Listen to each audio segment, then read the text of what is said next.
Metaphysics. By Aristotle. Book 1. 1. All men by nature desire to know. An indication of this is the delight we take in our senses, for even apart from their usefulness they are loved for themselves, and above all others the sense of sight.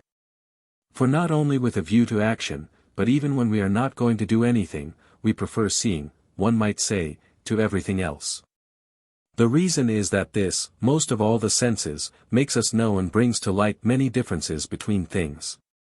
By nature animals are born with the faculty of sensation, and from sensation memory is produced in some of them, though not in others.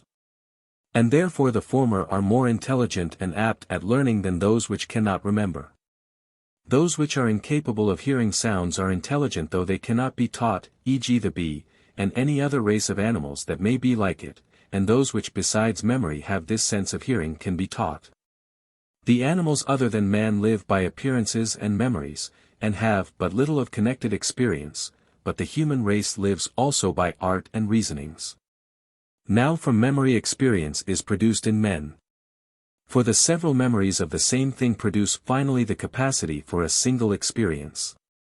An experience seems pretty much like science and art, but really science and art come to men through experience. For experience made art, as Polus says, but inexperience luck. Now art arises when from many notions gained by experience one universal judgment about a class of objects is produced. For to have a judgment that when Callias was ill of this disease this did him good, and similarly in the case of Socrates and in many individual cases, is a matter of experience. But to judge that it has done good to all persons of a certain constitution, marked off in one class, when they were ill of this disease, e.g. to phlegmatic or bilious people when burning with fevers, this is a matter of art. With a view to action experience seems in no respect inferior to art, and men of experience succeed even better than those who have theory without experience. The reason is that experience is knowledge of individuals, art of universals, and actions and productions are all concerned with the individual. For the physician does not cure man, except in an incidental way, but Callias or Socrates or some other called by some such individual name, who happens to be a man. If, then, a man has the theory without the experience, and recognizes the universal but does not know the individual included in this, he will often fail to cure, for it is the individual that is to be cured. But yet we think that knowledge and understanding belong to art rather than to experience, and we suppose artists to be wiser than men of experience, which implies that wisdom depends in all cases rather on knowledge. And this because the former know the cause, but the latter do not. For men of experience know that the thing is so, but do not know why, while the others know the why and the cause. Hence we think also that the masterworkers in each craft are more honorable and know in a truer sense and are wiser than the manual workers. Because they know the causes of the things that are done, we think the manual workers are like certain lifeless things which act indeed, but act without knowing what they do, as fire burns. But while the lifeless things perform each of their functions by a natural tendency, the laborers perform them through habit. Thus we view them as being wiser not in virtue of being able to act, but of having the theory for themselves and knowing the causes. And in general it is a sign of the man who knows and of the man who does not know, that the former can teach, and therefore we think art more truly knowledge than experience is, for artists can teach, and men of mere experience cannot. Again, we do not regard any of the senses as wisdom, yet surely these give the most authoritative knowledge of particulars. But they do not tell us the why of anything, e.g. why fire is hot, they only say that it is hot. At first he who invented any art whatever that went beyond the common perceptions of man was naturally admired by men, not only because there was something useful in the inventions, but because he was thought wise and superior to the rest. But as more arts were invented, and some were directed to the necessities of life, others to recreation, the inventors of the latter were naturally always regarded as wiser than the inventors of the former. Because their branches of knowledge did not aim at utility. Hence when all such inventions were already established, the sciences which do not aim at giving pleasure or at the necessities of life were discovered, and first in the places where men first began to have leisure. This is why the mathematical arts were founded in Egypt, for there the priestly caste was allowed to be at leisure. We have said in the Ethics what the difference is between art and science and the other kindred faculties. But the point of our present discussion is this, that all men suppose what is called wisdom to deal with the first causes and the principles of things. So that, as has been said before, the man of experience is thought to be wiser than the possessors of any sense perception whatever, the artist wiser than the men of experience, the masterworker than the mechanic. And the theoretical kinds of knowledge to be more of the nature of wisdom than the productive. Clearly then wisdom is knowledge about certain principles and causes. 2. Since we are seeking this knowledge, we must inquire of what kind are the causes and the principles, the knowledge of which is wisdom. If one were to take the notions we have about the wise man, this might perhaps make the answer more evident. We suppose first, then, that the wise man knows all things, as far as possible, although he has not knowledge of each of them in detail. Secondly, that he who can learn things that are difficult, and not easy for man to know, is wise. Sense perception is common to all, and therefore easy and no mark of wisdom. Again, that he who is more exact and more capable of teaching the causes is wiser, in every branch of knowledge.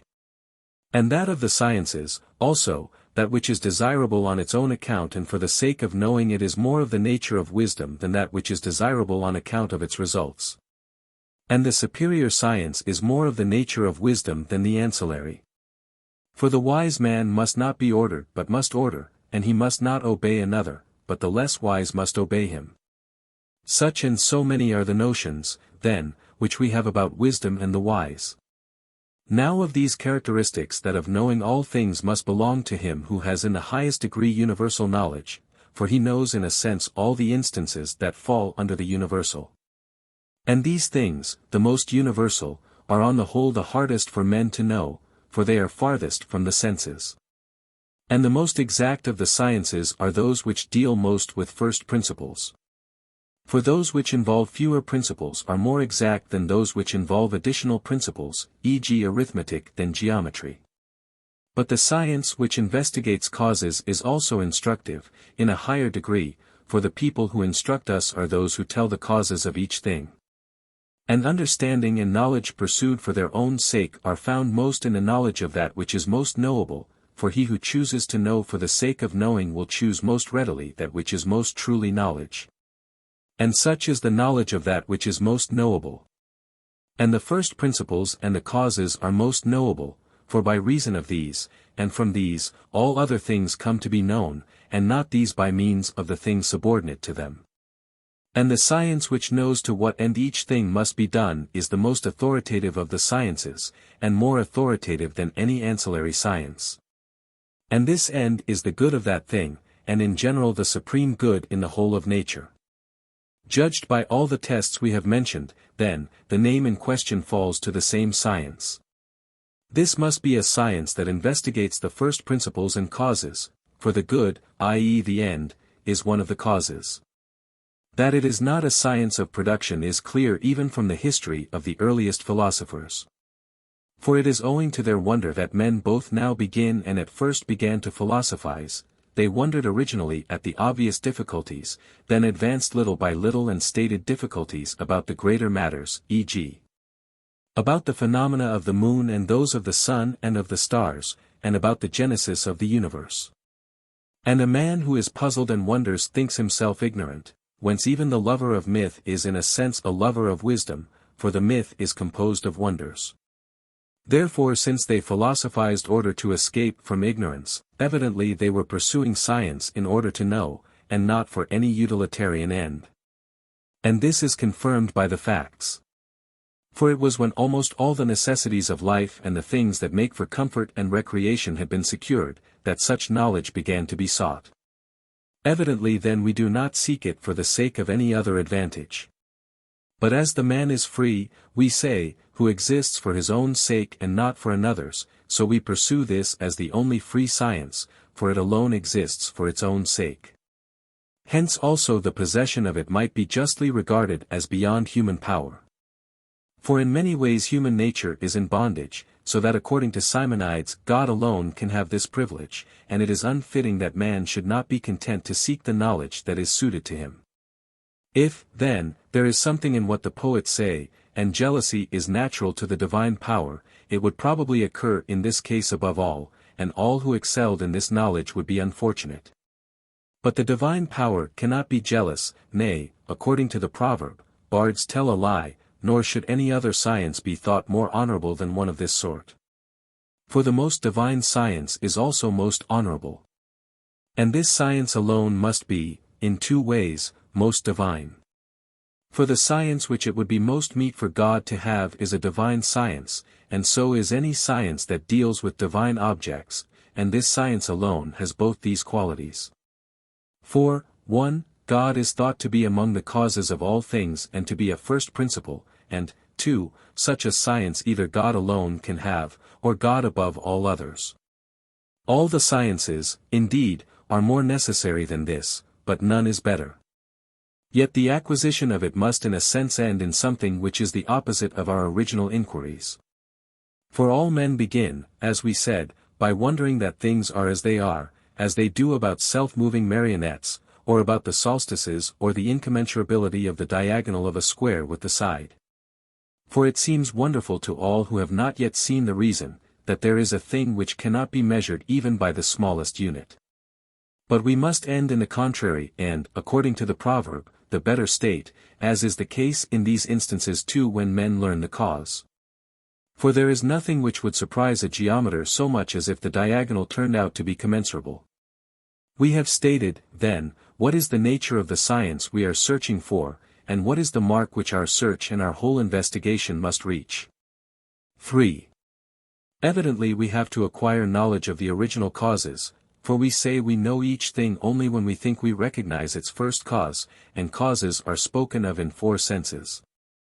In one of these we mean the substance, i.e. the essence, for the why is reducible finally to the definition, and the ultimate why is a cause and principle. In another the matter or substratum, in a third the source of the change, and in a fourth the cause opposed to this, the purpose and the good, for this is the end of all generation and change. We have studied these causes sufficiently in our work on nature, but yet let us call to our aid those who have attacked the investigation of being and philosophized about reality before us. For obviously they too speak of certain principles and causes. To go over their views, then, will be of profit to the present inquiry, for we shall either find another kind of cause, or be more convinced of the correctness of those which we now maintain. Of the first philosophers, then, most thought the principles which were of the nature of matter were the only principles of all things. That of which all things that are consist, the first from which they come to be, the last into which they are resolved, the substance remaining, but changing in its modifications, this they say is the element and this the principle of things. And therefore they think nothing is either generated or destroyed, since this sort of entity is always conserved, as we say Socrates neither comes to be absolutely when he comes to be beautiful or musical, nor ceases to be when loses these characteristics, because the substratum, Socrates himself remains. Just so they say nothing else comes to be or ceases to be, for there must be some entity either one or more than one from which all other things come to be, it being conserved. Yet they do not all agree as to the number and the nature of these principles. Thales, the founder of this type of philosophy, says the principle is water, for which reason he declared that the earth rests on water, getting the notion perhaps from seeing that the nutriment of all things is moist. And that heat itself is generated from the moist and kept alive by it, and that from which they come to be is a principle of all things. He got his notion from this fact, and from the fact that the seeds of all things have a moist nature, and that water is the origin of the nature of moist things. Some think that even the ancients who lived long before the present generation, and first framed accounts of the gods, had a similar view of nature. For they made ocean and Tethys the parents of creation, and described the oath of the gods as being by water, to which they give the name of Styx, for what is oldest is most honorable, and the most honorable thing is that by which one swears. It may perhaps be uncertain whether this opinion about nature is primitive and ancient, but Thales at any rate is said to have declared himself thus about the first cause. Hippo no one would think fit to include among these thinkers, because of the paltriness of his thought. Anaximenes and Diogenes make air prior to water, and the most primary of the simple bodies, while Hippasus of Metapontum and Heraclitus of Ephesus say this of fire. And Empedocles says it of the 4 elements, adding a 4th earth to those which have been named. For these, he says, always remain and do not come to be, except that they come to be more or fewer, being aggregated into one and segregated out of one. Anaxagoras of Clazomenae, who, though older than Empedocles, was later in his philosophical activity, says the principles are infinite in number. For he says almost all the things that are made of parts like themselves, in the manner of water or fire, are generated and destroyed in this way, only by aggregation and segregation, and are not in any other sense generated or destroyed, but remain eternally. From these facts one might think that the only cause is the so-called material cause, but as men thus advanced, the very facts opened the way for them and joined in forcing them to investigate the subject. However true it may be that all generation and destruction proceed from some one or, for that matter, from more elements, why does this happen and what is the cause? For at least the substratum itself does not make itself change, e.g. neither the wood nor the bronze causes the change of either of them, nor does the wood manufacture a bed and the bronze a statue, but something else is the cause of the change. And to seek this is to seek the second cause, as we should say, that from which comes the beginning of the movement. Now those who at the very beginning set themselves to this kind of inquiry, and said the substratum was one, were not at all dissatisfied with themselves. But some at least of those who maintain it to be one as though defeated by this search for the second cause say the one and nature as a whole is unchangeable not only in respect of generation and destruction, for this is a primitive belief. And all agreed in it, but also of all other change. And this view is peculiar to them. Of those who said the universe was one, then none succeeded in discovering a cause of this sort, except perhaps Parmenides, and he only inasmuch as he supposes that there is not only one but also in some sense 2 causes. But for those who make more elements it is more possible to state the second cause, e.g. for those who make hot and cold, or fire and earth, the elements. For they treat fire as having a nature which fits it to move things, and water and earth and such things they treat in the contrary way. When these men and the principles of this kind had had their day, as the latter were found inadequate to generate the nature of things, men were again forced by the truth itself, as we said, to inquire into the next kind of cause. For it is not likely either that fire or earth or any such element should be the reason why things manifest goodness and beauty both in their being and in their coming to be, or that those thinkers should have supposed it was. Nor again could it be right to entrust so great a matter to spontaneity and chance. When one man said, then, that reason was present as in animals, so throughout nature as the cause of order and of all arrangement, he seemed like a sober man in contrast with the random talk of his predecessors. We know that Anaxagoras certainly adopted these views, but Hermotimus of Clazomenae is credited with expressing them earlier. Those who thought thus stated that there is a principle of things which is at the same time the cause of beauty, and that sort of cause from which things acquire movement. 4. One might suspect that Hesiod was the first to look for such a thing or someone else who put love or desire among existing things as a principle, as Parmenides, too, does. For he, in constructing the genesis of the universe, says, "Love first of all the gods she planned." And Hesiod says, "First of all things was chaos made, and then broad-breasted earth. And love, mid all the gods preeminent." Which implies that among existing things there must be from the first a cause which will move things and bring them together. How these thinkers should be arranged with regard to priority of discovery let us be allowed to decide later. But since the contraries of the various forms of good were also perceived to be present in nature, not only order and the beautiful, but also disorder and the ugly, and bad things in greater number than good, and ignoble things than beautiful, therefore another thinker introduced friendship and strife, each of the two the cause of one of these 2 sets of qualities. For if we were to follow out the view of Empedocles, and interpret it according to its meaning and not to its lisping expression, we should find that friendship is the cause of good things, and strife of bad. Therefore, if we said that Empedocles in a sense both mentions, and is the first to mention, the bad and the good as principles, we should perhaps be right, since the cause of all goods is the good itself. These thinkers, as we say, evidently grasped, and to this extent, two of the causes which we distinguished in our work on nature, the matter and the source of the movement, vaguely, however, and with no clearness. But as untrained men behave in fights. For they go round their opponents and often strike fine blows, but they do not fight on scientific principles, and so too these thinkers do not seem to know what they say. For it is evident that, as a rule, they make no use of their causes except to a small extent. For Anaxagoras uses reason as a deus ex machina for the making of the world, and when he is at a loss to tell from what cause something necessarily is, then he drags reason in. But in all other cases ascribes events to anything rather than to reason. And Empedocles, though he uses the causes to a greater extent than this, neither does so sufficiently nor attains consistency in their use. At least, in many cases he makes love segregate things, and strife aggregate them.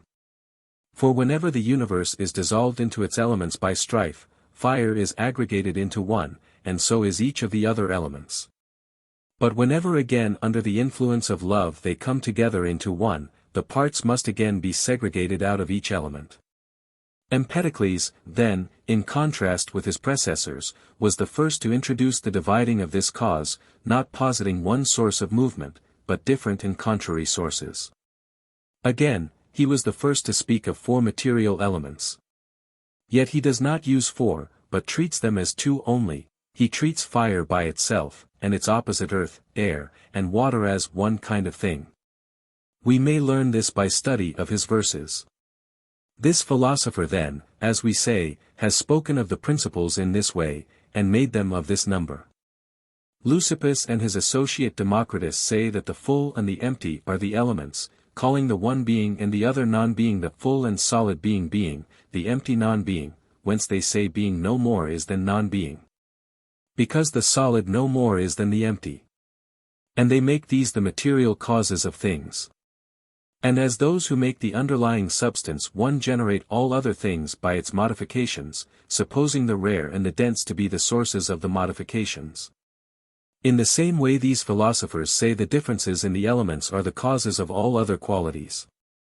These differences, they say, are three: shape and order and position.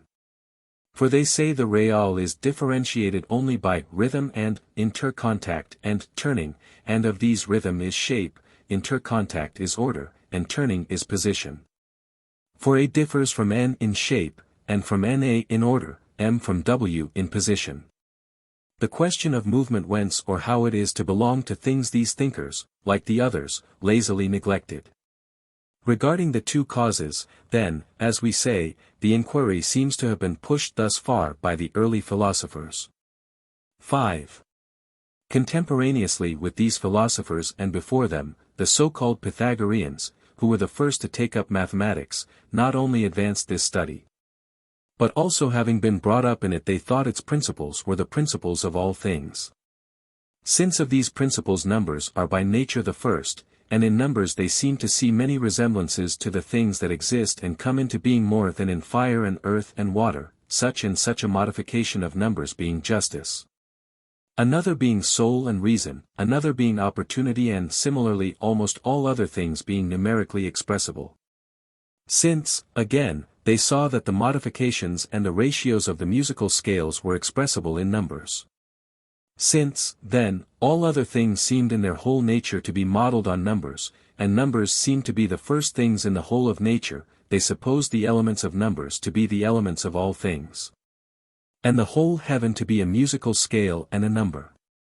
And all the properties of numbers and scales which they could show to agree with the attributes and parts and the whole arrangement of the heavens, they collected and fitted into their scheme. And if there was a gap anywhere, they readily made additions so as to make their whole theory coherent. E.g., as the number 10 is thought to be perfect and to comprise the whole nature of numbers, they say that the bodies which move through the heavens are 10, but as the visible bodies are only 9, to meet this they invent a 10th, the counter-earth. We have discussed these matters more exactly elsewhere. But the object of our review is that we may learn from these philosophers also what they suppose to be the principles and how these fall under the causes we have named. Evidently, then, these thinkers also consider that number is the principle both as matter for things and as forming both their modifications and their permanent states, and hold that the elements of number are the even and the odd. And that of these the latter is limited, and the former unlimited.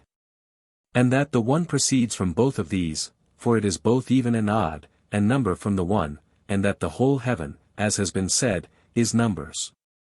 Other members of this same school say there are 10 principles, which they arrange in 2 columns of cognates limit and unlimited, odd and even, one and plurality, right and left, male and female, resting and moving, straight and curved, light and darkness, good and bad, square and oblong.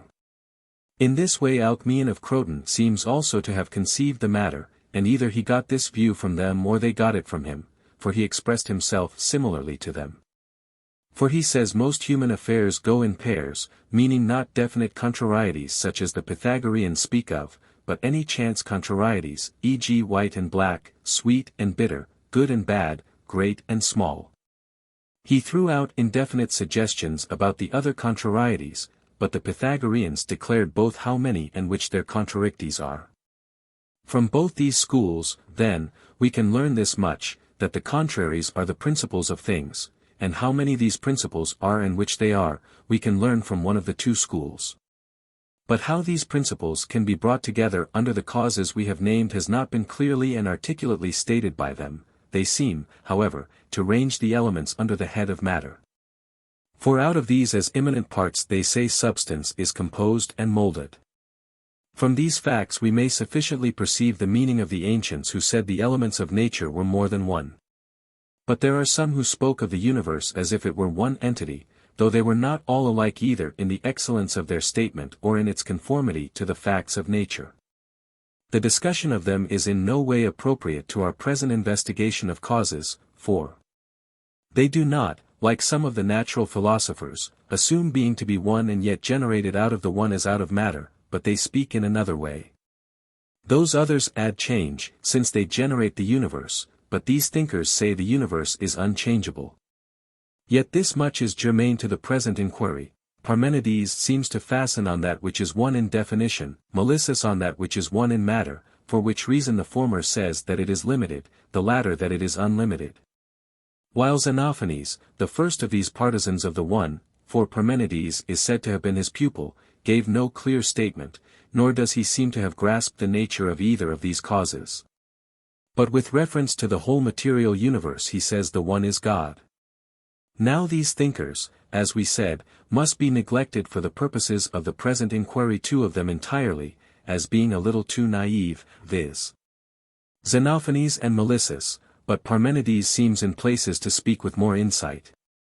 For, claiming that, besides the existent, nothing non-existent exists, he thinks that of necessity one thing exists, viz. the existent and nothing else. On this we have spoken more clearly in our work on nature, but being forced to follow the observed facts, and supposing the existence of that which is one in definition, but more than one according to our sensations. He now posits 2 causes and 2 principles, calling them hot and cold, i.e. fire and earth, and of these he ranges the hot with the existent, and the other with the non-existent.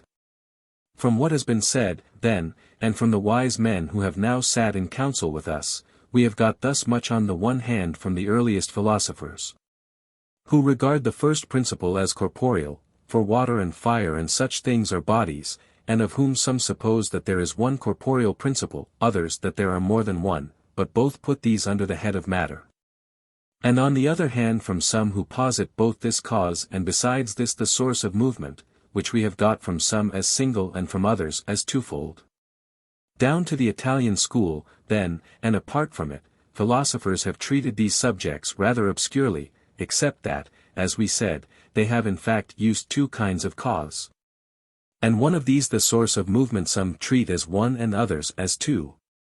But the Pythagoreans have said in the same way that there are 2 principles, but added this much, which is peculiar to them, that they thought that finitude and infinity were not attributes of certain other things, e.g. of fire or earth or anything else of this kind, but that infinity itself and unity itself were the substance of the things of which they are predicated. This is why number was the substance of all things. On this subject, then, they expressed themselves thus, and regarding the question of essence they began to make statements and definitions, but treated the matter too simply. For they both defined superficially and thought that the first subject of which a given definition was predicable was the substance of the thing defined, as if one supposed that double and two were the same. Because two is the first thing of which double is predicable. But surely to be double and to be two are not the same. If they are, one thing will be many a consequence which they actually drew. From the earlier philosophers, then, and from their successors we can learn thus much. 6. After the systems we have named came the philosophy of Plato, which in most respects followed these thinkers, but had peculiarities that distinguished it from the philosophy of the Italians. For, having in his youth first become familiar with Cratylus and with the Heraclitean doctrines, that all sensible things are ever in a state of flux and there is no knowledge about them, these views he held even in later years. Socrates, however, was busying himself about ethical matters and neglecting the world of nature as a whole but seeking the universal in these ethical matters, and fixed thought for the first time on definitions. Plato accepted his teaching, but held that the problem applied not to sensible things but to entities of another kind for this reason, that the common definition could not be a definition of any sensible thing, as they were always changing. Things of this other sort, then, he called ideas, and sensible things, he said, were all named after these, and in virtue of a relation to these, for the many existed by participation in the ideas that have the same name as they. Only the name participation was new, for the Pythagoreans say that things exist by imitation of numbers, and Plato says they exist by participation, changing the name. But what the participation or the imitation of the forms could be they left an open question. Further, besides sensible things and forms he says there are the objects of mathematics, which occupy an intermediate position, differing from sensible things in being eternal and unchangeable, from forms in that there are many alike, while the form itself is in each case unique. Since the forms were the causes of all other things, he thought their elements were the elements of all things. As matter, the great and the small were principles, as essential reality, the one. For from the great and the small, by participation in the one, come the numbers. But he agreed with the Pythagoreans in saying that the one is substance and not a predicate of something else. And in saying that the numbers are the causes of the reality of other things he agreed with them, but positing a dyad and constructing the infinite out of great and small, instead of treating the infinite as one, is peculiar to him. And so is his view that the numbers exist apart from sensible things, while they say that the things themselves are numbers, and do not place the objects of mathematics between forms and sensible things. His divergence from the Pythagoreans in making the one and the numbers separate from things, and his introduction of the forms, were due to his inquiries in the region of definitions, for the earlier thinkers had no tincture of dialectic. And his making the other entity besides the one a dyad was due to the belief that the numbers, except those which were prime, could be neatly produced out of the dyad as out of some plastic material. Yet what happens is the contrary, the theory is not a reasonable one. For they make many things out of the matter, and the form generates only once, but what we observe is that one table is made from one matter, while the man who applies the form, though he is one, makes many tables. And the relation of the male to the female is similar, for the latter is impregnated by one copulation, but the male impregnates many females, yet these are analogues of those first principles. Plato, then, declared himself thus on the points in question. It is evident from what has been said that he has used only two causes, that of the essence and the material cause, for the forms are the causes of the essence of all other things, and the one is the cause of the essence of the forms. And it is evident what the underlying matter is, of which the forms are predicated in the case of sensible things, and the one in the case of forms, viz. that this is a dyad, the great and the small. Further, he has assigned the cause of good and that of evil to the elements, one to each of the two, as we say some of his predecessors sought to do, e.g. Empedocles and Anaxagoras. 7. Our review of those who have spoken about first principles and reality and of the way in which they have spoken, has been concise and summary. But yet we have learnt this much from them, that of those who speak about principle and cause, no one has mentioned any principle except those which have been distinguished in our work on nature, but all evidently have some inkling of them, though only vaguely. For some speak of the first principle as matter, whether they suppose one or more first principles, and whether they suppose this to be a body or to be incorporeal, e.g. Plato spoke of the great and the small, the Italians of the infinite, Empedocles of fire, earth, water, and air, Anaxagoras of the infinity of things composed of similar parts. These, then, have all had a notion of this kind of cause, and so have all who speak of air or fire or water, or something denser than fire and rarer than air, for some have said the prime element is of this kind. These thinkers grasp this cause only, but certain others have mentioned the source of movement, e.g. those who make friendship and strife, or reason, or love, a principle. The essence, i.e. the substantial reality, no one has expressed distinctly. It is hinted at chiefly by those who believe in the forms. For they do not suppose either that the forms are the matter of sensible things, and the one the matter of the forms, or that they are the source of movement, for they say these are causes rather of immobility and of being at rest. But they furnish the forms as the essence of every other thing, and the one as the essence of the forms. That for whose sake actions and changes and movements take place, they assert to be a cause in a way, but not in this way, i.e. not in the way in which it is its nature to be a cause. For those who speak of reason or friendship class these causes as goods, they do not speak, however, as if anything that exists either existed or came into being for the sake of these, but as if movement started from these. In the same way those who say the one or the existent is the good, say that it is the cause of substance, but not that substance either is or comes to be for the sake of this. Therefore it turns out that in a sense they both say and do not say the good is a cause, for they do not call it a cause qua good but only incidentally. All these thinkers then, as they cannot pitch on another cause, seem to testify that we have determined rightly both how many and of what sort the causes are. Besides this it is plain that when the causes are being looked for, either all four must be sought thus or they must be sought in one of these four ways. Let us next discuss the possible difficulties with regard to the way in which each of these thinkers has spoken, and with regard to his situation relatively to the first principles. 8. Those, then, who say the universe is one and posit one kind of thing as matter, and as corporeal matter which has spatial magnitude, evidently go astray in many ways. For they posit the elements of bodies only, not of incorporeal things, though there are also incorporeal things. And in trying to state the causes of generation and destruction, and in giving a physical account of all things, they do away with the cause of movement. Further, they err in not positing the substance, i.e. the essence, as the cause of anything, and besides this in lightly calling any of the simple bodies except earth the first principle, without inquiring how they are produced out of one another, I mean fire, water, earth, and air. For some things are produced out of each other by combination, others by separation, and this makes the greatest difference to their priority and posteriority. For, 1, in a way the property of being most elementary of all would seem to belong to the first thing from which they are produced by combination, and this property would belong to the most fine-grained and subtle of bodies. For this reason those who make fire the principle would be most in agreement with this argument. But each of the other thinkers agrees that the element of corporeal things is of this sort. At least none of those who named one element claimed that earth was the element, evidently because of the coarseness of its grain. Of the other three elements each has found some judge on its side. For some maintain that fire, others that water, others that air is the element. Yet why, after all, do they not name earth also, as most men do? For people say all things are earth. Hesiod says earth was produced first of corporeal things. So primitive and popular has the opinion been.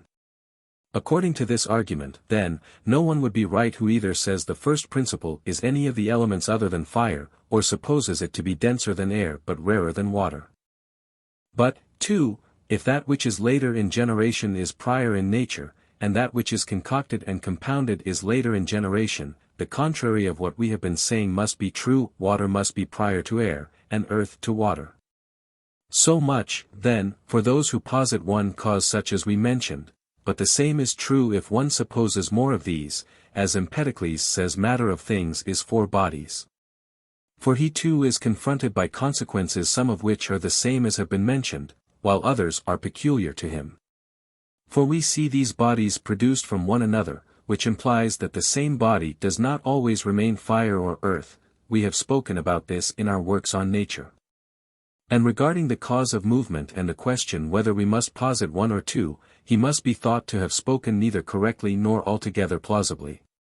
And in general, change of quality is necessarily done away with for those who speak thus, for on their view cold will not come from hot nor hot from cold. For if it did there would be something that accepted the contraries themselves, and there would be some one entity that became fire and water, which Empedocles denies. As regards Anaxagoras, if one were to suppose that he said there were 2 elements, the supposition would accord thoroughly with an argument which Anaxagoras himself did not state articulately, but which he must have accepted if any one had led him on to it. True, to say that in the beginning all things were mixed is absurd both on other grounds and because it follows that they must have existed before in an unmixed form. And because nature does not allow any chance thing to be mixed with any chance thing, and also because on this view modifications and accidents could be separated from substances, for the same things which are mixed can be separated. Yet if one were to follow him up, piecing together what he means, he would perhaps be seen to be somewhat modern in his views. For when nothing was separated out, evidently nothing could be truly asserted of the substance that then existed. I mean, e.g. that it was neither white nor black, nor grey nor any other color, but of necessity colorless, for if it had been colored, it would have had one of these colors.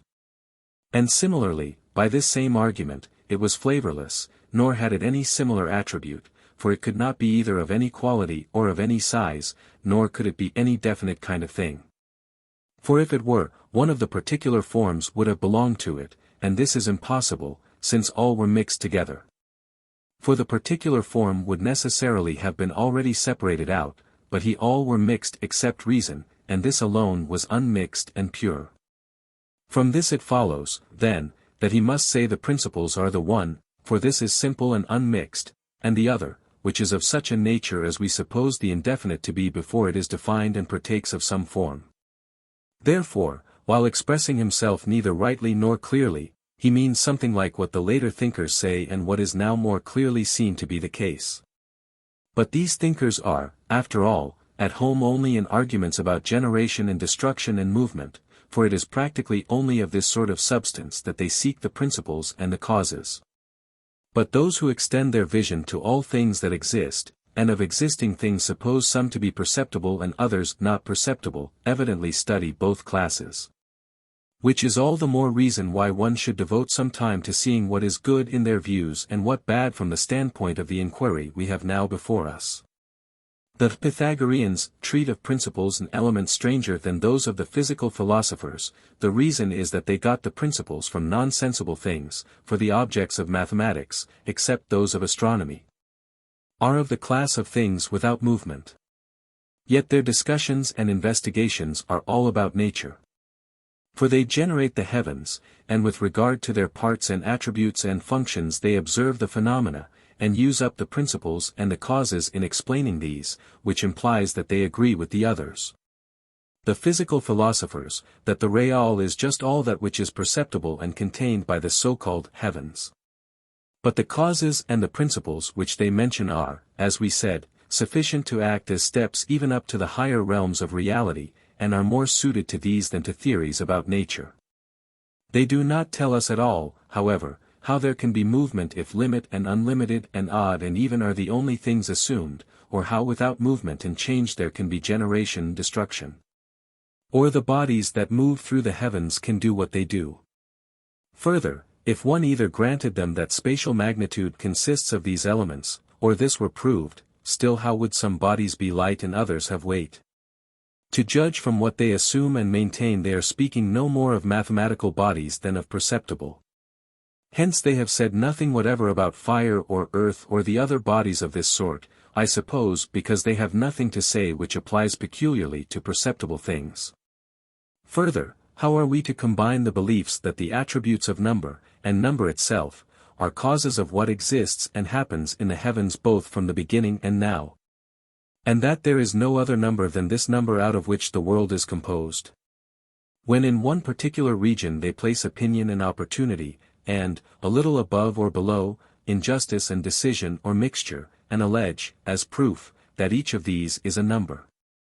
And that there happens to be already in this place a plurality of the extended bodies composed of numbers, because these attributes of number attach to the various places, this being so, is this number.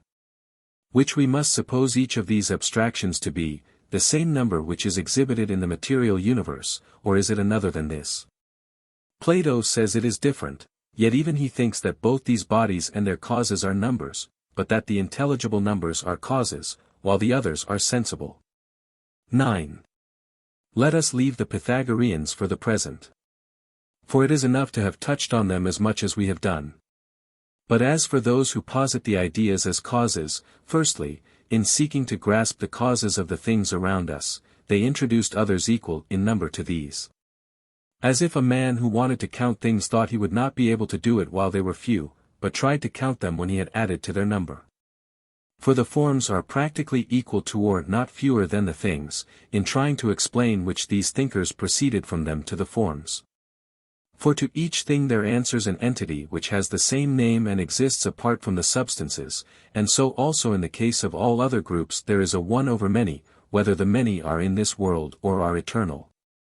Further, of the ways in which we prove that the forms exist, none is convincing, for from some no inference necessarily follows, and from some arise forms even of things of which we think there are no forms. For according to the arguments from the existence of the sciences there will be forms of all things of which there are sciences, and according to the one over many argument there will be forms even of negations. And according to the argument that there is an object for thought even when the thing has perished, there will be forms of perishable things. For we have an image of these. Further, of the more accurate arguments, some lead to ideas of relations, of which we say there is no independent class, and others introduce the third man. And in general the arguments for the forms destroy the things for whose existence we are more zealous than for the existence of the ideas, for it follows that not the dyad but number is first, i.e. that the relative is prior to the absolute, besides all the other points on which certain people by following out the opinions held about the ideas have come into conflict with the principles of the theory.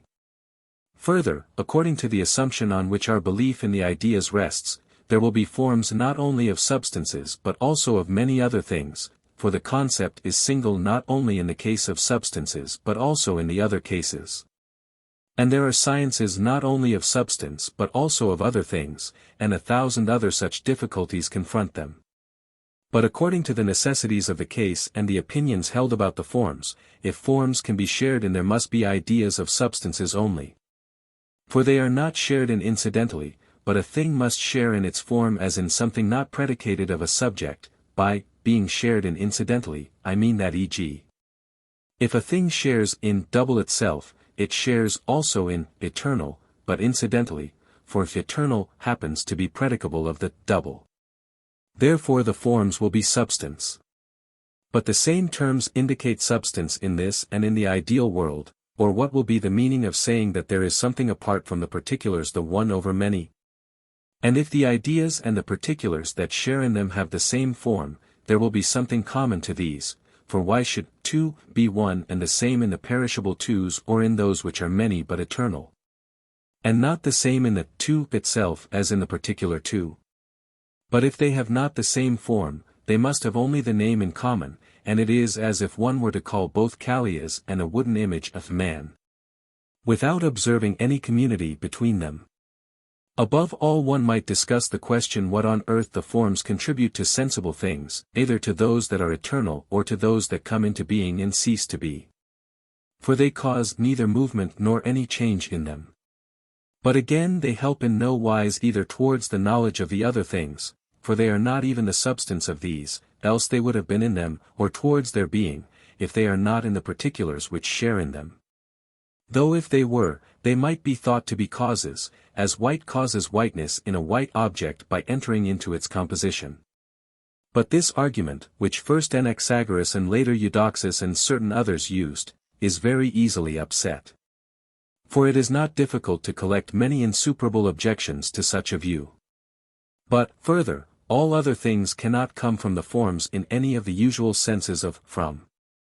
And to say that they are patterns and the other things share in them is to use empty words and poetical metaphors. For what is it that works, looking to the ideas?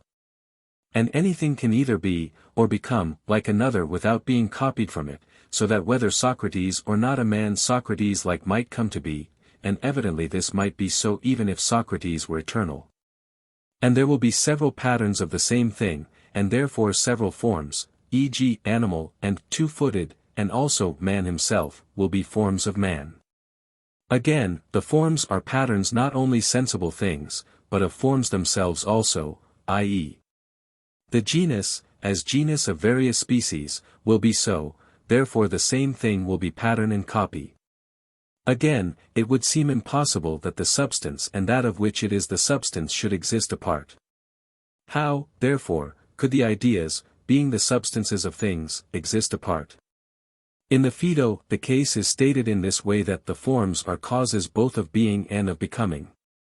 Yet when the forms exist, still the things that share in them do not come into being, unless there is something to originate movement, and many other things come into being, e.g. a house or a ring, of which we say there are no forms. Clearly, therefore, even the other things can both be and come into being owing to such causes as produce the things just mentioned. Again, if the forms are numbers, how can they be causes? Is it because existing things are other numbers, e.g. one number is man, another is Socrates, another Callias? Why then are the one set of numbers causes of the other set? It will not make any difference even if the former are eternal and the latter are not. But if it is because things in this sensible world, e.g. harmony, are ratios of numbers, evidently the things between which they are ratios are some one class of things. If, then, this, the matter, is some definite thing, evidently the numbers themselves too will be ratios of something to something else. E.g. if Callias is a numerical ratio between fire and earth and water and air, his idea also will be a number of certain other underlying things. And man himself, whether it is a number in a sense or not, will still be a numerical ratio of certain things and not a number proper, nor will it be of number merely because it is a numerical ratio. Again, from many numbers one number is produced, but how can one form come from many forms? And if the number comes not from the many numbers themselves but from the units in them, e.g. in 10,000, how is it with the units? If they are specifically alike, numerous absurdities will follow, and also if they are not alike, neither the units in one number being themselves like one another or those in other numbers being all like to all. For in what will they differ, as they are without quality? This is not a plausible view, nor is it consistent with our thought on the matter. Further, they must set up a second kind of number, with which arithmetic deals, and all the objects which are called intermediate by some thinkers, and how do these exist or from what principles do they proceed? Or why must they be intermediate between the things in this sensible world and the things themselves? Further, the units in must each come from a prior, but this is impossible. Further, why is a number, when taken all together, one? Again, besides what has been said, if the units are diverse, the Platonists should have spoken like those who say there are 4, or 2, elements, for each of these thinkers gives the name of element not to that which is common, e.g. to body, but to fire and earth, whether there is something common to them, viz. body, or not. But in fact the Platonists speak as if the one were homogeneous like fire or water, and if this is so, the numbers will not be substances. Evidently, if there is a one itself and this is a first principle, one is being used in more than one sense, for otherwise the theory is impossible. When we wish to reduce substances to their principles, we state that lines come from the short and long, i.e. from a kind of small and great, and the plane from the broad and narrow, and body from the deep and shallow. Yet how then can either the plane contain a line, or the solid a line or a plane? For the broad and narrow is a different class from the deep and shallow. Therefore, just as number is not present in these, because the many and few are different from these, evidently no other of the higher classes will be present in the lower. But again the broad is not a genus which includes the deep, for then the solid would have been a species of plane. Further, from what principle will the presence of the points in the line be derived? Plato even used to object to this class of things as being a geometrical fiction. He gave the name of principle of the line, and this he often posited to the indivisible lines. Yet these must have a limit. Therefore the argument from which the existence of the line follows proves also the existence of the point. In general, though philosophy seeks the cause of perceptible things, we have given this up, for we say nothing of the cause from which change takes its start, but while we fancy we are stating the substance of perceptible things, we assert the existence of a second class of substances, while our account of the way in which they are the substances of perceptible things is empty talk. For sharing, as we said before, means nothing. Nor have the forms any connection with what we see to be the cause in the case of the arts, that for whose sake both all mind and the whole of nature are operative, with this cause which we assert to be one of the first principles. But mathematics has come to be identical with philosophy for modern thinkers, though they say that it should be studied for the sake of other things. Further, one might suppose that the substance which according to them underlies as matter is too mathematical, and is a predicate and differentia of the substance, i.e. of the matter, rather than matter itself, i.e. the great and the small are like the rare and the dense which the physical philosophers speak of, calling these the primary differentia of the substratum, for these are a kind of excess and defect. And regarding movement, if the great and the small are to be movement, evidently the forms will be moved, but if they are not to be movement, whence did movement come? The whole study of nature has been annihilated. And what is thought to be easy to show that all things are one is not done, for what is proved by the method of setting out instances is not that all things are one but that there is a one itself if we grant all the assumptions. And not even this follows, if we do not grant that the universal is a genus, and this in some cases it cannot be. Nor can it be explained either how the lines and planes and solids that come after the numbers exist or can exist, or what significance they have. For these can neither be forms, for they are not numbers, nor the intermediates, for those are the objects of mathematics, nor the perishable things. This is evidently a distinct fourth class. In general, if we search for the elements of existing things without distinguishing the many senses in which things are said to exist, we cannot find them. Especially if the search for the elements of which things are made is conducted in this manner. For it is surely impossible to discover what acting or being acted on, or the straight, is made of, but if elements can be discovered at all, it is only the elements of substances.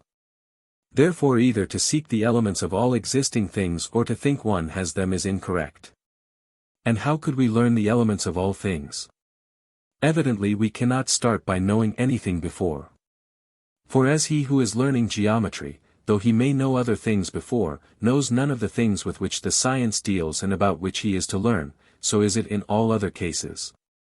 Therefore if there is a science of all things, such as some assert to exist, he who is learning this will know nothing before. Yet all learning is by means of premises which are either all or some of them, known before, whether the learning be by demonstration or by definitions, for the elements of the definition must be known before and be familiar. And learning by induction proceeds similarly. But again, if the science were actually innate, it were strange that we are unaware of our possession of the greatest of sciences. Again, how is one to come to know what all things are made of, and how is this to be made evident? This also affords a difficulty, for there might be a conflict of opinion, as there is about certain syllables. Some say ZA is made out of S and D and A, while others say it is a distinct sound and none of those that are familiar. Further, how could we know the objects of sense without having the sense in question? Yet we ought to, if the elements of which all things consist, as complex sounds consist of the clements proper to sound, are the same. 10. It is evident, then, even from what we have said before, that all men seem to seek the causes named in the physics, and that we cannot name any beyond these, but they seek these vaguely. And though in a sense they have all been described before, in a sense they have not been described at all. For the earliest philosophy is, on all subjects, like one who lisps, since it is young and in its beginnings. For even Empedocles says bone exists by virtue of the ratio in it. Now this is the essence and the substance of the thing. But it is similarly necessary that flesh and each of the other tissues should be the ratio of its elements, or that not one of them should. For it is on account of this that both flesh and bone and everything else will exist, and not on account of the matter, which he names fire and earth and water and air. But while he would necessarily have agreed if another had said this, he has not said it clearly. On these questions our views have been expressed before, but let us return to enumerate the difficulties that might be raised on these same points. For perhaps we may get from them some help towards our later difficulties. How do you find this book? Any thoughts about the book or the author? Any suggestion for improvement? Please take a moment to share your thoughts in a comment. If you like it, share it with your friends who might enjoy it as well. Subscribe to keep in touch. Visit CompleteAudiobooks.com for more quality content. Book 2. 1. The investigation of the truth is in one way hard, in another easy. An indication of this is found in the fact that no one is able to attain the truth adequately, while, on the other hand, we do not collectively fail, but every one says something true about the nature of things. And while individually we contribute little or nothing to the truth, by the union of all a considerable amount is amassed. Therefore, since the truth seems to be like the proverbial door, which no one can fail to hit, in this respect it must be easy, but the fact that we can have a whole truth and not the particular part we aim at shows the difficulty of it. Perhaps, too, as difficulties are of two kinds, the cause of the present difficulty is not in the facts but in us. For as the eyes of bats are to the blaze of day, so is the reason in our soul to the things which are by nature most evident of all. It is just that we should be grateful, not only to those with whose views we may agree, but also to those who have expressed more superficial views, for these also contributed something, by developing before us the powers of thought. It is true that if there had been no Timotheus we should have been without much of our lyric poetry, but if there had been no Phrynis there would have been no Timotheus.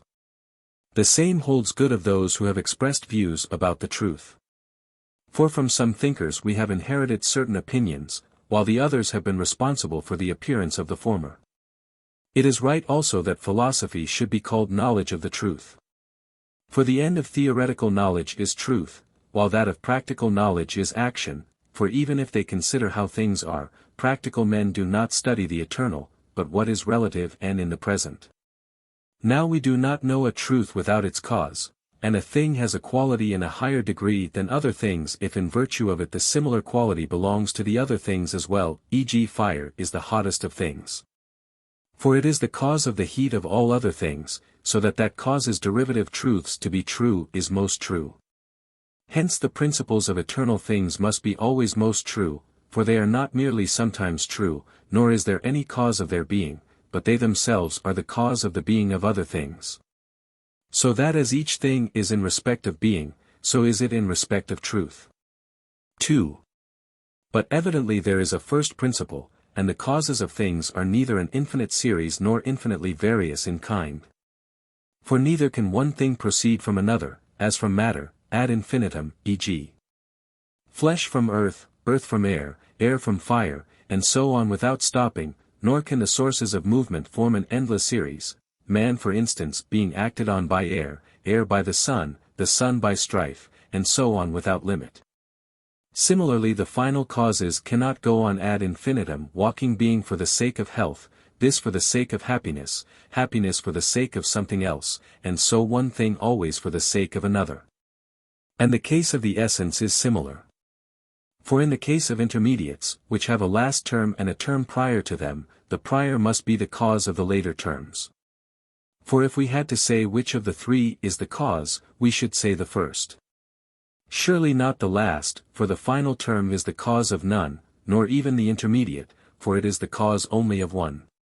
It makes no difference whether there is one intermediate or more, nor whether they are infinite or finite in number.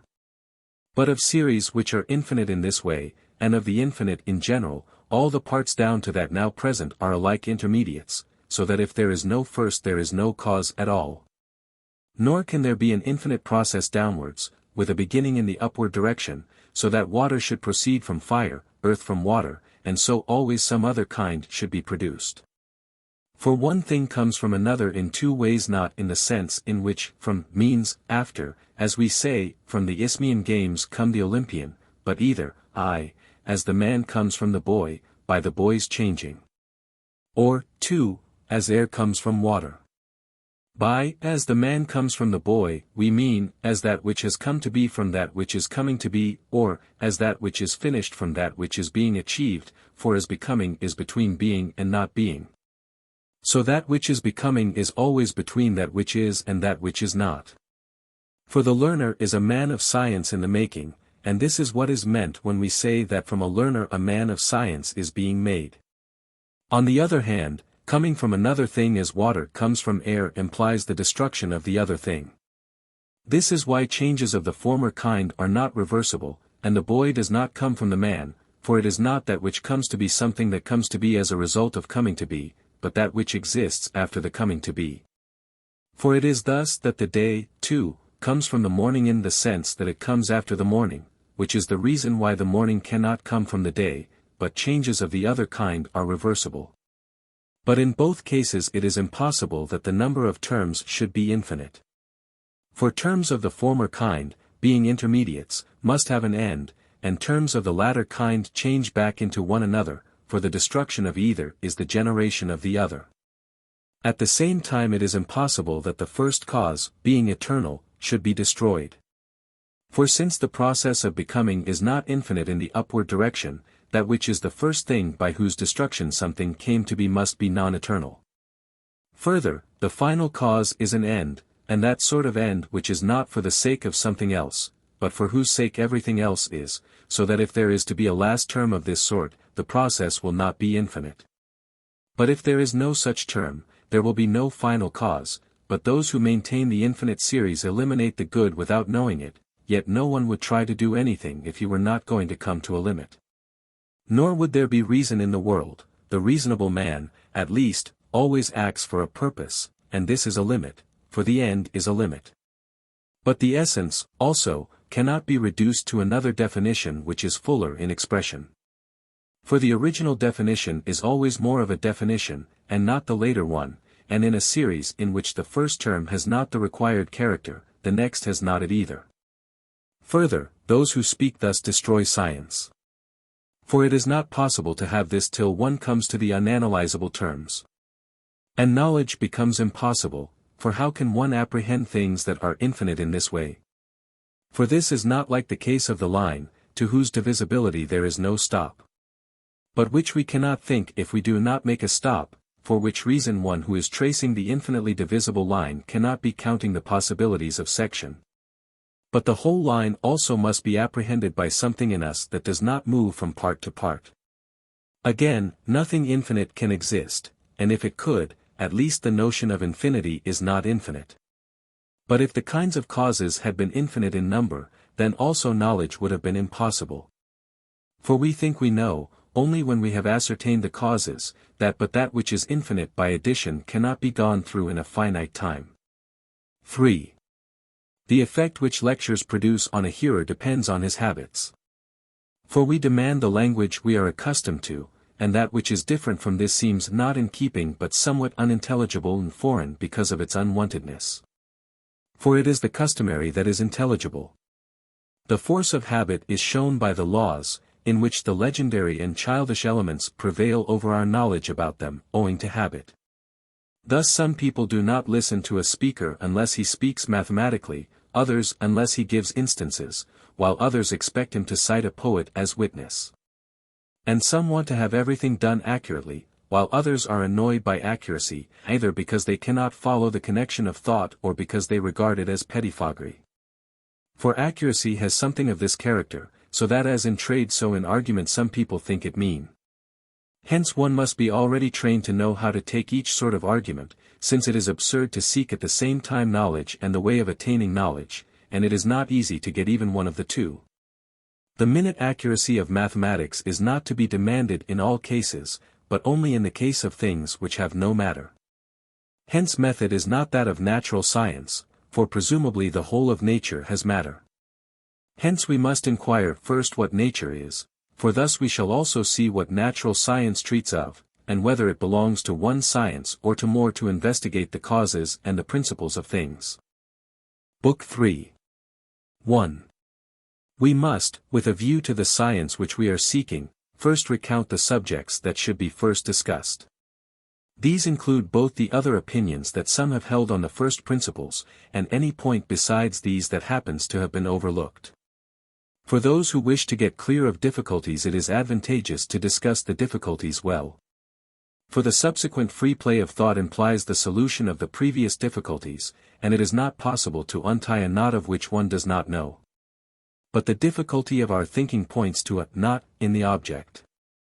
For in so far as our thought is in difficulties, it is in like case with those who are bound, for in either case it is impossible to go forward. Hence one should have surveyed all the difficulties beforehand, both for the purposes we have stated and because people who inquire without first stating the difficulties are like those who do not know where they have to go. Besides, a man does not otherwise know even whether he has at any given time found what he is looking for or not, for the end is not clear to such a man, while to him who has first discussed the difficulties it is clear. Further, he who has heard all the contending arguments, as if they were the parties to a case, must be in a better position for judging. The first problem concerns the subject which we discussed in our prefatory remarks. It is this 1. Whether the investigation of the causes belongs to one or to more sciences, and 2. Whether such a science should survey only the first principles of substance, or also the principles on which all men base their proofs, e.g. whether it is possible at the same time to assert and deny one and the same thing or not, and all other such questions. And 3. If the science in question deals with substance, whether one science deals with all substances, or more than one, and if more, whether all are akin, or some of them must be called forms of wisdom and the other something else. And 4. This itself is also one of the things that must be discussed, whether sensible substances alone should be said to exist or others also besides them, and whether these others are of one kind or there are several classes of substances. As is supposed by those who believe both in forms and in mathematical objects intermediate between these and sensible things. Into these questions, then, as we say, we must inquire, and also, 5. Whether our investigation is concerned only with substances or also with the essential attributes of substances. Further, with regard to the same and other and like and unlike and contrariety, and with regard to prior and posterior and all other such terms about which the dialecticians try to inquire, starting their investigation from probable premises only. Whose business is it to inquire into all these? Further, we must discuss the essential attributes of these themselves, and we must ask not only what each of these is, but also whether one thing always has one contrary. Again, 6. Are the principles and elements of things the genera, or the parts present in each thing, into which it is divided? And 7. If they are the genera, are they the genera that are predicated proximately of the individuals, or the highest genera, e.g. is animal or man the first principle and the more independent of the individual instance? And 8. We must inquire and discuss especially whether there is, besides the matter, anything that is a cause in itself or not, and whether this can exist apart or not, and whether it is one or more in number. And whether there is something apart from the concrete thing, by the concrete thing I mean the matter with something already predicated of it, or there is nothing apart, or there is something in some cases though not in others. And what sort of cases these are. Again, 9. We ask whether the principles are limited in number or in kind, both those in the definitions and those in the substratum, and 10. Whether the principles of perishable and of imperishable things are the same or different. And whether they are all imperishable or those of perishable things are perishable. Further, 11, there is the question which is hardest of all and most perplexing, whether unity in being, as the Pythagoreans and Plato said, are not attributes of something else but the substance of existing things, or this is not the case. But the substratum is something else, as Empedocles says, love. As someone else says, fire, while another says water or air. Again, 12, we ask whether the principles are universal or like individual things, and, 13, whether they exist potentially or actually, and further, whether they are potential or actual in any other sense than in reference to movement. For these questions also would present much difficulty. Further, 14, are numbers and lines and figures and points a kind of substance or not, and if they are substances are they separate from sensible things or present in them? With regard to all these matters, not only is it hard to get possession of the truth, but it is not easy even to think out the difficulties well. 2. 1. First then, with regard to what we mentioned first, does it belong to one or to more sciences to investigate all the kinds of causes? How could it belong to one science to recognize the principles if these are not contrary? Further, there are many things to which not all the principles pertain. For how can a principle of change or the nature of the good exist for unchangeable things, since everything that in itself and by its own nature is good is an end, and a cause in the sense that for its sake the other things both come to be and are? And since an end or purpose is the end of some action, and all actions imply change, so in the case of unchangeable things this principle could not exist, nor could there be a good itself. This is why in mathematics nothing is proved by means of this kind of cause, nor is there any demonstration of this kind because it is better, or worse, indeed no one even mentions anything of the kind. And so for this reason some of the sophists, e.g. Aristippus, used to ridicule mathematics, for in the arts, he maintained, even in the industrial arts, e.g. in carpentry and cobbling, the reason always given is, because it is better, or worse, but the mathematical sciences take no account of goods and evils. But if there are several sciences of the causes, and a different science for each different principle, which of these sciences should be said to be that which we seek? Or which of the people who possess them has the most scientific knowledge of the object in question?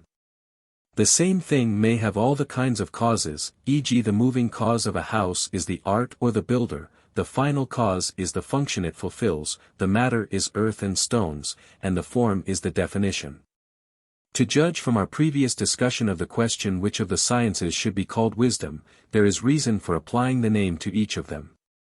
For inasmuch as it is most architectonic and authoritative and the other sciences, like slave women, may not even contradict it, the science of the end and of the good is of the nature of wisdom, for the other things are for the sake of the end. But inasmuch as it was described as dealing with the first causes and that which is in the highest sense object of knowledge, the science of substance must be of the nature of wisdom. For since men may know the same thing in many ways, we say that he who recognizes what a thing is by its being so and so knows more fully than he who recognizes it by its not being so and so. And in the former class itself one knows more fully than another, and he knows most fully who knows what a thing is, not he who knows its quantity or quality or what it can by nature do or have done to it. And further in all cases also we think that the knowledge of each even of the things of which demonstration is possible is present only when we know what the thing is, e.g. what squaring a rectangle is, viz. that it is the finding of a mean. And similarly in all other cases. And we know about becomings and actions and about every change when we know the source of the movement, and this is other than and opposed to the end. Therefore it would seem to belong to different sciences to investigate these causes severally. But, 2, taking the starting points of demonstration as well as the causes, it is a disputable question whether they are the object of one science or of more. By the starting points of demonstration I mean the common beliefs, on which all men base their proofs. E.g. that everything must be either affirmed or denied, and that a thing cannot at the same time be and not be, and all other such premises. The question is whether the same science deals with them as with substance, or a different science. And if it is not one science, which of the two must be identified with that which we now seek? It is not reasonable that these topics should be the object of one science, for why should it be peculiarly appropriate to geometry or to any other science to understand these matters? If then it belongs to every science alike, and cannot belong to all, it is not peculiar to the science which investigates substances, any more than to any other science, to know about these topics. And, at the same time, in what way can there be a science of the first principles? For we are aware even now what each of them in fact is, at least even other sciences use them as familiar. But if there is a demonstrative science which deals with them, there will have to be an underlying kind. And some of them must be demonstrable attributes and others must be axioms, for it is impossible that there should be demonstration about all of them. For the demonstration must start from certain premises and be about a certain subject and prove certain attributes. Therefore it follows that all attributes that are proved must belong to a single class. For all demonstrative sciences use the axioms. But if the science of substance and the science which deals with the axioms are different, which of them is by nature more authoritative and prior? The axioms are most universal and are principles of all things. And if it is not the business of the philosopher, to whom else will it belong to inquire what is true and what is untrue about them? 3. In general, do all substances fall under one science or under more than one? If the latter, to what sort of substance is the present science to be assigned? On the other hand, it is not reasonable that one science should deal with all. For then there would be one demonstrative science dealing with all attributes. For every demonstrative science investigates with regard to some subject its essential attributes, starting from the common beliefs. Therefore to investigate the essential attributes of one class of things, starting from one set of beliefs, is the business of one science. For the subject belongs to one science, and the premises belong to one, whether to the same or to another. So that the attributes do so too, whether they are investigated by these sciences or by one compounded out of them. 5. Further, does our investigation deal with substances alone or also with their attributes? I mean, for instance, if the solid is a substance and so are lines and planes. Is it the business of the same science to know these and to know the attributes of each of these classes, the attributes about which the mathematical sciences offer proofs, or of a different science? If of the same, the science of substance also must be a demonstrative science, but it is thought that there is no demonstration of the essence of things. And if of another, what will be the science that investigates the attributes of substance? This is a very difficult question. For, further, must we say that sensible substances alone exist, or that there are others besides these? And are substances of one kind or are there in fact several kinds of substances, as those say who assert the existence both of the forms and of the intermediates, with which they say the mathematical sciences deal? The sense in which we say the forms are both causes and self-dependent substances has been explained in our first remarks about them. While the theory presents difficulties in many ways, the most paradoxical thing of all is the statement that there are certain things besides those in the material universe. And that these are the same as sensible things except that they are eternal while the latter are perishable. For they say there is a man himself and a horse itself and health itself, with no further qualification, a procedure like that of the people who said there are gods, but in human form. For they were positing nothing but eternal men, nor are the Platonists making the forms anything other than eternal sensible things. Further, if we are to posit besides the forms and the sensibles the intermediates between them, we shall have many difficulties. For clearly on the same principle there will be lines besides the lines themselves and the sensible lines, and so with each of the other classes of things. So that since astronomy is one of these mathematical sciences there will also be a heaven besides the sensible heaven, and a sun and a moon, and so with the other heavenly bodies, besides the sensible. Yet how are we to believe in these things? It is not reasonable even to suppose such a body immovable, but to suppose it moving is quite impossible, and similarly with the things of which optics and mathematical harmonics treat. For these also cannot exist apart from the sensible things, for the same reasons. For if there are sensible things and sensations intermediate between form and individual, evidently there will also be animals intermediate between animals themselves and the perishable animals. We might also raise the question, with reference to which kind of existing things we must look for these sciences of intermediates. If geometry is to differ from mensuration only in this, that the latter deals with things that we perceive, and the former with things that are not perceptible, evidently there will also be a science other than medicine, intermediate between medical science itself and this individual medical science, and so with each of the other sciences. Yet how is this possible? There would have to be also healthy things besides the perceptible healthy things and the healthy itself. And at the same time not even this is true, that mensuration deals with perceptible and perishable magnitudes. For then it would have perished when they perished.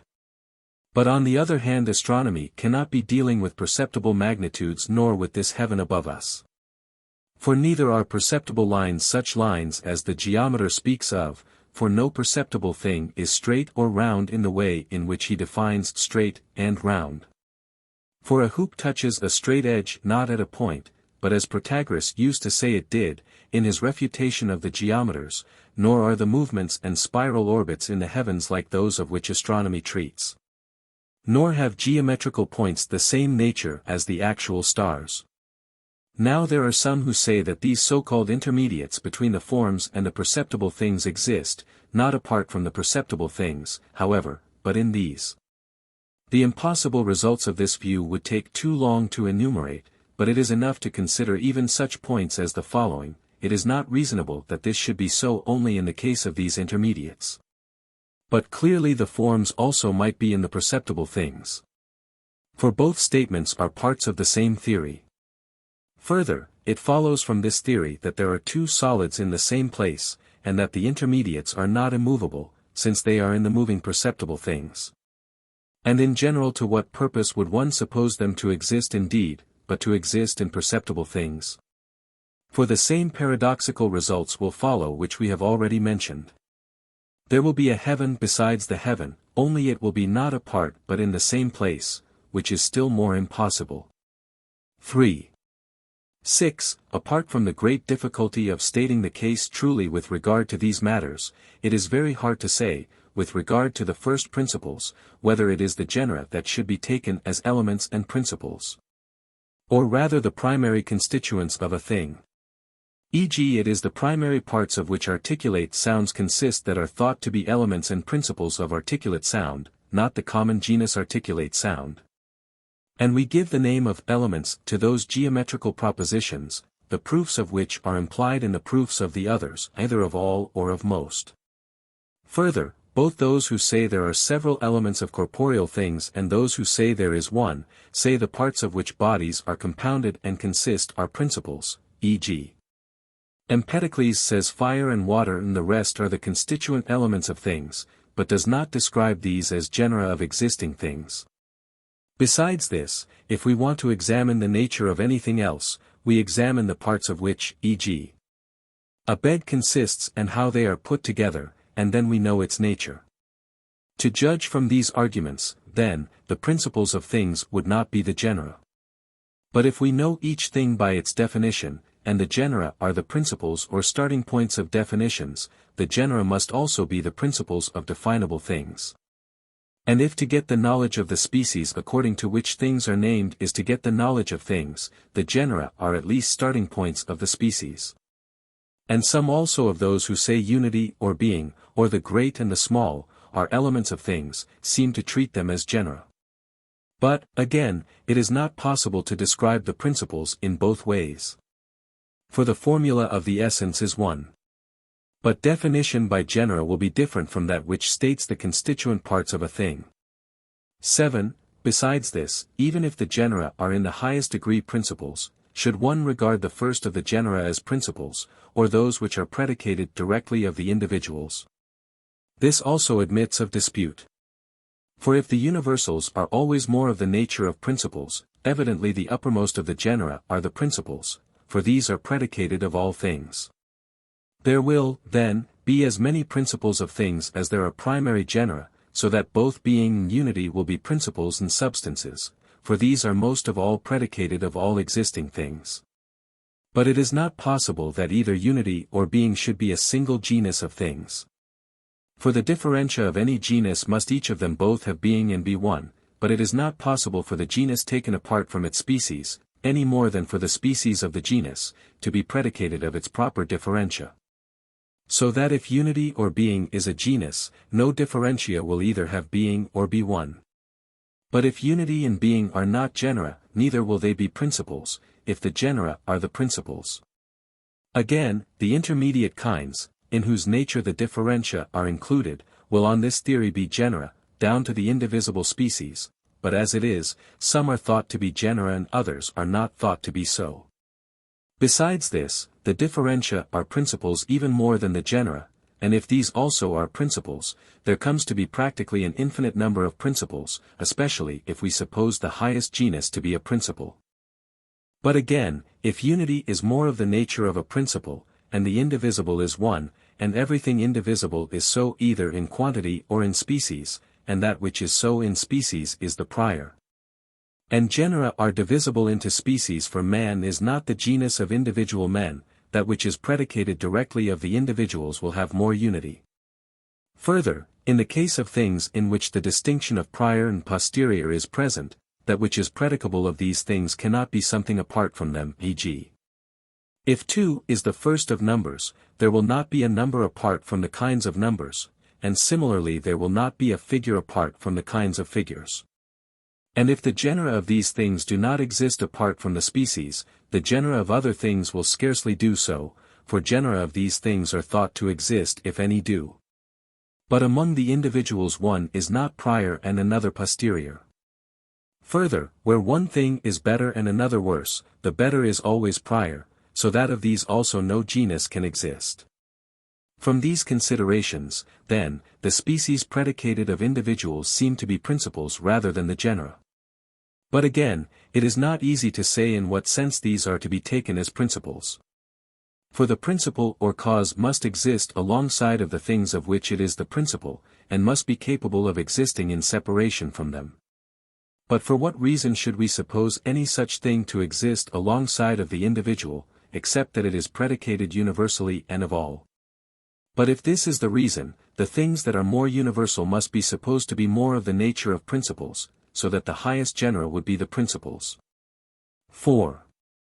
8. There is a difficulty connected with these, the hardest of all and the most necessary to examine, and of this the discussion now awaits us. If, on the one hand, there is nothing apart from individual things, and the individuals are infinite in number, how then is it possible to get knowledge of the infinite individuals? For all things that we come to know in so far as they have some unity and identity, and in so far as some attribute belongs to them universally.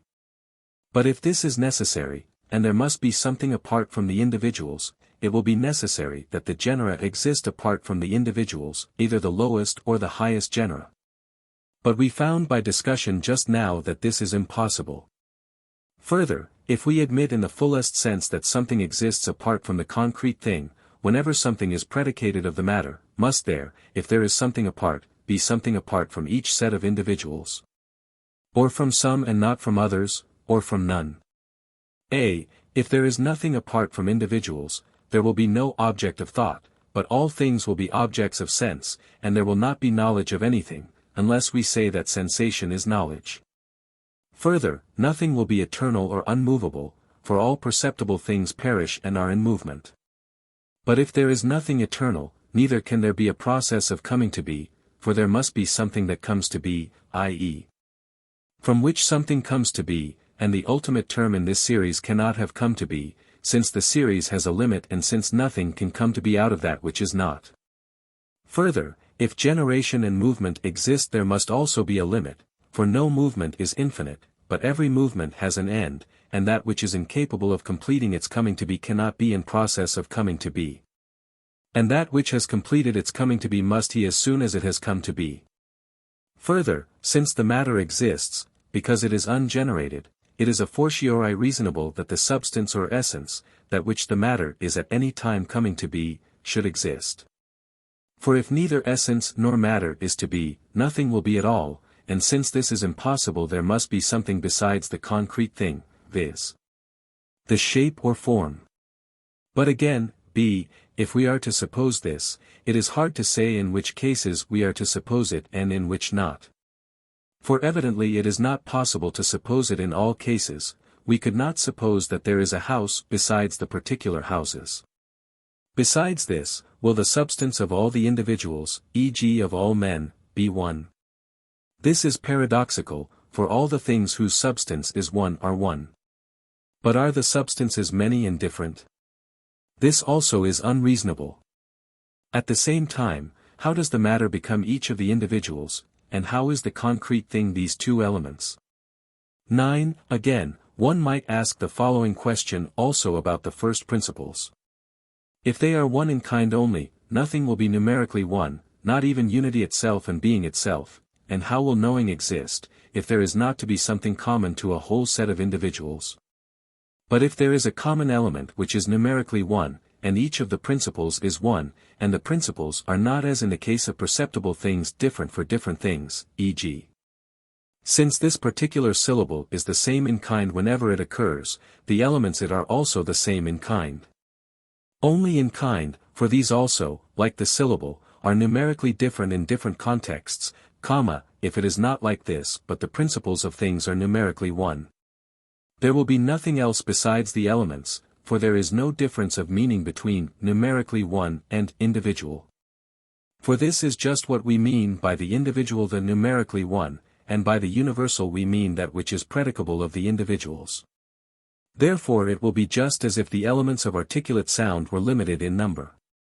All the language in the world would be confined to the ABC, since there could not be two or more letters of the same kind. 10. One difficulty which is as great as any has been neglected both by modern philosophers and by their predecessors, whether the principles of perishable and those of imperishable things are the same or different.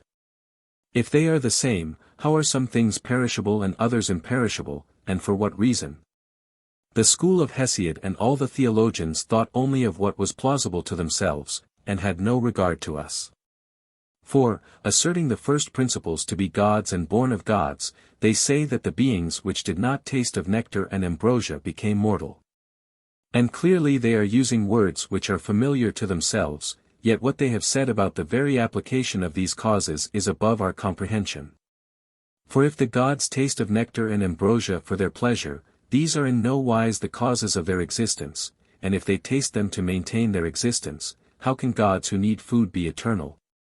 But into the subtleties of the mythologists it is not worth our while to inquire seriously. Those, however, who use the language of proof we must cross-examine and ask why, after all, things which consist of the same elements are, some of them, eternal in nature, while others perish. Since these philosophers mention no cause, and it is unreasonable that things should be as they say, evidently the principles or causes of things cannot be the same. Even the man whom one might suppose to speak most consistently, Empedocles, even he has made the same mistake. For he maintains that strife is a principle that causes destruction, but even strife would seem no less to produce everything, except the one, for all things excepting God proceed from strife. At least he says, from which all that was and is and will be hereafter. Trees, and men and women, took their growth. And beasts and birds and water-nourished fish. And long-aged gods. The implication is evident even apart from these words. For if strife had not been present in things, all things would have been one, according to him, for when they have come together, then strife stood outermost. Hence it also follows on his theory that God most blessed is less wise than all others. For he does not know all the elements, for he has in him no strife, and knowledge is of the like by the like. For by earth, he says, we see earth, by water water. By ether godlike ether, by fire wasting fire. Love by love, and strife by gloomy strife. But and this is the point we started from, this at least is evident, that on his theory it follows that strife is as much the cause of existence as of destruction. And similarly love is not specially the cause of existence. For in collecting things into the one it destroys all other things. And at the same time Empedocles mentions no cause of the change itself, except that things are so by nature. But when strife at last waxed great in the limbs of the sphere, and sprang to assert its rights as the time was fulfilled. Which is fixed for them in turn by a mighty oath. This implies that change was necessary. But he shows no cause of the necessity. But yet so far at least he alone speaks consistently, for he does not make some things perishable and others imperishable, but makes all perishable except the elements. The difficulty we are speaking of now is, why some things are perishable and others are not, if they consist of the same principles. Let this suffice as proof of the fact that the principles cannot be the same. But if there are different principles, one difficulty is whether these also will be imperishable or perishable. For if they are perishable, evidently these also must consist of certain elements, for all things that perish, perish by being resolved into the elements of which they consist. So that it follows that prior to the principles there are other principles. But this is impossible, whether the process has a limit or proceeds to infinity. Further, how will perishable things exist, if their principles are to be annulled?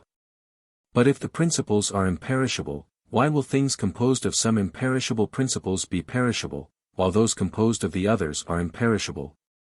This is not probable, but is either impossible or needs much proof. Further, no one has even tried to maintain different principles, they maintain the same principles for all things. But they swallow the difficulty we stated first as if they took it to be something trifling. 11. The inquiry that is both the hardest of all and the most necessary for knowledge of the truth is whether being and unity are the substances of things, and whether each of them, without being anything else, is being or unity respectively. Or we must inquire what being and unity are, with the implication that they have some other underlying nature. For some people think they are of the former, others think they are of the latter character. Plato and the Pythagoreans thought being and unity were nothing else, but this was their nature, their essence being just unity and being.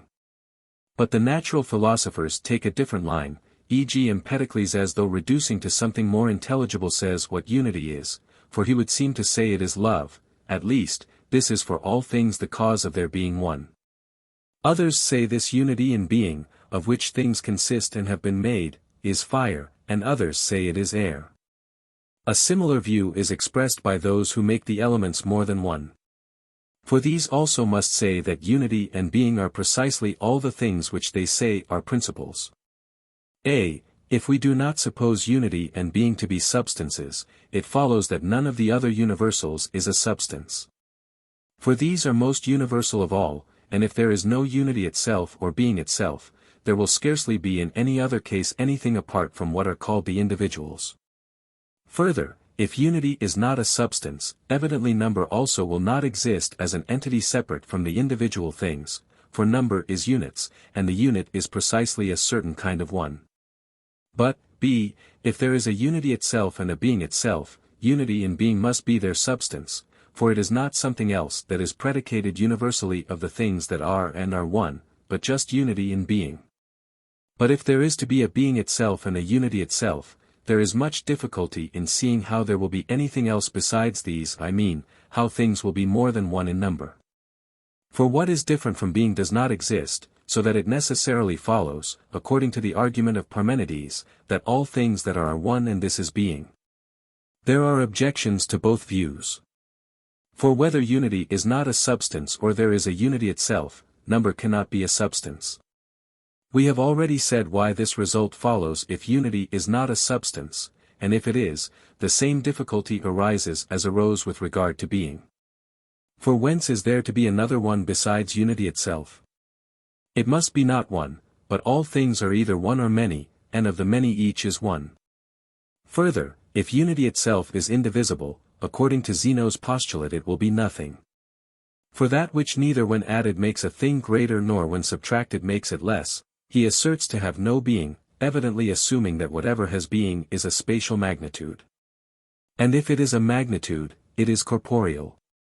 For the corporeal has being in every dimension, while the other objects of mathematics, e.g. a plane or a line, added in one way will increase what they are added to, but in another way will not do so, and a point or a unit does so in no way.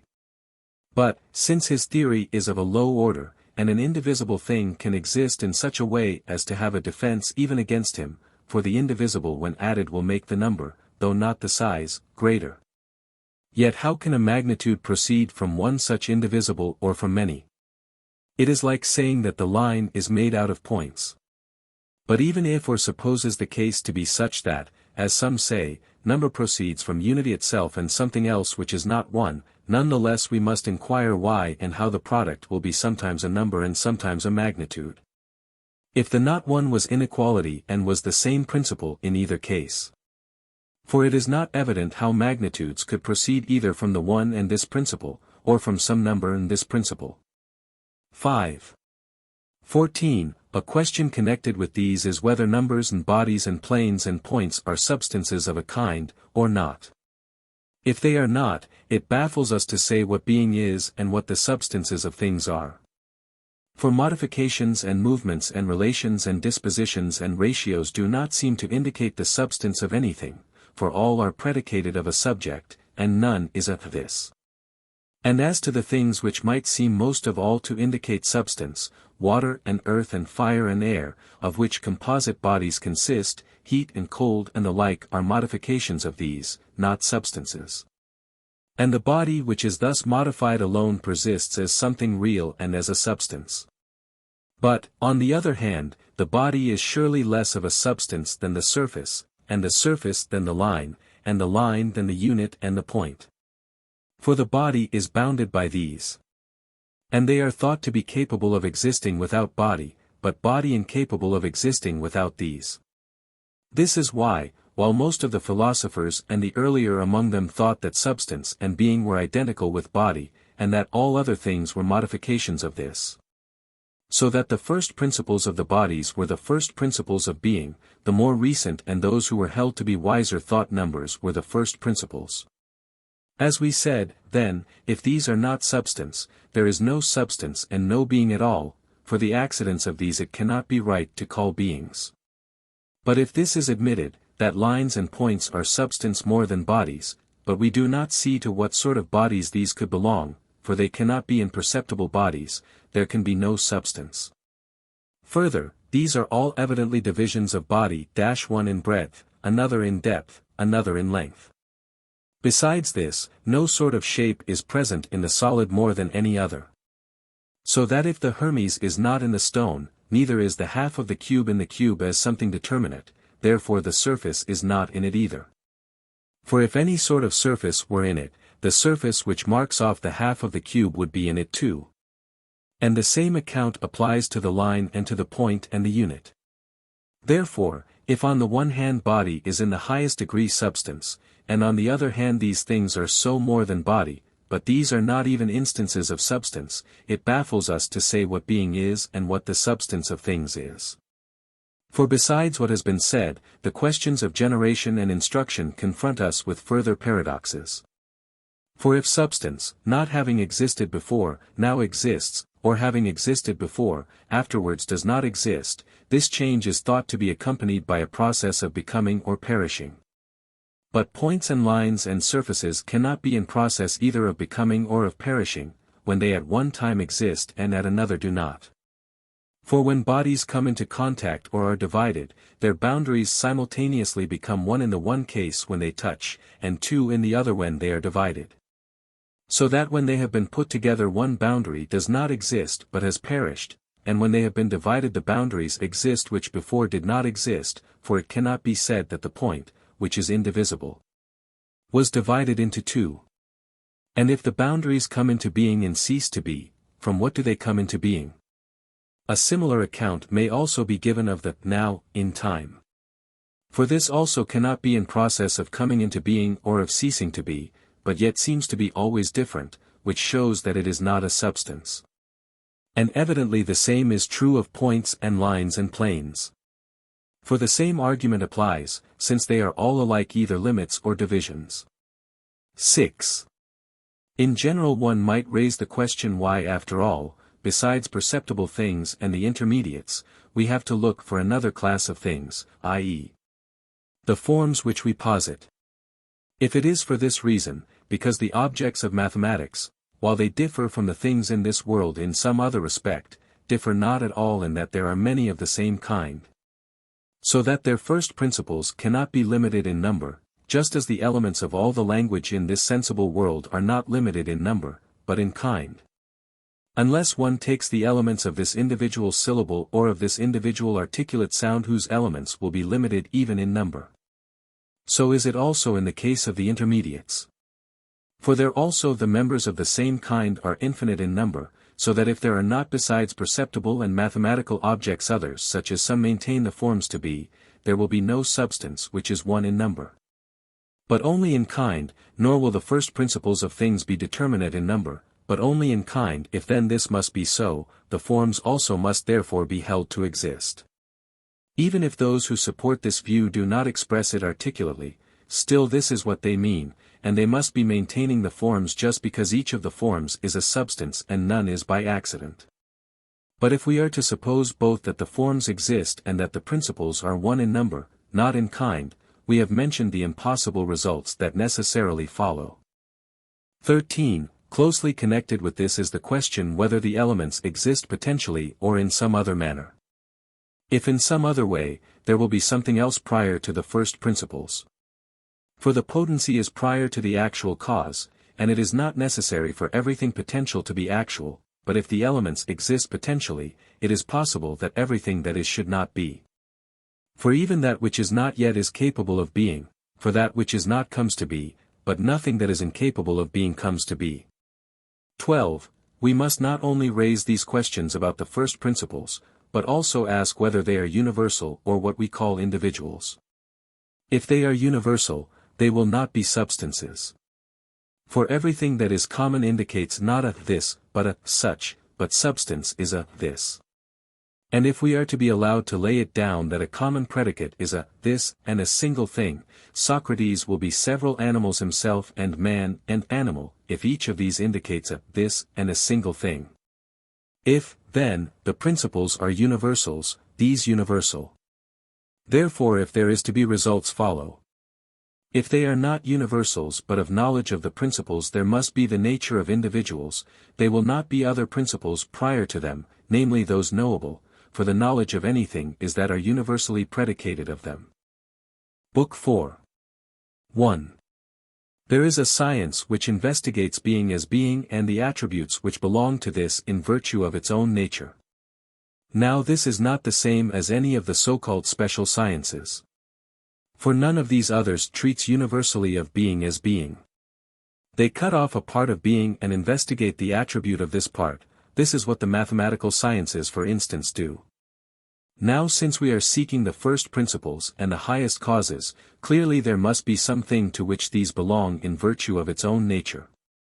If then those who sought the elements of existing things were seeking these same principles, it is necessary that the elements must be elements of being not by accident but just because it is being. Therefore it is of being as being that we also must grasp the first causes. 2. There are many senses in which a thing may be said to be, but all that is related to one central point, one definite kind of thing, and is not said to be by a mere ambiguity. Everything which is healthy is related to health, one thing in the sense that it preserves health, another in the sense that it produces it, another in the sense that it is a symptom of health, another because it is capable of it. And that which is medical is relative to the medical art, one thing being called medical because it possesses it, another because it is naturally adapted to it, another because it is a function of the medical art. And we shall find other words used similarly to these. So, too, there are many senses in which a thing is said to be, but all refer to one starting point. Some things are said to be because they are substances, others because they are affections of substance, others because they are a process towards substance, or destructions or privations or qualities of substance. Or productive or generative of substance, or of things which are relative to substance, or negations of one of these things of substance itself. It is for this reason that we say even of non-being that it is non-being. As, then, there is one science which deals with all healthy things, the same applies in the other cases also. For not only in the case of things which have one common notion does the investigation belong to one science, but also in the case of things which are related to one common nature, for even these in a sense have one common notion.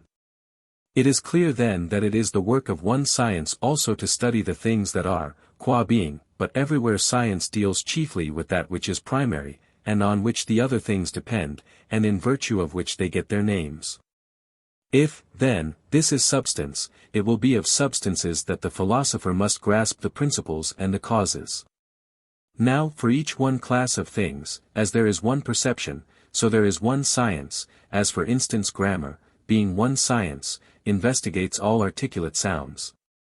Hence to investigate all the species of being qua being is the work of a science which is generically one, and to investigate the several species is the work of the specific parts of the science. If, now, being and unity are the same and are one thing in the sense that they are implied in one another as principle and cause are, not in the sense that they are explained by the same definition, though it makes no difference even if we suppose them to be like that, in fact this would even strengthen our case. For one man and man are the same thing, and so are existent man and man.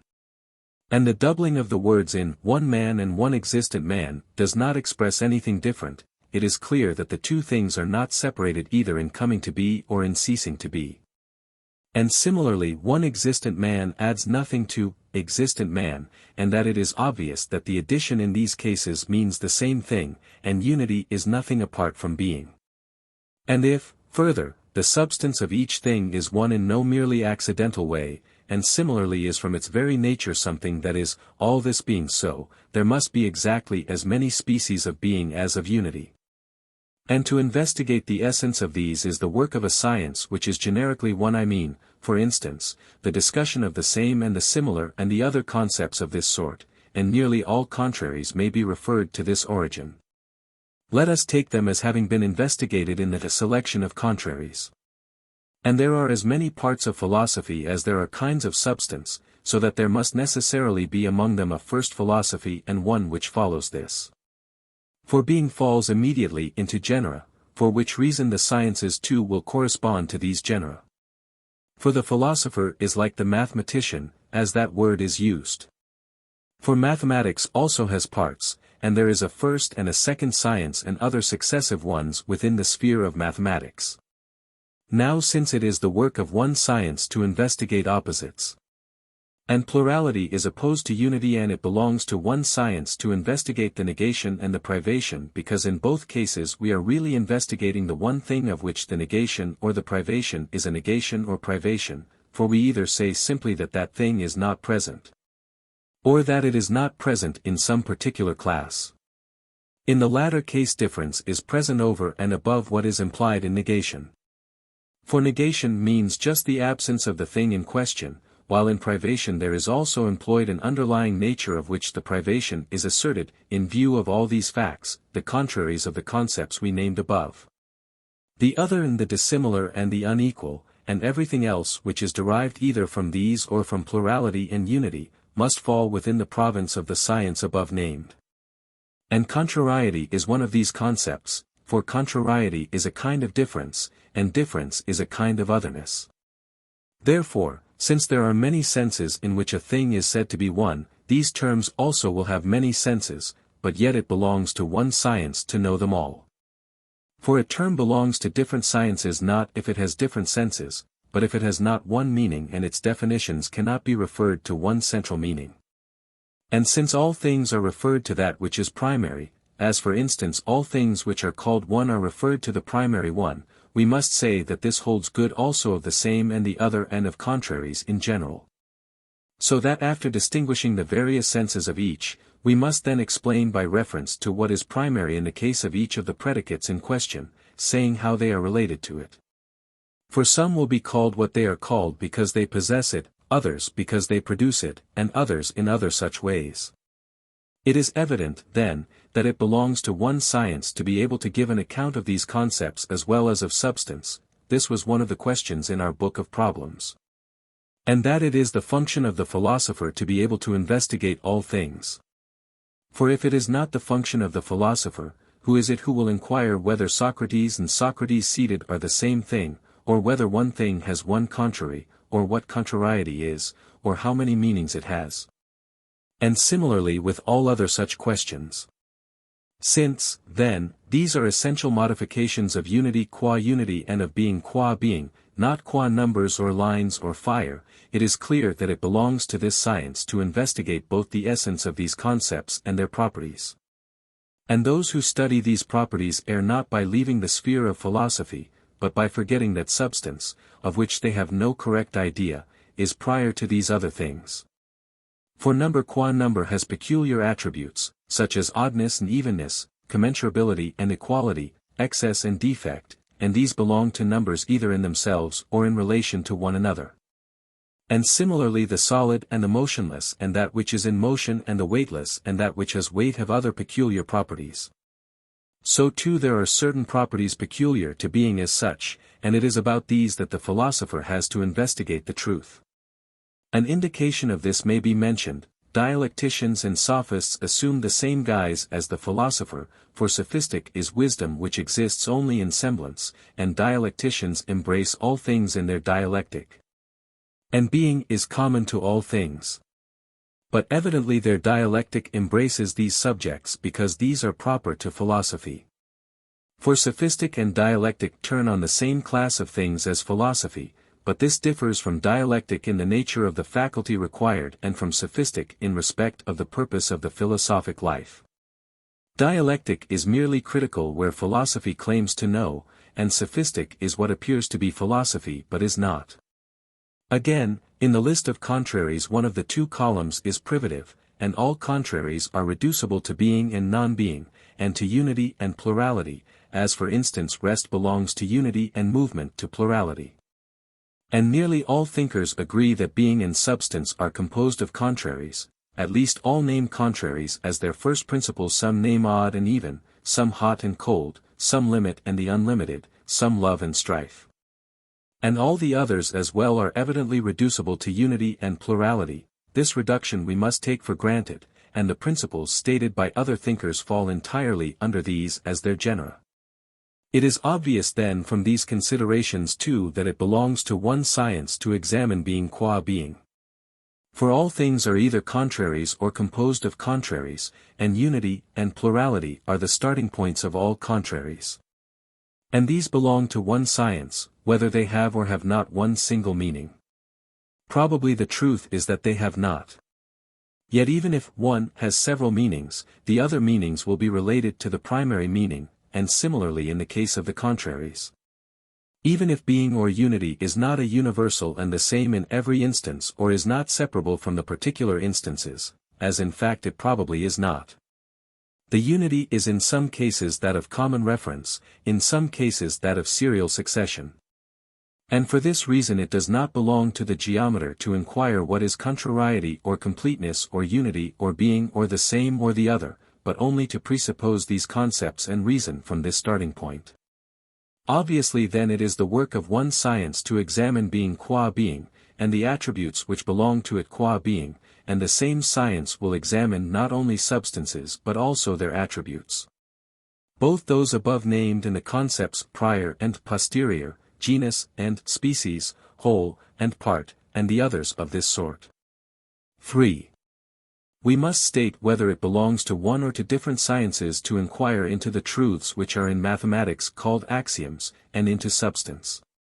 Evidently, the inquiry into these also belongs to one science, and that the science of the philosopher, for these truths hold good for everything that is, and not for some special genus apart from others. And all men use them, because they are true of being qua being in each genus has being.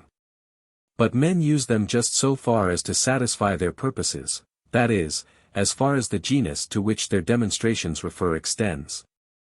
Therefore since these truths clearly hold good for all things qua being, for this is what is common to them, to him who studies being qua being belongs the inquiry into these as well. And for this reason no one who is conducting a special inquiry tries to say anything about their truth or falsity, neither the geometer or the arithmetician. Some natural philosophers indeed have done so, and their procedure was intelligible enough, for they thought that they alone were inquiring about the whole of nature and about being.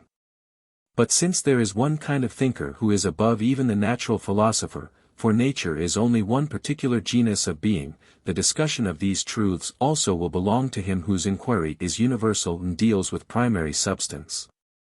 Physics also is a kind of wisdom, but it is not the first kind, and the attempts of some of those who discuss the terms on which truth should be accepted, are due to a want of training in logic. For they should know these things already when they come to a special study, and not be inquiring into them while they are listening to lectures on it. Evidently then it belongs to the philosopher, i.e., to him who is studying the nature of all substance, to inquire also into the principles of syllogism. But he who knows best about each genus must be able to state the most certain principles of his subject, so that he whose subject is existing things qua existing must be able to state the most certain principles of all things. This is the philosopher, and the most certain principle of all is that regarding which it is impossible to be mistaken. For such a principle must be both the best known, for all men may be mistaken about things which they do not know, and non-hypothetical. For a principle which every one must have who understands anything that is not a hypothesis. And that which every one must know who knows anything, he must already have when he comes to a special study. Evidently then such a principle is the most certain of all, which principle this is, let us proceed to say.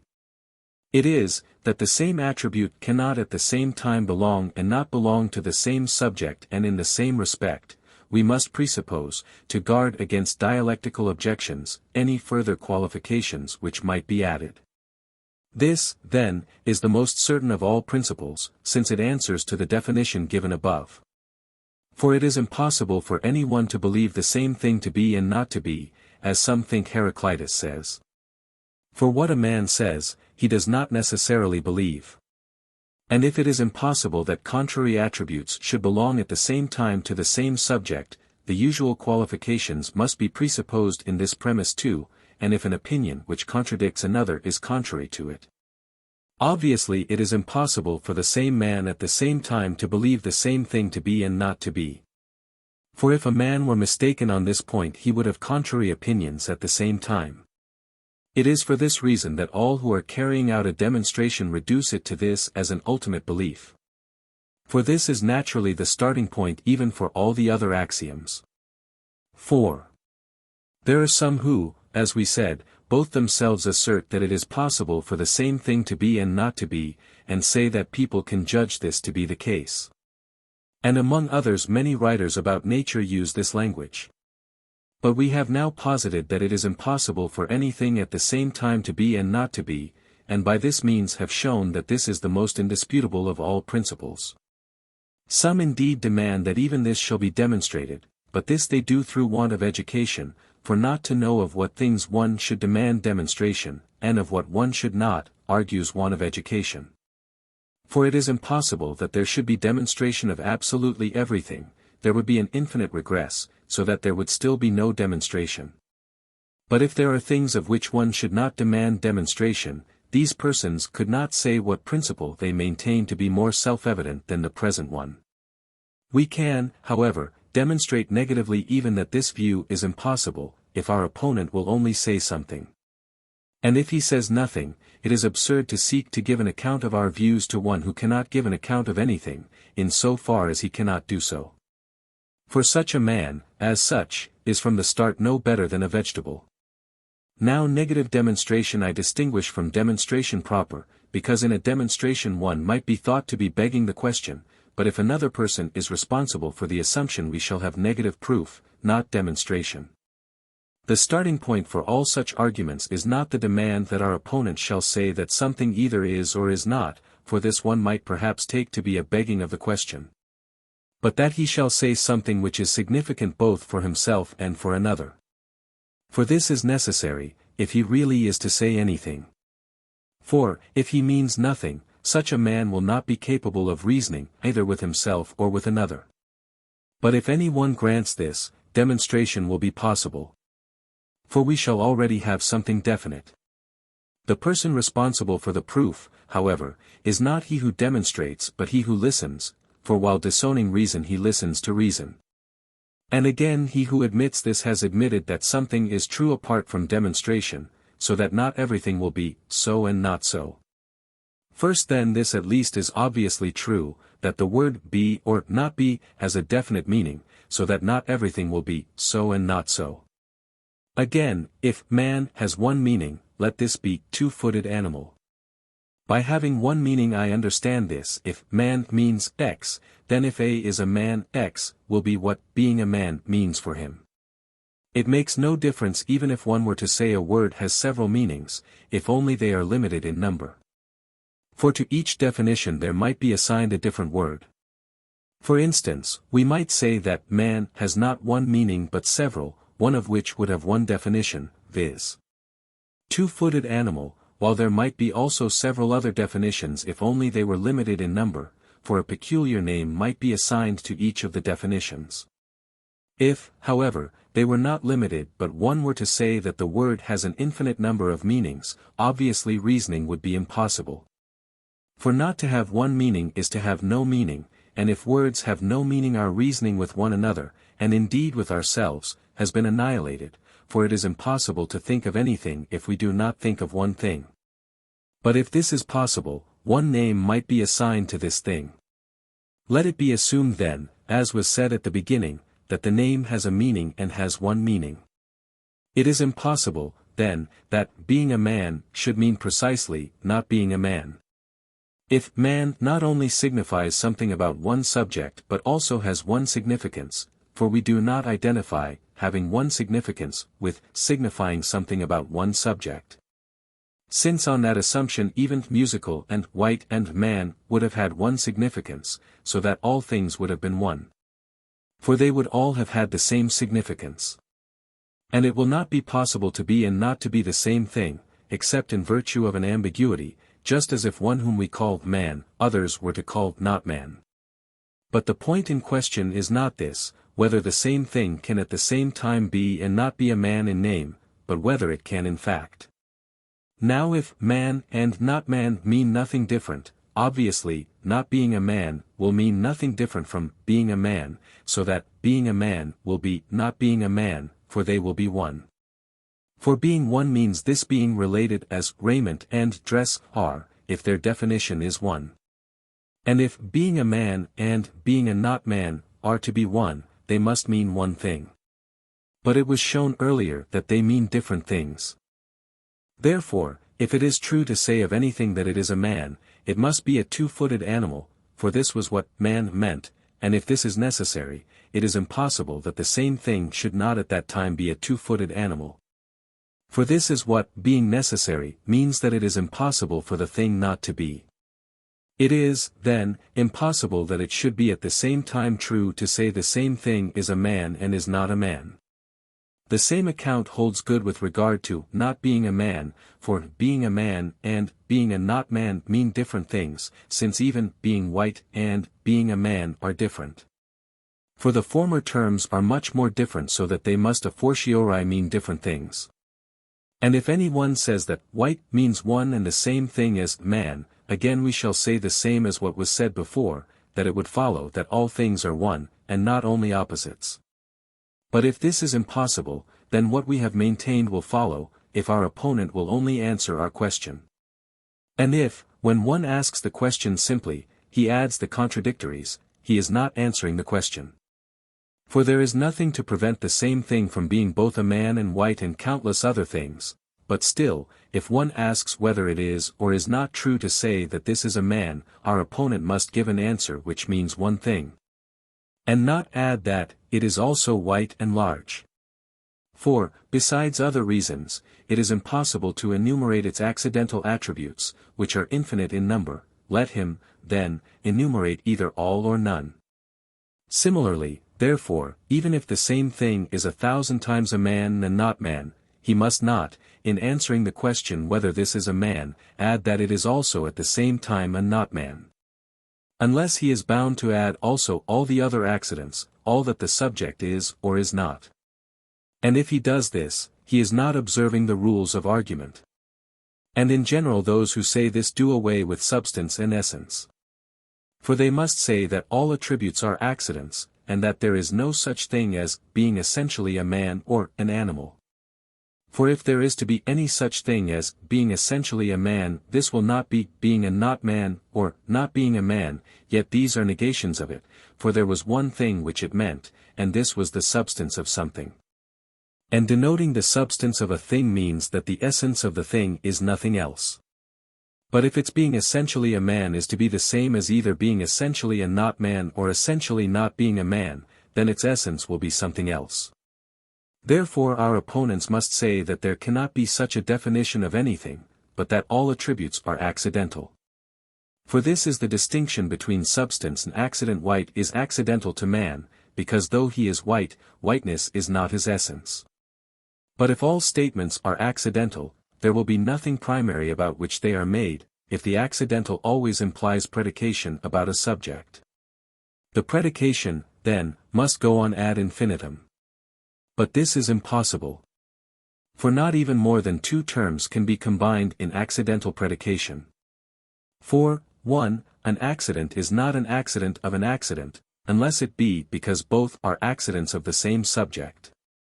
I mean, for instance, that the white is musical and the latter is white, only because both are accidental to man. But, 2, Socrates is musical, not in this sense, that both terms are accidental to something else. Since then some predicates are accidental in this and some in that sense, those which are accidental in the latter sense, in which white is accidental to Socrates, cannot form an infinite series in the upward direction, e.g. Socrates the white has not yet another accident, for no unity can be got out of such a sum. Nor again, will white have another term accidental to it, e.g. musical. For this is no more accidental to that than that is to this. And at the same time we have drawn the distinction, that while some predicates are accidental in this sense, others are so in the sense in which musical is accidental to Socrates. And the accident is an accident of an accident not in cases of the latter kind, but only in cases of the other kind, so that not all terms will be accidental. There must, then, even so be something which denotes substance. And if this is so, it has been shown that contradictories cannot be predicated at the same time. Again, if all contradictory statements are true of the same subject at the same time, evidently all things will be one. For the same thing will be a trireme, a wall, and a man, if of everything it is possible either to affirm or to deny anything, and this premise must be accepted by those who share the views of Protagoras. For if any one thinks that the man is not a trireme, evidently he is not a trireme, so that he also is a trireme, if, as they say, contradictory statements are both true. And we thus get the doctrine of Anaxagoras, that all things are mixed together, so that nothing really exists. They seem, then, to be speaking of the indeterminate, and, while fancying themselves to be speaking of being, they are speaking about non-being, for it is that which exists potentially and not in complete reality that is indeterminate. But they must predicate of every subject the affirmation or the negation of every attribute. For it is absurd if of each subject its own negation is to be predicable, while the negation of something else which cannot be predicated of it is not to be predicable of it. For instance, if it is true to say of a man that he is not a man, evidently it is also true to say that he is either a trireme or not a trireme. If, then, the affirmative can be predicated, the negative must be predicable too. And if the affirmative is not predicable, the negative, at least, will be more predicable than the negative of the subject itself. If, then, even the latter negative is predicable, the negative of trireme will be also predicable. And, if this is predicable, the affirmative will be so too. Those, then, who maintain this view are driven to this conclusion, and to the further conclusion that it is not necessary either to assert or to deny. For if it is true that a thing is a man and not man, evidently also it will be neither a man nor a not man. For to the two assertions there answer two negations, and if the former is treated as a single proposition compounded out of two, the latter also is a single proposition opposite to the former. Again, either the theory is true in all cases, and a thing is both white and not white, and existent and non-existent, and all other assertions and negations are similarly compatible, or the theory is true of some statements and not of others. And if not of all, the exceptions will be contradictories of which admittedly only one is true. But if of all, again either the negation will be true wherever the assertion is, and the assertion true wherever the negation is, or the negation will be true where the assertion is, but the assertion not always true where the negation is. And, in the latter case there will be something which fixedly is not, and this will be an indisputable belief, and if non-being is something indisputable and knowable, the opposite assertion will be more knowable. But, if it is equally possible also to assert all that it is possible to deny, one must either be saying what is true when one separates the predicates, and says, for instance, that a thing is white and again that it is not white or not. And if, it is not true to apply the predicates separately, our opponent is not saying what he professes to say, and also nothing at all exists, but how could non-existent things speak or walk, as he does? Also all things would on this view be one, as has been already said, and man and God and trireme and their contradictories will be the same. For if contradictories can be predicated alike of each subject, one thing will in no wise differ from another, for if it differ, this difference will be something true and peculiar to it. And, 2, if one may with truth apply the predicates separately, the above-mentioned result follows none the less, and, further, it follows that all would then be right and all would be in error. And our opponent himself confesses himself to be in error. And at the same time our discussion with him is evidently about nothing at all, for he says nothing. For he says neither yes nor no, but yes and no, and again he denies both of these and says neither yes nor no. For otherwise there would already be something definite. Again, if when the assertion is true, the negation is false, and when this is true, the affirmation is false, it will not be possible to assert and deny the same thing truly at the same time. But perhaps they might say this was the very question at issue. Again, is he in error who judges either that the thing is so or that it is not so, and is he right who judges both? If he is right, what can they mean by saying that the nature of existing things is of this kind? And if he is not right, but more right than he who judges in the other way, being will already be of a definite nature, and this will be true, and not at the same time also not true. But if all are alike both wrong and right, one who is in this condition will not be able either to speak or to say anything intelligible, for he says at the same time both yes and no. And if he makes no judgment but thinks and does not think, indifferently, what difference will there be between him and a vegetable? Thus, then, it is in the highest degree evident that neither any one of those who maintain this view nor any one else is really in this position.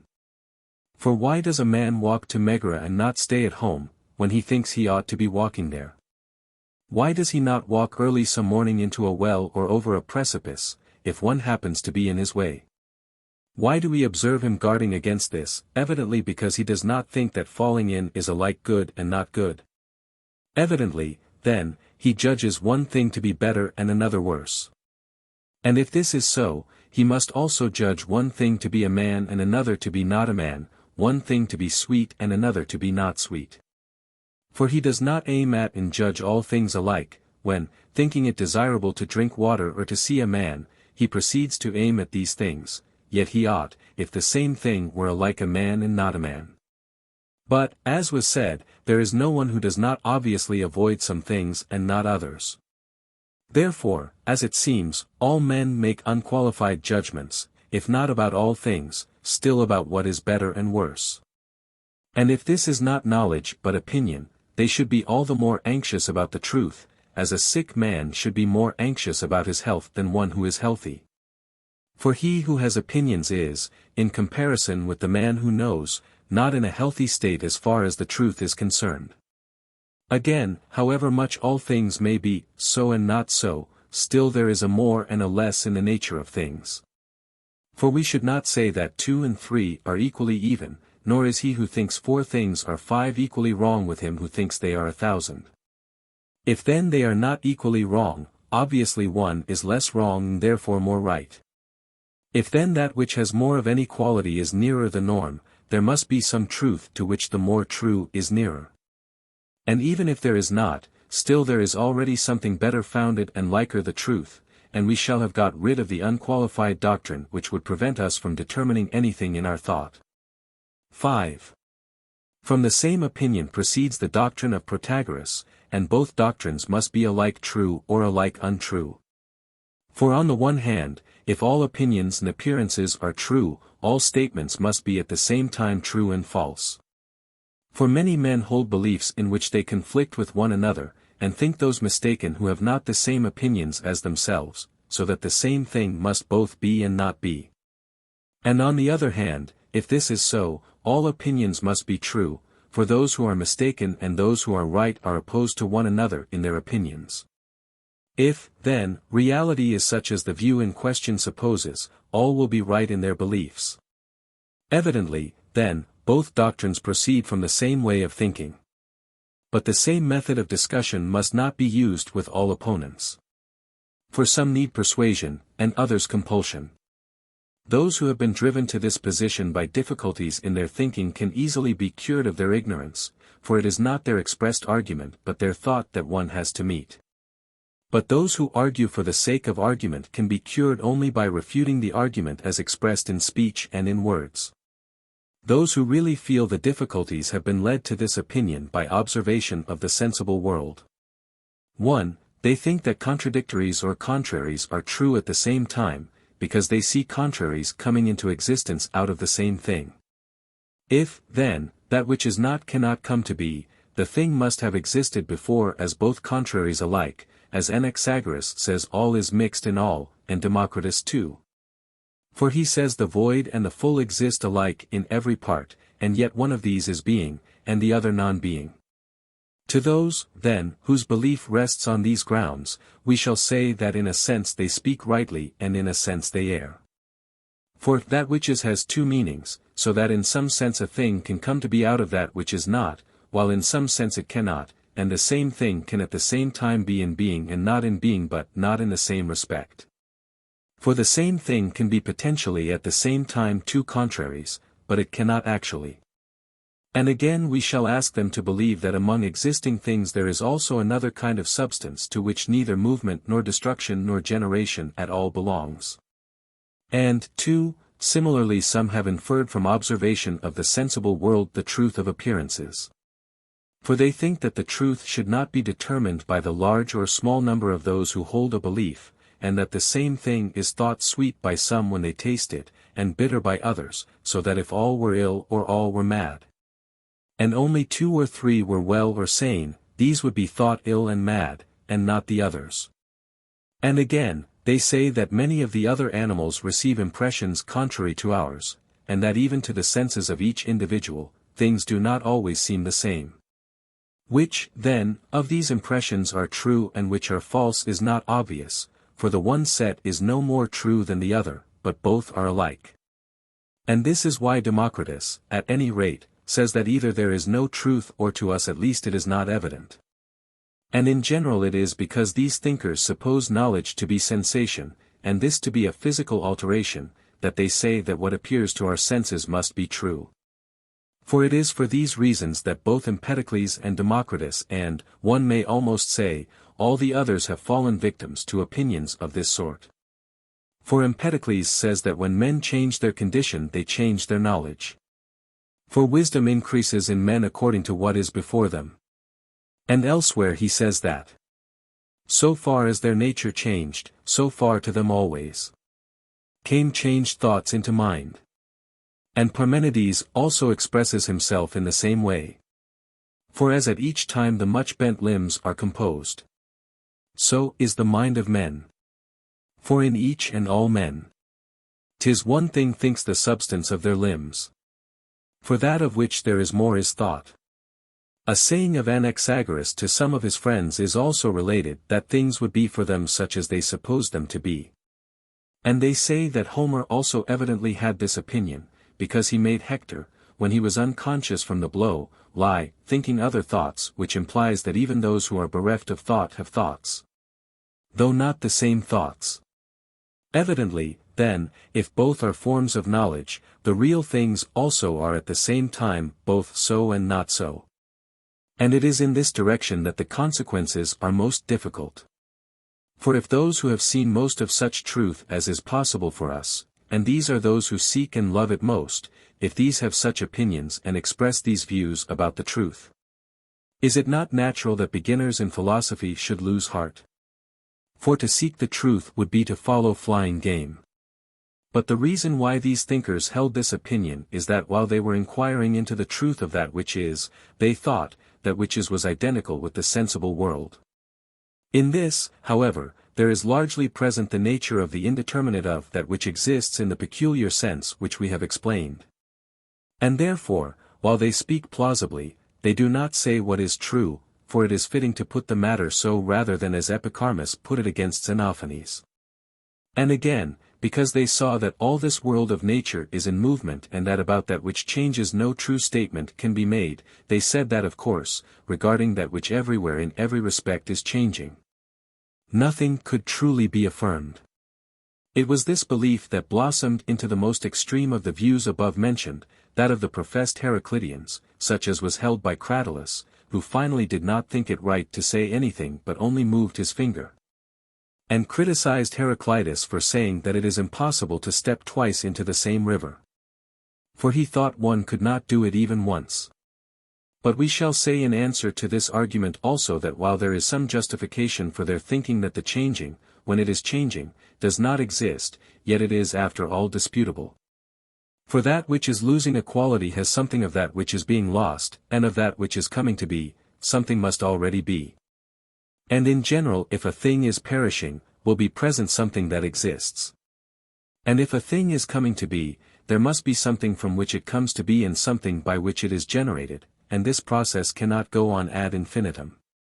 But, leaving these arguments, let us insist on this, that it is not the same thing to change in quantity and in quality.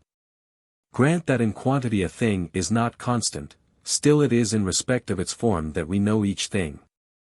And again, it would be fair to criticize those who hold this view for asserting about the whole material universe what they saw only in a minority even of sensible things. For only that region of the sensible world which immediately surrounds us is always in process of destruction and generation.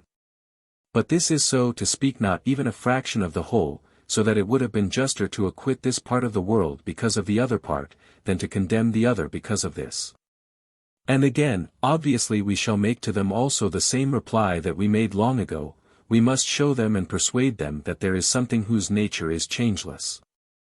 Indeed, those who say that things at the same time are and are not, should in consequence say that all things are at rest rather than that they are in movement. For there is nothing into which they can change, since all attributes belong already to all subjects. Regarding the nature of truth, we must maintain that not everything which appears is true. Firstly, because even if sensation at least of the object peculiar to the sense in question is not false, still appearance is not the same as sensation. Again, it is fair to express surprise at our opponents raising the question whether magnitudes are as great, and colors are of such a nature, as they appear to people at a distance, or as they appear to those close at hand. And whether they are such as they appear to the healthy or to the sick, and whether those things are heavy which appear so to the weak or those which appear so to the strong, and those things true which appear to the sleeping or to the waking. For obviously they do not think these to be open questions, no one, at least, if when he is in Libya he has fancied one night that he is in Athens, starts for the concert hall. And again with regard to the future, as Plato says, surely the opinion of the physician and that of the ignorant man are not equally weighty, for instance, on the question whether a man will get well or not. And again, among sensations themselves the sensation of a foreign object and that of the appropriate object, or that of a kindred object and that of the object of the sense in question, are not equally authoritative, but in the case of color sight, not taste, has the authority, and in the case of flavor taste, not sight. Each of which senses never says at the same time of the same object that it simultaneously is so and not so, but not even at different times does one sense disagree about the quality, but only about that to which the quality belongs. I mean, for instance, that the same wine might seem, if either it or one's body changed, at one time sweet and at another time not sweet. But at least the sweet, such as it is when it exists, has never yet changed, but one is always right about it, and that which is to be sweet is of necessity of such and such a nature. Yet all these views destroy this necessity, leaving nothing to be of necessity, as they leave no essence of anything, for the necessary cannot be in this way and also in that, so that if anything is of necessity, it will not be both so and not so. And, in general, if only the sensible exists, there would be nothing if animate things were not, for there would be no faculty of sense. Now the view that neither the sensible qualities nor the sensations would exist is doubtless true, for they are affections of the perceiver, but that the substrata which cause the sensation should not exist even apart from sensation is impossible. For sensation is surely not the sensation of itself, but there is something beyond the sensation, which must be prior to the sensation. For that which moves is prior in nature to that which is moved, and if they are correlative terms, this is no less the case. 6.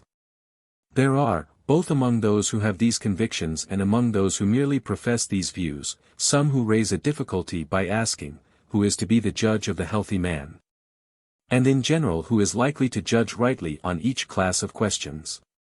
But such inquiries are like puzzling over the question whether we are now asleep or awake. And all such questions have the same meaning. These people demand that a reason shall be given for everything. For they seek a starting point, and they seek to get this by demonstration, while it is obvious from their actions that they have no conviction. But their mistake is what we have stated it to be. They seek a reason for things for which no reason can be given, for the starting point of demonstration is not demonstration. These, then, might be easily persuaded of this truth, for it is not difficult to grasp. But those who seek merely compulsion in argument seek what is impossible, for they demand to be allowed to contradict themselves, a claim which contradicts itself from the very first. But if not all things are relative, but some are self-existent, not everything that appears will be true, for that which appears is apparent to someone, so that he who says all things that appear are true, makes all things relative. And, therefore, those who ask for an irresistible argument, and at the same time demand to be called to account for their views, must guard themselves by saying that the truth is not that what appears exists, but that what appears exists for him to whom it appears, and when, and to the sense to which, and under the conditions under which it appears. And if they give an account of their view, but do not give it in this way, they will soon find themselves contradicting themselves.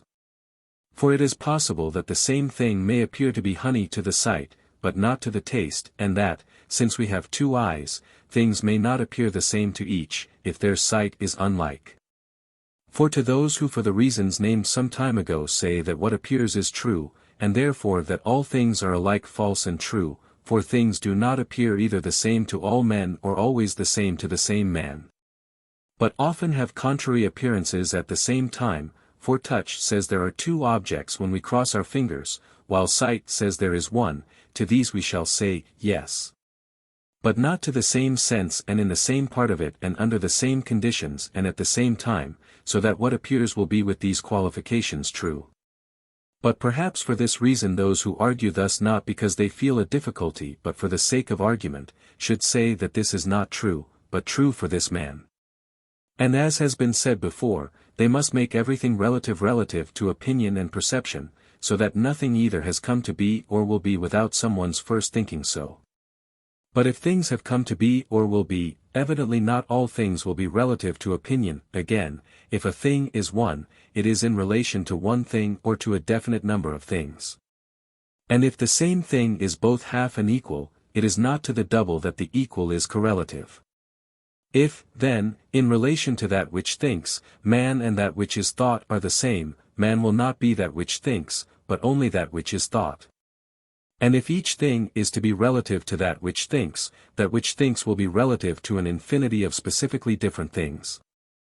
Let this, then, suffice to show, 1. That the most indisputable of all beliefs is that contradictory statements are not at the same time true, and, 2. What consequences follow from the assertion that they are, and, 3. Why people do assert this.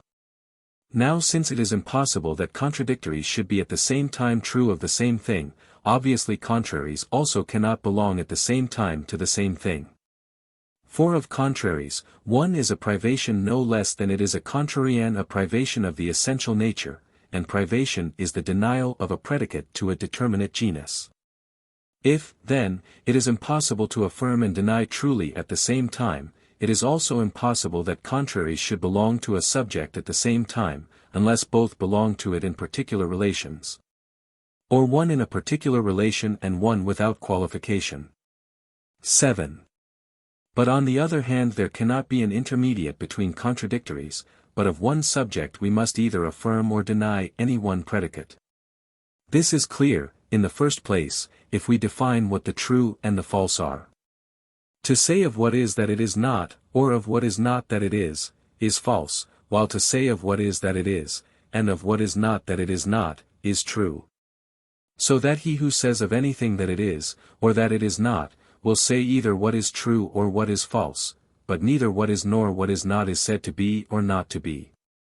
Again, the intermediate between the contradictories will be so either in the way in which gray is between black and white, or as that which is neither man nor horse is between man and horse. If it were of the latter kind, it could not change into the extremes, for change is from not good to good, or from good to not good, but as a matter of fact when there is an intermediate it is always observed to change into the extremes. For there is no change except to opposites and to their intermediates. But if it is really intermediate, in this way too there would have to be a change to white, which was not from not white, but as it is, this is never seen. Again, every object of understanding or reason the understanding either affirms or denies this is obvious from the definition whenever it says what is true or false. When it connects in one way by assertion or negation, it says what is true, and when it does so in another way, what is false. Again, there must be an intermediate between all contradictories, if one is not arguing merely for the sake of argument. So that it will be possible for a man to say what is neither true nor untrue, and there will be a middle between that which is and that which is not, so that there will also be a kind of change intermediate between generation and destruction. Again, in all classes in which the negation of an attribute involves the assertion of its contrary, even in these there will be an intermediate. For instance, in the sphere of numbers there will be number which is neither odd nor not odd. But this is impossible, as is obvious from the definition. Again, the process will go on ad infinitum, and the number of realities will be not only half as great again, but even greater. For again it will be possible to deny this intermediate with reference both to its assertion and to its negation, and this new term will be some definite thing, for its essence is something different. Again, when a man, on being asked whether a thing is white, says, no, he has denied nothing except that it is, and its not being is a negation. Some people have acquired this opinion as other paradoxical opinions have been acquired. When men cannot refute Aristotle arguments, they give in to the argument and agree that the conclusion is true. This, then, is why some express this view, others do so because they demand a reason for everything. And the starting point in dealing with all such people is definition. Now the definition rests on the necessity of their meaning something, for the form of words of which the word is a sign will be its definition. While the doctrine of Heraclitus, that all things are and are not, seems to make everything true, that of Anaxagoras, that there is an intermediate between the terms of a contradiction, seems to make everything false.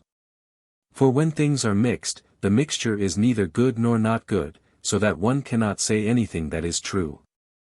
8. In view of these distinctions it is obvious that the one-sided theories which some people express about all things cannot be valid. On the one hand the theory that nothing is true, for, say they, there is nothing to prevent every statement from being like the statement, the diagonal of a square is commensurate with the side, on the other hand the theory that everything is true.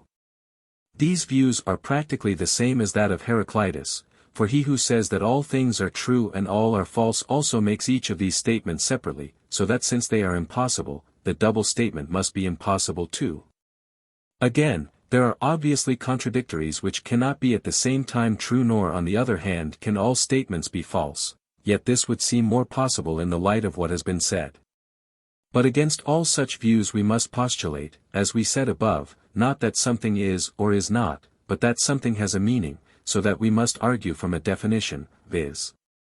by assuming what falsity or truth means. If that which it is true to affirm is nothing other than that which it is false to deny, it is impossible that all statements should be false, for one side of the contradiction must be true. Again, if it is necessary with regard to everything either to assert or to deny it, it is impossible that both should be false, for it is one side of the contradiction that is false. Therefore all such views are also exposed to the often expressed objection, that they destroy themselves. For he who says that everything is true makes even the statement contrary to his own true, and therefore his own not true, for the contrary statement denies that it is true, while he who says everything is false makes himself also false.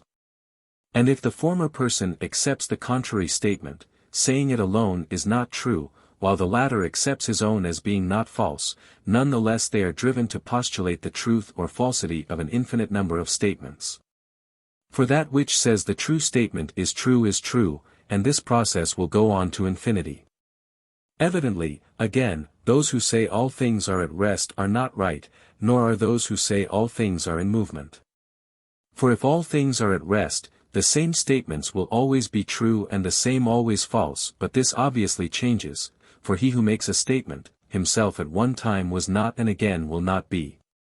And if all things are in motion, nothing will be true, everything therefore will be false. But it has been shown that this is impossible. Again, it must be that which is that changes, for change is from something to something.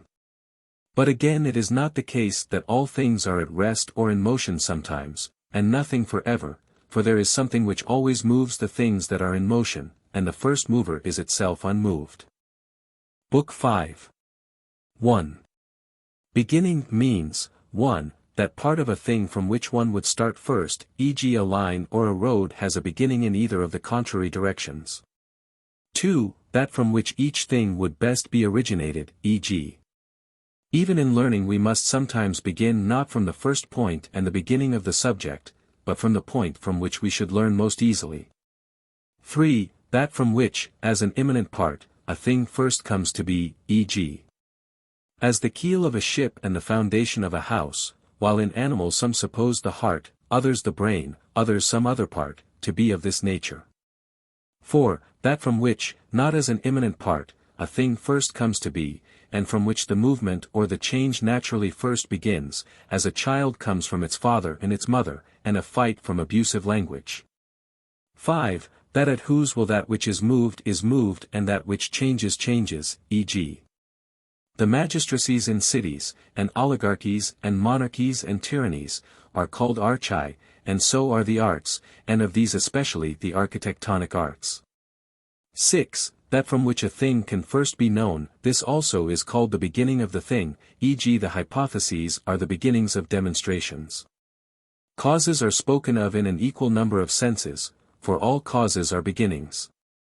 It is common, then, to all beginnings to be the first point from which a thing either is or comes to be or is known, but of these some are immanent in the thing and others are outside. Hence the nature of a thing is a beginning, and so is the element of a thing, and thought and will, and essence, and the final cause for the good and the beautiful are the beginning both of the knowledge and of the movement of many things. 2. Cause means, 1. That from which, as immanent material, a thing comes into being, e.g. the bronze is the cause of the statue and the silver of the saucer, and so are the classes which include these. 2. The form or pattern, i.e. the definition of the essence, and the classes which include this, e.g. the ratio 2:1 and number in general are causes of the octave, and the parts included in the definition. 3. That from which the change or the resting from change first begins.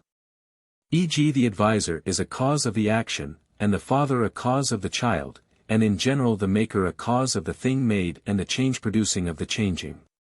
4. The end, i.e. that for the sake of which a thing is, e.g. health is the cause of walking. For, why does one walk, we say, that one may be healthy, and in speaking thus we think we have given the cause. The same is true of all the means that intervene before the end, when something else has put the process in motion, as e.g. thinning or purging or drugs or instruments intervene before health is reached. For all these are for the sake of the end, though they differ from one another in that some are instruments and others are actions. These, then, are practically all the senses in which causes are spoken of, and as they are spoken of in several senses it follows both that there are several causes of the same thing, and in no accidental sense, e.g. both the art of sculpture and the bronze are causes of the statue not in respect of anything else but qua statue. Not, however, in the same way, but the one as matter and the other as source of the movement, and that things can be causes of one another, e.g. exercise of good condition, and the latter of exercise. Not, however, in the same way, but the one as end and the other as source of movement. Again, the same thing is the cause of contraries, for that which when present causes a particular thing, we sometimes charge, when absent, with the contrary, e.g., we impute the shipwreck to the absence of the steersman, whose presence was the cause of safety, and both the presence and the privation are causes as sources of movement. All the causes now mentioned fall under four senses which are the most obvious.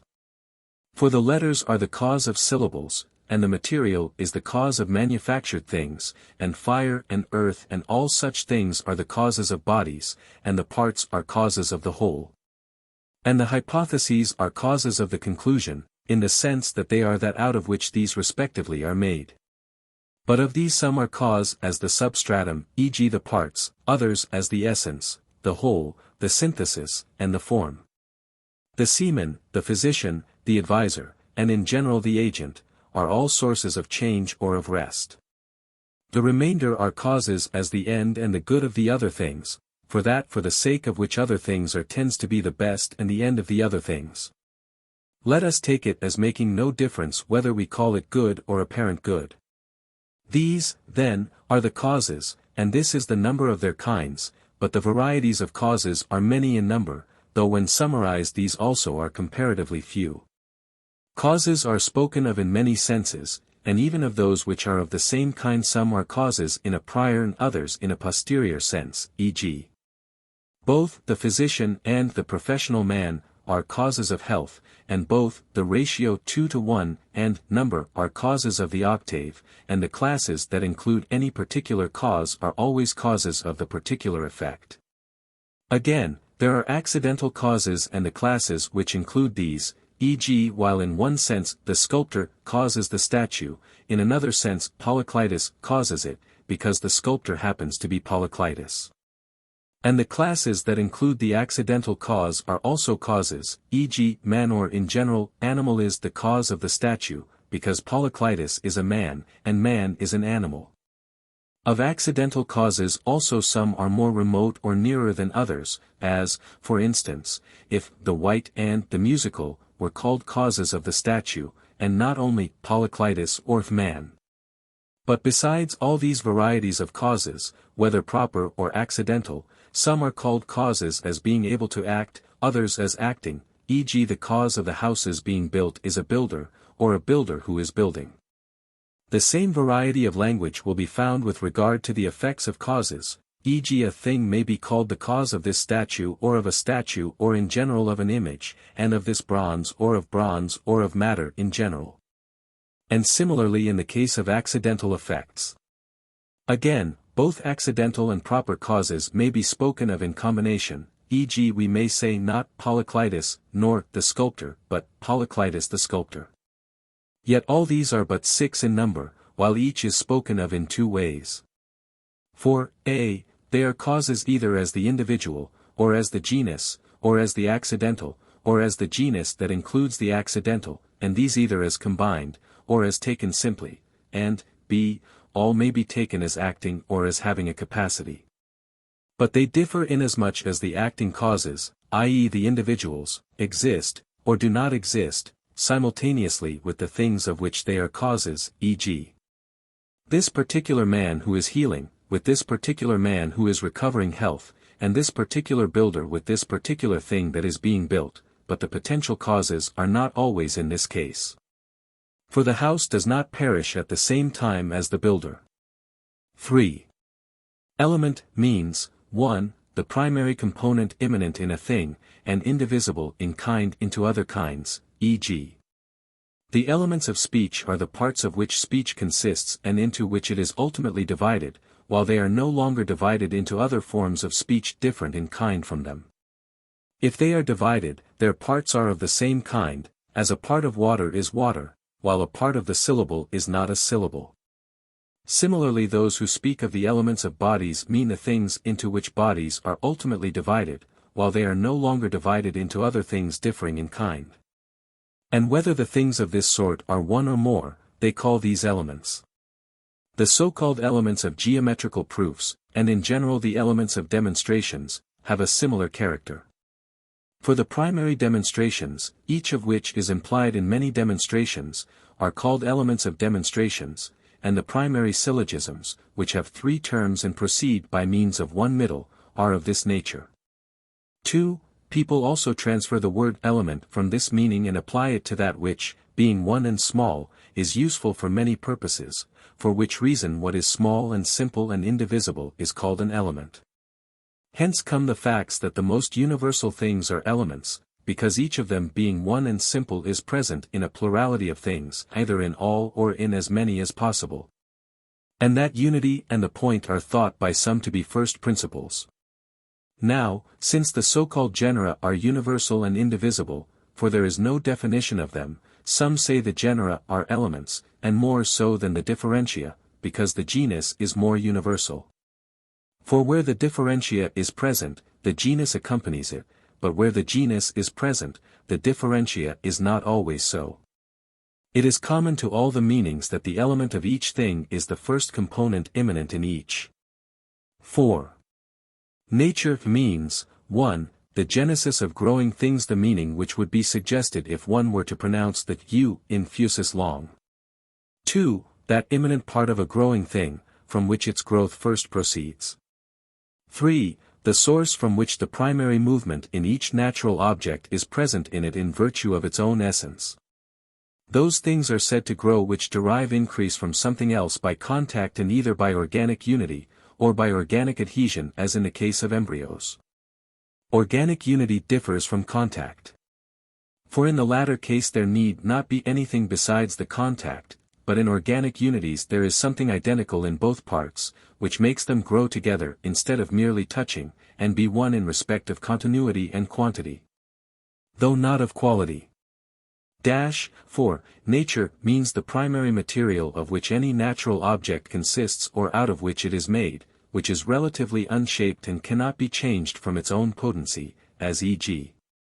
bronze is said to be the nature of a statue and of bronze utensils, and wood the nature of wooden things, and so in all other cases, for when a product is made out of these materials, the first matter is preserved throughout.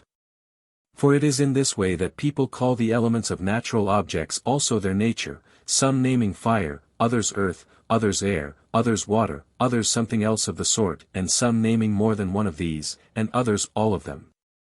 5. Nature means the essence of natural objects, as with those who say the nature is the primary mode of composition, or as Empedocles says, nothing that is has a nature, but only mixing and parting of the mixed. And nature is but a name given them by men.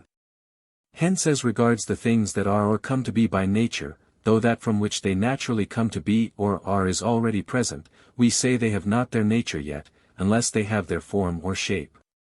That which comprises both of these exists by nature, e.g. the animals and their parts, and not only is the first matter nature, and this in two senses, either the first, counting from the thing, or the first in general, e.g.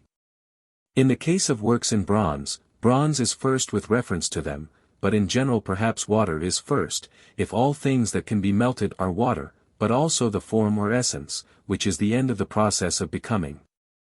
6. By an extension of meaning from this sense of nature, every essence in general has come to be called of nature, because the nature of a thing is one kind of essence. From what has been said, then, it is plain that nature in the primary and strict sense is the essence of things which have in themselves, as such, a source of movement. For the matter is called the nature because it is qualified to receive this, and processes of becoming and growing are called nature because they are movements proceeding from this. And nature in this sense is the source of the movement of natural objects, being present in them somehow, either potentially or in complete reality. 5. We call necessary, 1, a, that without which, as a condition, a thing cannot live, e.g. breathing and food are necessary for an animal, for it is incapable of existing without these, b, the conditions without which good cannot be or come to be, or without which we cannot get rid or be freed of evil, e.g. drinking the medicine is necessary in order that we may be cured of disease, and a man sailing to Aegina is necessary in order that he may get his money. 2. The compulsory in compulsion, i.e. that which impedes and tends to hinder, contrary to impulse and purpose. For the compulsory is called necessary, whence the necessary is painful, as Ivinus says, for every necessary thing is ever irksome, and compulsion is a form of necessity, as Sophocles says, but force necessitates me to this act. And necessity is held to be something that cannot be persuaded and rightly, for it is contrary to the movement which accords with purpose and with reasoning. 3. We say that that which cannot be otherwise is necessarily as it is. And from this sense of necessary all the others are somehow derived. For a thing is said to do or suffer what is necessary in the sense of compulsory, only when it cannot act according to its impulse because of the compelling forces, which implies that necessity is that because of which a thing cannot be otherwise.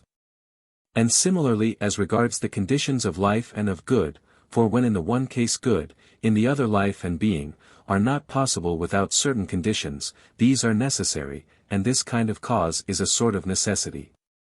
Again, demonstration is a necessary thing because the conclusion cannot be otherwise, if there has been demonstration in the unqualified sense, and the causes of this necessity are the first premises, i.e. the fact that the propositions from which the syllogism proceeds cannot be otherwise. Now some things owe their necessity to something other than themselves, others do not, but are themselves the source of necessity in other things. Therefore the necessary in the primary and strict sense is the simple, for this does not admit of more states than one, so that it cannot even be in one state and also in another, for if it did it would already be in more than one. If, then, there are any things that are eternal and unmovable, nothing compulsory or against their nature attaches to them. 6. 1 means, 1, that which is one by accident, 2, that which is one by its own nature. 1. Instances of the accidentally one are choriscus and what is musical, and musical choriscus, for it is the same thing to say choriscus and what is musical, and musical choriscus, and what is musical and what is just. And musical choriscus and just choriscus. For all of these are called one by virtue of an accident, what is just and what is musical, because they are accidents of one substance, what is musical and choriscus because the one is an accident of the other. And similarly in a sense musical choriscus is one with choriscus, because one of the parts of the phrase is an accident of the other, i.e. musical, is an accident of choriscus. And musical choriscus is one with just choriscus because one part of each is an accident of one and the same subject. The case is similar if the accident is predicated of a genus or of any universal name, e.g. if one says that man is the same as musical man, for this is either because musical is an accident of man, which is one substance, or because both are accidents of some individual, e.g. choriscus. Both, however, do not belong to him in the same way, but one presumably as genus and included in his substance, the other as a state or affection of the substance. The things, then, that are called one in virtue of an accident, are called so in this way. 2. Of things that are called one in virtue of their own nature some, a, are so called because they are continuous, e.g.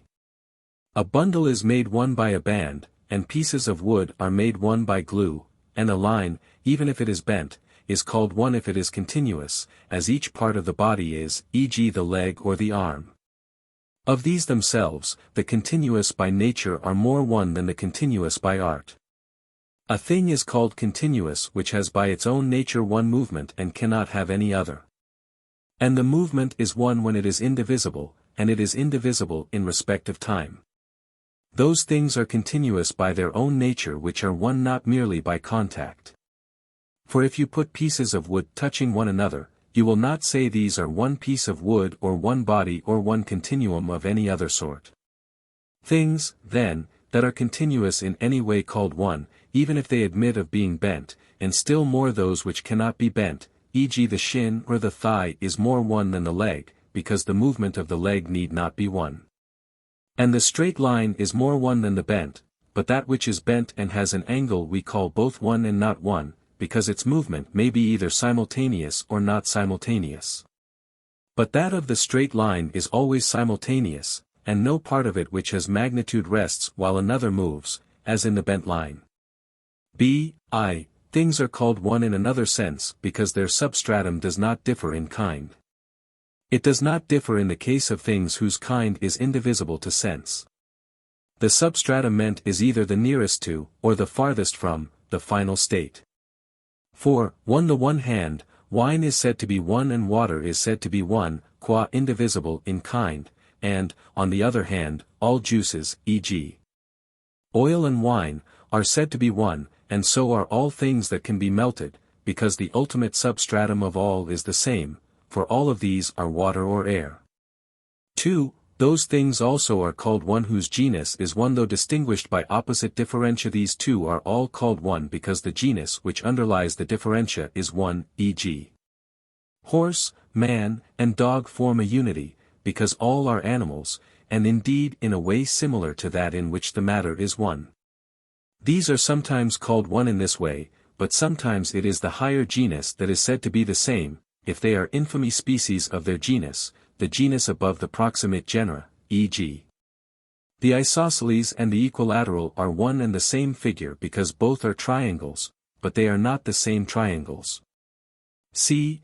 Two things are called one, when the definition which states the essence of one is indivisible from another definition which shows us the other, though in itself every definition is divisible. Thus even that which has increased or is diminishing is one, because its definition is one, as, in the case of plane figures, is the definition of their form. In general those things the thought of whose essence is indivisible, and cannot separate them either in time or in place or in definition, are most of all one, and of these especially those which are substances. For in general those things that do not admit of division are called one in so far as they do not admit of it, e.g. if two things are indistinguishable qua man, they are one kind of man, if qua animal, one kind of animal. If qua magnitude, one kind of magnitude. Now most things are called one because they either do or have or suffer or are related to something else that is one, but the things that are primarily called one are those whose substance is one. And one either in continuity or in form or in definition. For we count as more than one either things that are not continuous, or those whose form is not one, or those whose definition is not one. While in a sense we call anything one if it is a quantity and continuous, in a sense we do not unless it is a whole, i.e. unless it has unity of form, e.g. if we saw the parts of a shoe put together anyhow we should not call them one all the same, unless because of their continuity, we do this only if they are put together so as to be a shoe and to have already a certain single form. This is why the circle is of all lines most truly one, because it is whole and complete. 3. The essence of what is one is to be some kind of beginning of number. For the first measure is the beginning, since that by which we first know each class is the first measure of the class, the one, then, is the beginning of the knowable regarding each class. But the one is not the same in all classes. For here it is a quarter tone, and there it is the vowel or the consonant, and there is another unit of weight and another of movement.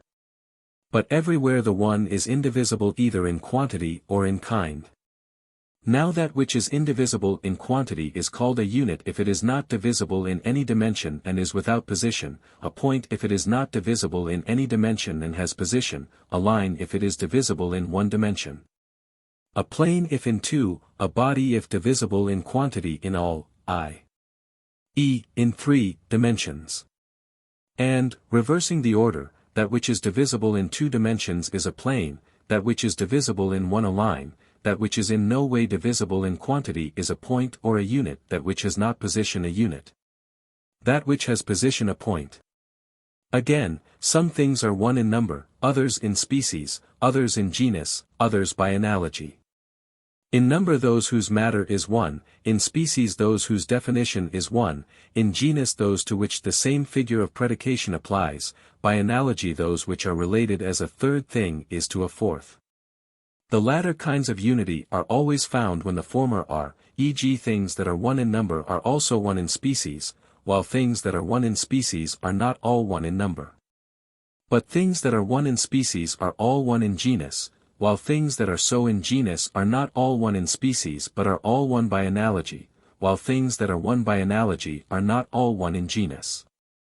Evidently, many will have meanings opposite to those of one. Some things are many because they are not continuous, others because their matter either the proximate matter or the ultimate is divisible in kind, others because the definitions which state their essence are more than one. 7. Things are said to be one, in an accidental sense, 2, by their own nature. 1. In an accidental sense, e.g. we say, the righteous doer is musical, and the man is musical, and the musician is a man, just as we say, the musician builds, because the builder happens to be musical or the musician to be a builder. For here one thing is another means one is an accident of another. So in the cases we have mentioned. For when we say, the man is musical and the musician is a man, or he who is pale is musical or the musician is pale, the last two mean that both attributes are accidents of the same thing. The first that the attribute is an accident of that which is, while the musical is a man means that musical is an accident of a man. In this sense, too, the not pale is said to be, because that of which it is an accident is. Thus when one thing is said in an accidental sense to be another, this is either because both belong to the same thing, and this is, or because that to which the attribute belongs is. Or because the subject which has as an attribute that of which it is itself predicated, itself is. 2. The kinds of essential being are precisely those that are indicated by the figures of predication, for the senses of being are just as many as these figures. Since, then, some predicates indicate what the subject is, others its quality, others quantity, others relation, others activity or passivity, others its where, others its when, being has a meaning answering to each of these. For there is no difference between the man is recovering and the man recovers, nor between the man is walking or cutting and the man walks or cuts, and similarly in all other cases.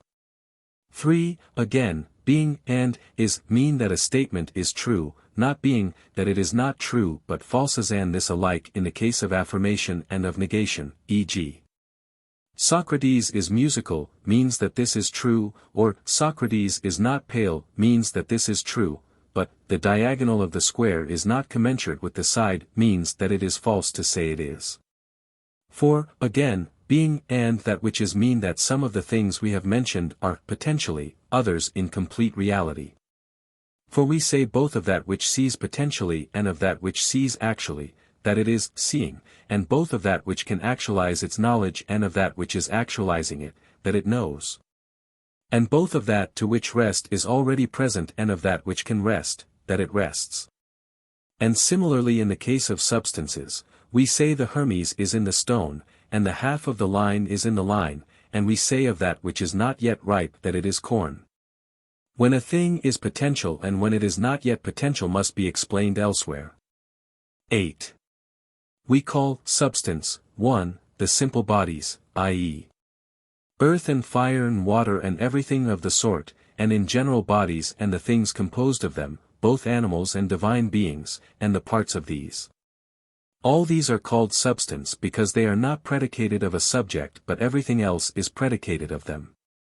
2. That which, being present in such things as are not predicated of a subject, is the cause of their being, as the soul is of the being of an animal. 3. The parts which are present in such things, limiting them and marking them as individuals, and by whose destruction the whole is destroyed, as the body is by the destruction of the plane, as some say. And the plane by the destruction of the line. And in general number is thought by some to be of this nature, for if it is destroyed, they say, nothing exists, and it limits all things. 4. The essence, the formula of which is a definition, is also called the substance of each thing. It follows, then, that substance has two senses, a, ultimate substratum, which is no longer predicated of anything else, and, b, that which, being a this, is also separable and of this nature is the shape or form of each thing. 9. The same means, 1, that which is the same in an accidental sense, e.g., the pale, and the musical, are the same because they are accidents of the same thing, and a man and musical because the one is an accident of the other. And the musical is a man because it is an accident of the man. The complex entity is the same as either of the simple ones and each of these is the same as it. For both the man and the musical are said to be the same as the musical man, and this the same as they.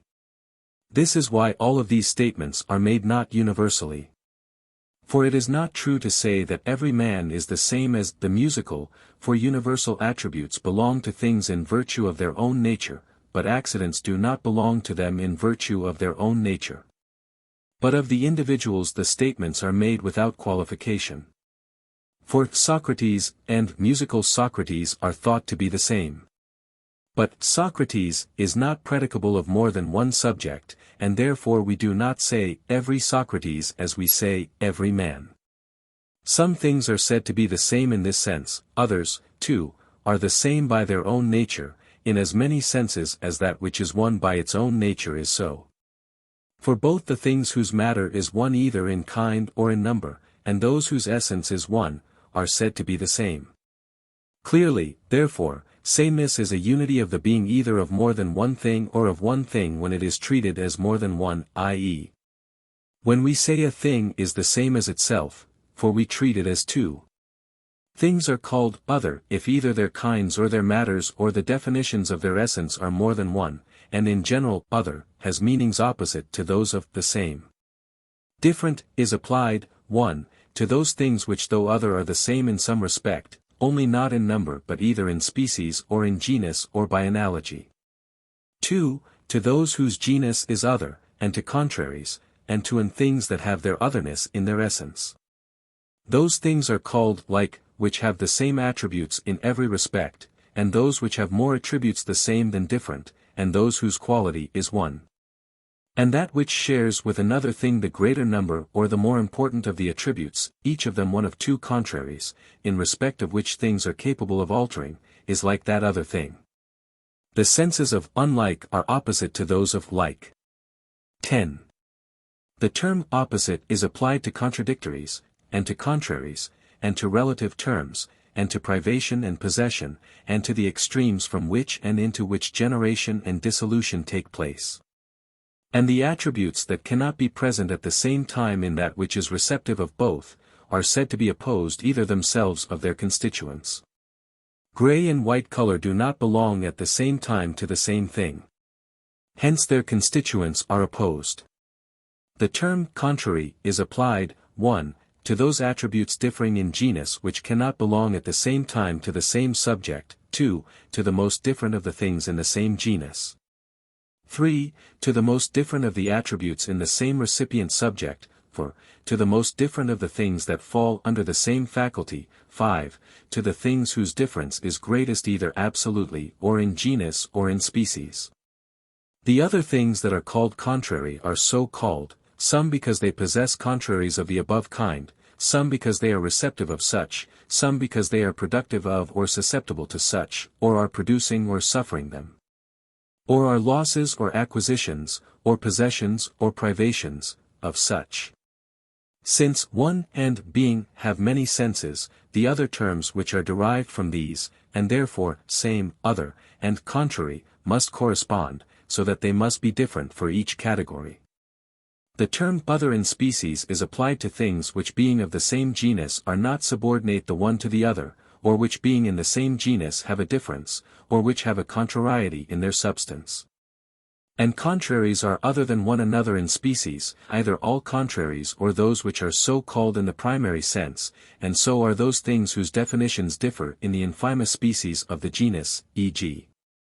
Man and horse are indivisible in genus, but their definitions are different, and those which being in the same substance have a difference. The same in species has the various meanings opposite to these. 11. The words prior and posterior are applied, 1, to some things, on the assumption that there is a first, i.e., a beginning, in each class, because they are nearer some beginning determined either absolutely and by nature, or by reference to something or in some place or by certain people, e.g. Things are prior in place because they are nearer either to some place determined by nature, e.g. the middle or the last place, or to some chance object, and that which is farther is posterior. Other things are prior in time. Some by being farther from the present, i.e. in the case of past events, for the Trojan War is prior to the Persian, because it is farther from the present, others by being nearer the present, i.e. in the case of future events, for the Nemean Games are prior to the Pythian, if we treat the present as beginning and first point, because they are nearer the present, that other things are prior in movement. For that which is nearer the first mover is prior, e.g. the boy is prior to the man, and the prime mover also is a beginning absolutely. Others are prior in power, for that which exceeds in power, i.e. the more powerful, is prior. And such is that according to whose will the other, i.e. the posterior must follow, so that if the prior does not set it in motion the other does not move, and if it sets it in motion it does move, and here will is a beginning. Others are prior in arrangement. These are the things that are placed at intervals in reference to some one definite thing according to some rule, e.g. in the chorus the second man is prior to the third, and in the lyre the second lowest string is prior to the lowest, for in the one case the leader and in the other the middle string is the beginning. These, then, are called prior in this sense, but, 2, in another sense that which is prior for knowledge is treated as also absolutely prior. Of these, the things that are prior in definition do not coincide with those that are prior in relation to perception. For in definition universals are prior, in relation to perception individuals. And in definition also the accident is prior to the whole, e.g. musical, to musical man, for the definition cannot exist as a whole without the part, yet musicalness cannot exist unless there is someone who is musical. 3. The attributes of prior things are called prior, e.g. straightness is prior to smoothness, for one is an attribute of a line as such, and the other of a surface. Some things then are called prior and posterior in this sense, others, 4, in respect of nature and substance, i.e. those which can be without other things, while the others cannot be without them, a distinction which Plato used. If we consider the various senses of being, firstly the subject is prior, so that substance is prior. Secondly, according as potency or complete reality is taken into account, different things are prior, for some things are prior in respect of potency, others in respect of complete reality, e.g. in potency the half line is prior to the whole line, and the part to the whole, and the matter to the concrete substance, but in complete reality these are posterior. For it is only when the whole has been dissolved that they will exist in complete reality. In a sense, therefore, all things that are called prior and posterior are so called with reference to this fourth sense. For some things can exist without others in respect of generation, e.g. the whole without the parts, and others in respect of dissolution, e.g. the part without the whole. And the same is true in all other cases. 12. Potency means, 1, a source of movement or change, which is in another thing than the thing moved or in the same thing qua other, e.g. the art of building is a potency which is not in the thing built, while the art of healing, which is a potency, may be in the man healed, but not in him qua healed. Potency, then means the source, in general, of change or movement in another thing or in the same thing qua other, and also, 2, the source of a thing's being moved by another thing or by itself qua other. For in virtue of that principle, in virtue of which a patient suffers anything, we call it capable of suffering. And this we do sometimes if it suffers anything at all, sometimes not in respect of everything it suffers, but only if it suffers a change for the better. 3. The capacity of performing this well or according to intention. For sometimes we say of those who merely can walk or speak but not well or not as they intend, that they cannot speak or walk.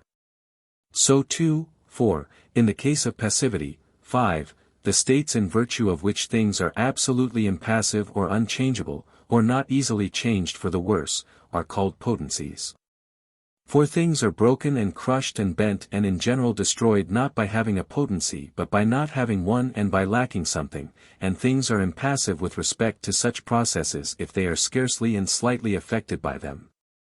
Because of a potency, and because they can do something and are in some positive state.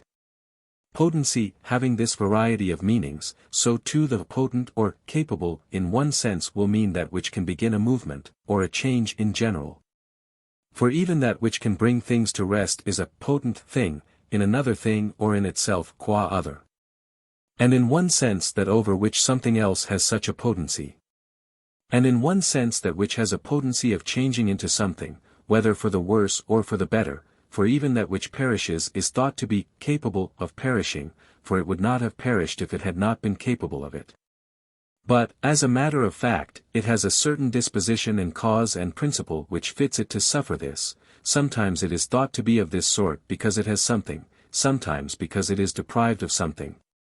But if privation is in a sense having or habit, everything will be capable by having something, so that things are capable both by having a positive habit and principle, and by having the privation of this, if it is possible to have a privation. And if privation is not in a sense habit, capable is used in two distinct senses, and a thing is capable in another sense because neither any other thing, nor itself qua other, has a potency or principle which can destroy it. Again, all of these are capable either merely because the thing might chance to happen or not to happen, or because it might do so well. This sort of potency is found even in lifeless things, e.g. in instruments. For we say one lyre can speak, and another cannot speak at all, if it has not a good tone. Incapacity is privation of capacity, i.e. of such a principle as has been described either in general or in the case of something that would naturally have the capacity, or even at the time when it would naturally already have it. For the senses in which we should call a boy and a man and a eunuch incapable of begetting are distinct. Again, to either kind of capacity there is an opposite incapacity both to that which only can produce movement and to that which can produce it well. Some things, then, are called agenata in virtue of this kind of incapacity, while others are so in another sense, i.e. both dunaton and adunaton are used as follows. The impossible is that of which the contrary is of necessity true, e.g. that the diagonal of a square is commensurate with the side is impossible, because such a statement is a falsity of which the contrary is not only true but also necessary, that it is commensurate, then, is not only false but also of necessity false. The contrary of this, the possible, is found when it is not necessary that the contrary is false, e.g. that a man should be seated is possible, for that he is not seated is not of necessity false. The possible, then, in one sense, as has been said, means that which is not of necessity false, in one, that which is true, in one, that which may be true. Potency or power in geometry is so called by a change of meaning. These senses of capable or possible involve no reference to potency. But the senses which involve a reference to potency all refer to the primary kind of potency. And this is a source of change in another thing or in the same thing qua other. For other things are called capable, some because something else has such a potency over them, some because it has not, some because it has it in a particular way. The same is true of the things that are incapable. Therefore the proper definition of the primary kind of potency will be, a source of change in another thing or in the same thing qua other. 13. Quantum means that which is divisible into two or more constituent parts of which each is by nature a one and of this. A quantum is a plurality if it is numerable, a magnitude if it is immeasurable.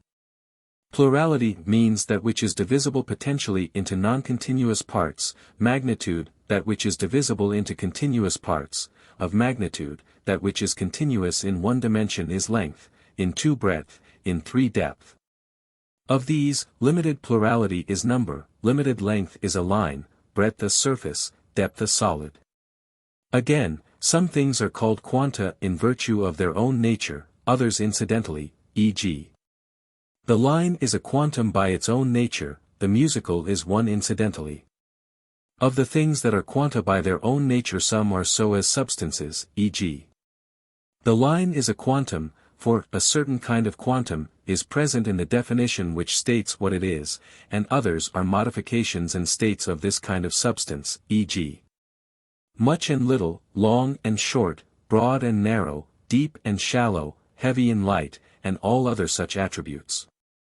And also great and small, and greater and smaller, both in themselves and when taken relatively to each other, are by their own nature attributes of what is quantitative, but these names are transferred to other things also. Of things that are quanta incidentally, some are so called in the sense in which it was said that the musical and the white were quanta, viz. because that to which musicalness and whiteness belong is a quantum, and some are quanta in the way in which movement and time are so. For these also are called quanta of a sort and continuous because the things of which these are attributes are divisible. I mean not that which is moved, but the space through which it is moved. For because that is a quantum movement also is a quantum, and because this is a quantum time is one. 14. Quality means, 1. The differentia of the essence, e.g. man is an animal of a certain quality because he is two-footed, and the horse is so because it is four-footed, and a circle is a figure of particular quality because it is without angles, which shows that the essential differentia is a quality. This, then, is one meaning of quality, the differentia of the essence, but, 2, there is another sense in which it applies to the unmovable objects of mathematics, the sense in which the numbers have a certain quality, e.g. the composite numbers which are not in one dimension only, but of which the plane and the solid are copies. These are those which have 2 or 3 factors, and in general that which exists in the essence of numbers besides quantity is quality. For the essence of each is what it is once, e.g. that of is not what it is twice or thrice, but what it is once, for 6 is once 6. 3. All the modifications of substances that move, e.g. heat and cold, whiteness and blackness, heaviness and lightness, and the others of the sort, in virtue of which, when they change, bodies are said to alter. 4. Quality in respect of virtue and vice, and in general, of evil and good. Quality, then, seems to have practically 2 meanings, and one of these is the more proper. The primary quality is the differentia of the essence, and of this the quality in numbers is a part. For it is a differentia of essences, but either not of things that move or not of them qua moving. Secondly, there are the modifications of things that move, qua moving, and the differentia of movements. Virtue and vice fall among these modifications, for they indicate differentia of the movement or activity, according to which the things in motion act or are acted on well or badly. For that which can be moved or act in one way is good, and that which can do so in another, the contrary, way is vicious. Good and evil indicate quality especially in living things, and among these especially in those which have purpose. 15.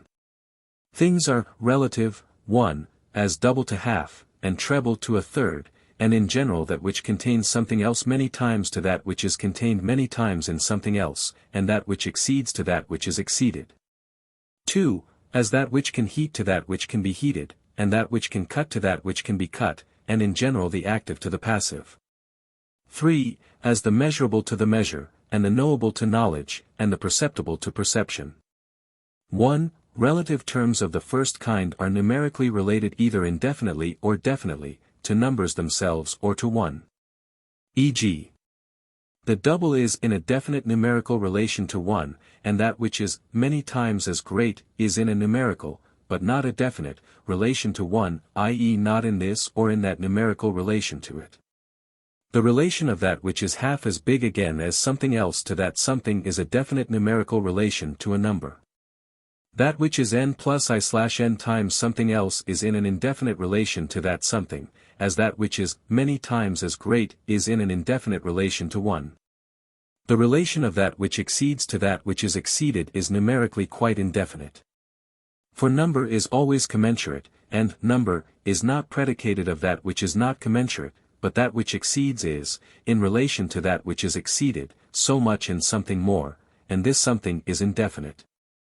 For it can, indifferently, be either equal or not equal to that which is exceeded. All these relations, then, are numerically expressed and are determinations of number, and so in another way are the equal and the like and the same. For all refer to unity. Those things are the same whose substance is one, those are like whose quality is one, those are equal whose quantity is one. And one is the beginning and measure of number, so that all these relations imply number, though not in the same way. 2. Things that are active or passive imply an active or a passive potency and the actualizations of the potencies, e.g. that which is capable of heating is related to that which is capable of being heated, because it can heat it, and, again, that which heats is related to that which is heated and that which cuts to that which is cut. In the sense that they actually do these things. But numerical relations are not actualized except in the sense which has been elsewhere stated, actualizations in the sense of movement they have not. Of relations which imply potency some further imply particular periods of time, e.g. that which has made is relative to that which has been made, and that which will make to that which will be made. For it is in this way that a father is called the father of his son. For the one has acted and the other has been acted on in a certain way. Further, some relative terms imply privation of potency, i.e., incapable, and terms of this sort, e.g., invisible. Relative terms which imply number or potency, therefore, are all relative because their very essence includes in its nature a reference to something else, not because something else involves the reference to it. But, 3. That which is measurable or knowable or thinkable is called relative because something else involves the reference to it. For, that which is thinkable implies that the thought of it is possible, but the thought is not relative to that of which it is the thought, for we should then have said the same thing twice. Similarly, sight is the sight of something, not of that of which it is the sight, though of course it is true to say this, in fact it is relative to color or to something else of the sort. But according to the other way of speaking the same thing would be said twice, the sight is of that of which it is. Things that are by their own nature called relative are called so sometimes in these senses, sometimes if the classes that include them are of this sort, e.g. medicine is a relative term because its genus, science, is thought to be a relative term. Further, there are the properties in virtue of which the things that have them are called relative, e.g. equality is relative because the equal is, and likeness because the like is. Other things are relative by accident, e.g. a man is relative because he happens to be double of something and double is a relative term, or the white is relative, if the same thing happens to be double and white. 16. What is called complete is, 1. That outside which it is not possible to find any, even one, of its parts, e.g. the complete time of each thing is that outside which it is not possible to find any time which is a part proper to it. 2. That which in respect of excellence and goodness cannot be excelled in its kind, e.g. we have a complete doctor or a complete flute player, when they lack nothing in respect of the form of their proper excellence. And thus, transferring the word to bad things, we speak of a complete scandalmonger and a complete thief, indeed we even call them good, i.e. a good thief and a good scandalmonger. And excellence is a completion. For each thing is complete and every substance is complete, when in respect of the form of its proper excellence it lacks no part of its natural magnitude. 3. The things which have attained their end, this being good, are called complete. For things are complete in virtue of having attained their end. Therefore, since the end is something ultimate, we transfer the word to bad things and say a thing has been completely spoilt and completely destroyed, when it in no wise falls short of destruction and badness, but is at its last point. This is why death, too, is by a figure of speech called the end, because both are last things. But the ultimate purpose is also an end. Things, then, that are called complete in virtue of their own nature are so called in all these senses, some because in respect of goodness they lack nothing and cannot be excelled and no part proper to them can be found outside them. Others in general because they cannot be exceeded in their several classes and no part proper to them is outside them. The others presuppose these first two kinds, and are called complete because they either make or have something of the sort or are adapted to it or in some way or other involve a reference to the things that are called complete in the primary sense. 17. Limit means, 1. The last point of each thing, i.e. the first point beyond which it is not possible to find any part, and the first point within which every part is. 2. The form, whatever it may be, of a spatial magnitude or of a thing that has magnitude. 3. The end of each thing, and of this nature is that towards which the movement and the action are, not that from which they are, though sometimes it is both, that from which and that to which the movement is, i.e. the final cause. 4. The substance of each thing, and the essence of each, for this is the limit of knowledge, and if of knowledge, of the object also. Evidently, therefore, limit has as many senses as beginning, and yet more. For the beginning is a limit, but not every limit is a beginning. 18. That in virtue of which has several meanings. 1. The form or substance of each thing, e.g. that in virtue of which a man is good is the good itself. 2. The proximate subject in which it is the nature of an attribute to be found, e.g. color in a surface. That in virtue of which, then, in the primary sense is the form, and in a secondary sense the matter of each thing and the proximate substratum of each, in general, that in virtue of which, will found in the same number of senses as cause. For we say indifferently, 3. In virtue of what has he come, or for what end has he come? And, 4. In virtue of what has he inferred wrongly, or inferred, or what is the cause of the inference, or of the wrong inference? Further, 5. Cath. D is used in reference to position. E.g. at which he stands or along which he walks, for all such phrases indicate place and position. Therefore, in virtue of itself, must likewise have several meanings. The following belong to a thing in virtue of itself. 1. The essence of each thing, e.g. Callias is in virtue of himself Callias and what it was to be Callias. 2. Whatever is present in the what, e.g. Callias is in virtue of himself an animal. For animal is present in his definition, Callias is a particular animal. 3. Whatever attribute a thing receives in itself directly or in one of its parts, e.g.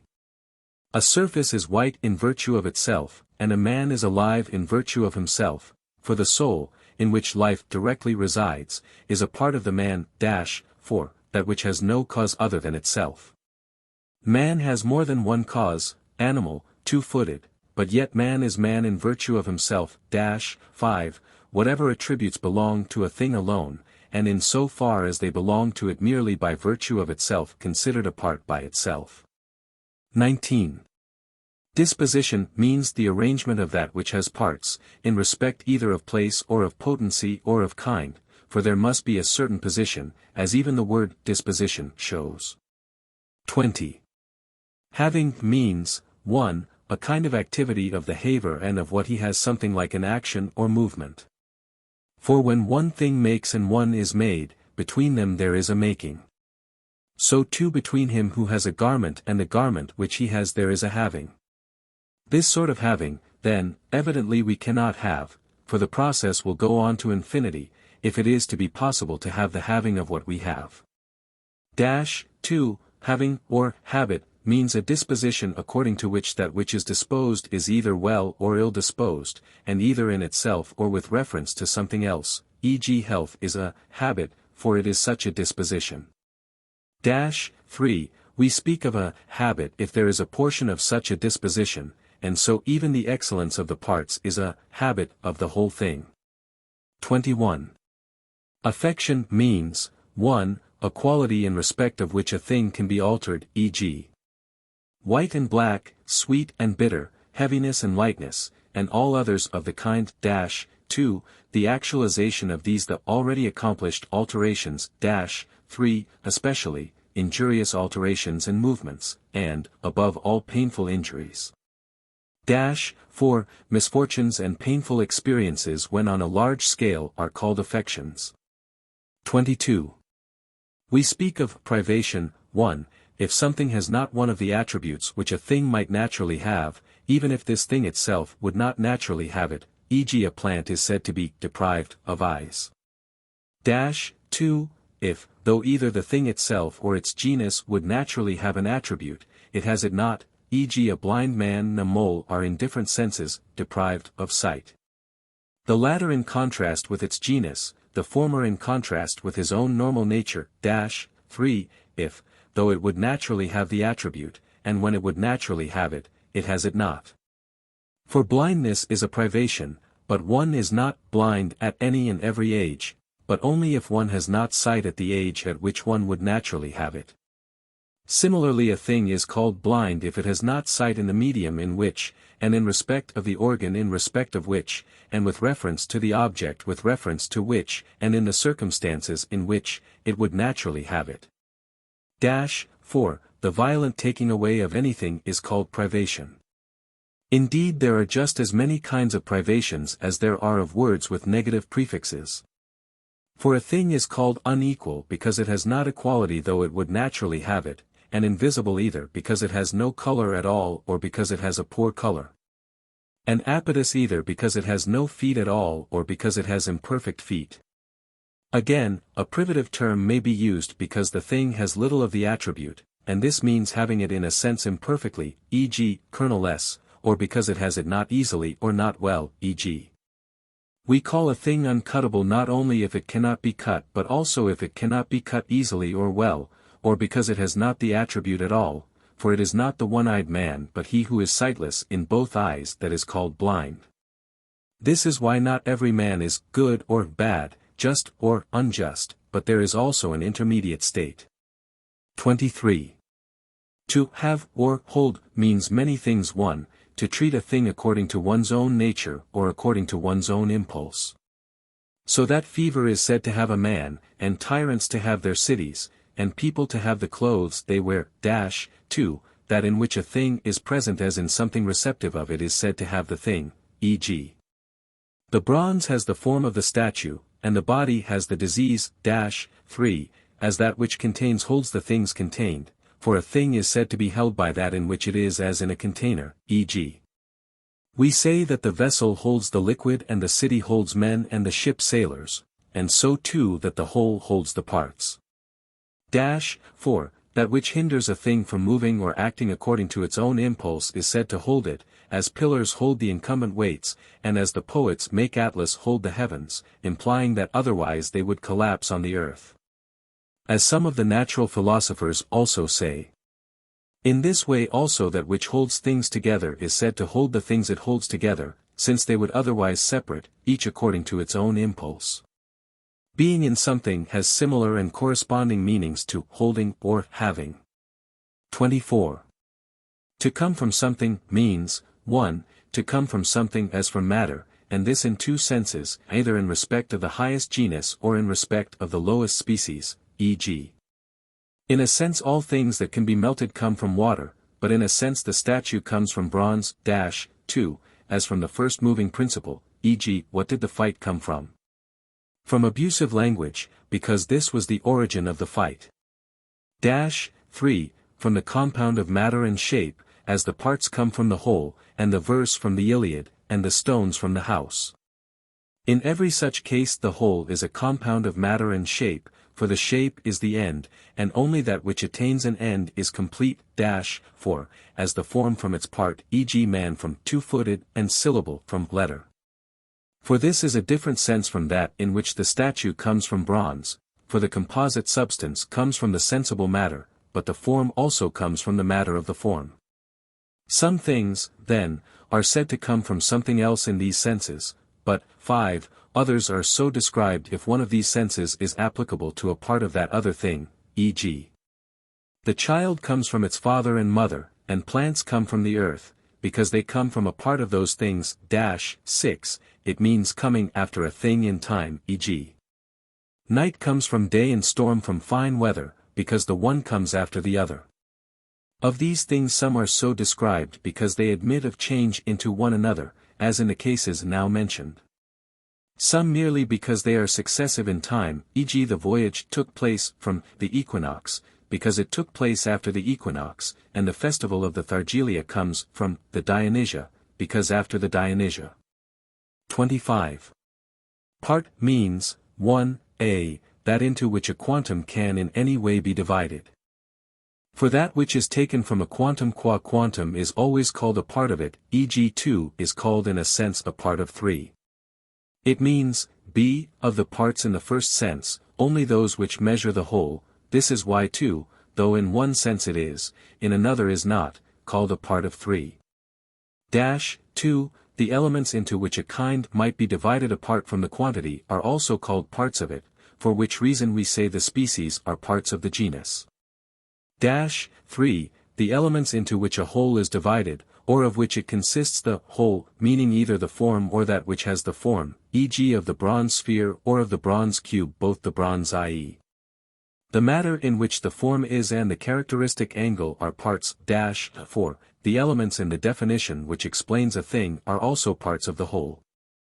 This is why the genus is called a part of the species, though in another sense the species is part of the genus.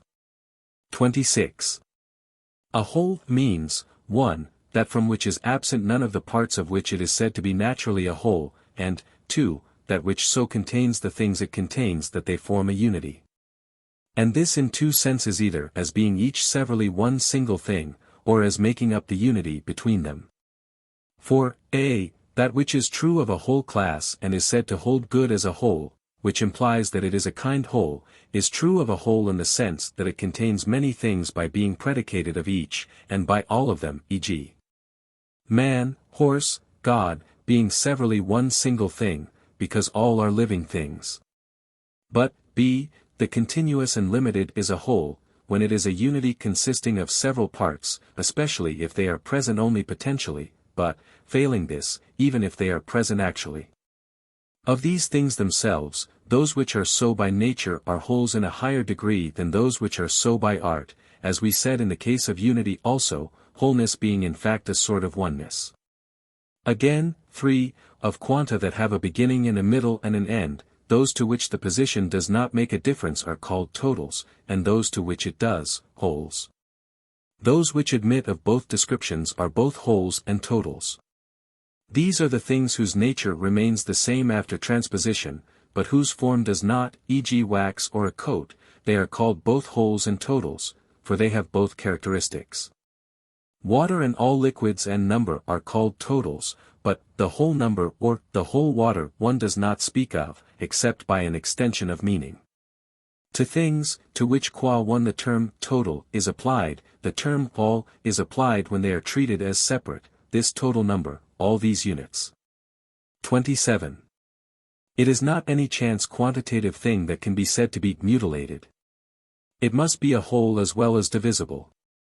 For not only is 2 not mutilated if one of the 2 ones is taken away, for the part removed by mutilation is never equal to the remainder, but in general no number is thus mutilated. For it is also necessary that the essence remain. If a cup is mutilated, it must still be a cup, but the number is no longer the same. Further, even if things consist of unlike parts, not even these things can all be said to be mutilated, for in a sense a number has unlike parts, e.g. 2 and 3, as well as like. But in general of the things to which their position makes no difference, e.g. water or fire, none can be mutilated. To be mutilated, things must be such as in virtue of their essence have a certain position. Again, they must be continuous. For a musical scale consists of unlike parts and has position, but cannot become mutilated. Besides, not even the things that are wholes are mutilated by the privation of any part. For the parts removed must be neither those which determine the essence nor any chance parts, irrespective of their position, e.g. a cup is not mutilated if it is bored through, but only if the handle or a projecting part is removed, and a man is mutilated not if the flesh or the spleen is removed, but if an extremity is. And that not every extremity but one which when completely removed cannot grow again. Therefore baldness is not a mutilation. 28. The term race or genus is used, 1. If generation of things which have the same form is continuous, e.g., while the race of men lasts means, while the generation of them goes on continuously. 2. It is used with reference to that which first brought things into existence, for it is thus that some are called Hellenes by race and others Ionians, because the former proceed from Hellen and the latter from Ion as their first begetter. And the word is used in reference to the begetter more than to the matter, though people also get a race name from the female, e.g. the descendants of Pyrrha. 3. there is genus in the sense in which plane is the genus of plane figures and solid of solids, for each of the figures is in the one case a plane of such and such a kind, and in the other a solid of such and such a kind. And this is what underlies the differentia. Again, for, in definitions the first constituent element, which is included in the what, is the genus, whose differentia the qualities are said to be genus, then is used in all these ways. 1. In reference to continuous generation of the same kind, 2. In reference to the first mover which is of the same kind as the things it moves, 3. As matter. For that to which the differentia or quality belongs is the substratum, which we call matter. Those things are said to be other in genus whose proximate substratum is different, and which are not analyzed the one into the other or both into the same thing, e.g. form and matter are different in genus. And things which belong to different categories of being, for some of the things that are said to be signify essence, others a quality, others the other categories we have before distinguished. These also are not analyzed either into one another or into some one thing. 29. The false means, 1, that which is false as a thing, and that, a, because it is not put together or cannot be put together, e.g. that the diagonal of a square is commensurate with the side or that you are sitting, for one of these is false always, and the other sometimes, it is in these two senses that they are non-existent. b. There are things which exist, but whose nature it is to appear either not to be such as they are or to be things that do not exist, e.g. a sketch or a dream. For these are something, but are not the things the appearance of which they produce in us. We call things false in this way, then either because they themselves do not exist, or because the appearance which results from them is that of something that does not exist. 2. A false account is the account of non-existent objects, in so far as it is false. Hence every account is false when applied to something other than that of which it is true, e.g. the account of a circle is false when applied to a triangle. In a sense there is one account of each thing, i.e. the account of its essence, but in a sense there are many, since the thing itself and the thing itself with an attribute are in a sense the same, e.g. Socrates and musical Socrates. A false account is not the account of anything, except in a qualified sense. Hence Antisthenes was too simple-minded when he claimed that nothing could be described except by the account proper to it, one predicate to one subject. From which the conclusion used to be drawn that there could be no contradiction, and almost that there could be no error. But it is possible to describe each thing not only by the account of itself, but also by that of something else. This may be done altogether falsely indeed, but there is also a way in which it may be done truly, e.g. 8 may be described as a double number by the use of the definition of 2. These things, then, are called false in these senses, but, 3, a false man is one who is ready at and fond of such accounts, not for any other reason but for their own sake, and one who is good at impressing such accounts on other people. Just as we say things are which produce a false appearance. This is why the proof in the Hippias that the same man is false and true is misleading. For it assumes that he is false who can deceive, i.e. the man who knows and is wise, and further that he who is willingly bad is better. This is a false result of induction, for a man who limps willingly is better than one who does so unwillingly. By limping, Plato means mimicking a limp, for if the man were lame willingly, he would presumably be worse in this case as in the corresponding case of moral character. 30. Accident means, 1, that which attaches to something and can be truly asserted, but neither of necessity nor usually, e.g. if someone in digging a hole for a plant has found treasure. This the finding of treasure is for the man who dug the hole an accident, for neither does the one come of necessity from the other or after the other, nor, if a man plants, does he usually find treasure. And a musical man might be pale. But since this does not happen of necessity nor usually, we call it an accident.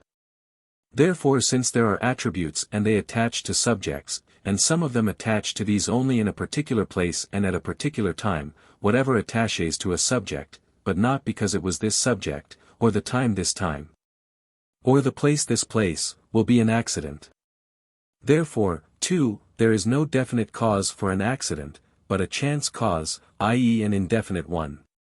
Going to Aegina was an accident for a man, if he went not in order to get there, but because he was carried out of his way by a storm or captured by pirates.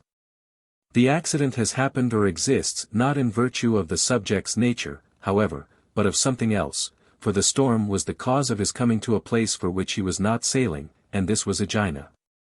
Accident has also, too, another meaning, i.e. all that attaches to each thing in virtue of itself but is not in its essence, as having its angles equal to two right angles attachés to the triangle. And accidents of this sort may be eternal, but no accident of the other sort is. This is explained elsewhere. Book 6. 1. We are seeking the principles and the causes of the things that are, and obviously of them qua being. For, while there is a cause of health and of good condition, and the objects of mathematics have first principles and elements and causes. And in general every science which is ratiocinative or at all involves reasoning deals with causes and principles, more or less precise, all these sciences mark off some particular being some genus, and inquire into this. But not into being simply nor qua being, nor do they offer any discussion of the essence of the things of which they treat. But starting from the essence, some making it plain to the senses, others assuming it as a hypothesis, they then demonstrate, more or less cogently, the essential attributes of the genus with which they deal. It is obvious, therefore, that such an induction yields no demonstration of substance or of the essence, but some other way of exhibiting it. And similarly the sciences omit the question whether the genus with which they deal exists or does not exist, because it belongs to the same kind of thinking to show what it is and that it is. And since natural science, like other sciences, is in fact about one class of being, i.e. to that sort of substance which has the principle of its movement and rest present in itself, evidently it is neither practical nor productive. For in the case of things made the principle is in the maker, it is either reason or art or some faculty, while in the case of things done it is in the doer, viz. Will, for that which is done and that which is willed are the same. Therefore, if all thought is either practical or productive or theoretical, physics must be a theoretical science, but it will theorize about such being as admits of being moved. And about substance as defined for the most part only as not separable from matter. Now, we must not fail to notice the mode of being of the essence and of its definition, for, without this, inquiry is but idle. Of things defined, i.e. of what's, some are like snub, and some like concave. And these differ because snub is bound up with matter, for what is snub is a concave nose, while concavity is independent of perceptible matter. If then all natural things are analogous to the snub in their nature, e.g. nose, eye, face, flesh, bone, and, in general, animal. Leaf, root, bark, and, in general, plant, for none of these can be defined without reference to movement, they always have matter, it is clear how we must seek and define the what, in the case of natural objects. And also that it belongs to the student of nature to study even soul in a certain sense, i.e. so much of it as is not independent of matter. That physics, then, is a theoretical science, is plain from these considerations. Mathematics also, however, is theoretical. But whether its objects are immovable and separable from matter, is not at present clear. Still, it is clear that some mathematical theorems consider them qua immovable and qua separable from matter. But if there is something which is eternal and immovable and separable, clearly the knowledge of it belongs to a theoretical science, not, however, to physics, for physics deals with certain movable things, nor to mathematics, but to a science prior to both. For physics deals with things which exist separately but are not immovable, and some parts of mathematics deal with things which are immovable but presumably do not exist separately, but as embodied in matter. While the first science deals with things which both exist separately and are immovable. Now all causes must be eternal, but especially these, for they are the causes that operate on so much of the divine as appears to us. There must, then, be three theoretical philosophies, mathematics, physics, and what we may call theology, since it is obvious that if the divine is present anywhere, it is present in things of this sort. And the highest science must deal with the highest genus. Thus, while the theoretical sciences are more to be desired than the other sciences, this is more to be desired than the other theoretical sciences. For one might raise the question whether first philosophy is universal, or deals with one genus, i.e. some one kind of being. For not even the mathematical sciences are all alike in this respect. Geometry and astronomy deal with a certain particular kind of thing, while universal mathematics applies alike to all. We answer that if there is no substance other than those which are formed by nature, natural science will be the first science. But if there is an immovable substance, the science of this must be prior and must be first philosophy, and universal in this way, because it is first. And it will belong to this to consider being qua being both what it is and the attributes which belong to it qua being. 2. But since the unqualified term being has several meanings, of which one was seen to be the accidental, and another the true, non-being being the false, while besides these there are the figures of predication, e.g. the what, quality, quantity, place, time, and any similar meanings which being may have, and again besides all these there is that which is potentially or actually, since being has many meanings, we must say regarding the accidental that there can be no scientific treatment of it. This is confirmed by the fact that no science practical, productive, or theoretical troubles itself about it. For on the one hand he who produces a house does not produce all the attributes that come into being along with the house. For these are innumerable. The house that has been made may quite well be pleasant for some people, hurtful for some, and useful to others, and different to put it shortly from all things that are. And the science of building does not aim at producing any of these attributes. And in the same way the geometer does not consider the attributes which attach thus to figures, nor whether triangle is different from triangle whose angles are equal to two right angles, and this happens naturally enough. For the accidental is practically a mere name. And so Plato was in a sense not wrong in ranking sophistic as dealing with that which is not. For the arguments of the sophists deal, we may say, above all with the accidental, e.g.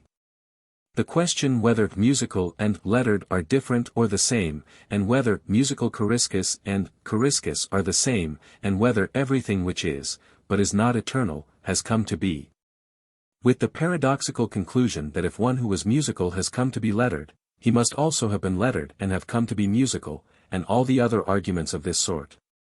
The accidental is obviously akin to non-being. And this is clear also from arguments such as the following: things which are in another sense come into being and pass out of being by a process, but things which are accidentally do not. But still we must, as far as we can, say further, regarding the accidental, what its nature is and from what cause it proceeds, for it will perhaps at the same time become clear why there is no science of it. Since, among things which are, some are always in the same state and are of necessity, not necessity in the sense of compulsion but that which we assert of things because they cannot be otherwise, and some are not of necessity nor always. But for the most part, this is the principle and this the cause of the existence of the accidental. For that which is neither always nor for the most part, we call accidental. For instance, if in the dog days there is wintry and cold weather, we say this is an accident, but not if there is sultry heat, because the latter is always or for the most part so, but not the former. And it is an accident that a man is pale, for this is neither always nor for the most part so, but it is not by accident that he is an animal. And that the builder produces health is an accident, because it is the nature not of the builder but of the doctor to do this, but the builder happened to be a doctor. Again, a confectioner, aiming at giving pleasure, may make something wholesome, but not in virtue of the confectioner's art. And therefore we say, it was an accident, and while there is a sense in which he makes it, in the unqualified sense he does not.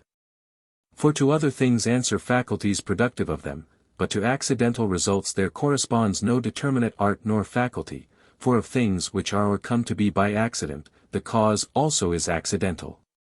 Therefore, since not all things either are or come to be of necessity in always, but the majority of things are for the most part, the accidental must exist.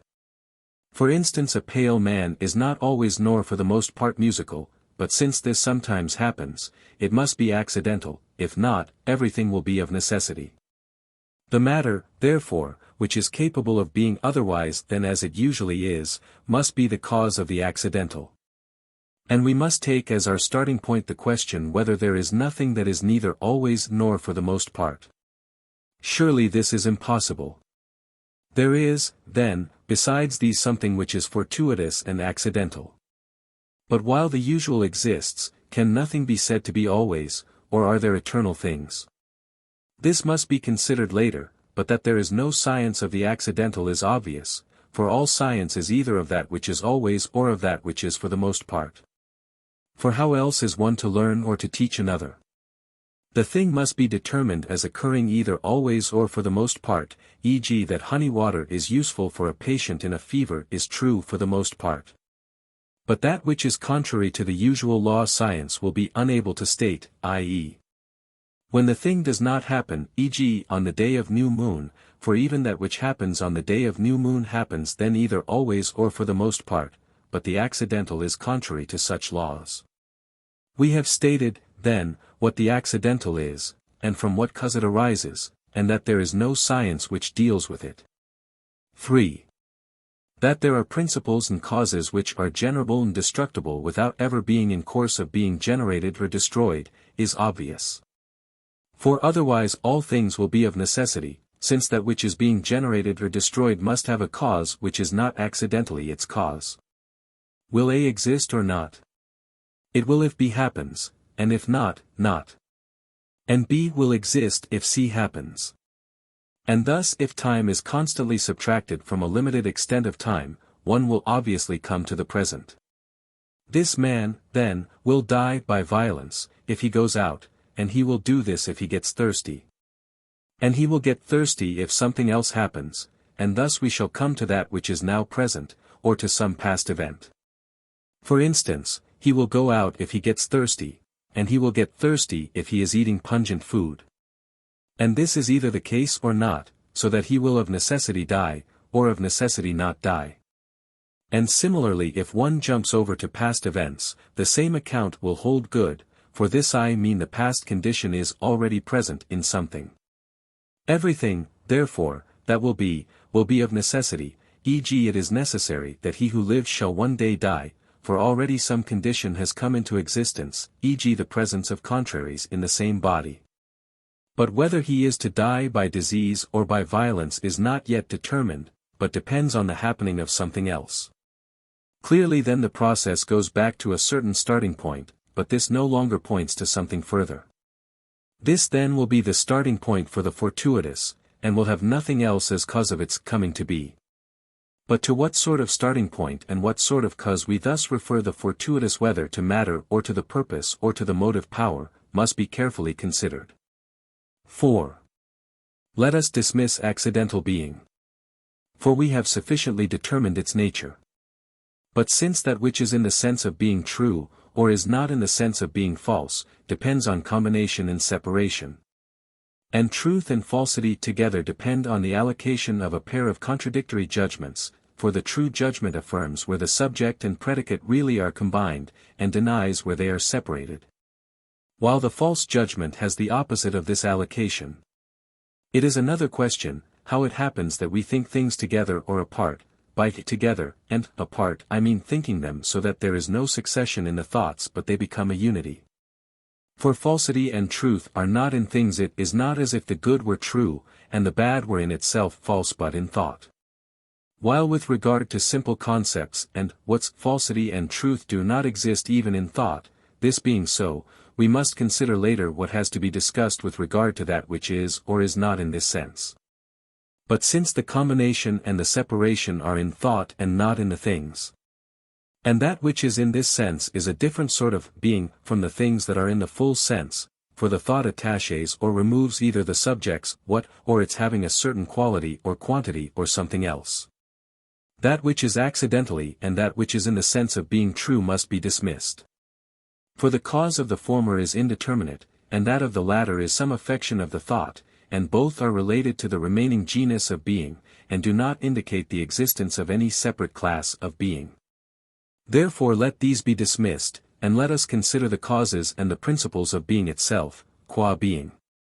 It was clear in our discussion of the various meanings of terms, that being has several meanings.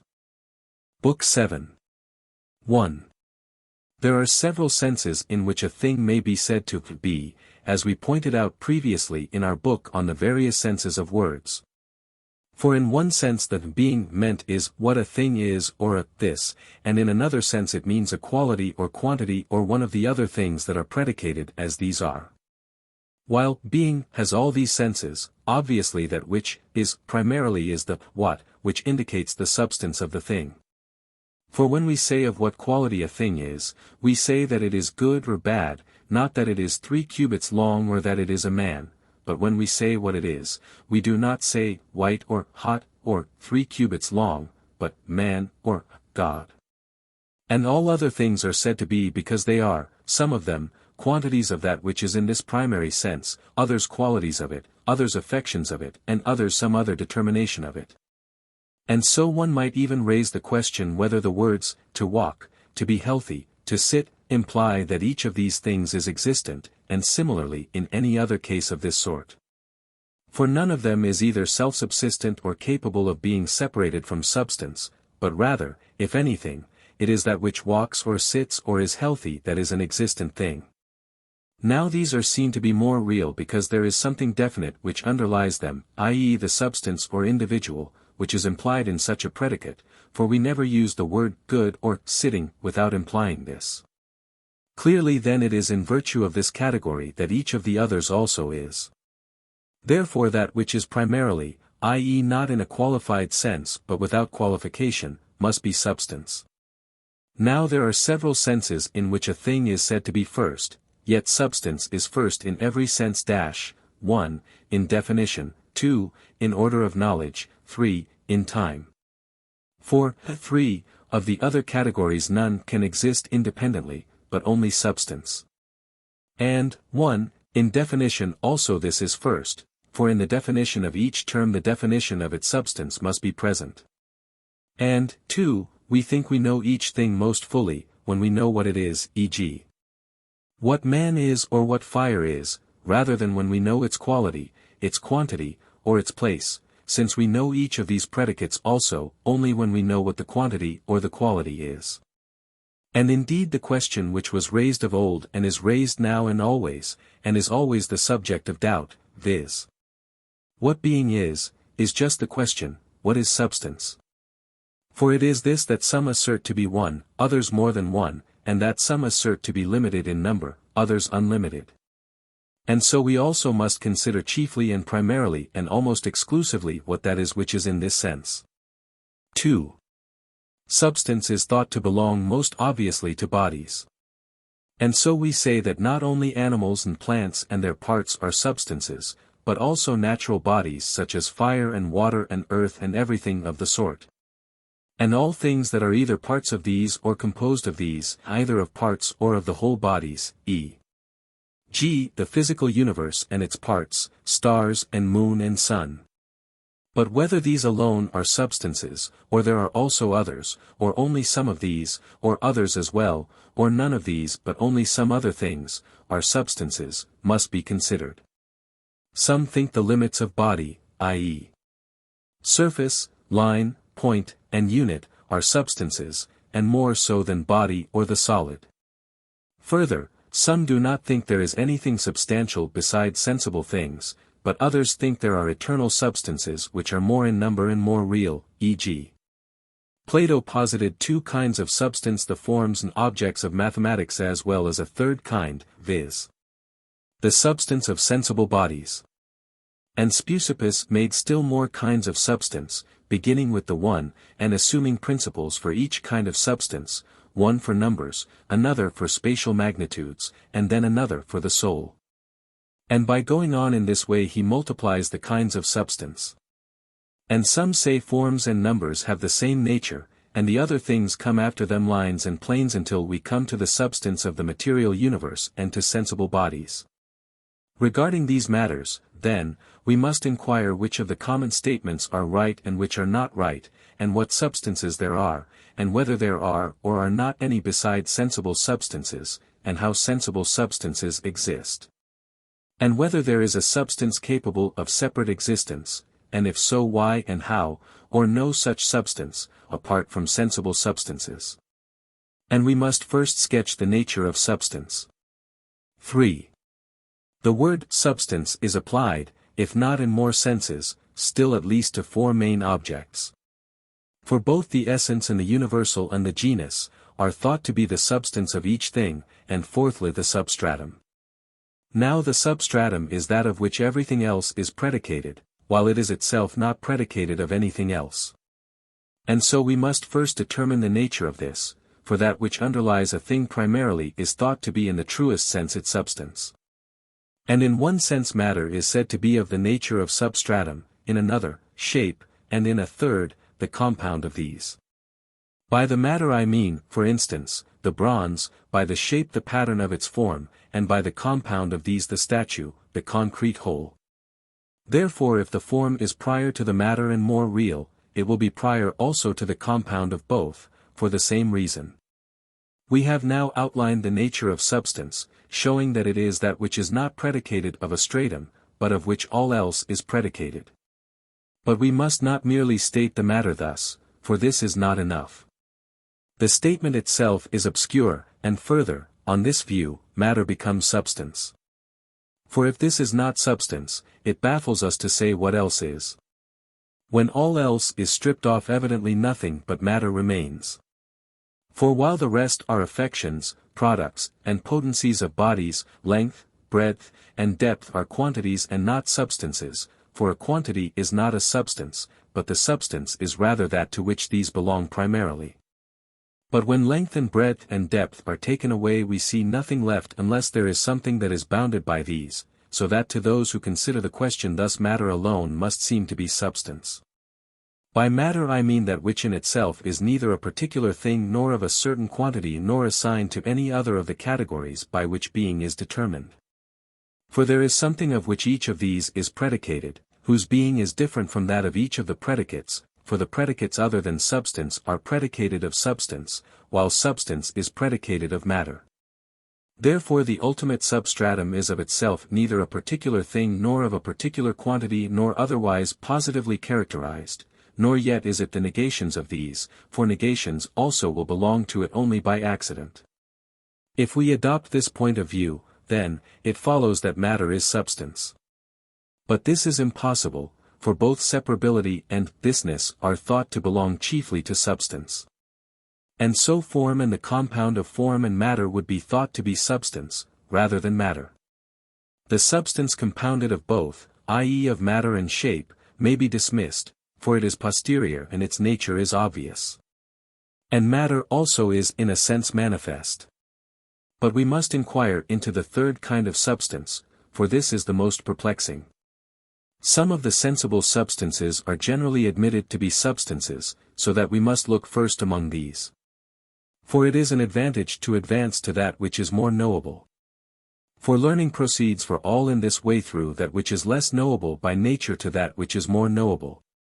And just as in conduct our task is to start from what is good for each and make what is without qualification good for each.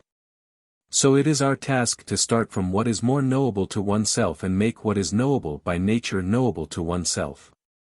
Now what is knowable and primary for particular sets of people is often knowable to a very small extent, and has little or nothing of reality.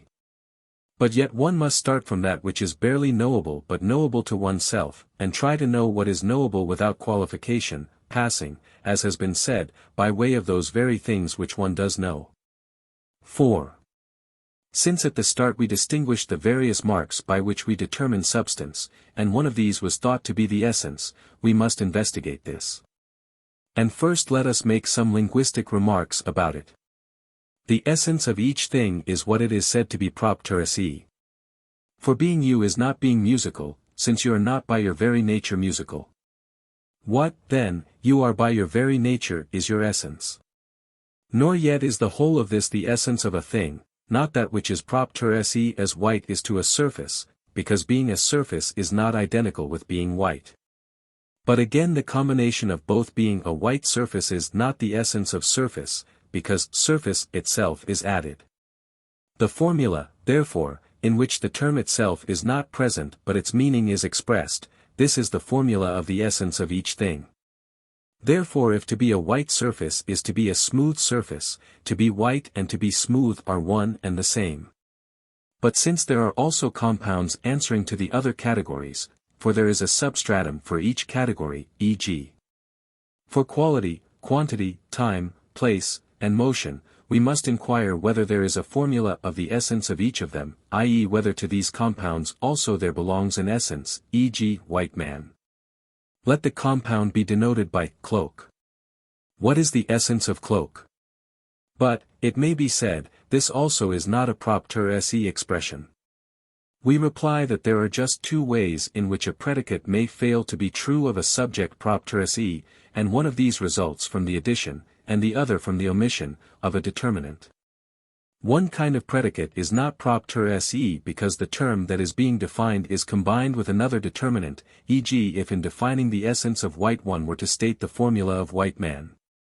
The other because in the subject another determinant is combined with that which is expressed in the formula, e.g. if cloak meant white man, and one were to define cloak as white man is white indeed, but its essence is not to be white. But is being a cloak an essence at all? Probably not. For the essence is precisely what something is, but when an attribute is asserted of a subject other than itself, the complex is not precisely what this is, e.g. white man is not precisely what this is, since thisness belongs only to substances. Therefore there is an essence only of those things whose formula is a definition. But we have a definition not where we have a word and a formula identical in meaning, for in that case all formulae or sets of words would be definitions. For there will be some name for any set of words whatever, so that even the Iliad will be a definition, but where there is a formula of something primary. And primary things are those which do not imply the predication of one element in them of another element. Nothing, then, which is not a species of a genus will have an essence, only species will have it, for these are thought to imply not merely that the subject participates in the attribute and has it as an affection, or has it by accident. But for everything else as well, if it has a name, there be a formula of its meaning, viz. that this attribute belongs to this subject, or instead of a simple formula we shall be able to give a more accurate one. But there will be no definition nor essence. Or has definition, like what a thing is, several meanings. What a thing is in one sense means substance and this, in another one or other of the predicates, quantity, quality, and the like. For as is belongs to all things, not however in the same sense, but to one sort of thing primarily and to others in a secondary way, so too, what a thing is belongs in the simple sense to substance, but in a limited sense to the other categories.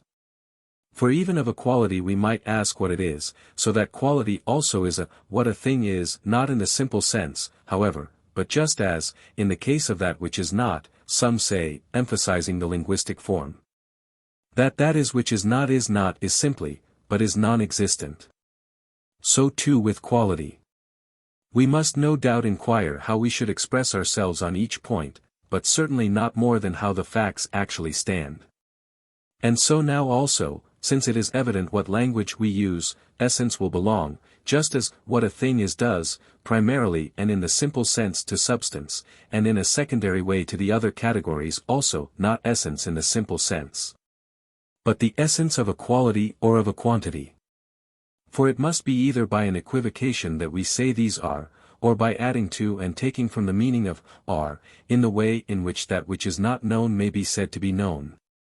The truth being that we use the word neither ambiguously nor in the same sense, but just as we apply the word medical, by virtue of a reference to one and the same thing, not meaning one and the same thing, nor yet speaking ambiguously.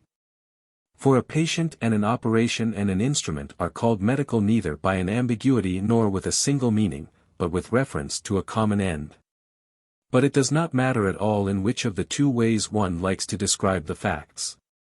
This is evident, that definition and essence in the primary and simple sense belong to substances. Still they belong to other things as well, only not in the primary sense. For if we suppose this, it does not follow that there is a definition of every word which means the same as any formula, it must mean the same as a particular kind of formula. And this condition is satisfied if it is a formula of something which is one, not by continuity like the Iliad or the things that are one by being bound together, but in one of the main senses of one, which answer to the senses of is. Now that which is in one sense denotes a this, in another a quantity, in another a quality. And so there can be a formula or definition even of white man, but not in the sense in which there is a definition either of white or of a substance. 5. It is a difficult question, if one denies that a formula with an added determinant is a definition, whether any of the terms that are not simple but coupled will be definable. For we must explain them by adding a determinant. E.g., there is the nose, and concavity, and snubness, which is compounded out of the two by the presence of the one in the other, and it is not by accident that the nose has the attribute either of concavity or of snubness, but in virtue of its nature. Nor do they attach to it as whiteness does to Callias, or to man, because Callias, who happens to be a man, is white, but as male attaches to animal and equal to quantity, and as all so-called attributes propter se attach to their subjects. And such attributes are those in which is involved either the formula or the name of the subject of the particular attribute, and which cannot be explained without this, e.g. white can be explained apart from man, but not female apart from animal. Therefore there is either no essence and definition of any of these things, or if there is, it is in another sense, as we have said. But there is also a second difficulty about them. For if snub nose and concave nose are the same thing, snub and concave will be the thing. But if snub and concave are not the same, because it is impossible to speak of snubness apart from the thing of which it is an attribute propter se, for snubness is concavity in a nose. Either it is impossible to say snub nose or the same thing will have been said twice, concave nose nose. For snub nose will be concave nose nose. And so it is absurd that such things should have an essence. If they have, there will be an infinite regress, for in snub nose nose yet another nose will be involved. Clearly, then, only substance is definable. For if the other categories also are definable, it must be by addition of a determinant, e.g. the qualitative is defined thus, and so is the odd, for it cannot be defined apart from number. Nor can female be defined apart from animal. When I say, by addition, I mean the expressions in which it turns out that we are saying the same thing twice, as in these instances. And if this is true, coupled terms also, like odd number, will not be definable, but this escapes our notice because our formulae are not accurate. But if these also are definable, either it is in some other way or, as we definition and essence must be said to have more than one sense. Therefore in one sense nothing will have a definition and nothing will have an essence, except substances. But in another sense other things will have them. Clearly, then, definition is the formula of the essence, and essence belongs to substances either alone or chiefly and primarily and in the unqualified sense. 6. We must inquire whether each thing and its essence are the same or different. This is of some use for the inquiry concerning substance. For each thing is thought to be not different from its substance, and the essence is said to be the substance of each thing. Now in the case of accidental unities the two would be generally thought to be different, e.g. white man would be thought to be different from the essence of white man.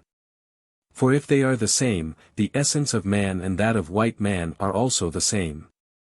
For a man and a white man are the same thing, as people say, so that the essence of white man and that of man would be also the same.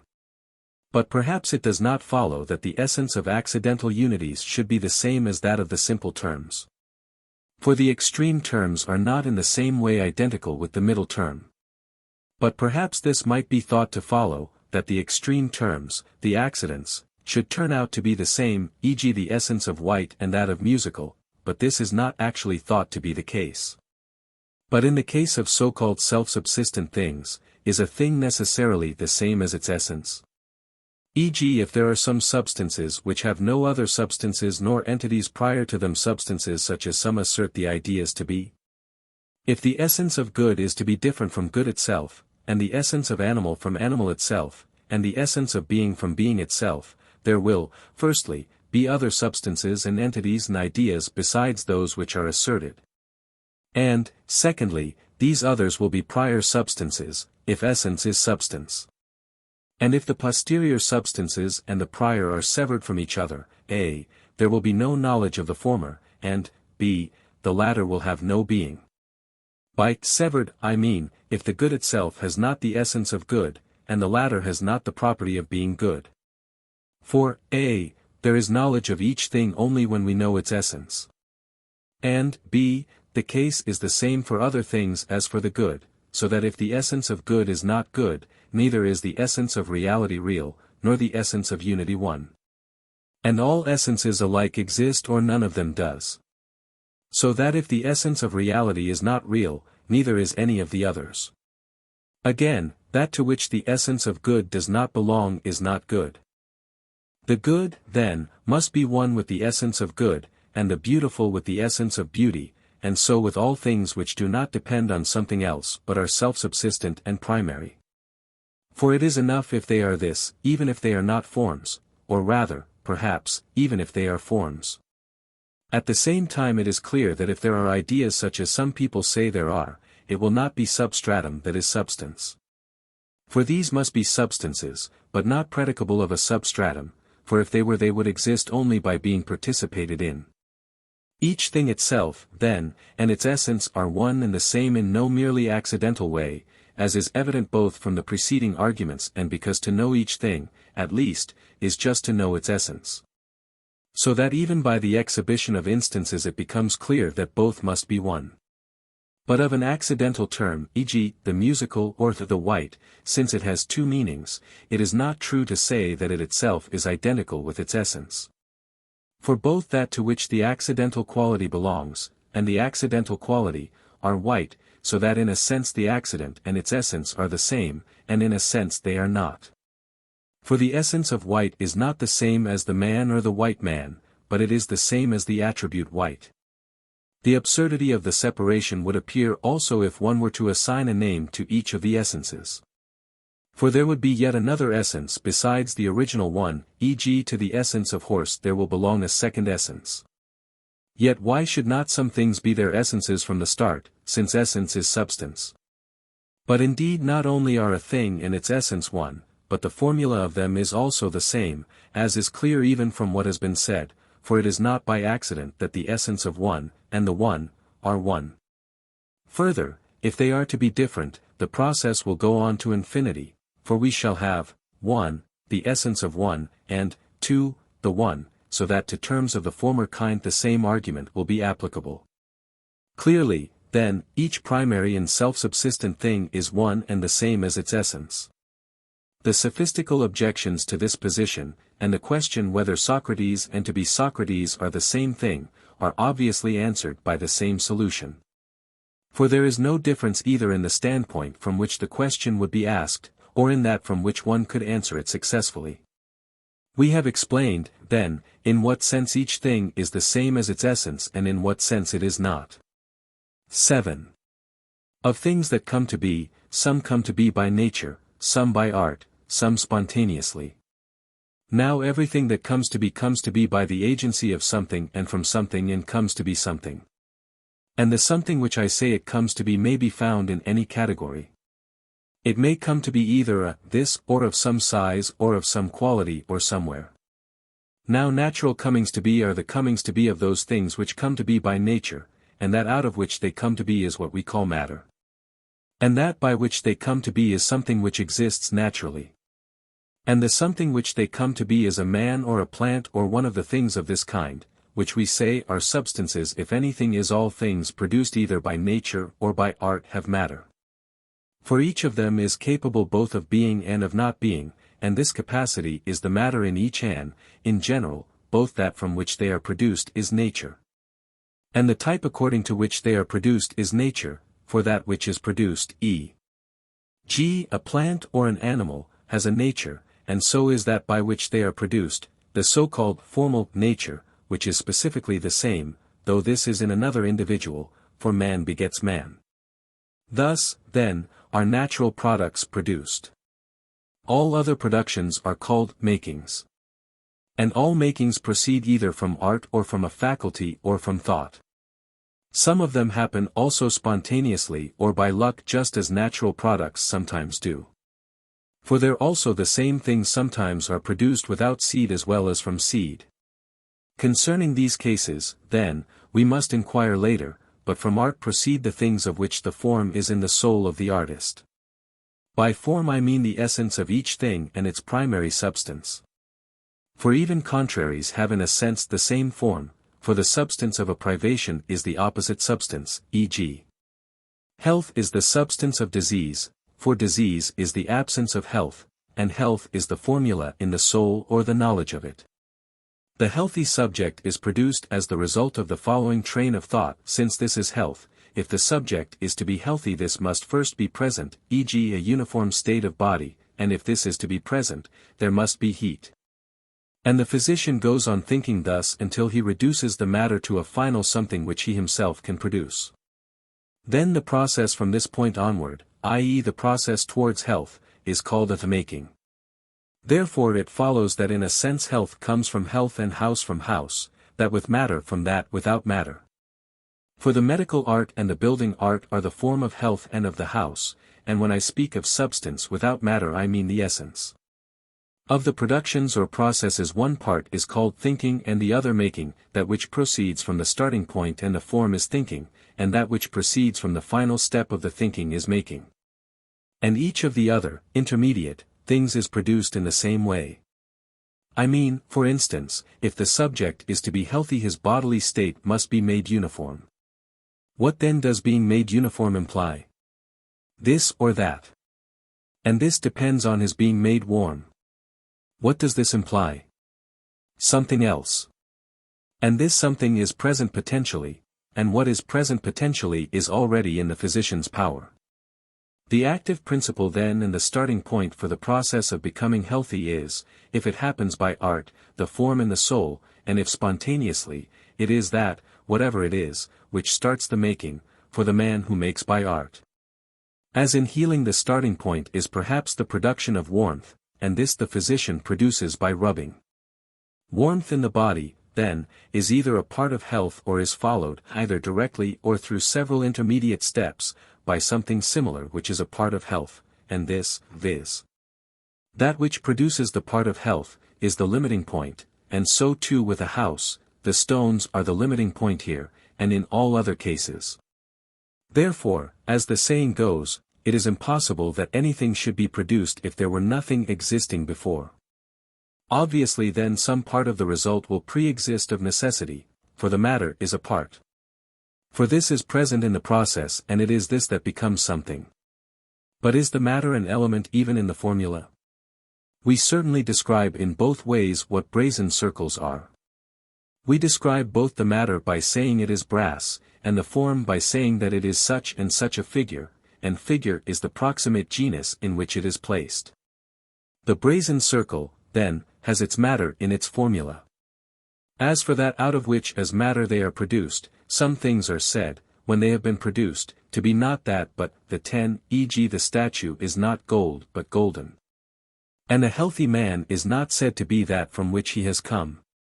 The reason is that though a thing comes both from its privation and from its substratum, which we call its matter, e.g. what becomes healthy is both a man and an invalid, it is said to come rather from its privation, e.g. it is from an invalid rather than from a man that a healthy subject is produced. And so the healthy subject is not said to be an invalid, but to be a man, and the man is said to be healthy.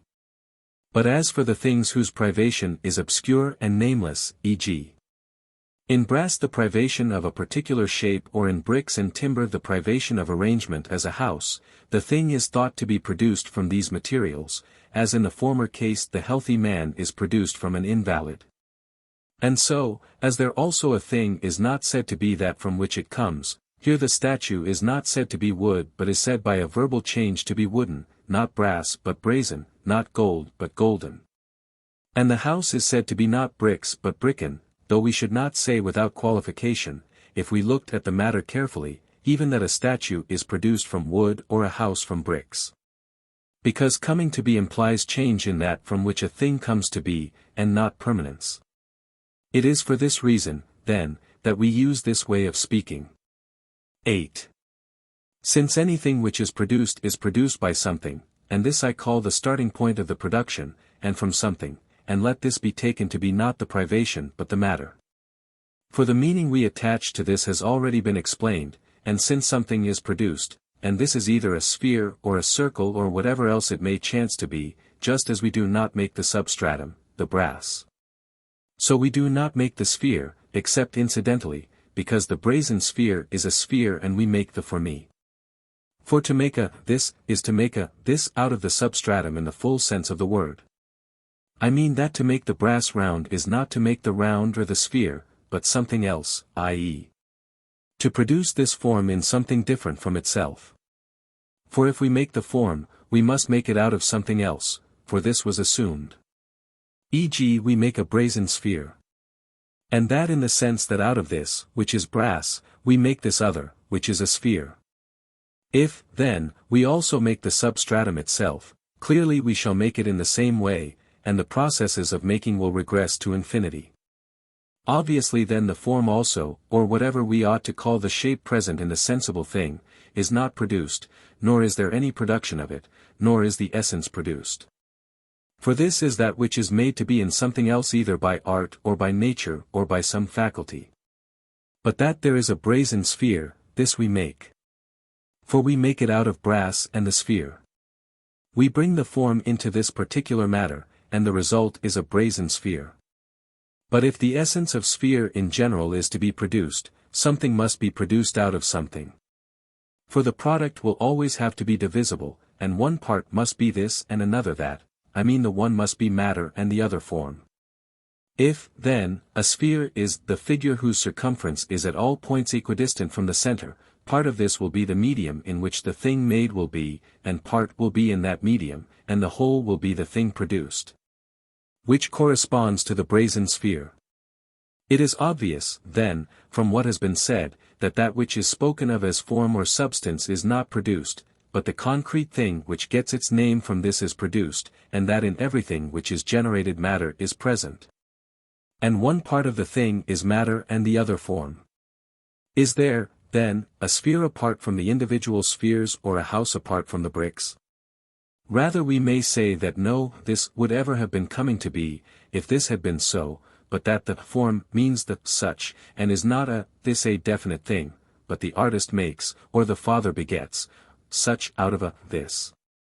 And when it has been begotten, it is a this such. And the whole this, Callias or Socrates, is analogous to this brazen sphere, but man and animal to brazen sphere in general. Obviously, then, the cause which consists of the forms, taken in the sense in which some maintain the existence of the forms, i.e. if they are something apart from the individuals, is useless, at least with regard to comings to be and to substances. And the forms need not, for this reason at least, be self-subsistent substances. In some cases indeed it is even obvious that the begetter is of the same kind as the begotten, not, however, the same nor one in number, but in form, i.e. in the case of natural products, for man begets man, unless something happens contrary to nature, e.g. the production of a mule by a horse. And even these cases are similar. For that which would be found to be common to horse and ass, the genus next above them, has not received a name, but it would doubtless be both in fact something like a mule. Obviously, therefore, it is quite unnecessary to set up a form as a pattern, for we should have looked for forms in these cases if in any, for these are substances if anything is so. The begetter is adequate to the making of the product and to the causing of the form in the matter. And when we have the whole, such and such a form in this flesh and in these bones, this is Callias or Socrates. And they are different in virtue of their matter, for that is different, but the same in form, for their form is indivisible. 9. The question might be raised, why some things are produced spontaneously as well as by art, e.g. health, while others are not, e.g. a house. The reason is that in some cases the matter which governs the production in the making and producing of any work of art, and in which a part of the product is present. Some matter is such as to be set in motion by itself and some is not of this nature, and of the former kind some can move itself in the particular way required, while other matter is incapable of this. For many things can be set in motion by themselves but not in some particular way, e.g. that of dancing. The things, then, whose matter is of this sort, e.g. stones, cannot be moved in the particular way required, except by something else, but in another way they can move themselves, and so it is with fire. Therefore some things will not exist apart from someone who has the art of making them, while others will. For motion will be started by these things which have not the art but can themselves be moved by other things which have not the art, or with a motion starting from a part of the product.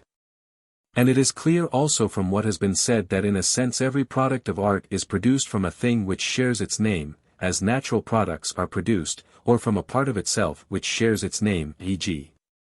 the house is produced from a house, qua produced by reason, for the art of building is the form of the house, or from something which contains a art of it if we exclude things produced by accident. For the cause of the things producing the product directly per se is a part of the product.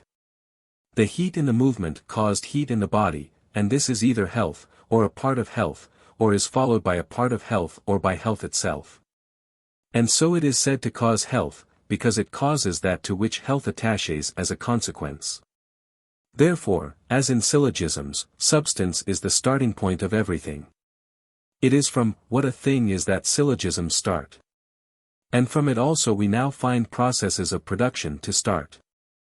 Things which are formed by nature are in the same case as these products of art. For the seed is productive in the same way as the things that work by art.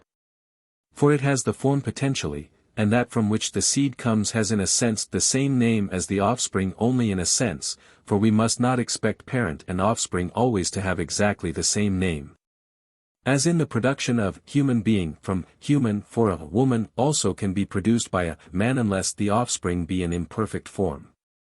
Which is the reason why the parent of a mule is not a mule. The natural things which, like the artificial objects previously considered, can be produced spontaneously are those whose matter can be moved even by itself in the way in which the seed usually moves it. Those things which have not such matter cannot be produced except from the parent animals themselves. But not only regarding substance does our argument prove that its form does not come to be, but the argument applies to all the primary classes alike, i.e. quantity, quality, and the other categories.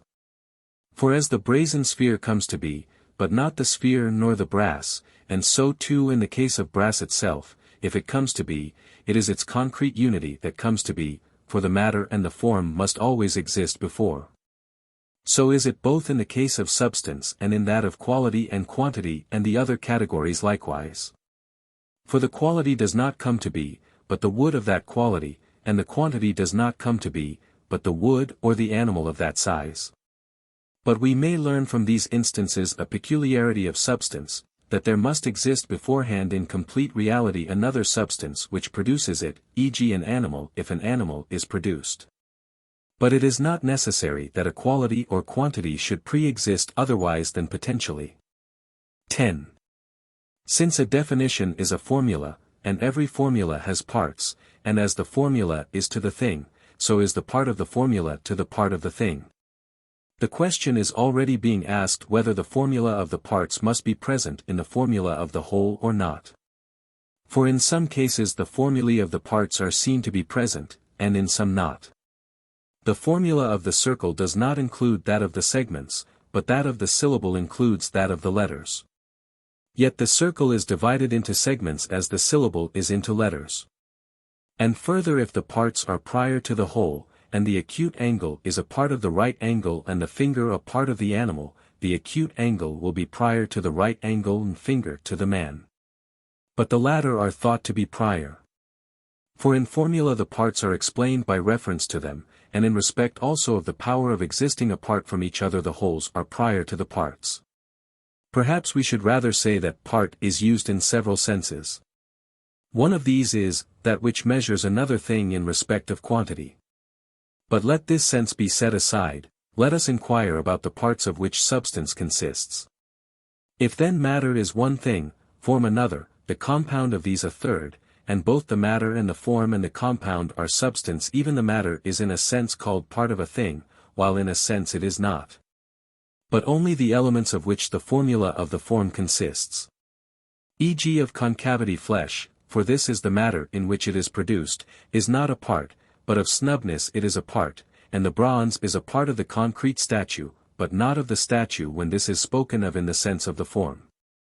For the form, or the thing as having form, should be said to be the thing, but the material element by itself must never be said to be so. And so the formula of the circle does not include that of the segments, but the formula of the syllable includes that of the letters.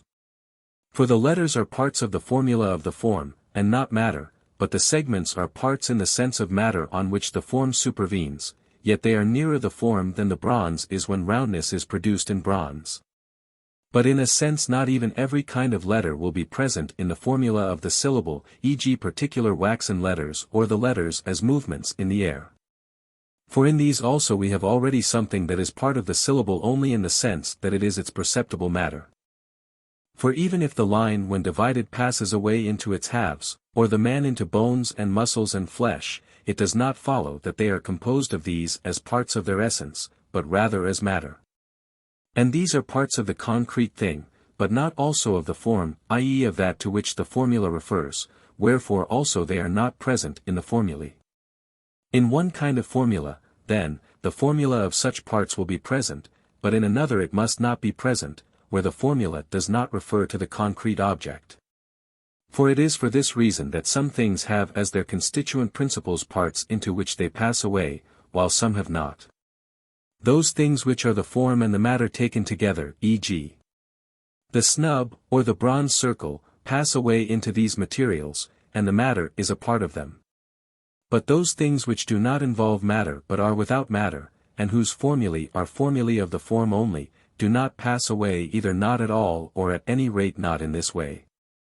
Therefore these materials are principles and parts of the concrete things, while of the form they are neither parts nor principles. And therefore the clay statue is resolved into clay and the ball into bronze and Callias into flesh and bones, and again the circle into its segments, for there is a sense of circle, in which involves matter.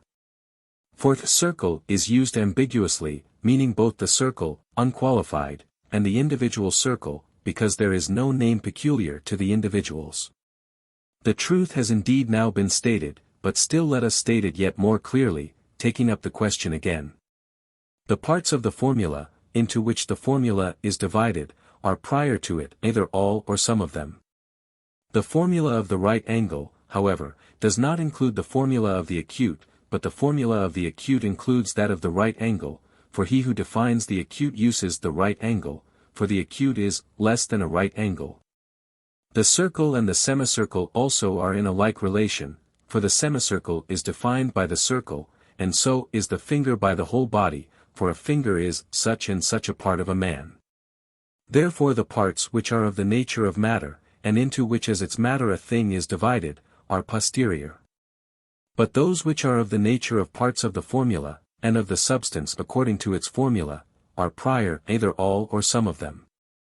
And since the soul of animals, for this is the substance of a living being, is their substance according to the formula, i.e. the form and the essence of a body of a certain kind, at least we shall define each part, if we define it well, not without reference to its function, and this cannot belong to it without perception, so that the parts of soul are prior, either all or some of them, to the concrete animal, and so too with each individual animal. And the body and parts are posterior to this, the essential substance, and it is not the substance but the concrete thing that is divided into these parts as its matter, this being so, to the concrete thing these are in a sense prior. But in a sense they are not. For they cannot even exist if severed from the whole, for it is not a finger in any and every state that is the finger of a living thing, but a dead finger is a finger only in name. Some parts are neither prior nor posterior to the whole, i.e. those which are dominant and in which the formula, i.e. the essential substance, is immediately present, e.g. perhaps the heart or the brain, for it does not matter in the least which of the two has this quality. But man and horse and terms which are thus applied to individuals, but universally, are not substance but something composed of this particular formula and this particular matter treated as universal. And as regards the individual, Socrates already includes in him ultimate individual matter, and similarly in all other cases. A part may be a part either of the form, i.e., of the essence, or of the compound of the form and the matter, or of the matter itself. But only the parts of the form are parts of the formula, and the formula is of the universal.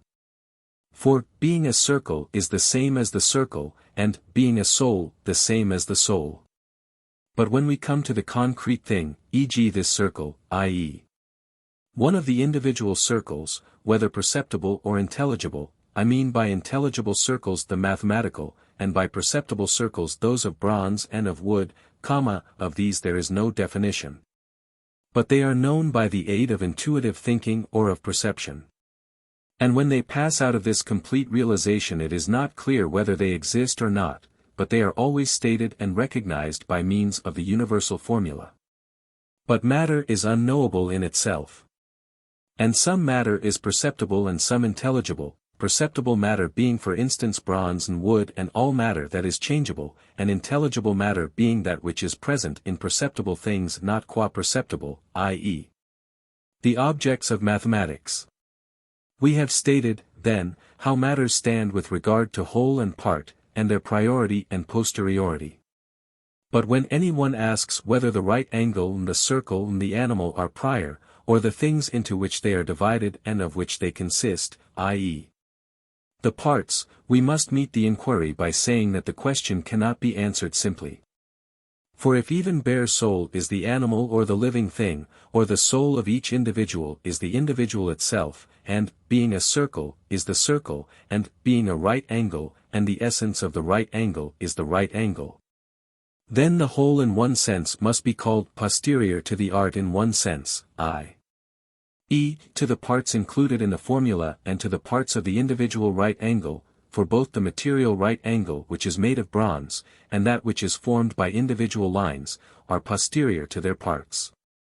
While the immaterial right angle is posterior to the parts included in the formula, but prior to those included in the particular instance, and the question must not be answered simply.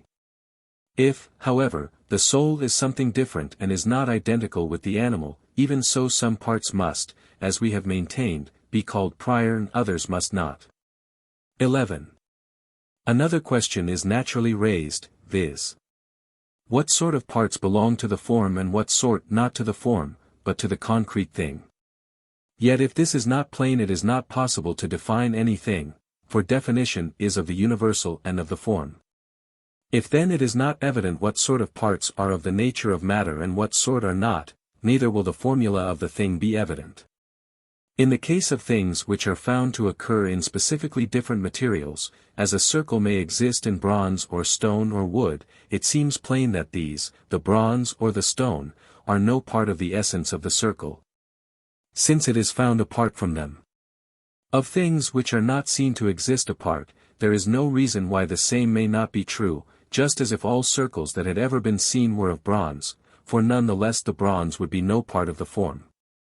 But it is hard to eliminate it in thought. E.g. the form of man is always found in flesh and bones and parts of this kind, are these then also parts of the form and the formula? No, they are matter. But because man is not found also in other matters we are unable to perform the abstraction. Since this is thought to be possible, but it is not clear when it is the case, some people already raise the question even in the case of the circle and the triangle, thinking that it is not right to define these by reference to lines and to the continuous, but that all these are to the circle or the triangle as flesh and bones are to man, and bronze or stone to the statue. And they reduce all things to numbers, and they say the formula of line is that of 2. And of those who assert the ideas some make 2 the line itself and others make it the form of the line. For in some cases they say the form and that of which it is the form are the same, e.g., 2, and the form of 2, but in the case of line, they say this is no longer so. It follows then that there is one form for many things whose form is evidently different, a conclusion which confronted the Pythagoreans also, and it is possible to make one thing the form itself of all, and to hold that the others are not forms. But thus all things will be one. We have pointed out, then, that the question of definitions contains some difficulty, and why this is so. And so to reduce all things thus to forms and to eliminate the matter is useless labor. For some things surely are a particular form in a particular matter, or particular things in a particular state. And the comparison which Socrates the younger used to make in the case of animal is not sound. For it leads away from the truth, and makes one suppose that man can possibly exist without his parts, as the circle can without the bronze. But the case is not similar. For an animal is something perceptible, and it is not possible to define it without reference to movement nor, therefore, without reference to the parts being in a certain state. For it is not a hand in any and every state that is a part of man, but only when it can fulfill its work, and therefore only when it is alive. If it is not alive it is not a part.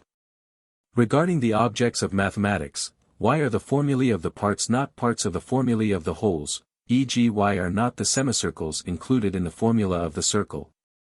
It cannot be said, because these parts are perceptible things, for they are not. But perhaps this makes no difference, for even some things which are not perceptible must have matter. Indeed there is some matter in everything which is not an essence and a bare form but a this. The semicircles, then, will not be parts of a universal circle, but will be parts of the individual circles, as has been said before. For while one kind of matter is perceptible, there is another which is intelligible. It is clear also that the soul is the primary substance and the body is matter, and man or animal is the compound of both taken universally. And Socrates, or Coriscus, if even the soul of Socrates may be called Socrates, has two meanings, for some mean by such a term the soul, and others mean the concrete thing. But if Socrates, or Coriscus means simply this particular soul and this particular body, the individual is analogous to the universal in its composition. Whether there is, apart from the matter of such substances, another kind of matter, and one should look for some substance other than these, e.g. numbers or something of the sort, must be considered later. For it is for the sake of this that we are trying to determine the nature of perceptible substances as well, since in a sense the inquiry about perceptible substances is the work of physics, i.e. of second philosophy. For the physicist must come to know not only about the matter, but also about the substance expressed in the formula, and even more than about the other. And in the case of definitions, how the elements in the formula are parts of the definition, and why the definition is one formula, for clearly the thing is one, but in virtue of what is the thing one, although it has parts. This must be considered later. What the essence is and in what sense it is independent, has been stated universally in a way which is true of every case, and also why the formula of the essence of some things contains the parts of the thing defined, while that of others does not. And we have stated that in the formula of the substance the material parts will not be present, for they are not even parts of the substance in that sense, but of the concrete substance. But of this there is in a sense a formula, and in a sense there is not, for there is no formula of it with its matter, for this is indefinite, but there is a formula of it with reference to its primary substance, e.g. in the case of man the formula of the soul for the substance is the indwelling form, from which and the matter the so-called concrete substance is derived, e.g. concavity is a form of this sort, for from this and the nose arise snub nose, and snubness, but in the concrete substance, e.g. a snub nose or callias, the matter also will be present. And we have stated that the essence and the thing itself are in some cases the same, i.e. in the case of primary substances, e.g. curvature and the essence of curvature if this is primary. By a primary substance I mean one which does not imply the presence of something in something else, i.e. in something that underlies it which acts as matter. But things which are of the nature of matter, or of wholes that include matter, are not the same as their essences, nor are accidental unities like that of Socrates and musical, for these are the same only by accident. 12. Now let us treat first of definition, in so far as we have not treated of it in the analytics, for the problem stated in them is useful for our inquiries concerning substance. I mean this problem, wherein can consist the unity of that, the formula of which we call a definition, as for instance, in the case of man, two-footed animal, for let this be the formula of man. Why, then, is this one, and not many, viz. animal and two-footed. For in the case of a man and pale, there is a plurality when one term does not belong to the other, but a unity when it does belong in the subject, man, has a certain attribute. For then a unity is produced and we have the pale man. In the present case, on the other hand, one does not share in the other, the genus is not thought to share in its differentia, for then the same thing would share in contraries. For the differentia by which the genus is divided are contrary. And even if the genus does share in them, the same argument applies, since the differentia present in man are many, e.g. endowed with feet, two-footed, featherless. Why are these one and not many? Not because they are present in one thing, for on this principle a unity can be made out of all the attributes of a thing. But surely all the attributes in the definition must be one. For the definition is a single formula and a formula of substance, so that it must be a formula of some one thing, for substance means a one and a this, as we maintain. We must first inquire about definitions reached by the method of divisions. There is nothing in the definition except the first named and the differentia. The other genera are the first genus and along with this the differentia that are taken with it, e.g. the first may be animal, the next animal which is two-footed, and again animal which is two-footed and featherless, and similarly if the definition includes more terms. And in general it makes no difference whether it includes many or few terms, nor, therefore, whether it includes few or simply two, and of the two the one is differentia and the other genus, e.g. in two-footed animal, animal is genus, and the other is differentia. If then the genus absolutely does not exist apart from the species of a genus, or if it exists but exists as matter, for the voice is genus and matter, but its differentia make the species, i.e. the letters, out of it, clearly the definition is the formula which comprises the differentia. But it is also necessary that the division be by the differentia of the differentia, e.g., endowed with feet, is a differentia of animal. Again the differentia of animal endowed with feet, must be of it qua endowed with feet. Therefore we must not say, if we are to speak rightly, that of that which is endowed with feet one part has feathers and one is featherless. If we do this we do it through incapacity, we must divide it only into cloven-footed and not cloven. For these are differentia in the foot, cloven-footedness is a form of footedness. And the process wants always to go on so till it reaches the species that contain no differences. And then there will be as many kinds of foot as there are differentia, and the kinds of animals endowed with feet will be equal in number to the differentia.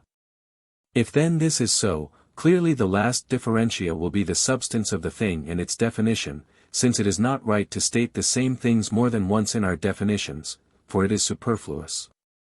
And this does happen. For when we say, animal endowed with feet and two-footed, we have said nothing other than animal having feet, having 2 feet. And if we divide this by the proper division, we shall be saying the same thing more than once as many times as there are differentia. If then a differentia of a differentia be taken at each step, one differentia the last will be the form and the substance, but if we divide according to accidental qualities, e.g. if we were to divide that which is endowed with feet into the white and the black, there will be as many differentia as there are cuts.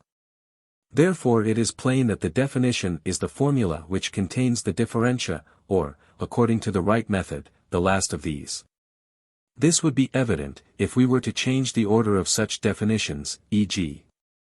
of that of man, saying animal which is two-footed and endowed with feet, for, endowed with feet, is superfluous when two-footed has been said. But there is no order in the substance. For how are we to think the one element posterior and the other prior? Regarding the definitions, then, which are reached by the method of divisions, let this suffice as our first attempt at stating their nature. 13. Let us return to the subject of our inquiry, which is substance. As the substratum and the essence and the compound of these are called substance, so also is the universal. About 2 of these we have spoken. both about the essence and about the substratum, of which we have said that it underlies in two senses, either being this which is the way in which an animal underlies its attributes or as the matter underlies the complete reality. The universal also is thought by some to be in the fullest sense a cause, and a principle, therefore let us attack the discussion of this point also. For it seems impossible that any universal term should be the name of a substance. For firstly the substance of each thing is that which is peculiar to it, which does not belong to anything else, but the universal is common, since that is called universal which is such as to belong to more than one thing. Of which individual then will this be the substance? Either of all or of none, but it cannot be the substance of all. And if it is to be the substance of one, this one will be the others also.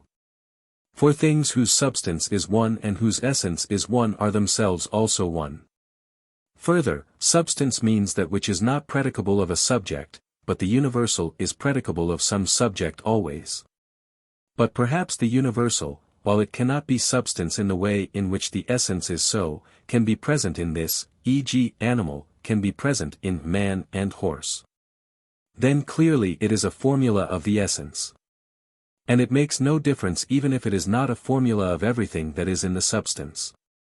For none the less the universal will be the substance of something, as the man is the substance of the individual man in whom it is present, so that the same result will follow once more, for the universal, e.g.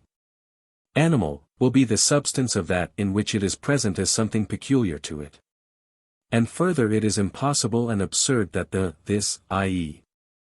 the substance, if it consists of parts, should not consist of substances nor of what is this, but of quality, for that which is not substance, i.e. the quality, will then be prior to substance and to this. Which is impossible. For neither in formula nor in time nor in coming to be can the modifications be prior to the substance, for then they will also be separable from it. Further, Socrates will contain a substance present in a substance, so that this will be the substance of two things. And in general it follows, if man and such things are substance, that none of the elements in their formulae is the substance of anything, nor does it exist apart from the species or in anything else. I mean, for instance, that no animal exists apart from the particular kinds of animal, nor does any other of the elements present in formulae exist apart. If, then, we view the matter from these standpoints, it is plain that no universal attribute is a substance, and this is plain also from the fact that no common predicate indicates this, but rather a such. If not, many difficulties follow and especially the third man. The conclusion is evident also from the following consideration. A substance cannot consist of substances present in it in complete reality.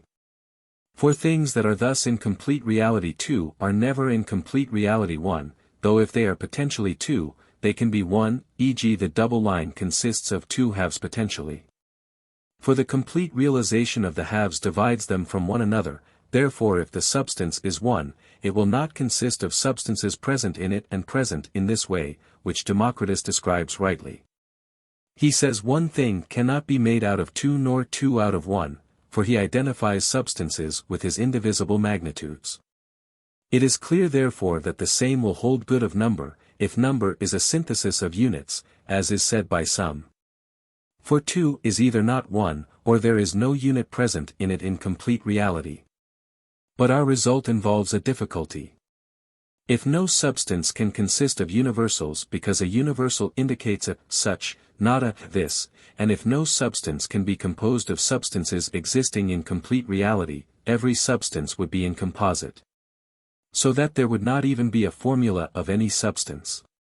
But it is thought by all and was stated long ago that it is either only, or primarily, substance that can define, yet now it seems that not even substance can.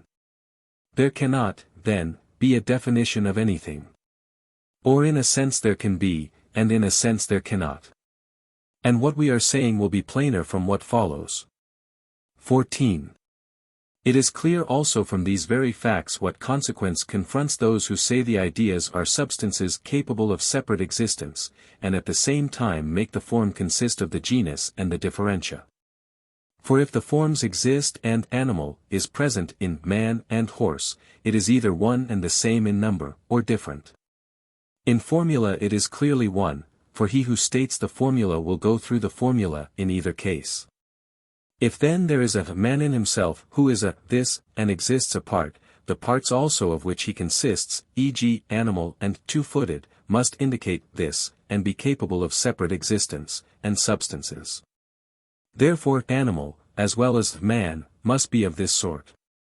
Now, 1. If the animal in the horse and in man is one and the same, as you are with yourself, a. How will the one in things that exist apart be one, and how will this animal escape being divided even from itself? Further, b. If it is to share in two-footed and many-footed, an impossible conclusion follows, for contrary attributes will belong at the same time to it although it is one and of this. If it is not to share in them, what is the relation implied when one says the animal is two-footed or possessed of feet? But perhaps the two things are put together and are in contact, or are mixed. Yet all these expressions are absurd. But, 2. Suppose the form to be different in each species. Then there will be practically an infinite number of things whose substance is animal, for it is not by accident that man has animal for one of its elements. Further, many things will be animal itself. For the animal in each species will be the substance of the species, for it is after nothing else that the species is called. If it were, that other would be an element in man, i.e., would be the genus of man. And further, 2. All the elements of which man is composed will be ideas. None of them, then, will be the idea of one thing in the substance of another. This is impossible. The animal, then, present in each species of animals will be animal itself. Further, from what is this animal in each species derived, and how will it be derived from animal itself? Or how can this animal, whose essence is simply animality, exist apart from animal itself? Further, 3. In the case of sensible things both these consequences and others still more absurd follow. If, then, these consequences are impossible, clearly there are not forms of sensible things in the sense in which some maintain their existence. 15. Since substance is of two kinds, the concrete thing and the formula, I mean that one kind of substance is the formula taken with the matter, while another kind is the formula in its generality. Substances in the former sense are capable of destruction, for they are capable also of generation, but there is no destruction of the formula in the sense that it is ever in course of being destroyed, for there is no generation of it either. The being of house is not generated, but only the being of this house, but without generation and destruction formulae are and are not, for it has been shown that no one begets nor makes these. For this reason, also, there is neither definition of nor demonstration about sensible individual substances, because they have matter whose nature is such that they are capable both of being and of not being. For which reason all the individual instances of them are destructible. If then demonstration is of necessary truths and definition is a scientific process, and if, just as knowledge cannot be sometimes knowledge and sometimes ignorance, but the state which varies thus is opinion. So too demonstration and definition cannot vary thus, but it is opinion that deals with that which can be otherwise than as it is. Clearly there can neither be definition of nor demonstration about sensible individuals. For perishing things are obscure to those who have the relevant knowledge, when they have passed from our perception, and though the formulae remain in the soul unchanged, there will no longer be either definition or demonstration.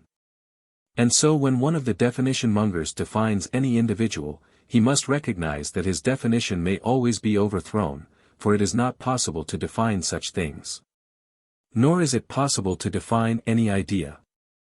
For the idea is, as its supporters say, an individual, and can exist apart, and the formula must consist of words. And he who defines must not invent a word, for it would be unknown, but the established words are common to all the members of a class. These then must apply to something besides the thing defined, e.g. if one were defining you, he would say, an animal which is lean, or pale, or something else which will apply also to someone other than you. If anyone were to say that perhaps all the attributes taken apart may belong to many subjects, but together they belong only to this one, we must reply first that they belong also to both the elements, e.g. two-footed animal belongs to animal and to the two-footed. And in the case of eternal entities this is even necessary, since the elements are prior to and parts of the compound, nay more, they can also exist apart, if man can exist apart.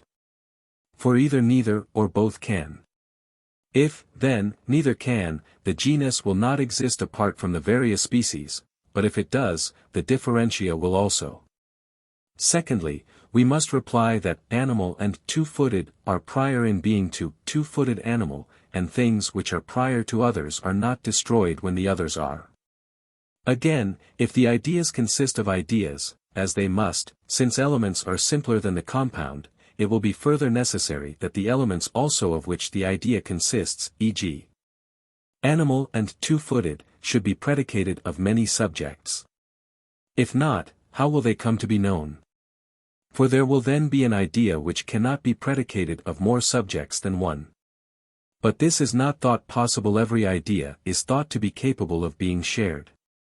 As has been said, then, the impossibility of defining individuals escapes notice in the case of eternal things, especially those which are unique, like the sun or the moon. For people err not only by adding attributes whose removal the sun would survive, e.g., going round the earth, or night hidden, for from their view it follows that if it stands still or is visible, it will no longer be the sun. But it is strange if this is so, for the sun means a certain substance, but also by the mention of attributes which can belong to another subject, e.g. if another thing with the stated attributes comes into existence, clearly it will be a sun. The formula therefore is general. But the sun was supposed to be an individual, like Cleon or Socrates. After all, why does not one of the supporters of the ideas produce a definition of an idea? It would become clear, if they tried, that what has now been said is true. 16. Evidently even of the things that are thought to be substances, most are only potencies, both the parts of animals, for none of them exists separately. And when they are separated, then too they exist, all of them, merely as matter, and earth and fire and air, for none of them is a unity, but as it were a mere heap, till they are worked up and some unity is made out of them. One might most readily suppose the parts of living things and the parts of the soul nearly related to them to turn out to be both, i.e. existent in complete reality as well as in potency, because they have sources of movement in something in their joints, for which reason some animals live when divided. Yet all the parts must exist only potentially, when they are one and continuous by nature, not by force or by growing into one, for such a phenomenon is an abnormality. Since the term unity is used like the term being, and the substance of that which is one, and things whose substance is numerically one are numerically one, evidently neither unity nor being can be the substance of things. Just as being an element or a principle cannot be the substance, but we ask what, then, the principle is, that we may reduce the thing to something more knowable. Now of these concepts being and unity are more substantial than principle or element or cause, but not even the former are substance, since in general nothing that is common is substance. For substance does not belong to anything but to itself and to that which has it, of which it is the substance. Further, that which is one cannot be in many places at the same time, but that which is common is present in many places at the same time, so that clearly no universal exists apart from its individuals.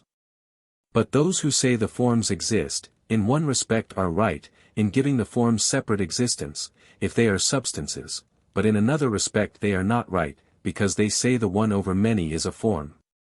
The reason for their doing this is that they cannot declare what are the substances of this sort, the imperishable substances which exist apart from the individual and sensible substances. They make them, then, the same in kind as the perishable things, for this kind of substance we know, man himself and horse itself, adding to the sensible things the word itself. Yet even if we had not seen the stars, none the less, I suppose, would they have been eternal substances apart from those which we knew. So that now also if we do not know what non-sensible substances there are, yet it is doubtless necessary that there should be some, clearly, then, no universal term is the name of a substance, and no substance is composed of substances. 17. Let us state what, i.e. what kind of thing, substance should be said to be, taking once more another starting point, for perhaps from this we shall get a clear view also of that substance which exists apart from sensible substances. Since, then, substance is a principle and a cause, let us pursue it from this starting point. The why is always sought in this form: why does one thing attach to some other?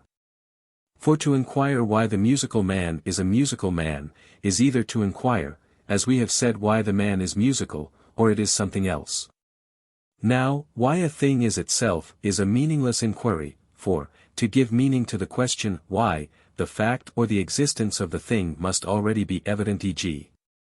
that the moon is eclipsed, but the fact that a thing is itself is the single reason and the single cause to be given in answer to all such questions as why the man is man, or the musician musical. Unless one were to answer because each thing is inseparable from itself, and its being one just meant this. This, however, is common to all things and is a short and easy way with the question. But we can inquire why man is an animal of such and such a nature. This, then, is plain, that we are not inquiring why he who is a man is a man. We are inquiring, then, why something is predicable of something. That it is predicable must be clear, for if not, the inquiry is an inquiry into nothing. E.g., why does it thunder? This is the same as, why is sound produced in the clouds? Thus the inquiry is about the predication of one thing of another. And why are these things, i.e. bricks and stones, a house? Plainly we are seeking the cause. And this is the essence, to speak abstractly, which in some cases is the end, e.g. perhaps in the case of a house or a bed, and in some cases is the first mover, for this also is a cause. But while the efficient cause is sought in the case of genesis and destruction, the final cause is sought in the case of being also. The object of the inquiry is most easily overlooked where one term is not expressly predicated of another, e.g. when we inquire what man is, because we do not distinguish and do not say definitely that certain elements make up a certain whole. But we must articulate our meaning before we begin to inquire. If not, the inquiry is on the borderline between being a search for something and a search for nothing. Since we must have the existence of the thing as something given, clearly the question is why the matter is some definite thing, e.g. why are these materials a house? Because that which was the essence of a house is present. And why is this individual thing, or this body having this form, a man? Therefore what we seek is the cause, i.e. the form, by reason of which the matter is some definite thing, and this is the substance of the thing. Evidently, then, in the case of simple terms no inquiry nor teaching is possible, our attitude toward such things is other than that of inquiry. Since that which is compounded out of something so that the whole is one, not like a heap but like a syllable, now the syllable is not its elements, ba is not the same as b and a, nor is flesh fire and earth, for when these are separated the wholes, i.e. the flesh and the syllable, no longer exist, but the elements of the syllable exist, and so do fire and earth. The syllable, then, is something not only its elements, the vowel and the consonant, but also something else, and the flesh is not only fire and earth or the hot and the cold, but also something else. If, then, that something must itself be either an element or composed of elements, 1, if it is an element the same argument will again apply.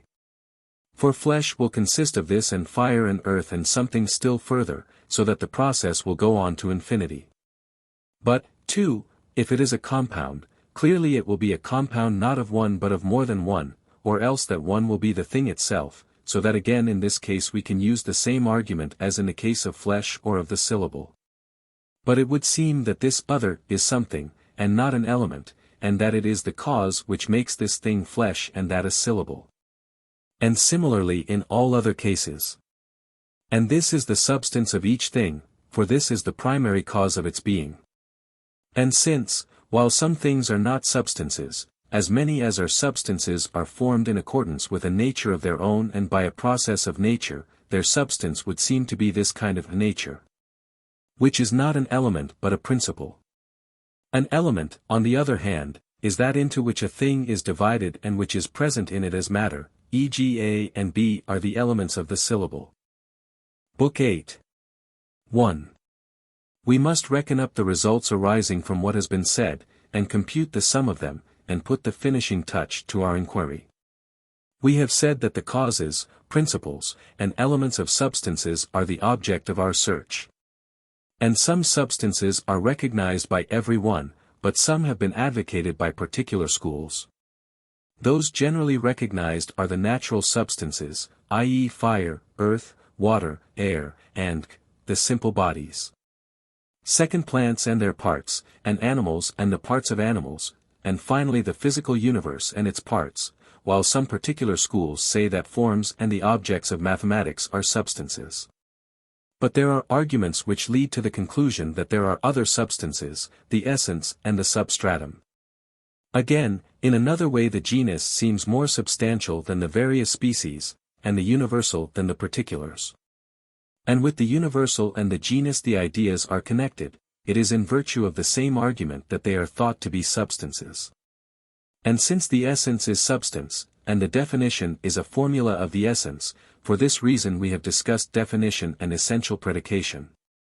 Since the definition is a formula, and a formula has parts, we had to consider also with respect to the notion of part, what are parts of the substance and what are not, and whether the parts of the substance are also parts of the definition. Further, too, neither the universal or the genus is a substance. We must inquire later into the ideas and the objects of mathematics, for some say these are substances as well as the sensible substances. But now let us resume the discussion of the generally recognized substances. These are the sensible substances, and sensible substances all have matter. The substratum is substance, and this is in one sense the matter, and by matter I mean that which, not being a this actually, is potentially a this. And in another sense the formula or shape, that which being a this can be separately formulated, and thirdly the complex of these two, which alone is generated and destroyed, and is, without qualification, capable of separate existence. For of substances completely expressible in a formula some are separable and some are not. But clearly matter also is substance, for in all the opposite changes that occur there is something which underlies the changes, e.g. in respect of place that which is now here and again elsewhere, and in respect of increase that which is now of one size and again less or greater, and in respect of alteration that which is now healthy and again diseased. And similarly in respect of substance there is something that is now being generated and again being destroyed, and now underlies the process as a this, and again underlies it in respect of a privation of positive character. And in this change the others are involved. But in either one or two of the others this is not involved, for it is not necessary if a thing has matter for change of place that it should also have matter for generation and destruction. The difference between becoming in the full sense and becoming in a qualified sense has been stated in our physical works. 2. Since the substance which exists as underlying and as matter is generally recognized, and this that which exists potentially, it remains for us to say what is the substance, in the sense of actuality, of sensible things. Democritus seems to think there are three kinds of difference between things: the underlying body, the matter, is one and the same, but they differ either in rhythm, i.e. shape, or in turning, i.e. position, or in intercontact, i.e. order. But evidently there are many differences. For instance, some things are characterized by the mode of composition of their matter, e.g. the things formed by blending, such as honey water, and others by being bound together, e.g. bundle. And others by being glued together, e.g. a book, and others by being nailed together, e.g. a casket, and others in more than one of these ways, and others by position, e.g. threshold and lintel, for these differ by being placed in a certain way. And others by time, e.g. dinner and breakfast, and others by place, e.g. the winds, and others by the affections proper to sensible things, e.g. hardness and softness, density and rarity, dryness and wetness.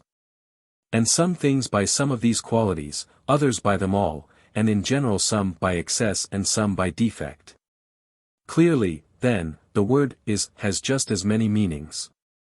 A thing is a threshold because it lies in such and such a position, and its being means its lying in that position, while being ice means having been solidified in such and such a way. And the being of some things will be defined by all these qualities, because some parts of them are mixed, others are blended, others are bound together, others are solidified, and others use the other differentia, e.g. the hand or the foot requires such complex definition. We must grasp, then, the kinds of differentia, for these will be the principles of the being of things, e.g. the things characterized by the more and the less, or by the dense and the rare, and by other such qualities, for all these are forms of excess and defect. And anything that is characterized by shape or by smoothness and roughness is characterized by the straight and the curved. And for other things their being will mean their being mixed, and their not being will mean the opposite. It is clear, then, from these facts that, since its substance is the cause of each thing's being, we must seek in these differentia what is the cause of the being of each of these things. Now none of these differentia is substance, even when coupled with matter, yet it is what is analogous to substance in each case.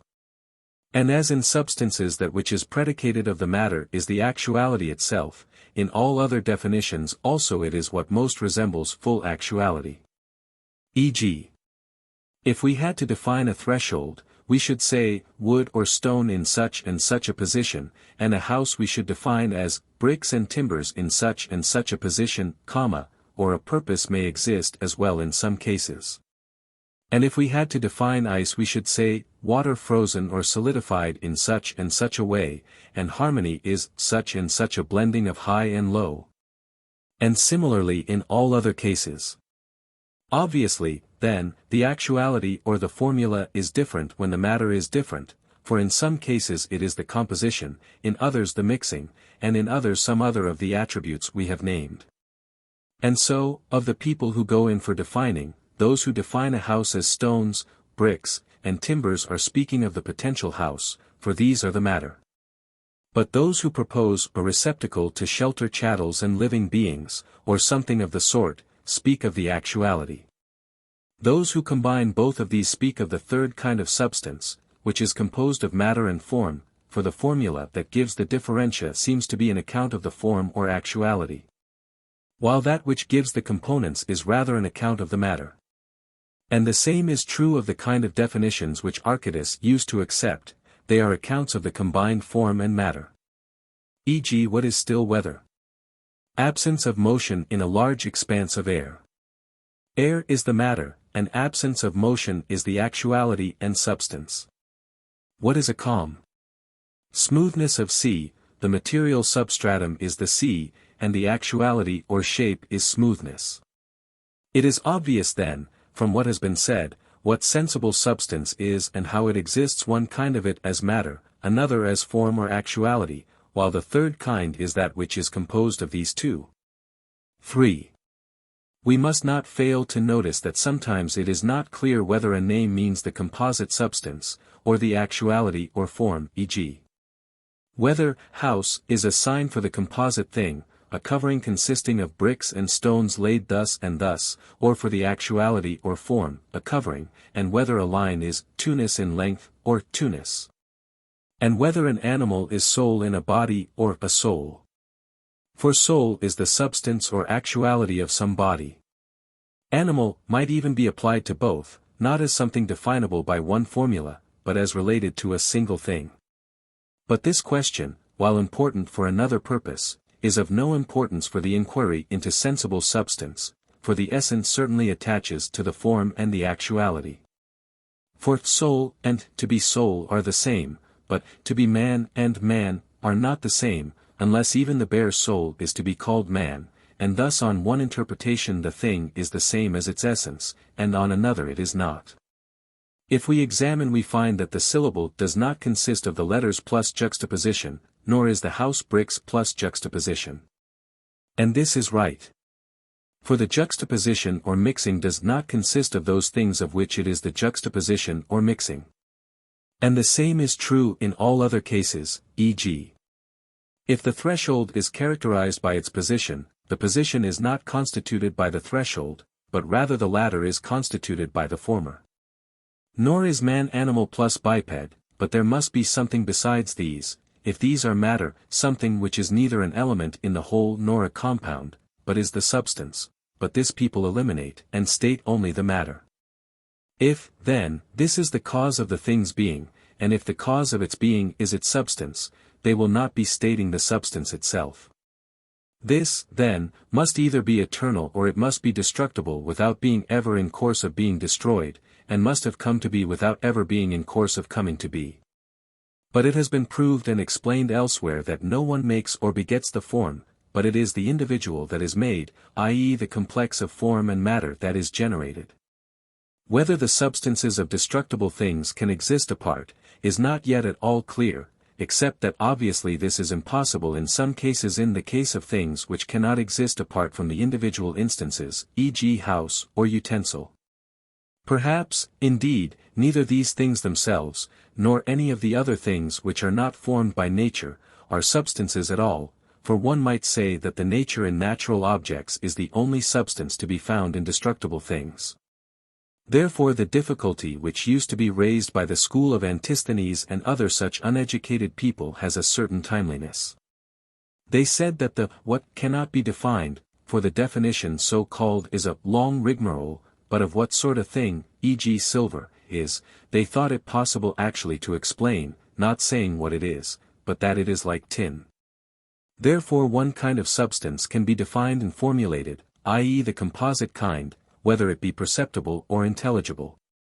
But the primary parts of which this consists cannot be defined, since a definitory formula predicates something of something, and one part of the definition must play the part of matter and the other that of form. It is also obvious that, if substances are in a sense numbers, they are so in this sense and not, as some say, as numbers of units. For a definition is a sort of number. For, 1, it is divisible, and into indivisible parts, for definitory formulae are not infinite, and number also is of this nature. And, 2, as, when one of the parts of which a number consists has been taken from or added to the number, it is no longer the same number, but a different one, even if it is the very smallest part that has been taken away or added. So the definition and the essence will no longer remain when anything has been taken away or added. And, 3, the number must be something in virtue of which it is one, and this these thinkers cannot state, what makes it one, if it is one, for either it is not one but a sort of heap, or if it is. We ought to say what it is that makes one out of many. And the definition is one, but similarly they cannot say what makes it one. And this is a natural result. For the same reason is applicable, and substance is one in the sense which we have explained, and not, as some say, by being a sort of unit or point, each is a complete reality and a definite nature. And, 4, as number does not admit of the more and the less, neither does substance, in the sense of form, but if any substance does, it is only the substance which involves matter. Let this, then, suffice for an account of the generation and destruction of so-called substances in what sense it is possible and in what sense impossible, and of the reduction of things to number. 4. Regarding material substance we must not forget that even if all things come from the same first cause or have the same things for their first causes, and if the same matter serves as starting point for their generation, yet there is a matter proper to each, e.g., for phlegm the sweet or the fat, and for bile the bitter, or something else, though perhaps these come from the same original matter. And there come to be several matters for the same thing, when the one matter is matter for the other, e.g., phlegm comes from the fat and from the sweet, if the fat comes from the sweet, and it comes from bile by analysis of the bile into its ultimate matter. For one thing comes from another in two senses, either because it will be found at a later stage, or because it is produced if the other is analyzed into its original constituents. When the matter is one, different things may be produced owing to difference in the moving cause, e.g. from wood may be made both a chest and a bed. But some different things must have their matter different, e.g. a saw could not be made of wood, nor is this in the power of the moving cause, for it could not make a saw of wool or of wood. But if, as a matter of fact, the same thing can be made of different material, clearly the art, i.e. the moving principle, is the same, for if both the matter and the moving cause were different, the product would be so too. When one inquires into the cause of something, one should, since causes are spoken of in several senses, state all the possible causes.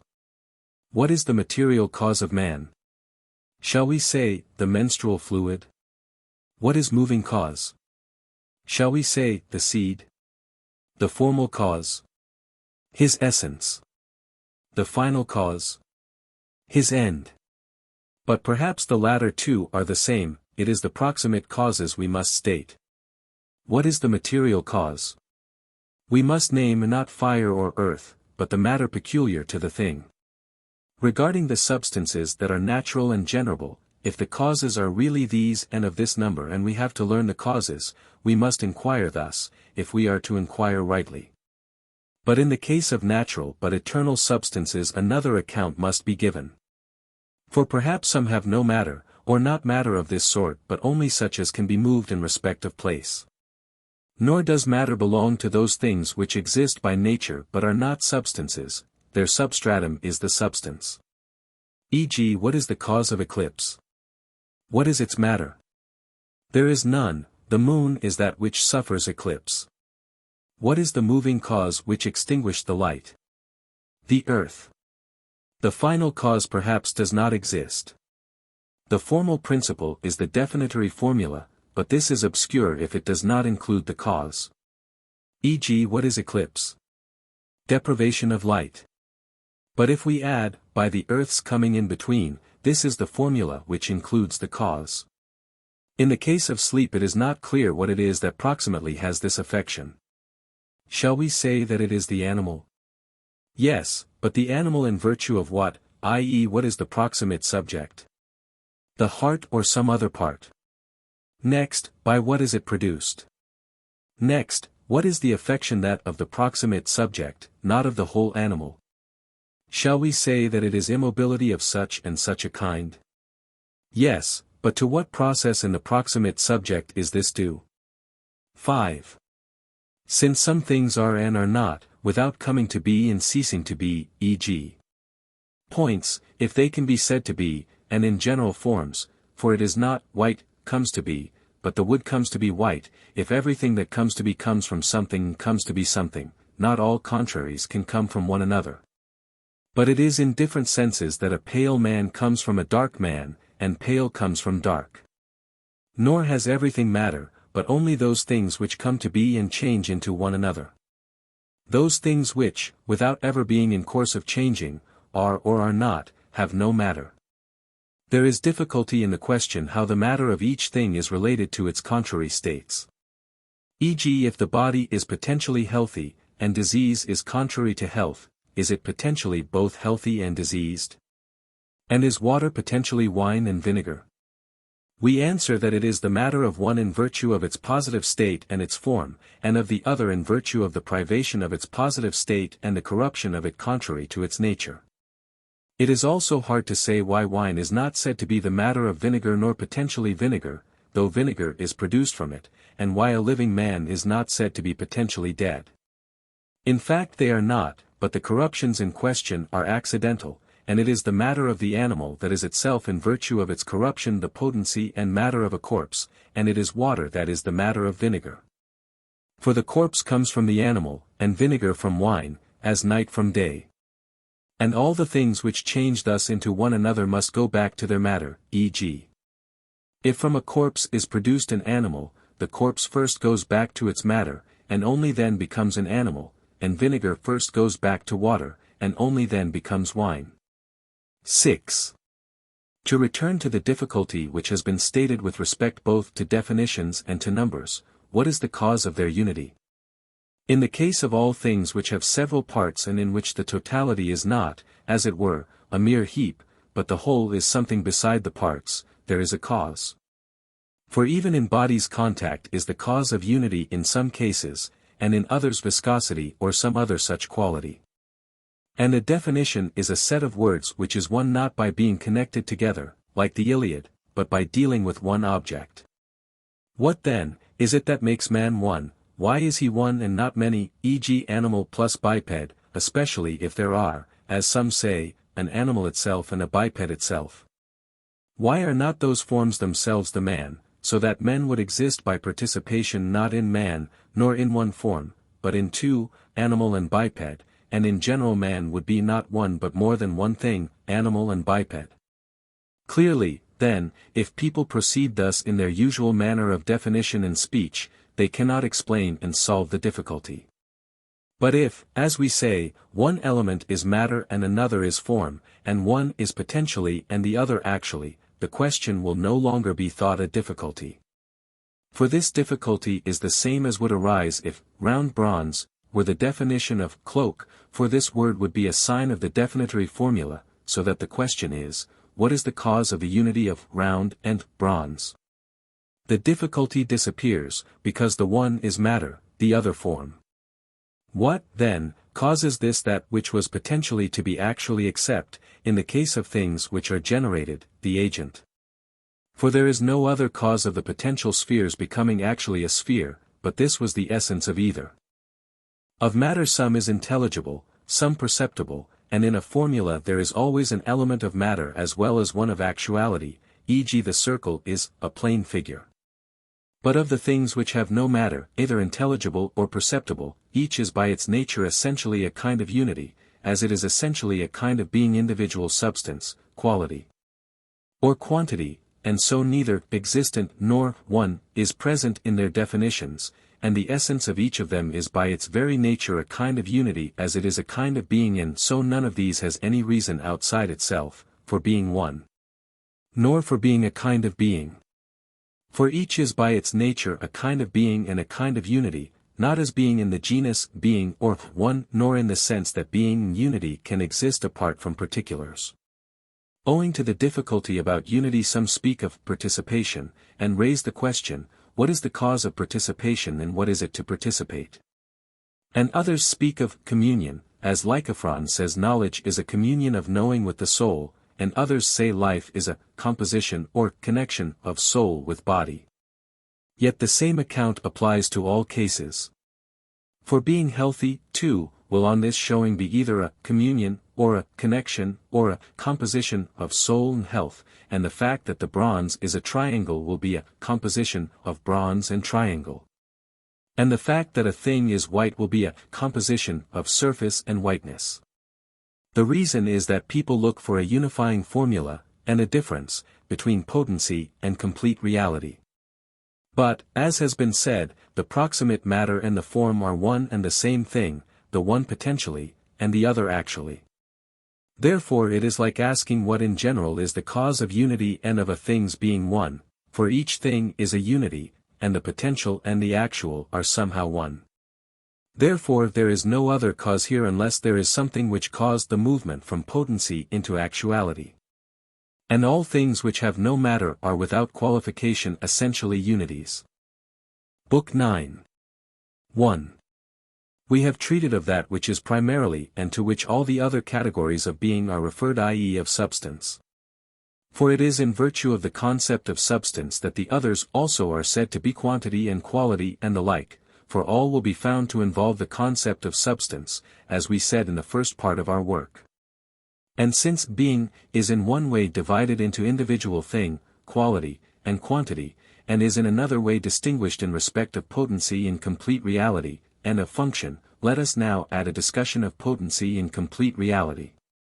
And first let us explain potency in the strictest sense, which is, however, not the most useful for our present purpose. For potency and actuality extend beyond the cases that involve a reference to motion. But when we have spoken of this first kind, we shall in our discussions of actuality explain the other kinds of potency as well. We have pointed out elsewhere that potency and the word can have several senses.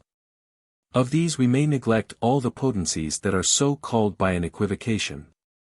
For some are called so by analogy, as in geometry we say one thing is or is not a power of another by virtue of the presence or absence of some relation between them. But all potencies that conform to the same type are originative sources of some kind, and are called potencies in reference to one primary kind of potency, which is an originative source of change in another thing or in the thing itself qua other. For one kind is a potency of being acted on, i.e. the originative source, in the very thing acted on, of its being passively changed by another thing or by itself qua other.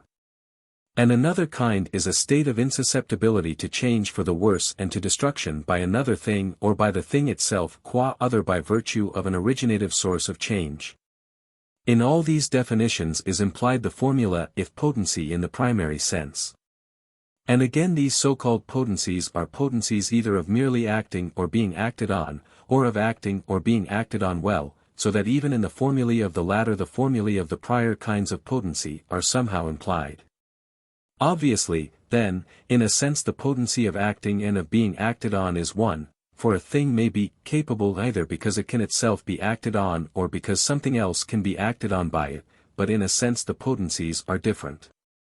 For the one is in the thing acted on, it is because it contains a certain originative source, and because even the matter is an originative source, that the thing acted on is acted on, and one thing by one, another by another. For that which is oily can be burnt, and that which yields in a particular way can be crushed, and similarly in all other cases. But the other potency is in the agent, e.g. heat and the art of building are present, one in that which can produce heat and the other in the man who can build. And so, in so far as a thing is an organic unity, it cannot be acted on by itself, for it is one and not two different things. And impotence and impotent stand for the privation which is contrary to potency of this sort, so that every potency belongs to the same subject and refers to the same process as a corresponding impotence. Privation has several senses. For it means, 1, that which has not a certain quality and, 2, that which might naturally have it but has not it either, a, in general or, b, when it might naturally have it and either, a, in some particular way, e.g. when it has not it completely, or, b, when it has not it at all. And in certain cases if things which naturally have a quality lose it by violence, we say they have suffered privation. 2.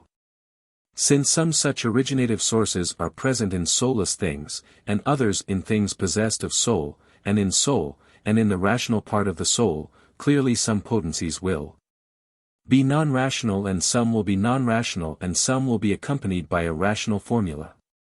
This is why all arts, i.e. all productive forms of knowledge, are potencies, they are originative sources of change in another thing or in the artist himself considered as other. And each of those which are accompanied by a rational formula is alike capable of contrary effects, but one non-rational power produces one effect, e.g. the hot is capable only of heating, but the medical art can produce both disease and health. The reason is that science is a rational formula, and the same rational formula explains a thing and its privation, only not in the same way, and in a sense it applies to both, but in a sense it applies rather to the positive fact. Therefore such sciences must deal with contraries, but with one in virtue of their own nature and with the other not in virtue of their nature. For the rational formula applies to one object in virtue of that object's nature, and to the other, in a sense, accidentally. For it is by denial and removal that it exhibits the contrary.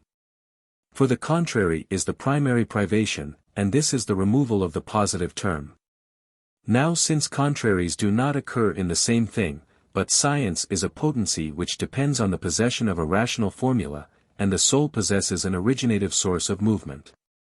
Therefore, while the wholesome produces only health and the calorific only heat and the frigorific only cold, the scientific man produces both the contrary effects. For the rational formula is one which applies to both, though not in the same way, and it is in a soul which possesses an originative source of movement. So that the soul will start both processes from the same originative source, having linked them up with the same thing. And so the things whose potency is according to a rational formula act contrariwise to the things whose potency is non-rational. For the products of the former are included under one originative source, the rational formula. It is obvious also that the potency of merely doing a thing or having it done to one is implied in that of doing it or having it done well, but the latter is not always implied in the former, for he who does a thing well must also do it. But he who does it merely need not also do it well. 3. There are some who say, as the Megaric school does, that a thing can act only when it is acting, and when it is not acting it cannot act, e.g. that he who is not building cannot build, but only he who is building, when he is building. And so in all other cases. It is not hard to see the absurdities that attend this view. For it is clear that on this view a man will not be a builder unless he is building, for to be a builder is to be able to build, and so with the other arts.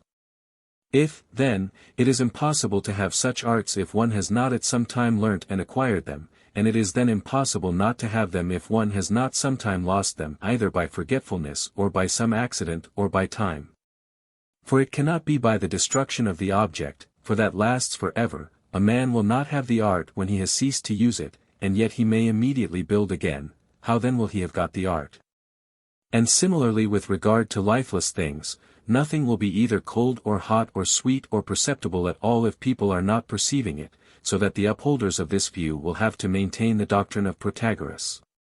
But, indeed, nothing will even have perception if it is not perceiving, i.e. exercising its perception.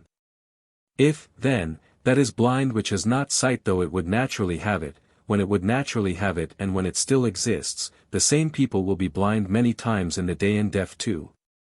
Again, if that which is deprived of potency is incapable, that which is not happening will be incapable of happening, but he who says of that which is incapable of happening either that it is or that it will be will say what is untrue. For this is what incapacity meant. Therefore these views do away with both movement and becoming. For that which stands will always stand, and that which sits will always sit, since if it is sitting it will not get up. For that which, as we are told, cannot get up will be incapable of getting up. But we cannot say this, so that evidently potency and actuality are different, but these views make potency and actuality the same, and so it is no small thing they are seeking to annihilate. So that it is possible that a thing may be capable of being and not he, and capable of not being and yet he, and similarly with the other kinds of predicate. It may be capable of walking and yet not walk, or capable of not walking and yet walk. And a thing is capable of doing something if there will be nothing impossible in its having the actuality of that of which it is said to have the capacity. I mean, for instance, if a thing is capable of sitting and it is open to it to sit, there will be nothing impossible in its actually sitting. And similarly if it is capable of being moved or moving, or of standing or making to stand, or of being or coming to be, or of not being or not coming to be. The word actuality, which we connect with complete reality, has, in the main, been extended from movements to other things, for actuality in the strict sense is thought to be identical with movement. And so people do not assign movement to non-existent things, though they do assign some other predicates. E.g. they say that non-existent things are objects of thought and desire, but not that they are moved. And this because, while ex hypothesi they do not actually exist, they would have to exist actually if they were moved. For of non-existent things some exist potentially, but they do not exist, because they do not exist in complete reality. 4. If what we have described is identical with the capable or convertible with it, evidently it cannot be true to say, this is capable of being but will not be, which would imply that the things incapable of being would on this showing vanish. Suppose, for instance, that a man one who did not take account of that which is incapable of being were to say that the diagonal of the square is capable of being measured but will not be measured. Because a thing may well be capable of being or coming to be, and yet not be or be about to be. But from the premises this necessarily follows, that if we actually suppose that which is not, but is capable of being, to be or to have come to be, there will be nothing impossible in this. But the result will be impossible, for the measuring of the diagonal is impossible. For the false and the impossible are not the same, that you are standing now is false, but that you should be standing is not impossible. At the same time it is clear that if, when A is real, B must be real, then, when A is possible, B also must be possible. For if B need not be possible, there is nothing to prevent its not being possible. Now let A be supposed possible. Then, when A was possible, we agreed that nothing impossible followed if A were supposed to be real, and then B must of course be real. But we supposed B to be impossible. Let it be impossible then. If, then, B is impossible, A also must be so. But the first was supposed impossible, therefore the second also is impossible. If, then, A is possible, B also will be possible, if they were so related that if A is real, B must be real. If, then, A and B being thus related, B is not possible on this condition, and B will not be related as was supposed. And if when A is possible, B must be possible, then if A is real, B also must be real. For to say that B must be possible, if A is possible, means this, that if A is real both at the time when and in the way in which it was supposed capable of being real, B also must then and in that way be real. 5. As all potencies are either innate, like the senses, or come by practice, like the power of playing the flute, or by learning, like artistic power. Those which come by practice or by rational formula we must acquire by previous exercise, but this is not necessary with those which are not of this nature and which imply passivity. Since that which is capable of something and at some time in some way, with all the other qualifications which must be present in the definition. And since some things can produce change according to a rational formula and their potencies involve such a formula, while other things are non-rational and their potencies are non-rational, and the former potencies must be in a living thing, while the latter can be both in the living and in the lifeless. As regards potencies of the latter kind, when the agent and the patient meet in the way appropriate to the potency in question, the one must act and the other be acted on, but with the former kind of potency this is not necessary. For the non-rational potencies are all productive of one effect each, but the rational produce contrary effects, so that if they produced their effects necessarily they would produce contrary effects at the same time, but this is impossible. There must, then, be something else that decides, I mean by this, desire or will. For whichever of two things the animal desires decisively, it will do, when it is present, and meets the passive object, in the way appropriate to the potency in question. Therefore everything which has a rational potency, when it desires that for which it has a potency and in the circumstances in which it has the potency, must do this. And it has the potency in question when the passive object is present and is in a certain state, if not it will not be able to act. To add the qualification, if nothing external prevents it, is not further necessary. For it has the potency on the terms on which this is a potency of acting, and it is this not in all circumstances but on certain conditions, among which will be the exclusion of external hindrances. For these are barred by some of the positive qualifications. And so even if one has a rational wish, or an appetite, to do two things or contrary things at the same time, one will not do them. For it is not on these terms that one has the potency for them, nor is it a potency of doing both at the same time, since one will do the things which it is a potency of doing, on the terms on which one has the potency. 6. Since we have treated of the kind of potency which is related to movement, let us discuss actuality and what kind of thing, actuality is. For in the course of our analysis it will also become clear, with regard to the potential, that we not only ascribe potency to that whose nature it is to move something else, or to be moved by something else, either without qualification or in some particular way, but also use the word in another sense, which is the reason of the inquiry in the course of which we have discussed these previous senses also. Actuality, then, is the existence of a thing not in the way which we express by potentially. We say that potentially, for instance, a statue of Hermes is in the block of wood and the half-line is in the hole, because it might be separated out, and we call even the man who is not studying a man of science, if he is capable of studying. The thing that stands in contrast to each of these exists actually. Our meaning can be seen in the particular cases by induction, and we must not seek a definition of everything but be content to grasp the analogy, that it is as that which is building is to that which is capable of building. And the waking to the sleeping, and that which is seeing to that which has its eyes shut but has sight, and that which has been shaped out of the matter to the matter, and that which has been wrought up to the unwrought.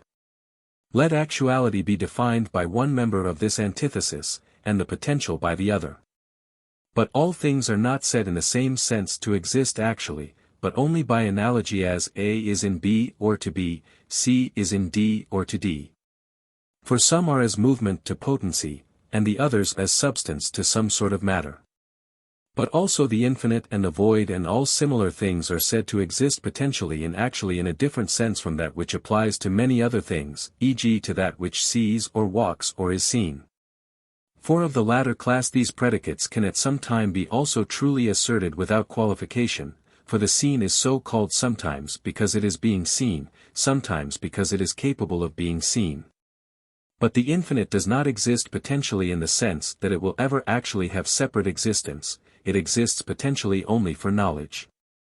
For the fact that the process of dividing never comes to an end ensures that this activity exists potentially, but not that the infinite exists separately.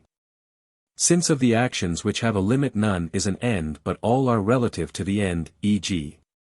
the removing of fat, or fat removal, and the bodily parts themselves when one is making them thin are in movement in this way, i.e. without being already that at which the movement aims, this is not an action or at least not a complete one, for it is not an end, but that movement in which the end is present is an action. E.g. at the same time we are seeing and have seen, are understanding and have understood, are thinking and have thought, while it is not true that at the same time we are learning and have learnt, or are being cured and have been cured. At the same time we are living well and have lived well, and are happy and have been happy. If not, the process would have had some time to cease, as the process of making thin ceases, but, as things are, it does not cease. We are living and have lived. Of these processes, then, we must call the one set movements, and the other actualities. For every movement is incomplete making thin, learning, walking, building, these are movements, and incomplete at that. For it is not true that at the same time a thing is walking and has walked, or is building and has built, or is coming to be and has come to be, or is being moved and has been moved, but what is being moved is different from what has been moved. And what is moving from what has moved. But it is the same thing that at the same time has seen and is seeing, or is thinking and has thought. The latter sort of process, then, I call an actuality, and the former a movement. 7. What and what kind of thing the actual is, may be taken as explained by these and similar considerations. But we must distinguish when a thing exists potentially and when it does not, for it is not at any and every time. E.g. is earth potentially a man? No, but rather when it has already become seed, and perhaps not even then. It is just as it is with being healed. Not everything can be healed by the medical art or by luck, but there is a certain kind of thing which is capable of it, and only this is potentially healthy.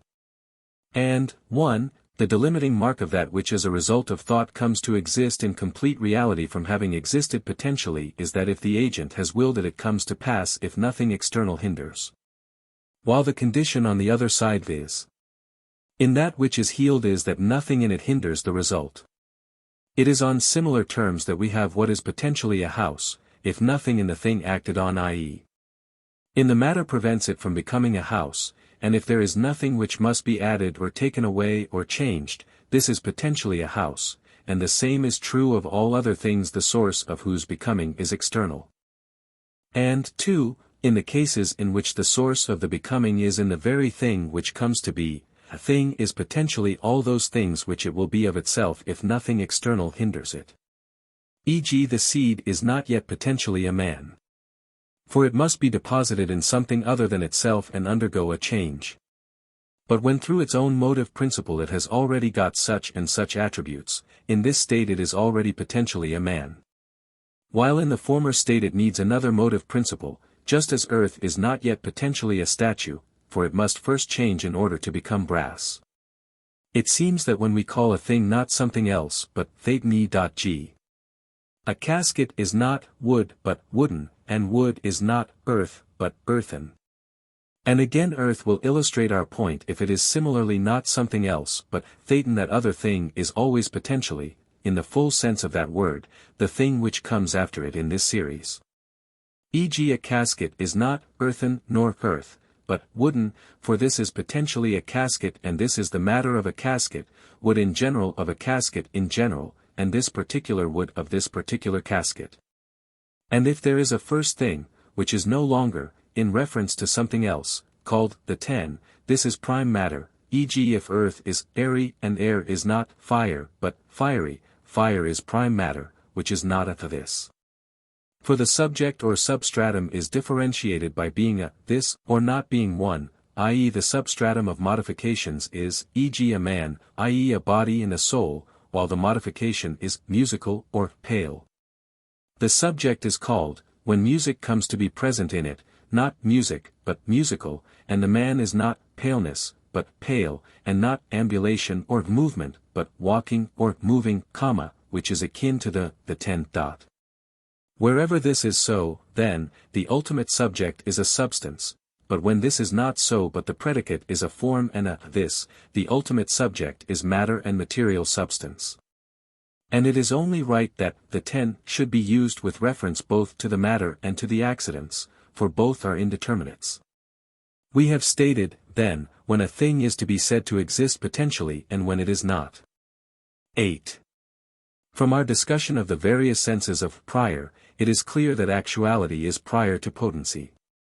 And I mean by potency not only that definite kind which is said to be a principle of change in another thing or in the thing itself regarded as other, but in general every principle of movement or of rest.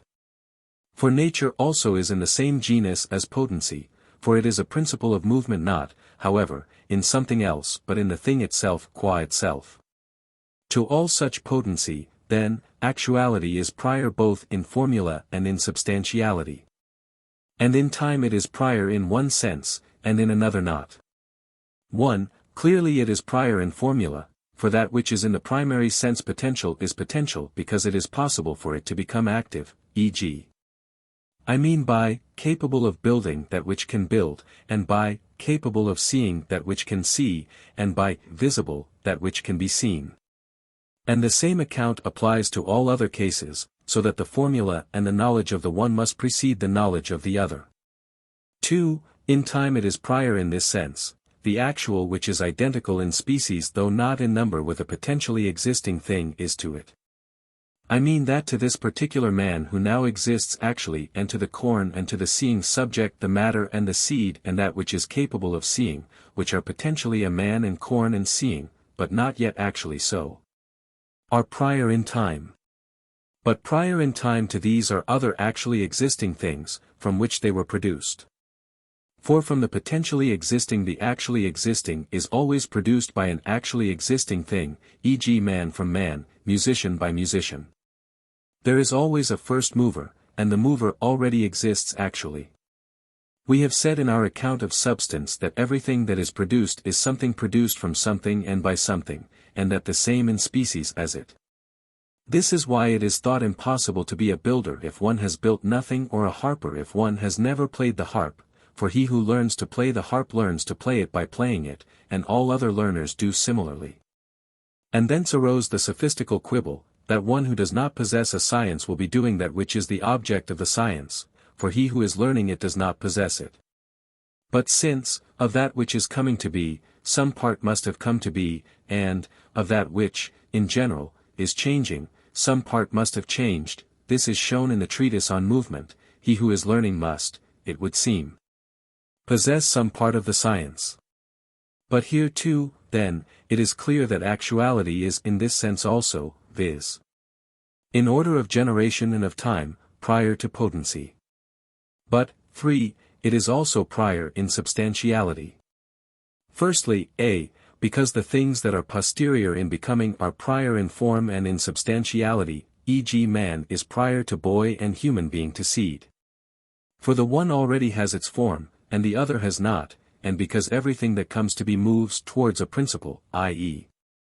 an end, for the sake of which a thing is its principle, and the becoming is for the sake of the end, and the actuality is the end, and it is for the sake of this that the potency is acquired. For animals do not see in order that they may have sight, but they have sight that they may see. And similarly men have the art of building that they may build, and theoretical science that they may theorize. But they do not theorize that they may have theoretical science, except those who are learning by practice, and these do not theorize except in a limited sense, or because they have no need to theorize. Further, matter exists in a potential state, just because it may come to its form, and when it exists actually, then it is in its form. And the same holds good in all cases, even those in which the end is a movement. And so, as teachers think they have achieved their end when they have exhibited the pupil at work, nature does likewise. For if this is not the case, we shall have Pausanias Hermes over again, since it will be hard to say about the knowledge, as about the figure in the picture, whether it is within or without. For the action is the end, and the actuality is the action. And so even the word actuality is derived from action, and points to the complete reality. And while in some cases the exercise is the ultimate thing, e.g. in sight the ultimate thing is seeing, and no other product besides this results from sight, but from some things a product follows, e.g. from the art of building there results a house as well as the act of building, yet none the less the act is in the former case the end and in the latter more of an end than the potency is.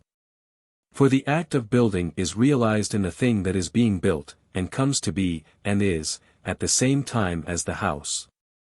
Where, then, the result is something apart from the exercise, the actuality is in the thing that is being made, e.g. the act of building is in the thing that is being built and that of weaving in the thing that is being woven, and similarly in all other cases, and in general the movement is in the thing that is being moved. But where there is no product apart from the actuality is present in the agents, e.g. the act of seeing is in the seeing subject and that of theorizing in the theorizing subject and the life is in the soul, and therefore well-being also, for it is a certain kind of life. Obviously, therefore, the substance or form is actuality.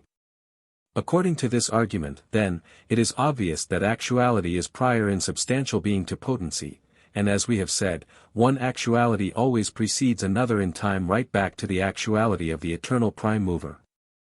But, b. actuality is prior in a stricter sense also, for eternal things are prior in substance to perishable things, and no eternal thing exists potentially.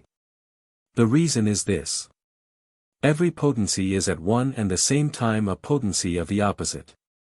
For, while that which is not capable of being present in a subject cannot be present, everything that is capable of being may possibly not be actual. That, then, which is capable of being may either be or not be. The same thing, then, is capable both of being and of not being. And that which is capable of not being may possibly not be. And that which may possibly not be is perishable, either in the full sense, or in the precise sense in which it is said that it possibly may not be, i.e. in respect either of place or of quantity or quality. In the full sense, means, in respect of substance. Nothing, then, which is in the full sense imperishable is in the full sense potentially existent, though there is nothing to prevent its being so in some respect, e.g. potentially of a certain quality or in a certain place. All imperishable things, then, exist actually. Nor can anything which is of necessity exist potentially, yet these things are primary, for if these did not exist, nothing would exist. Nor does eternal movement, if there be such, exist potentially. And, if there is an eternal mobile, it is not in motion in virtue of a potentiality, except in respect of whence and whither. There is nothing to prevent its having matter which makes it capable of movement in various directions. And so the sun and the stars and the whole heaven are ever active, and there is no fear that they may sometimes stand still, as the natural philosophers fear they may. Nor do they tire in this activity. For movement is not for them, as it is for perishable things, connected with the potentiality for opposites, so that the continuity of the movement should be laborious. For it is that kind of substance which is matter and potency, not actuality, that causes this. Imperishable things are imitated by those that are involved in change, e.g. earth and fire. For these also are ever active. For they have their movement of themselves and in themselves. But the other potencies, according to our previous discussion, are all potencies for opposites, for that which can move another in this way can also move it not in this way, i.e. if it acts according to a rational formula, and the same non-rational potencies will produce opposite results by their presence or absence. If, then, there are any entities or substances such as the dialecticians say the ideas are, there must be something much more scientific than science itself and something more mobile than movement itself. For these will be more of the nature of actualities, while science itself and movement itself are potencies for these. Obviously, then, actuality is prior both to potency and to every principle of change. 9. That the actuality is also better and more valuable than the good potency is evident from the following argument. Everything of which we say that it can do something, is alike capable of contraries, e.g. that of which we say that it can be well is the same as that which can be ill, and has both potencies at once. For the same potency is a potency of health and illness, of rest and motion, of building and throwing down, of being built and being thrown down. The capacity for contraries, then, is present at the same time. But contraries cannot be present at the same time, and the actualities also cannot be present at the same time, e.g. health and illness. Therefore, while the good must be one of them, the capacity is both alike, or neither.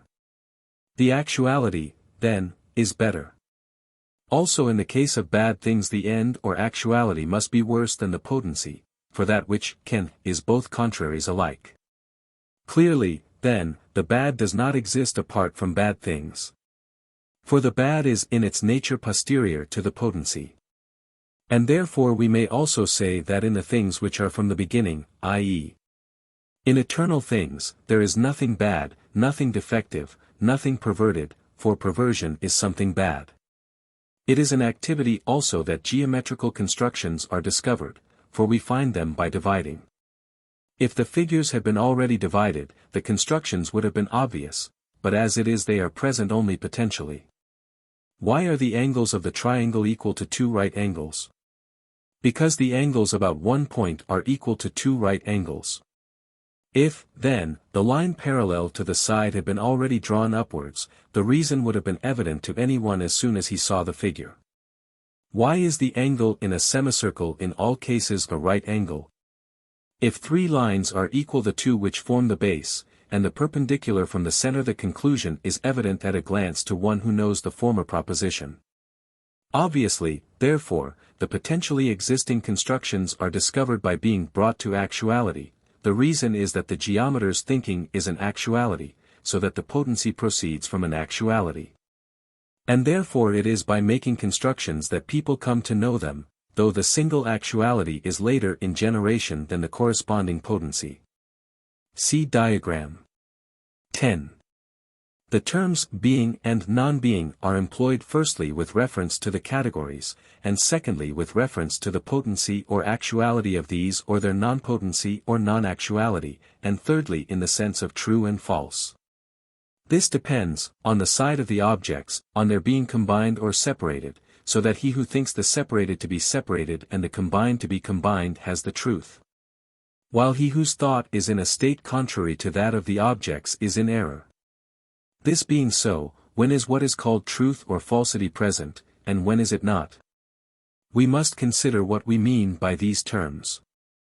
It is not because we think truly that you are pale, but because you are pale we who say this have the truth. If, then, some things are always combined and cannot be separated, and others are always separated and cannot be combined, while others are capable either of combination or of separation, being is being combined in one. And not being is being not combined but more than one. Regarding contingent facts, then, the same opinion or the same statement comes to be false and true, and it is possible for it to be at one time correct and at another erroneous. But regarding things that cannot be otherwise, opinions are not at one time true and at another false, but the same opinions are always true or always false. But with regard to incomposites, what is being or not being, and truth or falsity? A thing of this sort is not composite, so as to be, when it is compounded, and not to be, if it is separated, like that the wood is white or that the diagonal is incommensurable. Nor will truth and falsity be still present in the same way as in the previous cases. In fact, as truth is not the same in these cases, so also being is not the same. But, truth or falsity is as follows: contact and assertion are truth, assertion not being the same as affirmation, and ignorance is non-contact. For it is not possible to be in error regarding the question what a thing is, save in an accidental sense, and the same holds good regarding non-composite substances, for it is not possible to be in error about them. And they all exist actually, not potentially, for otherwise they would have come to be and ceased to be, but, as it is, being itself does not come to be, nor cease to be, for if it had done so it would have had to come out of something. About the things, then, which are essences and actualities, it is not possible to be in error, but only to know them or not to know them. But we do inquire what they are, viz. whether they are of such and such a nature or not.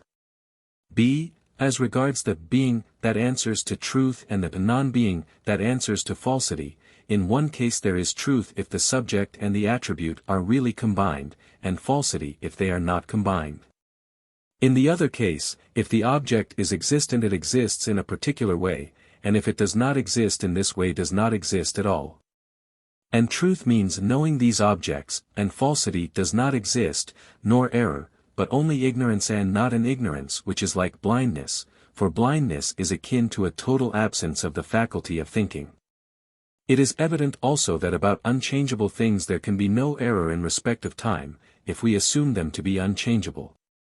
E.g., if we suppose that the triangle does not change, we shall not suppose that at one time its angles are equal to two right angles while at another time they are not, for that would imply change.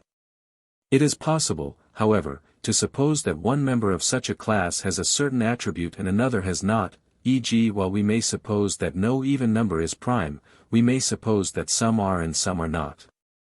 But regarding a numerically single number not even this form of error is possible. For we cannot in this case suppose that one instance has an attribute and another has not, but whether our judgment be true or false, it is implied that the fact is eternal. Book 10. 1. We have said previously, in our distinction of the various meanings of words, that one has several meanings. The things that are directly and of their own nature and not accidentally called one may be summarized under 4 heads, though the word is used in more senses. 1. There is the continuous, either in general, or especially that which is continuous by nature and not by contact nor by being together, and of these, that has more unity and is prior, whose movement is more indivisible and simpler. 2. That which is a whole and has a certain shape and form is one in a still higher degree, and especially if a thing is of this sort by nature, and not by force like the things which are unified by glue or nails or by being tied together, i.e., if it has in itself the cause of its continuity. A thing is of this sort because its movement is one and indivisible in place and time, so that evidently if a thing has by nature a principle of movement that is of the first kind, i.e., local movement, and the first in that kind, i.e. circular movement, this is in the primary sense one extended thing.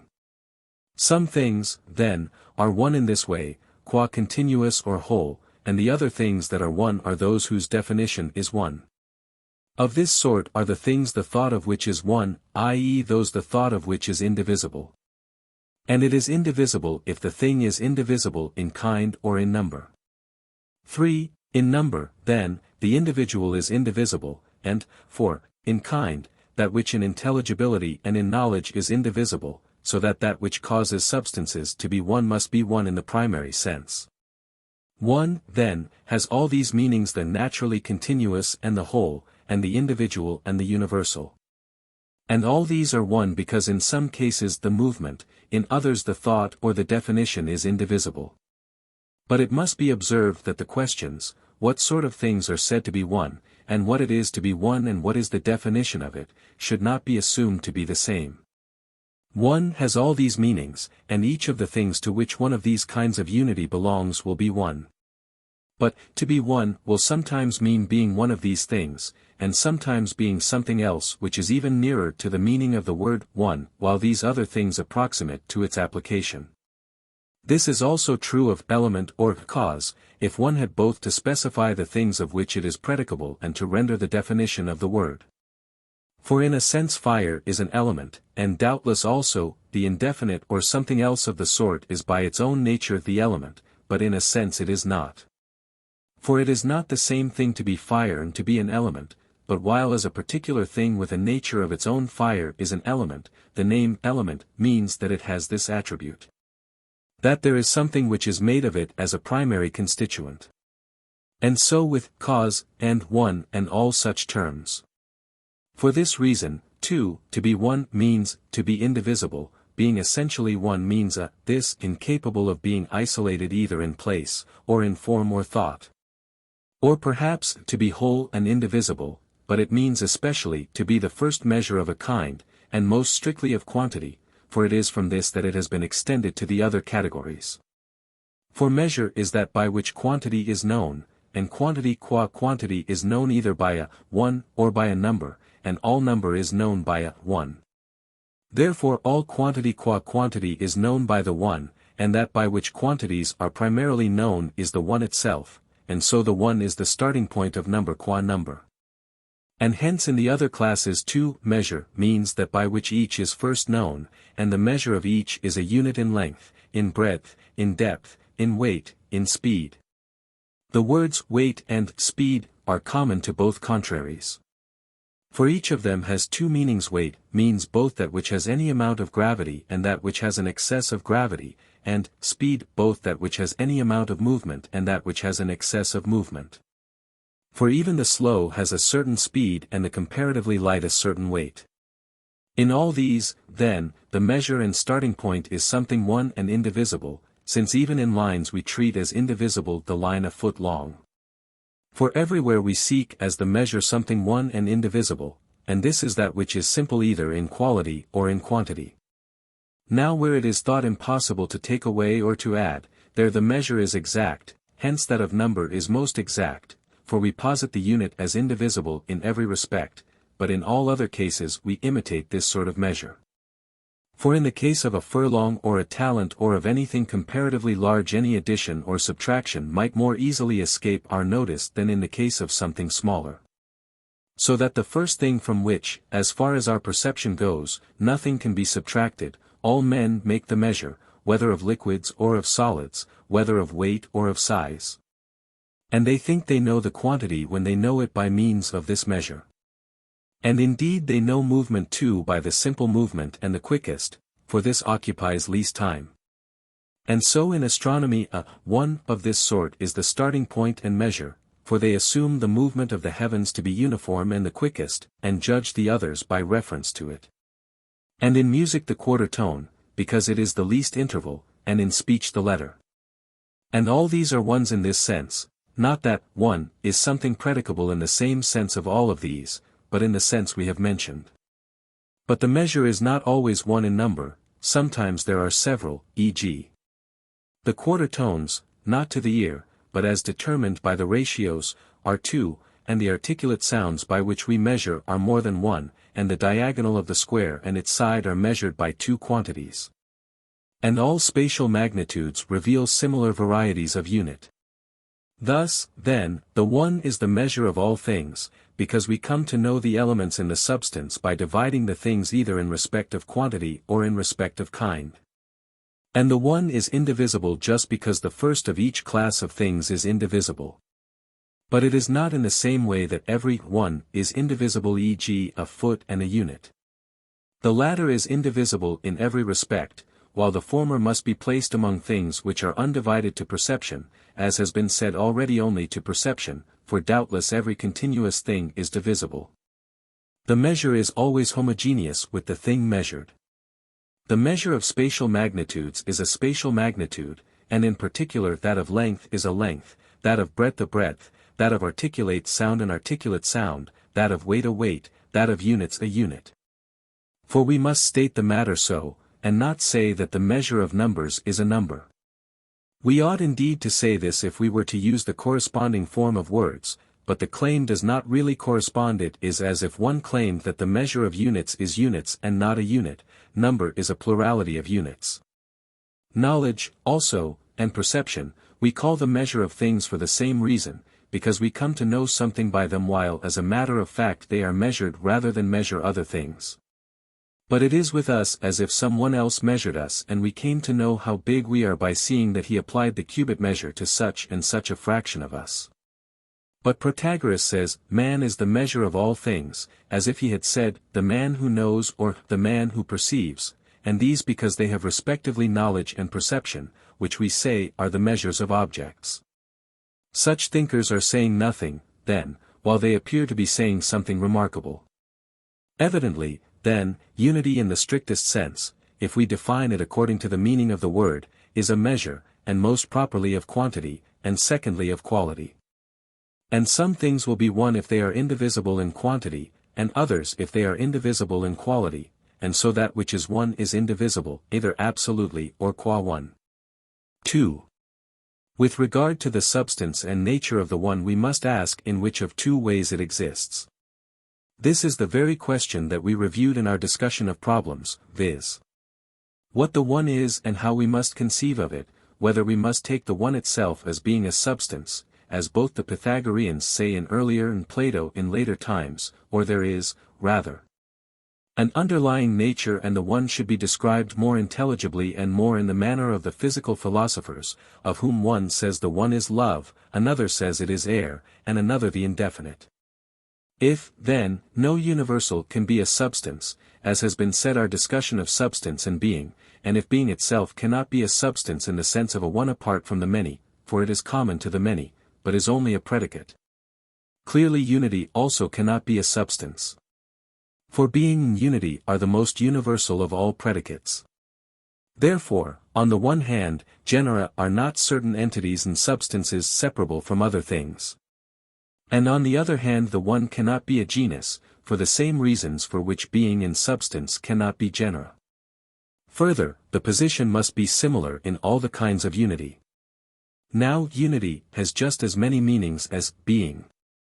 So that since in the sphere of qualities the one is something definite, some particular kind of thing, and similarly in the sphere of quantities, clearly we must in every category ask what the one is, as we must ask what the existent is. Since it is not enough to say that its nature is just to be one or existent. But in colors the one is a color, e.g. white, and then the other colors are observed to be produced out of this, and black is the privation of white, as darkness of light. Therefore if all existent things were colors, existent things would have been a number, indeed, but of what? Clearly of colors, and of one would have been a particular one, i.e. white. And similarly if all existing things were tunes, they would have been a number, but a number of quarter tones, and their essence would not have been number. And the one would have been something whose substance was not to be one but to be the quarter tone. And similarly if all existent things had been articulate sounds, they would have been a number of letters, and the one would have been a vowel. And if all existent things were rectilinear figures, they would have been a number of figures, and the one would have been the triangle. And the same argument applies to all other classes. Since, therefore, while there are numbers and a one both in affections and in qualities and in quantities and in movement, in all cases the number is a number of particular things and the one is one something. And its substance is not just to be one, the same must be true of substances also. For it is true of all cases alike. That the one, then, in every class is a definite thing, and in no case is its nature just this, unity, is evident. But as in colors the one itself which we must seek is one color, so too in substance the one itself is one substance. That in a sense unity means the same as being is clear from the facts that its meanings correspond to the categories one to one, and it is not comprised within any category, e.g.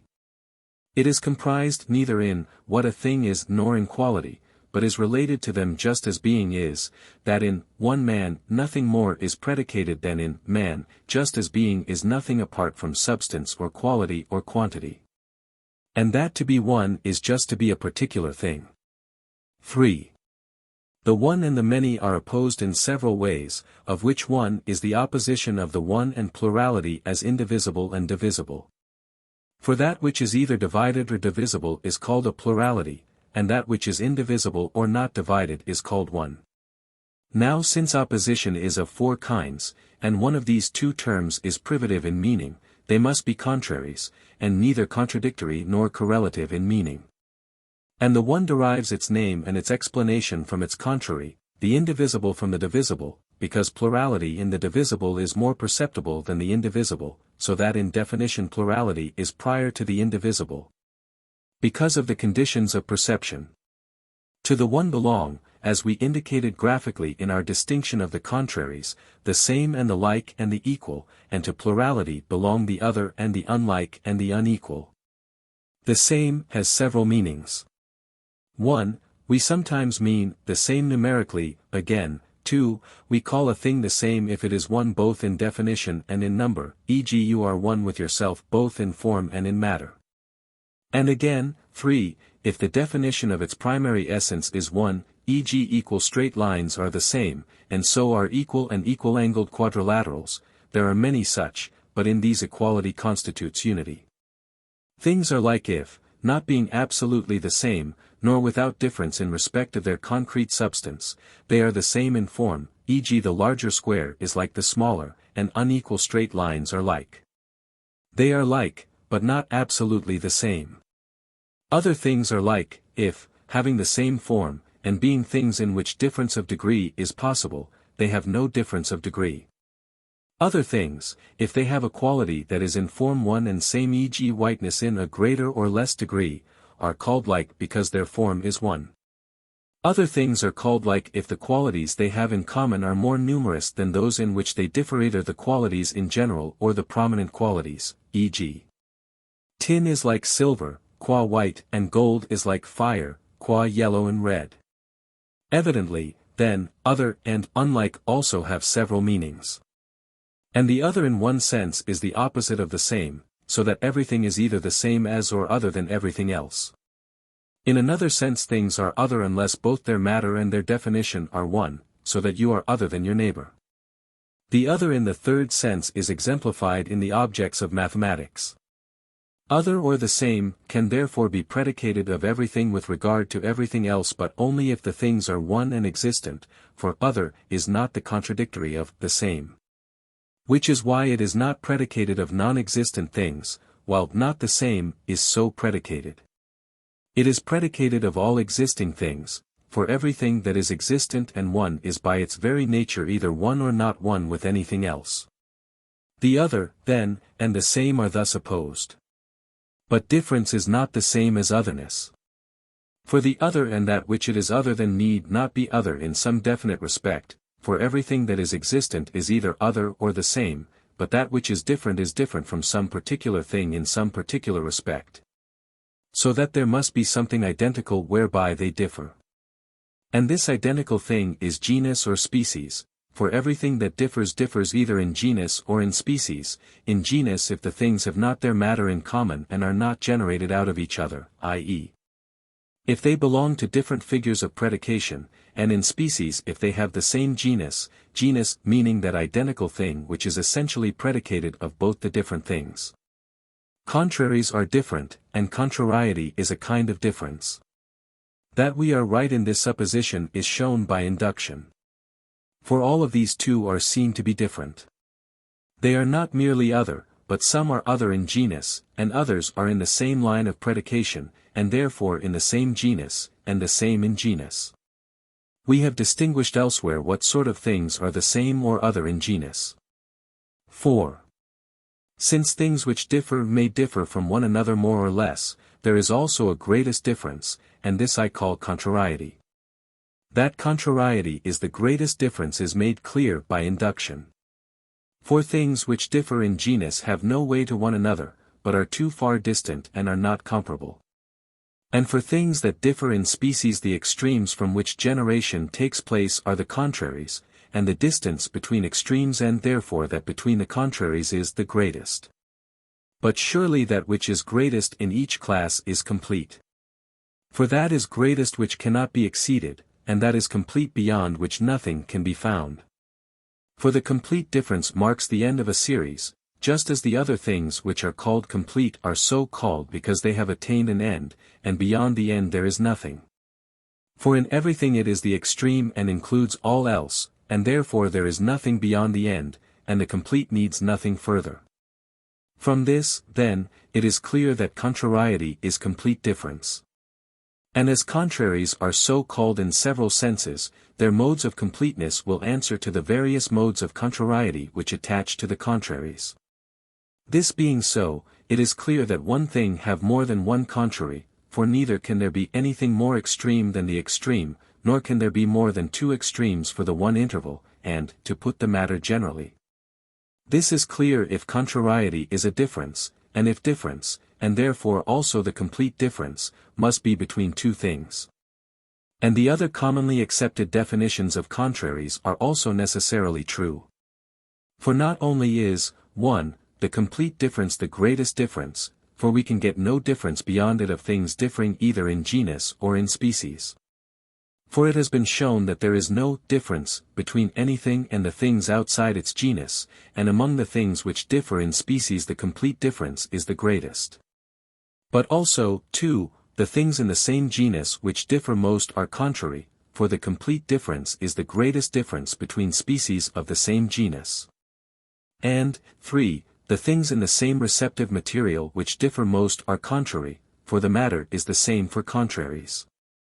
And, 4, of the things which fall under the same faculty the most different are contrary, for one science deals with one class of things, and in these the complete difference is the greatest. The primary contrariety is that between positive state and privation. Not every privation, however, for privation has several meanings, but that which is complete. And the other contraries must be called so with reference to these, some because they possess these, others because they produce or tend to produce them, others because they are acquisitions or losses of these or of other contraries. Now if the kinds of opposition are contradiction and privation and contrariety and relation, and of these the first is contradiction, and contradiction admits of no intermediate, while contraries admit of one. Clearly contradiction and contrariety are not the same. But privation is a kind of contradiction, for what suffers privation, either in general or in some determinate way, either that which is quite incapable of having some attribute or that which, being of such a nature as to have it, has it not. Here we have already a variety of meanings, which have been distinguished elsewhere. Privation, therefore, is a contradiction or incapacity which is determinate or taken along with the receptive material. This is the reason why, while contradiction does not admit of an intermediate, privation sometimes does. For everything is equal or not equal, but not everything is equal or unequal, or if it is only within the sphere of that which is receptive of equality. If, then, the comings to be which happen to the matter start from the contraries, and proceed either from the form and the possession of the form or from a privation of the form or shape, clearly all contrariety must be privation. But presumably not all privation is contrariety, the reason being that has suffered privation may have suffered it in several ways. For it is only the extremes from which changes proceed that are contraries. And this is obvious also by induction. For every contrariety involves, as one of its terms, a privation, but not all cases are alike. Inequality is the privation of equality and unlikeness of likeness, and on the other hand vice is the privation of virtue. But the cases differ in a way already described. In one case we mean simply that the thing has suffered privation, in another case that it has done so either at a certain time or in a certain part, e.g. at a certain age or in the dominant part, or throughout. This is why in some cases there is a mean, there are men who are neither good nor bad, and in others there is not, a number must be either odd or even. Further, some contraries have their subject defined, others have not. Therefore it is evident that one of the contraries is always privative, but it is enough if this is true of the first, i.e. the generic contraries, e.g. the one and the many, for the others can be reduced to these. 5. Since one thing has one contrary, we might raise the question how the one is opposed to the many, and the equal to the great and the small.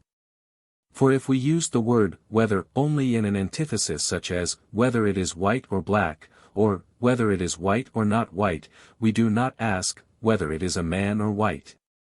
Unless we are proceeding on a prior assumption and asking something such as whether it was Cleon or Socrates that came, as this is not a necessary disjunction in any class of things. Yet even this is an extension from the case of opposites, for opposites alone cannot be present together, and we assume this incompatibility here too in asking which of the two came. For if they might both have come, the question would have been absurd, but if they might, even so this falls just as much into an antithesis, that of the one or many, i.e. whether both came or one of the two, if, then, the question, whether, is always concerned with opposites, and we can ask, whether it is greater or less or equal, what is the opposition of the equal to the other two? It is not contrary either to one alone or to both, for why should it be contrary to the greater rather than to the less? Further, the equal is contrary to the unequal. Therefore if it is contrary to the greater and the less, it will be contrary to more things than one. But if the unequal means the same as both the greater and the less together, the equal will be opposite to both, and the difficulty supports those who say the unequal is a two, but it follows that one thing is contrary to two others, which is impossible. Again, the equal is evidently intermediate between the great and the small, but no contrariety is either observed to be intermediate, or, from its definition, can be so. For it would not be complete if it were intermediate between any two things, but rather it always has something intermediate between its own terms. It remains, then, that it is opposed either as negation or as privation. It cannot be the negation or privation of one of the two, for why of the great rather than of the small? It is, then, the privative negation of both. This is why whether is said with reference to both, not to one of the two, e.g. whether it is greater or equal or whether it is equal or less, there are always three cases. But it is not a necessary privation. For not everything which is not greater or less is equal, but only the things which are of such a nature as to have these attributes. The equal, then, is that which is neither great nor small but is naturally fitted to be either great or small. And it is opposed to both as a privative negation, and therefore is also intermediate. And that which is neither good nor bad is opposed to both, but has no name, for each of these has several meanings and the recipient subject is not one. But that which is neither white nor black has more claim to unity. Yet even this has not one name, though the colors of which this negation is privatively predicated are in a way limited. For they must be either gray or yellow or something else of the kind. Therefore it is an incorrect criticism that is passed by those who think that all such phrases are used in the same way, so that that which is neither a shoe nor a hand would be intermediate between a shoe and a hand. Since that which is neither good nor bad is intermediate between the good and the bad, as if there must be an intermediate in all cases. But this does not necessarily follow. For the one phrase is a joint denial of opposites between which there is an intermediate and a certain natural interval, but between the other two there is no difference. For the things, the denials of which are combined, belong to different classes, so that the substratum is not one. 6. We might raise similar questions about the one and the many. For if the many are absolutely opposed to the one, certain impossible results follow. One will then be few, whether few be treated here as singular or plural, for the many are opposed also to the few. Further, two will be many, since the double is multiple and double derives its meaning from two, therefore one will be few, for what is that in comparison with which two are many, except one, which must therefore be few? For there is nothing fewer. Further, if the much and the little are in plurality what the long and the short are in length, and whatever is much is also many, and the many are much, unless, indeed, there is a difference in the case of an easily bounded continuum. The little, or few, will be a plurality. Therefore one is a plurality if it is few, and this it must be, if two are many. But perhaps, while the many are in a sense said to be also much, it is with a difference, e.g. water is much but not many. But many is applied to the things that are divisible. In the one sense it means a plurality which is excessive either absolutely or relatively, while few is similarly a plurality which is deficient, and in another sense it means number, in which sense alone it is opposed to the one. For we say one or many, just as if one were to say one and ones or white thing and white things, or to compare the things that have been measured with the measure. It is in this sense also that multiples are so called. For each number is said to be many because it consists of ones and because each number is measurable by one, and it is many as that which is opposed to one, not to the few. In this sense, then, even two is many not, however, in the sense of a plurality which is excessive either relatively or absolutely, it is the first plurality.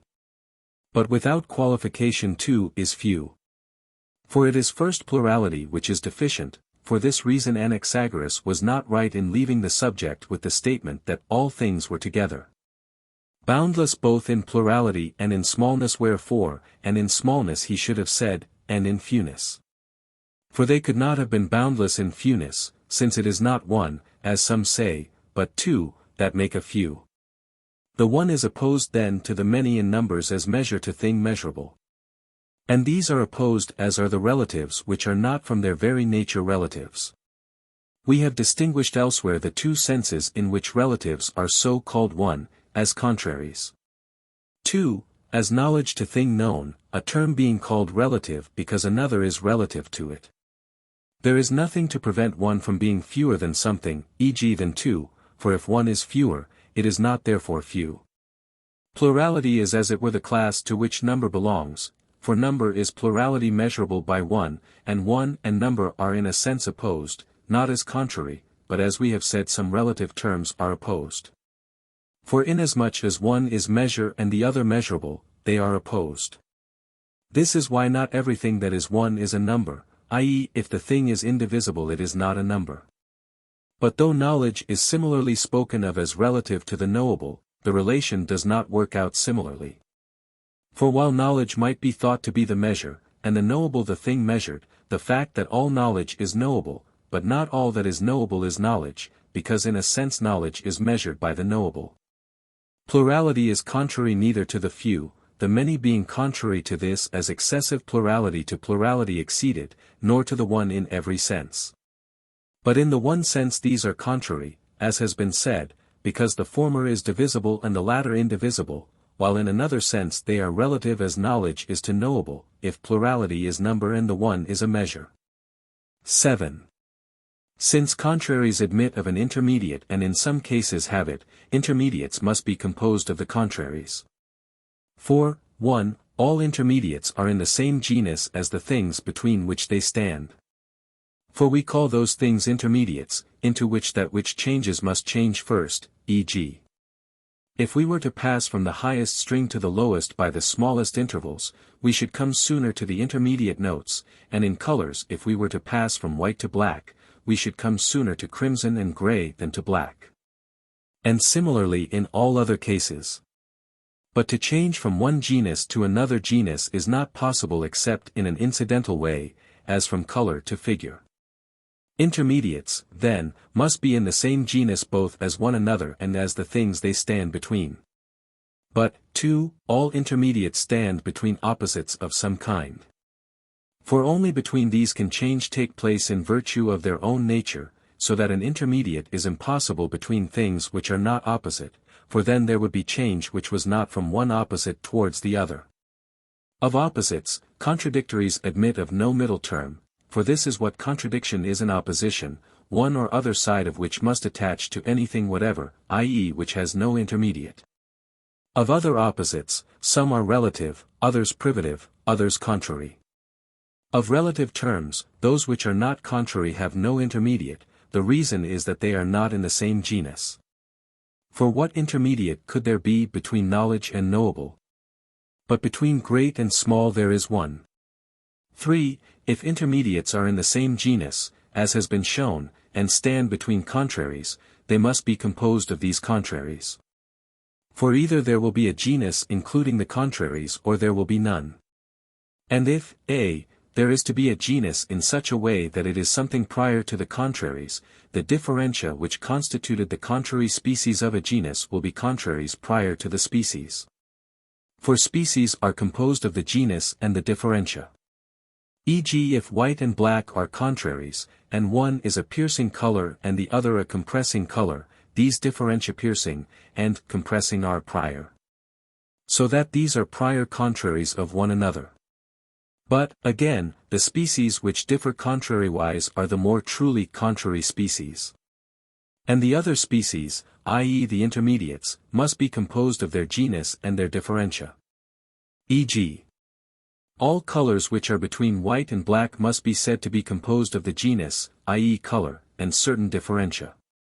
But these differentia will not be the primary contraries, otherwise every color would be either white or black. They are different, then, from the primary contraries, and therefore they will be between the primary contraries. The primary differentia are piercing and compressing. Therefore it is, b, with regard to these contraries which do not fall within a genus that we must first ask of what their intermediates are composed. For things which are in the same genus must be composed of terms in which the genus is not an element, or else be themselves incomposite. Now contraries do not involve one another in their composition, and are therefore first principles. But the intermediates are either all incomposite, or none of them. But there is something compounded out of the contraries, so that there can be a change from a contrary to it sooner than to the other contrary. For it will have less of the quality in question than the one contrary and more than the other. This also, then, will come between the contraries. All the other intermediates also, therefore, are composite. For that which has more of a quality than one thing and less than another is compounded somehow out of the things than which it is said to have more and less respectively of the quality. And since there are no other things prior to the contraries and homogeneous with the intermediates, all intermediates must be compounded out of the contraries. Therefore also all the inferior classes, both the contraries and their intermediates, will be compounded out of the primary contraries. Clearly, then, intermediates are, 1, all in the same genus and, 2, intermediate between contraries, and, 3, all compounded out of the contraries. 8. That which is other in species is other than something in something, and this must belong to both. E.g., if it is an animal other in species, both are animals. The things, then, which are other in species must be in the same genus. For by genus I mean that one identical thing which is predicated of both and is differentiated in no merely accidental way, whether conceived as matter or otherwise. For not only must the common nature attach to the different things, e.g., not only must both be animals, but this very animality must also be different for each, e.g. in the one case equinety, in the other humanity, and so this common nature is specifically different for each from what it is for the other. One, then, will be in virtue of its own nature one sort of animal, and the other another, e.g. one a horse and the other a man. This difference, then, must be an otherness of the genus. For I give the name of difference in the genus and otherness which makes the genus itself other. This, then, will be a contrariety, as can be shown also by induction. For all things are divided by opposites, and it has been proved that contraries are in the same genus. For contrariety was seen to be complete difference, and all difference in species is a difference from something in something. So that this is the same for both and is their genus. Hence also all contraries which are different in species and not in genus are in the same line of predication, and other than one another in the highest degree, for the difference is complete and cannot be present along with one another. The difference, then, is a contrariety. This, then, is what it is to be other in species, to have a contrariety, being in the same genus and being indivisible, and those things are the same in species which have no contrariety, being indivisible. We say, being indivisible, for in the process of division contrarieties arise in the intermediate stages before we come to the indivisibles. Evidently, therefore, with reference to that which is called the genus, none of the species of a genus is either the same as it or other than it in species, and this is fitting. For the matter is indicated by negation, and the genus is the matter of that of which it is called the genus, not in the sense in which we speak of the genus or family of the Heraclidae, but in that in which the genus is an element in a thing's nature, nor is it so with reference to things which are not in the same genus, but it will differ in genus from them, and in species from things in the same genus. For a thing's difference from that from which it differs in species must be a contrariety, and this belongs only to things in the same genus. 9. One might raise the question, why woman does not differ from man in species, when female and male are contrary and their difference is a contrariety. And why a female and a male animal are not different in species, though this difference belongs to animal in virtue of its own nature, and not as paleness or darkness does, both female and male belong to it qua animal. This question is almost the same as the other, why one contrariety makes things different in species and another does not, e.g., with feet and with wings do, but paleness and darkness do not. Perhaps it is because the former are modifications peculiar to the genus, and the latter are less so. And since one element is definition and one is matter, contrarieties which are in the definition make a difference in species, but those which are in the thing taken as including its matter do not make one. And so paleness in a man, or darkness, does not make one, nor is there a difference in species between the pale man and the dark man, not even if each of them be denoted by one word. For man is here being considered on his material side, and matter does not create a difference, for it does not make individual men species of man, though the flesh and the bones of which this man and that man consist are other. The concrete thing is other, but not other in species, because in the definition there is no contrariety.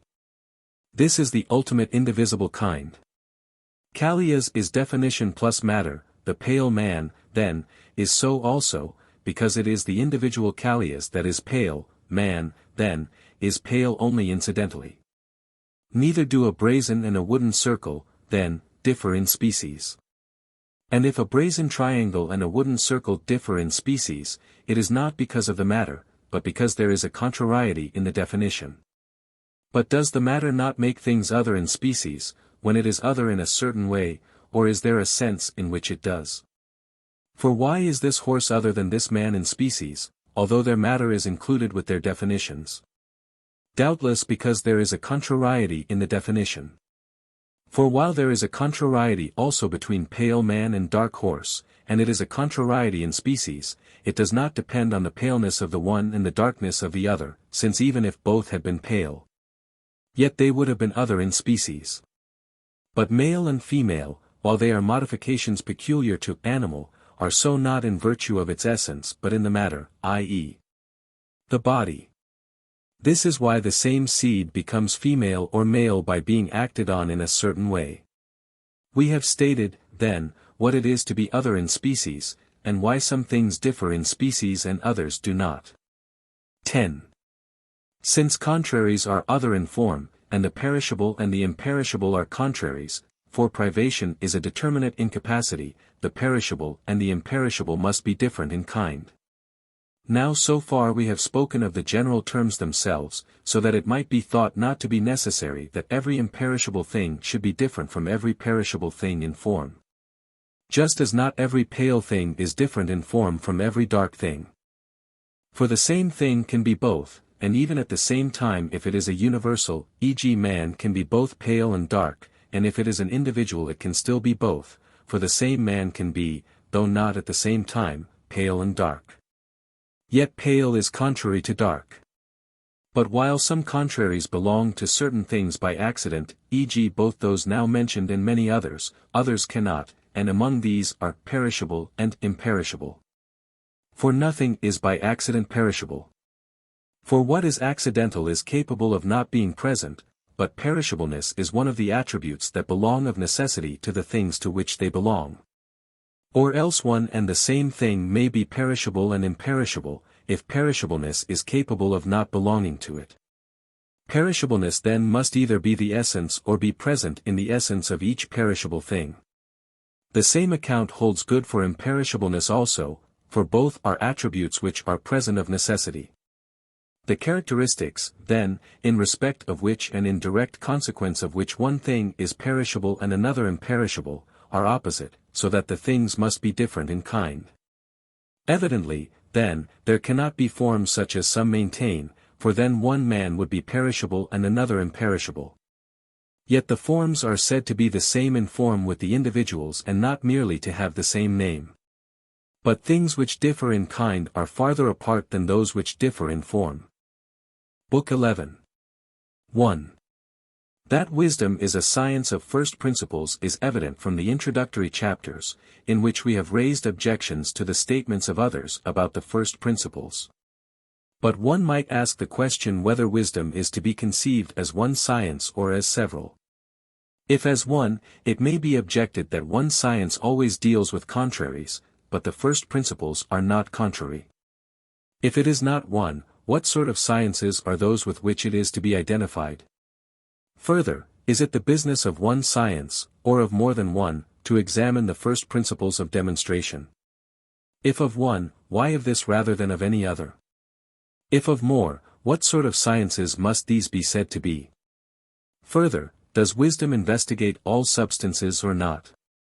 If not all, it is hard to say which. But if, being one, it investigates them all, it is doubtful how the same science can embrace several subject matters. Further, does it deal with substances only or also with their attributes? If in the case of attributes demonstration is possible, in that of substances it is not. But if the two sciences are different, what is each of them and which is wisdom? If we think of it as demonstrative, the science of the attributes is wisdom, but if as dealing with what is primary, the science of substances claims the tide. But again the science we are looking for must not be supposed to deal with the causes which have been mentioned in the physics. For, a, it does not deal with the final cause, for that is the nature of the good, and this is found in the field of action and movement. And it is the first mover for that is the nature of the end, but in the case of things unmovable there is nothing that moved them first. And, b, in general it is hard to say whether perchance the science we are now looking for deals with perceptible substances or not with them, but with certain others. If with others, it must deal either with the forms or with the objects of mathematics. Now, a, evidently the forms do not exist. But it is hard to say, even if one suppose them to exist, why in the world the same is not true of the other things of which there are forms, as of the objects of mathematics. I mean that these thinkers place the objects of mathematics between the forms and perceptible things, as a kind of third set of things apart both from the forms and from the things in this world. But there is not a third man or horse besides the ideal and the individuals.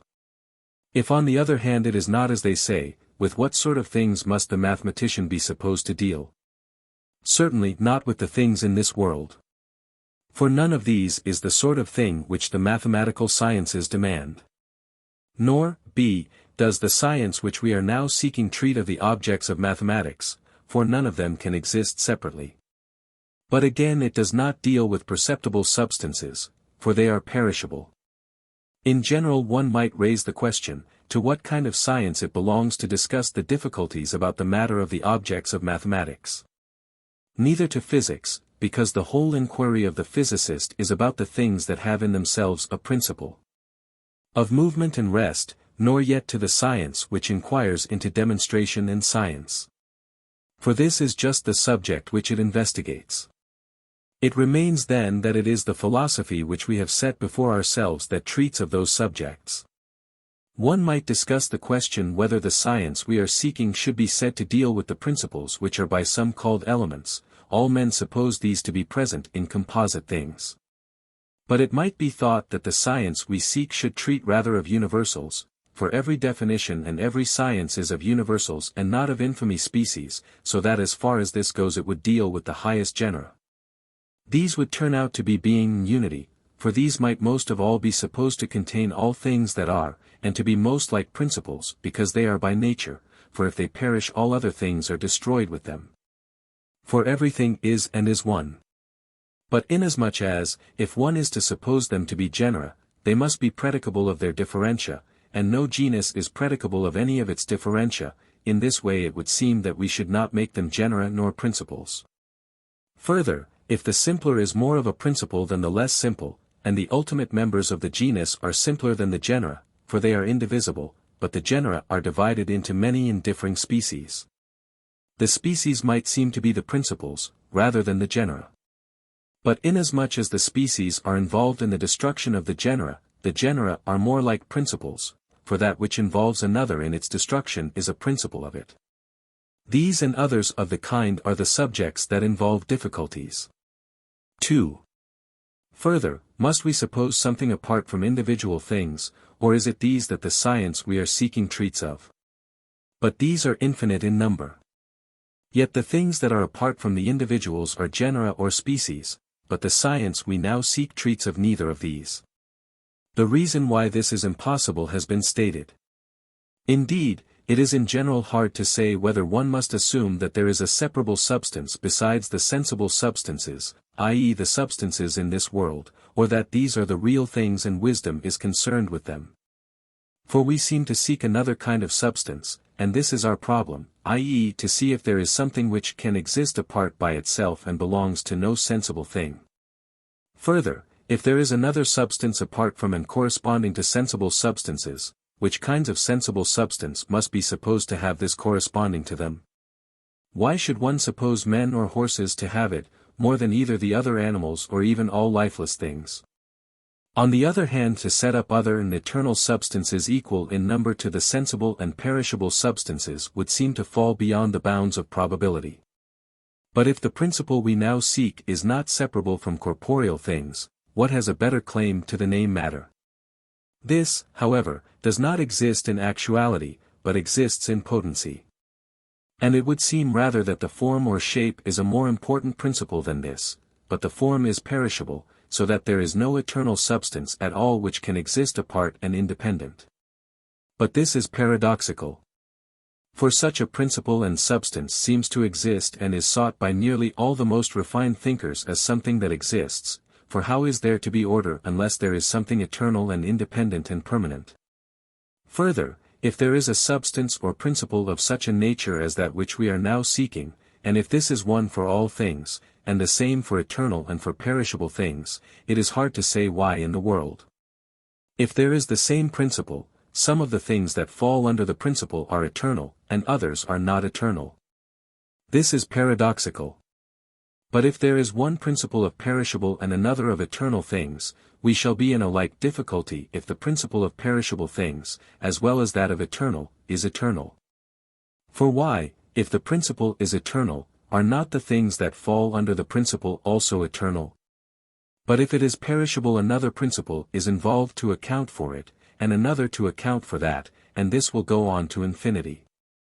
If on the other hand we are to set up what are thought to be the most unchangeable principles, being and unity, firstly, if each of these does not indicate a this or substance, how will they be separable and independent?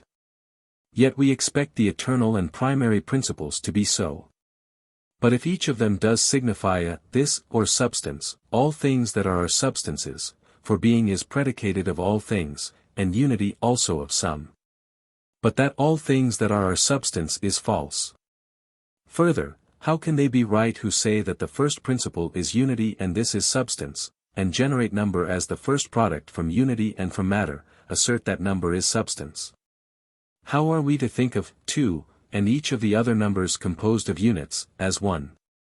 On this point neither do they say anything nor is it easy to say anything.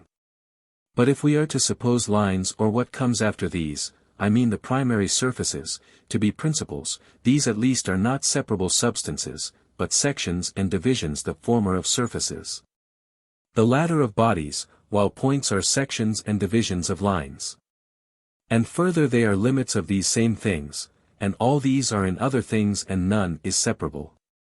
Further, how are we to suppose that there is a substance of unity and the point? Every substance comes into being by a gradual process, but a point does not, for the point is a division.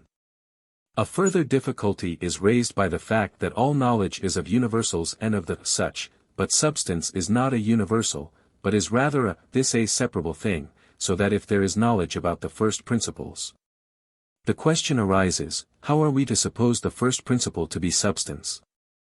Further, is there anything apart from the concrete thing, by which I mean the matter and that which is joined with it, or not? If not, we are met by the objection that all things that are in matter are perishable. But if there is something, it must be the form or shape. Now it is hard to determine in which cases this exists apart and in which it does not, for in some cases the form is evidently not separable, e.g. in the case of a house. Further, are the principles the same in kind or in number? If they are one in number, all things will be the same. 3. Since the science of the philosopher treats of being qua being universally and not in respect of a part of it, and being has many senses and is not used in one only. It follows that if the word is used equivocally and in virtue of nothing common to its various uses, being does not fall under one science, for the meanings of an equivocal term do not form one genus. But if the word is used in virtue of something common, being will fall under one science. The term seems to be used in the way we have mentioned, like medical and healthy. For each of these also we use in many senses. Terms are used in this way by virtue of some kind of reference, in the one case to medical science, in the other to health, in others to something else, but in each case to one identical concept. For a discussion and a knife are called medical because the former proceeds from medical science, and the latter is useful to it. And a thing is called healthy in a similar way. One thing because it is indicative of health, another because it is productive of it. And the same is true in the other cases. Everything that is, then, is said to be in this same way. Each thing that is said to be, because it is a modification of being qua being or a permanent or a transient state or a movement of it, or something else of the sort. And since everything that is may be referred to something single and common, each of the contrarieties also may be referred to the first differences and contrarieties of being, whether the first differences of being are plurality in unity, or likeness and unlikeness, or some other differences. Let these be taken as already discussed. It makes no difference whether that which is be referred to being or to unity. For even if they are not the same but different, at least they are convertible. For that which is one is also somehow being, and that which is being is one.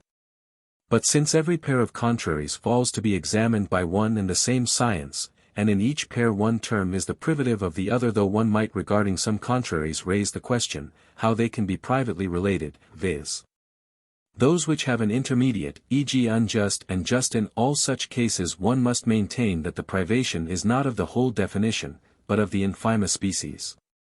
If the just man is, by virtue of some permanent disposition obedient to the laws, the unjust man will not in every case have the whole definition denied of him, but may be merely, in some respect deficient in obedience to the laws.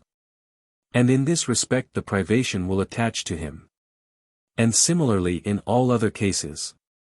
As the mathematician investigates abstractions, for before beginning his investigation he strips off all the sensible qualities, e.g. weight and lightness, hardness and its contrary, and also heat and cold and the other sensible contrarieties, and leaves only the quantitative and continuous, sometimes in one, sometimes in two, sometimes in three dimensions.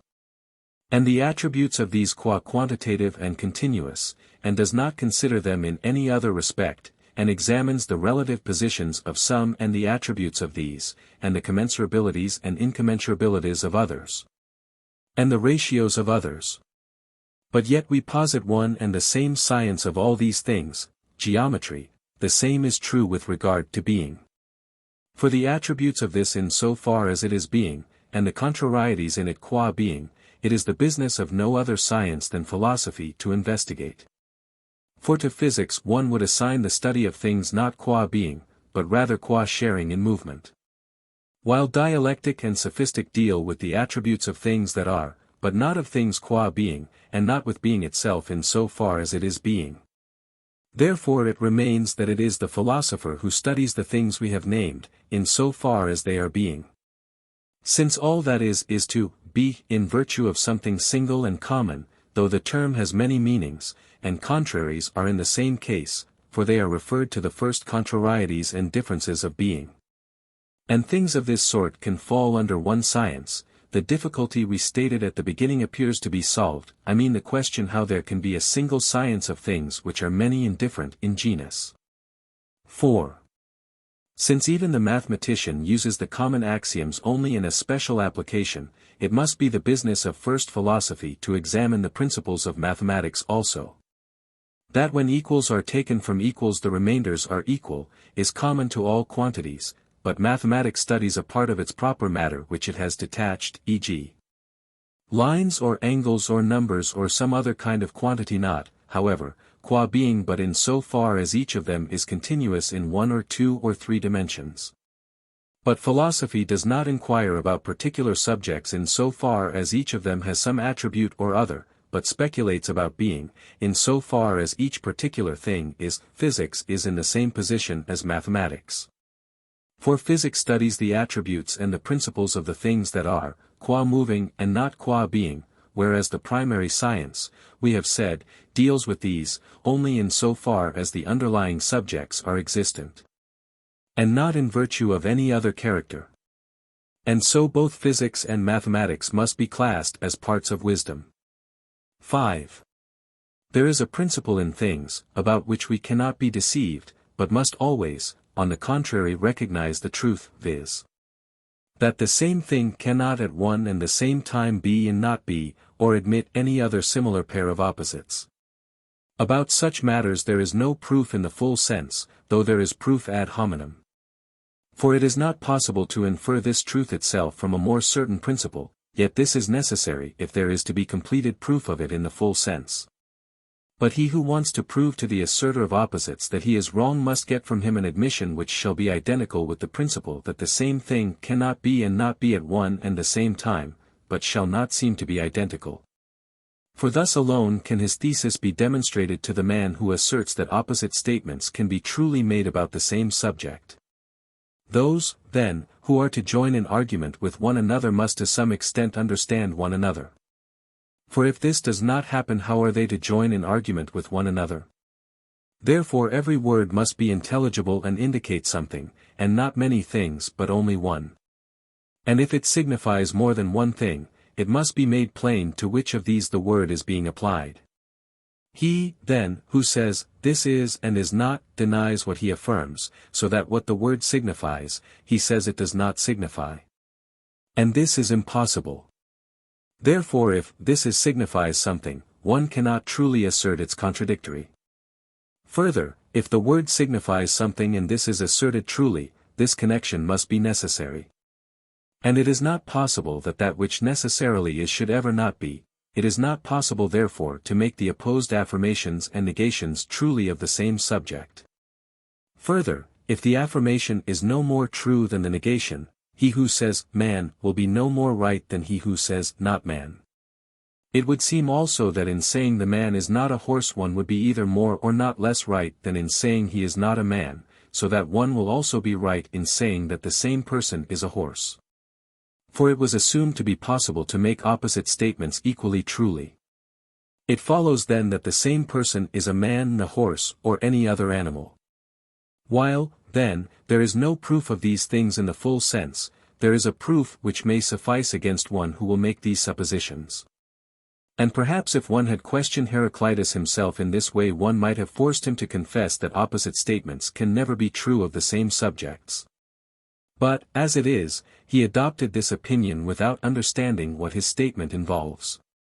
But in any case if what is said by him is true, not even this itself will be true, viz. that the same thing can at one and the same time both be and not be. For as, when the statements are separated, the affirmation is no more true than the negation. In the same way that combined and complex statement being like a single affirmation, the whole taken as an affirmation will be no more true than the negation.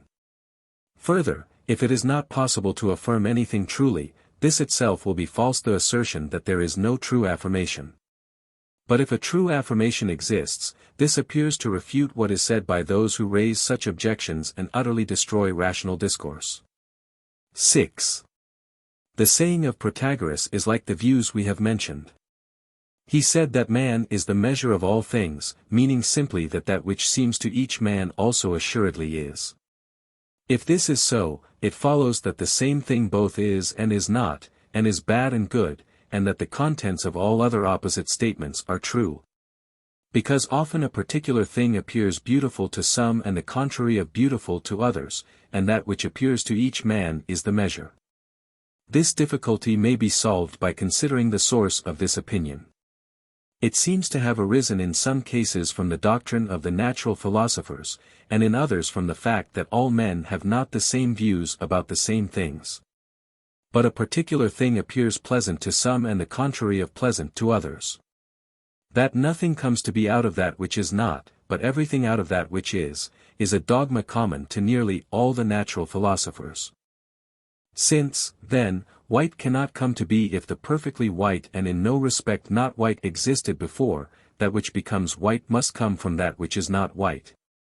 So that it must come to be out of that which is not, so they argue, unless the same thing was at the beginning white and not white. But it is not hard to solve this difficulty. For we have said in our works on physics in what sense things that come to be from that which is not, and in what sense from that which is. But to attend equally to the opinions and the fancies of disputing parties is childish. For clearly one of them must be mistaken. And this is evident from what happens in respect of sensation. For the same thing never appears sweet to some and the contrary of sweet to others, unless in the one case the sense organ which discriminates the aforesaid flavors has been perverted and injured. And if this is so, the one party must be taken to be the measure, and the other must not. And say the same of good and bad, and beautiful and ugly, and all other such qualities. For to maintain the view we are opposing is just like maintaining that the things that appear to people who put their finger under their eye and make the object appear two instead of one must be two, because they appear to be of that number, and again one, for to those who do not interfere with their eye the one object appears one. In general, it is absurd to make the fact that the things of this earth are observed to change and never to remain in the same state, the basis of our judgment about the truth. For in pursuing the truth one must start from the things that are always in the same state and suffer no change. Such are the heavenly bodies. For these do not appear to be now of one nature and again of another, but are manifestly always the same and share in no change. Further, if there is movement, there is also something moved, and everything is moved out of something and into something. It follows that which is moved must first be in that out of which it is to be moved, and then not be in it, and move into the other and come to be in it, and that the contradictory statements are not true at the same time, as these thinkers assert they are. And if the things of this earth continuously flow and move in respect of quantity, if one were to suppose this, although it is not true, why should they not endure in respect of quality?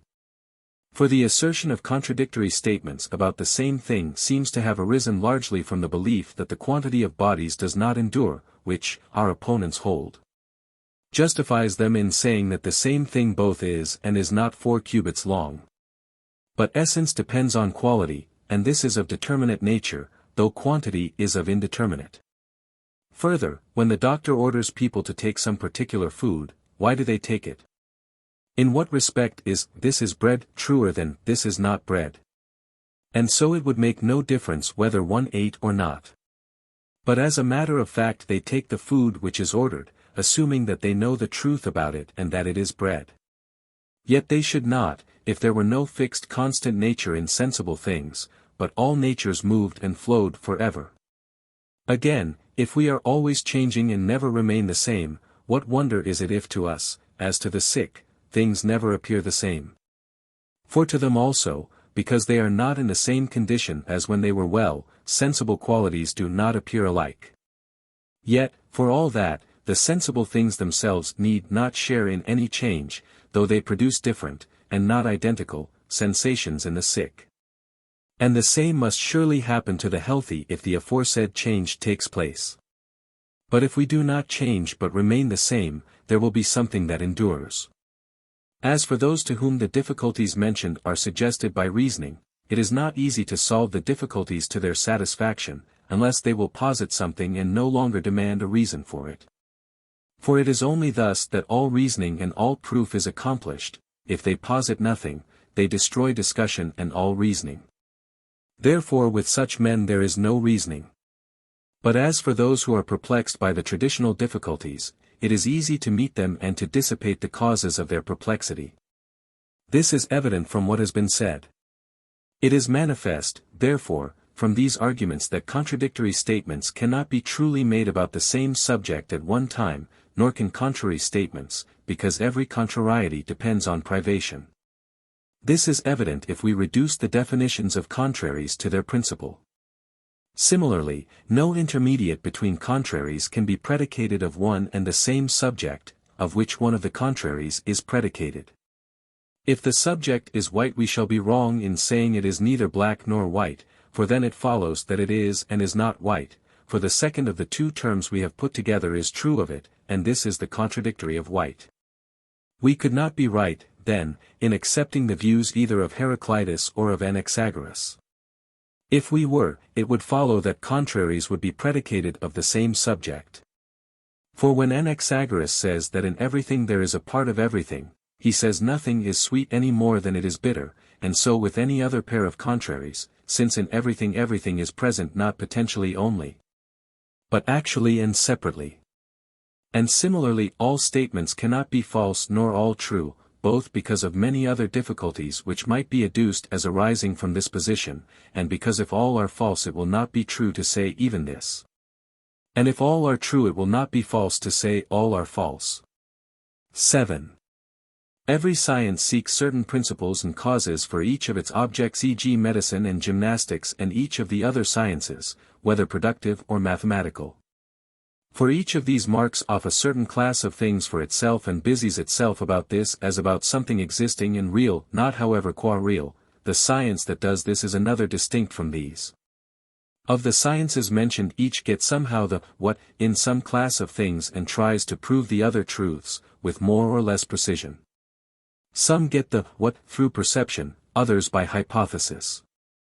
So that it is clear from an induction of this sort that there is no demonstration of the substance or what.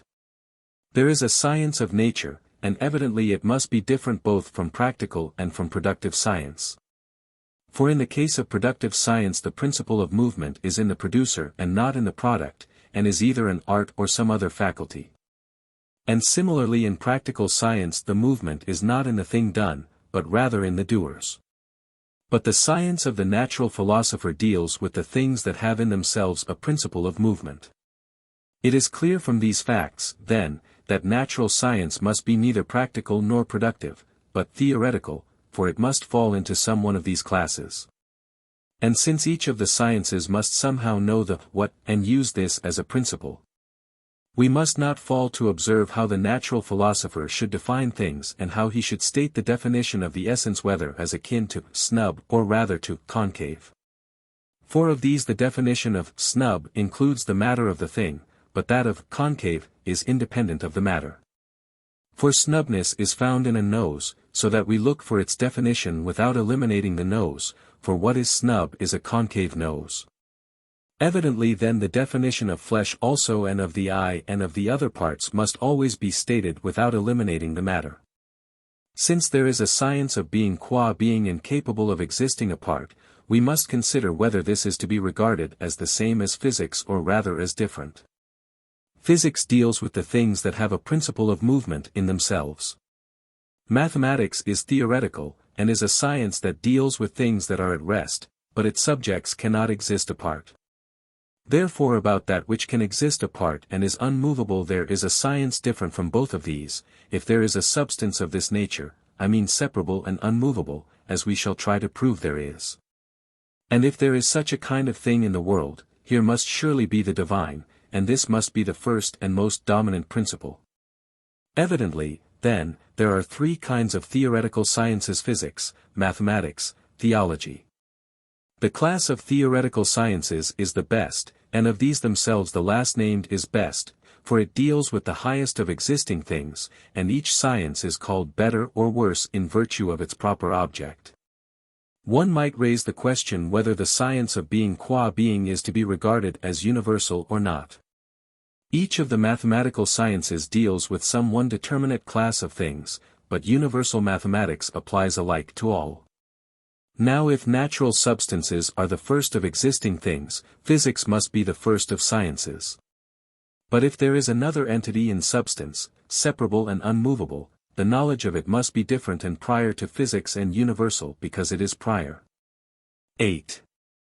Since being, in general, has several senses, of which one is being by accident, we must consider first that which is in this sense. Evidently none of the traditional sciences busies itself about the accidental. For neither does architecture consider what will happen to those who are to use the house, e.g. whether they have a painful life in it or not, nor does weaving, or shoemaking, or the confectioner's art, do the like. But each of these sciences considers only what is peculiar to it, i.e. its proper end. And as for the argument that, when he who is musical becomes lettered he'll be both at once, not having been both before. And that which is, not always having been, must have come to be, therefore he must have at once become musical and lettered, this none of the recognized sciences considers, but only sophistic. For this alone busies itself about the accidental, so that Plato is not far wrong when he says that the sophist spends his time on non-being. That a science of the accidental is not even possible will be evident if we try to see what the accidental really is. We say that everything either is always and of necessity not in the sense of violence, but that which we appeal to in demonstrations, or is for the most part, or is neither for the most part, nor always and of necessity, but merely as it chances. E.g. there might be cold in the dog days, but this occurs neither always and of necessity, nor for the most part, though it might happen sometimes. The accidental, then, is what occurs, but not always nor of necessity, nor for the most part.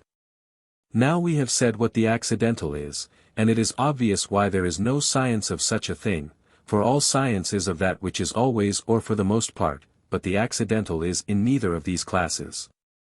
Evidently there are not causes and principles of the accidental, of the same kind as there are of the essential, for if there were, everything would be of necessity. If A is when B is, and B is when C is, and if C exists not by chance but of necessity, that also of which C was cause will exist of necessity, down to the last causatum as it is called, but this was supposed to be accidental. Therefore all things will be of necessity, and chance and the possibility of a thing's either occurring or not occurring are removed entirely from the range of events. And if the cause be supposed not to exist but to be coming to be, the same results will follow, everything will occur of necessity. For tomorrow's eclipse will occur if A occurs, and A if B occurs, and B if C occurs. And in this way if we subtract time from the limited time between now and tomorrow we shall come sometime to the already existing condition. Therefore since this exists, everything after this will occur of necessity, so that all things occur of necessity. As to that which is, in the sense of being true or of being by accident, the former depends on a combination in thought and is an affection of thought, which is the reason why it is the principles, not of that which is, in this sense, but of that which is outside and can exist apart, that are sought. And the latter is not necessary but indeterminate, I mean the accidental, and of such a thing the causes are unordered and indefinite. Adaptation to an end is found in events that happen by nature or as the result of thought. It is luck when one of these events happens by accident. For as a thing may exist, so it may be a cause either by its own nature or by accident. Luck is an accidental cause at work in such events adapted to an end as are usually effected in accordance with purpose. And so luck and thought are concerned with the same sphere, for purpose cannot exist without thought. The causes from which lucky results might happen are indeterminate, and so luck is obscure to human calculation and is a cause by accident, but in the unqualified sense a cause of nothing. It is good or bad luck when the result is good or evil, and prosperity or misfortune when the scale of the results is large. Since nothing accidental is prior to the essential, neither are accidental causes prior. If, then, luck or spontaneity is a cause of the material universe, reason and nature are causes before it. 9. Some things are only actually, some potentially and actually, what they are, viz. In one case a particular reality, in another, characterized by a particular quantity, or the like. There is no movement apart from things. For change is always according to the categories of being, and there is nothing common to these and in no one category. But each of the categories belongs to all its subjects in either of two ways, e.g. Thisness for one kind of it is positive form, and the other is privation. And as regards quality one kind is white and the other black, and as regards quantity one kind is complete and the other incomplete, and as regards spatial movement one is upwards, and the other downwards. Or one thing is light and another heavy. So that there are as many kinds of movement and change as of being. There being a distinction in each class of things between the potential and the completely real, I call the actuality of the potential as such, movement. That what we say is true, is plain from the following facts. When the buildable, in so far as it is what we mean by buildable, exists actually, it is being built, and this is the process of building. Similarly with learning, healing, walking, leaping, aging, ripening. Movement takes when the complete reality itself exists, and neither earlier nor later. The complete reality, then, of that which exists potentially, when it is completely real and actual, not qua itself, but qua movable, is movement. By qua I mean this: bronze is potentially a statue. But yet it is not the complete reality of bronze qua bronze that is movement. For it is not the same thing to be bronze and to be a certain potency. If it were absolutely the same in its definition, the complete reality of bronze would have been a movement. But it is not the same. This is evident in the case of contraries. For to be capable of being well and to be capable of being ill are not the same, for if they were, being well and being ill would have been the same. It is that which underlies and is healthy or diseased, whether it is moisture or blood. That is one and the same. And since it is not the same, as color and the visible are not the same, it is the complete reality of the potential, and as potential, that is movement. That it is this, and that movement takes place when the complete reality itself exists, and neither earlier nor later, is evident. For each thing is capable of being sometimes actual, sometimes not, e.g. the buildable qua buildable. And the actuality of the buildable qua buildable is building. For the actuality is either this the act of building or the house. But when the house exists, it is no longer buildable, the buildable is what is being built. The actuality, then, must be the act of building, and this is a movement. And the same account applies to all other movements. That what we have said is right is evident from what all others say about movement, and from the fact that it is not easy to define it otherwise. For firstly one cannot put it in any class. This is evident from what people say. Some call it otherness and inequality in the unreal. None of these, however, is necessarily moved, and further, change is not either to these or from these any more than from their opposites. The reason why people put movement in these classes is that it is thought to be something indefinite, and the principles in one of the two columns of contraries are indefinite because they are privative. For none of them is either a this or a such or in any of the other categories. And the reason why movement is thought to be indefinite is that it cannot be classed either with the potency of things or with their actuality. For neither that which is capable of being of a certain quantity, nor that which is actually of a certain quantity, is of necessity moved, and movement is thought to be an actuality, but incomplete. The reason is that the potential, whose actuality it is incomplete. And therefore it is hard to grasp what movement is.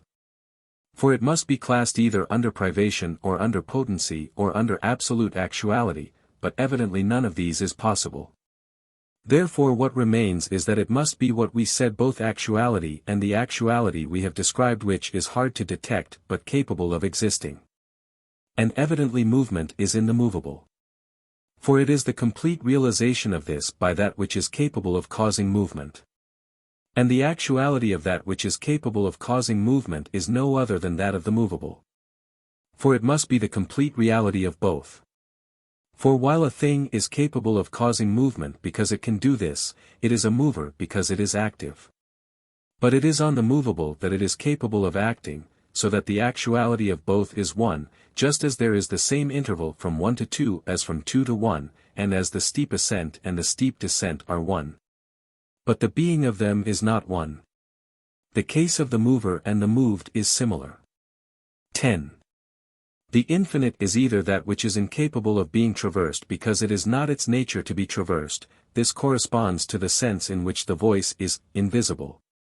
Or that which admits only of incomplete traverse or scarcely admits of traverse, or that which, though it naturally admits of traverse, is not traversed or limited.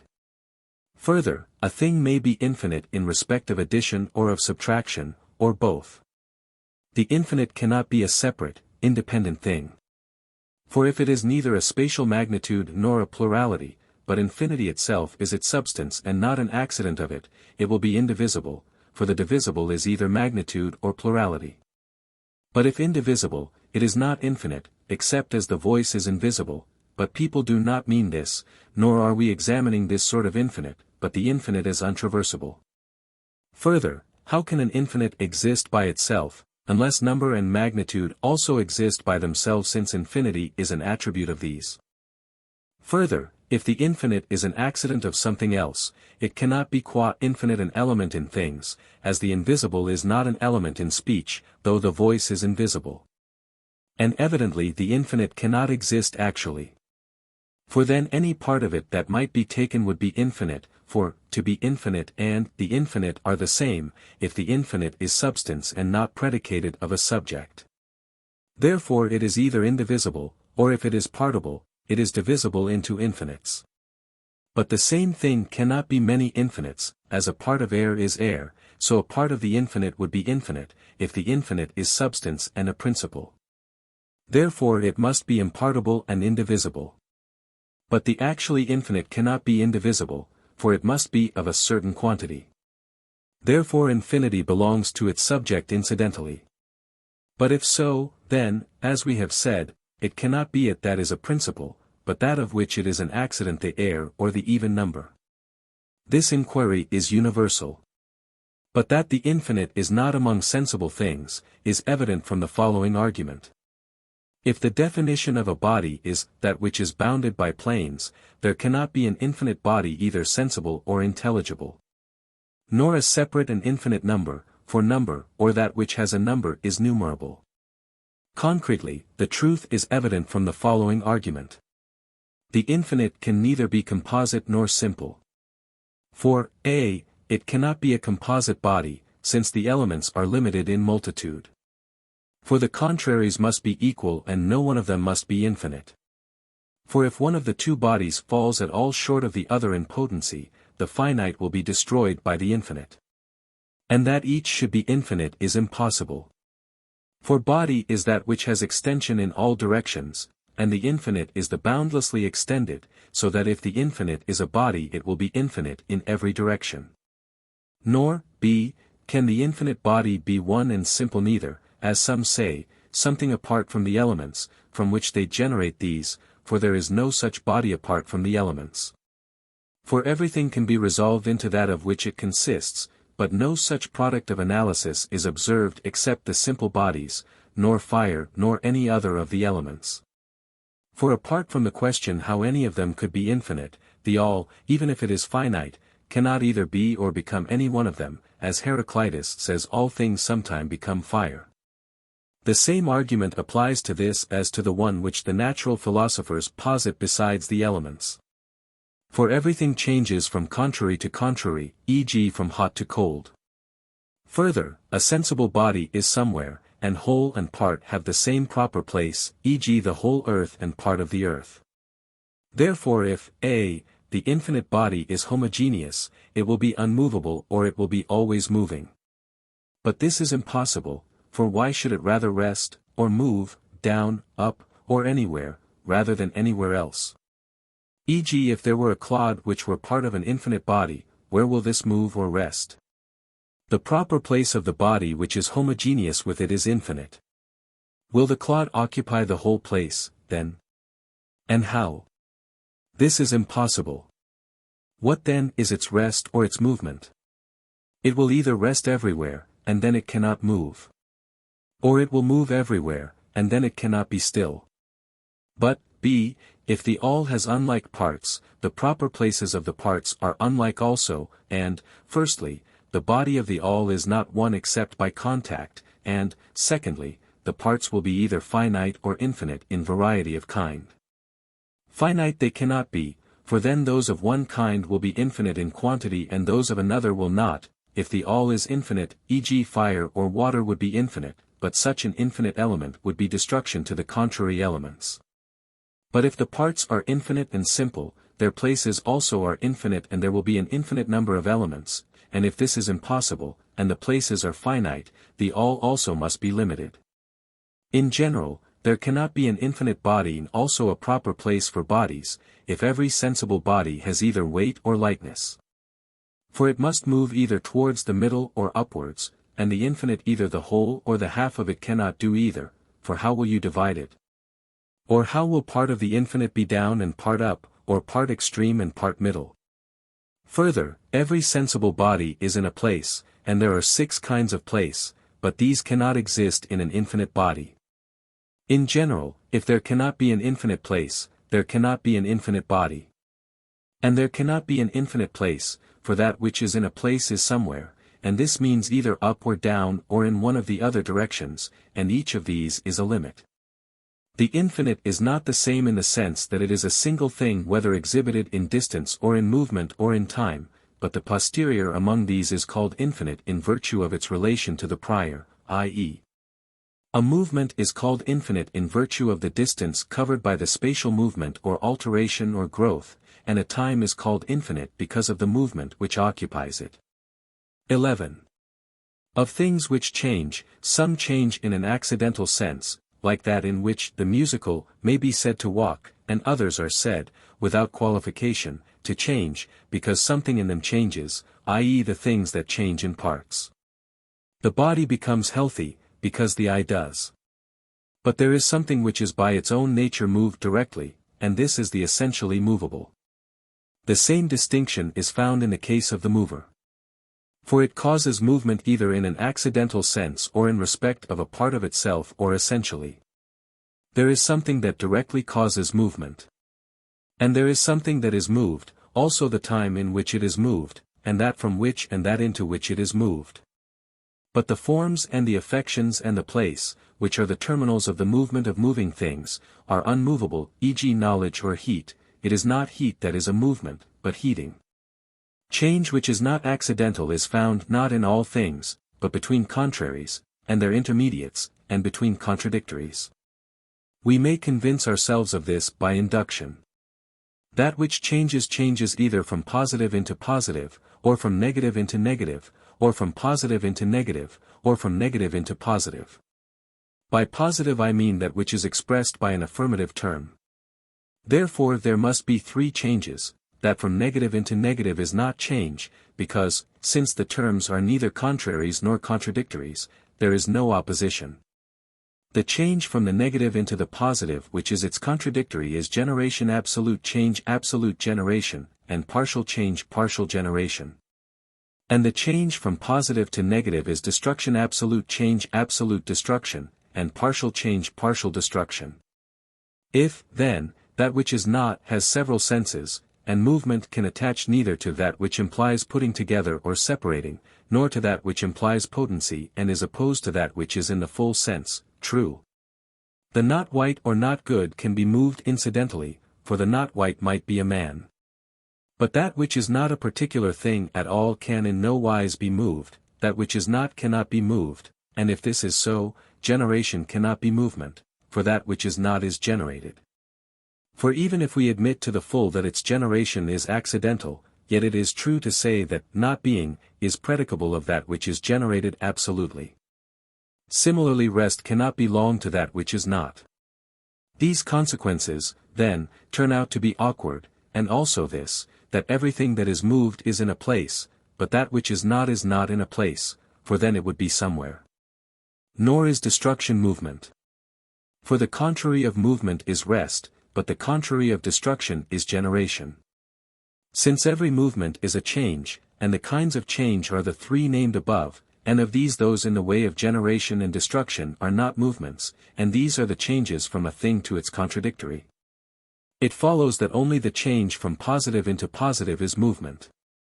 And the positives are either contrary or intermediate, for even privation must be regarded as contrary, and are expressed by an affirmative term, e.g. naked or toothless or black.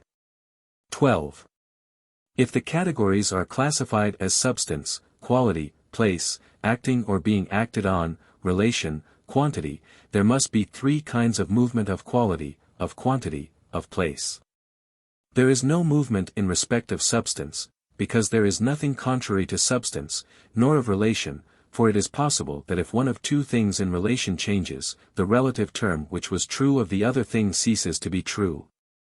Though this other does not change at all, so that their movement is accidental, nor of agent and patient, or mover and moved, because there is no movement of movement nor generation of generation, nor, in general, change of change. For there might be movement of movement in two senses. 1. Movement might be the subject moved, as a man is moved because he changes from pale to dark, so that on this showing movement, 2, may be either heated or cooled or change its place or increase. But this is impossible. For change is not a subject. Or, 2, some other subject might change from change into some other form of existence, e.g. a man from disease into health. But this also is not possible except incidentally. For every movement is change from something into something.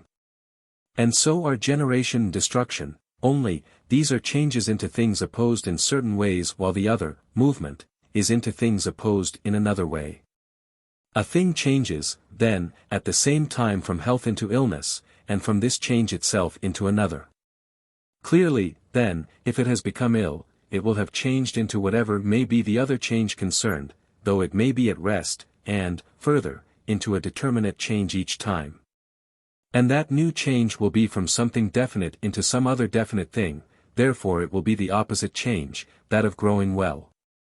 We answer that this happens only incidentally, e.g. there is a change from the process of recollection to that of forgetting, only because that to which the process attaches is changing, now into a state of knowledge, now into one of ignorance. Further, the process will go on to infinity, if there is to be change of change and coming to be of coming to be. What is true of the later, then, must be true of the earlier, e.g. if the simple coming to be was once coming to be, that which comes to be something was also once coming to be. Therefore that which simply comes to be something was not yet in existence, but something which was coming to be something was already in existence. And this was once coming to be, so that at that time it was not yet coming to be something else. Now since of an infinite number of terms there is not a first, the first in this series will not exist, and therefore no following term exist. Nothing, then, can either come term y to be or move or change. Further, that which is capable of a movement is also capable of the contrary movement and rest, and that which comes to be also ceases to be. Therefore that which is coming to be is ceasing to be when it has come to be coming to be, for it cannot cease to be as soon as it is coming to be, nor after it has come to be, for that which is ceasing to be must be. Further, there must be a matter underlying that which comes to be and changes. What will this be, then? What is it that becomes movement or becoming, as body or soul is that which suffers alteration? And, again, what is it that they move into? For it must be the movement or becoming of something from something into something. How, then, can this condition be fulfilled? There can be no learning of learning, and therefore no becoming of becoming. Since there is not movement either of substance or of relation or of activity and passivity, it remains that movement is in respect of quality and quantity and place, for each of these admits of contrariety. By quality I mean not that which is in the substance, for even the differentia is a quality, but the passive quality, in virtue of which a thing is said to be acted on or to be incapable of being acted on. The immobile is either that which is wholly incapable of being moved, or that which is moved with difficulty in a long time or begins slowly. Or that which is of a nature to be moved and can be moved but is not moved when and where and as it would naturally be moved. This alone among immobiles I describe as being at rest, for rest is contrary to movement, so that it must be a privation in that which is receptive of movement. Things which are in one proximate place are together in place, and things which are in different places are apart, things whose extremes are together touch, that at which a changing thing, if it changes continuously according to its nature, naturally arrives before it arrives at the extreme into which it is changing, is between. That which is most distant in a straight line is contrary in place. That is successive which is after the beginning, the order being determined by position or form or in some other way, and has nothing of the same class between it and that which it succeeds, e.g. lines in the case of a line, units in that of a unit, or a house in that of a house. There is nothing to prevent a thing of some other class from being between. For the successive succeeds something and is something later. 1 does not succeed 2, nor the first day of the month the second. That which, being successive, touches, is contiguous. Since all change is between opposites, and these are either contraries or contradictories, and there is no middle term for contradictories, clearly that which is between contraries. The continuous is a species of the contiguous. I call two things continuous when the limits of each, with which they touch and by which they are kept together, become one and the same. So that plainly the continuous is found in the things out of which a unity naturally arises in virtue of their contact. And plainly the successive is the first of these concepts, for the successive does not necessarily touch, but that which touches is successive, and if a thing is continuous, it touches, but if it touches, it is not necessarily continuous. And in things in which there is no touching, there is no organic unity, therefore a point is not the same as a unit, for contact belongs to points, but not to units, which have only succession. And there is something between two of the former, but not between two of the latter. Book 12. 1. The subject of our inquiry is substance, for the principles and the causes we are seeking are those of substances. For if the universe is of the nature of a whole, substance is its first part. And if it coheres merely by virtue of serial succession, on this view also substance is first, and is succeeded by quality, and then by quantity. At the same time these latter are not even being in the full sense, but are qualities and movements of it, or else even the not white and the not straight would be being, at least we say even these are, e.g., there is a not white. Further, none of the categories other than substance can exist apart. And the early philosophers also in practice testify to the primacy of substance, for it was of substance that they sought the principles and elements and causes. The thinkers of the present day tend to rank universals as substances, for genera are universals, and these they tend to describe as principles and substances, owing to the abstract nature of their inquiry. But the thinkers of old ranked particular things as substances, e.g. fire and earth, not what is common to both, body. There are three kinds of substance: one that is sensible, of which one subdivision is eternal and another is perishable. The latter is recognized by all men, and includes e.g. plants and animals, of which we must grasp the elements, whether one or many. And another that is immovable, and this certain thinkers assert to be capable of existing apart, some dividing it into two, others identifying the forms and the objects of mathematics, and others positing, of these two, only the objects of mathematics. The former two kinds of substance are the subject of physics, for they imply movement, but the third kind belongs to another science, if there is no principle common to it and to the other kinds. 2. Sensible substance is changeable. Now if change proceeds from opposites or from intermediates, and not from all opposites, for the voice is not white, but it does not therefore change to white, but from the contrary.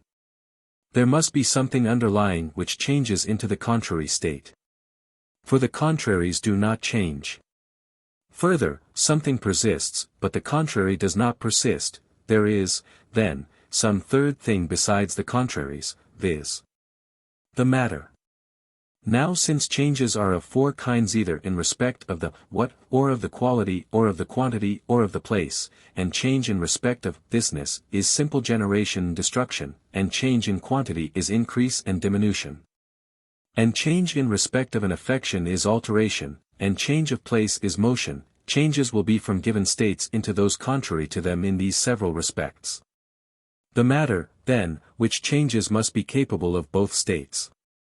And since that which is has two senses, we must say that everything changes from that which is potentially to that which is actually, e.g. from potentially white to actually white, and similarly in the case of increase and diminution. Therefore not only can a thing come to be, incidentally, out of that which is not, but also all things come to be out of that which is, but is potentially, and is not actually. And this is the one of Anaxagoras. For instead of all things were together and the mixture of Empedocles and Anaximander and the account given by Democritus, it is better to say, all things were together potentially but not actually. Therefore these thinkers seem to have had some notion of matter. Now all things that change have matter, but different matter. And of eternal things those which are not generable but are movable in space have matter, not matter for generation, however, but for motion from one place to another. One might raise the question from what sort of non-being generation proceeds. For non-being has three senses. If, then, one form of non-being exists potentially, still it is not by virtue of a potentiality for any and every thing, but different things come from different things. Nor is it satisfactory to say that all things were together, for they differ in their matter, since otherwise why did an infinity of things come to be, and not one thing? For reason is one, so that if matter also were one, that must have come to be in actuality which the matter was in potency. The causes and the principles, then, are three, two being the pair of contraries of which one is definition and form and the other is privation, and the third being the matter. 3. Note, next, that neither the matter nor the form comes to be, and I mean the last matter and form. For everything that changes is something and is changed by something and into something. That by which it is changed is the immediate mover. That which is changed, the matter, that into which it is changed, the form. The process, then, will go on to infinity, if not only the bronze comes to be round but also the round where the bronze comes to be, therefore there must be a stop. Note, next, that each substance comes into being out of something that shares its name. Natural objects and other things both rank as substances. For things come into being either by art or by nature or by luck or by spontaneity. Now art is a principle of movement in something other than the thing moved, nature is a principle in the thing itself, for man begets man, and the other causes are privations of these two. There are three kinds of substance: the matter, which is this, in appearance, for all things that are characterized by contact and not, by organic unity are matter and substratum, e.g. fire, flesh, head. For these are all matter, and the last matter is the matter of that which is in the full sense substance, the nature, which is this, or positive state towards which movement takes place. And again, thirdly, the particular substance which is composed of these two, e.g. Socrates or Callias. Now in some cases this does not exist apart from the composite substance, e.g. the form of house does not so exist, unless the art of building exists apart, nor is there generation and destruction of these forms, but it is in another way that the house apart from its matter, and health, and all ideals of art exist and do not exist. But if this exists apart from the concrete thing, it is only in the case of natural objects. And so Plato was not far wrong when he said that there are as many forms as there are kinds of natural object, if there are forms distinct from the things of this earth. The moving causes exist as things preceding the effects, but causes in the sense of definitions are simultaneous with their effects. For when a man is healthy, then health also exists.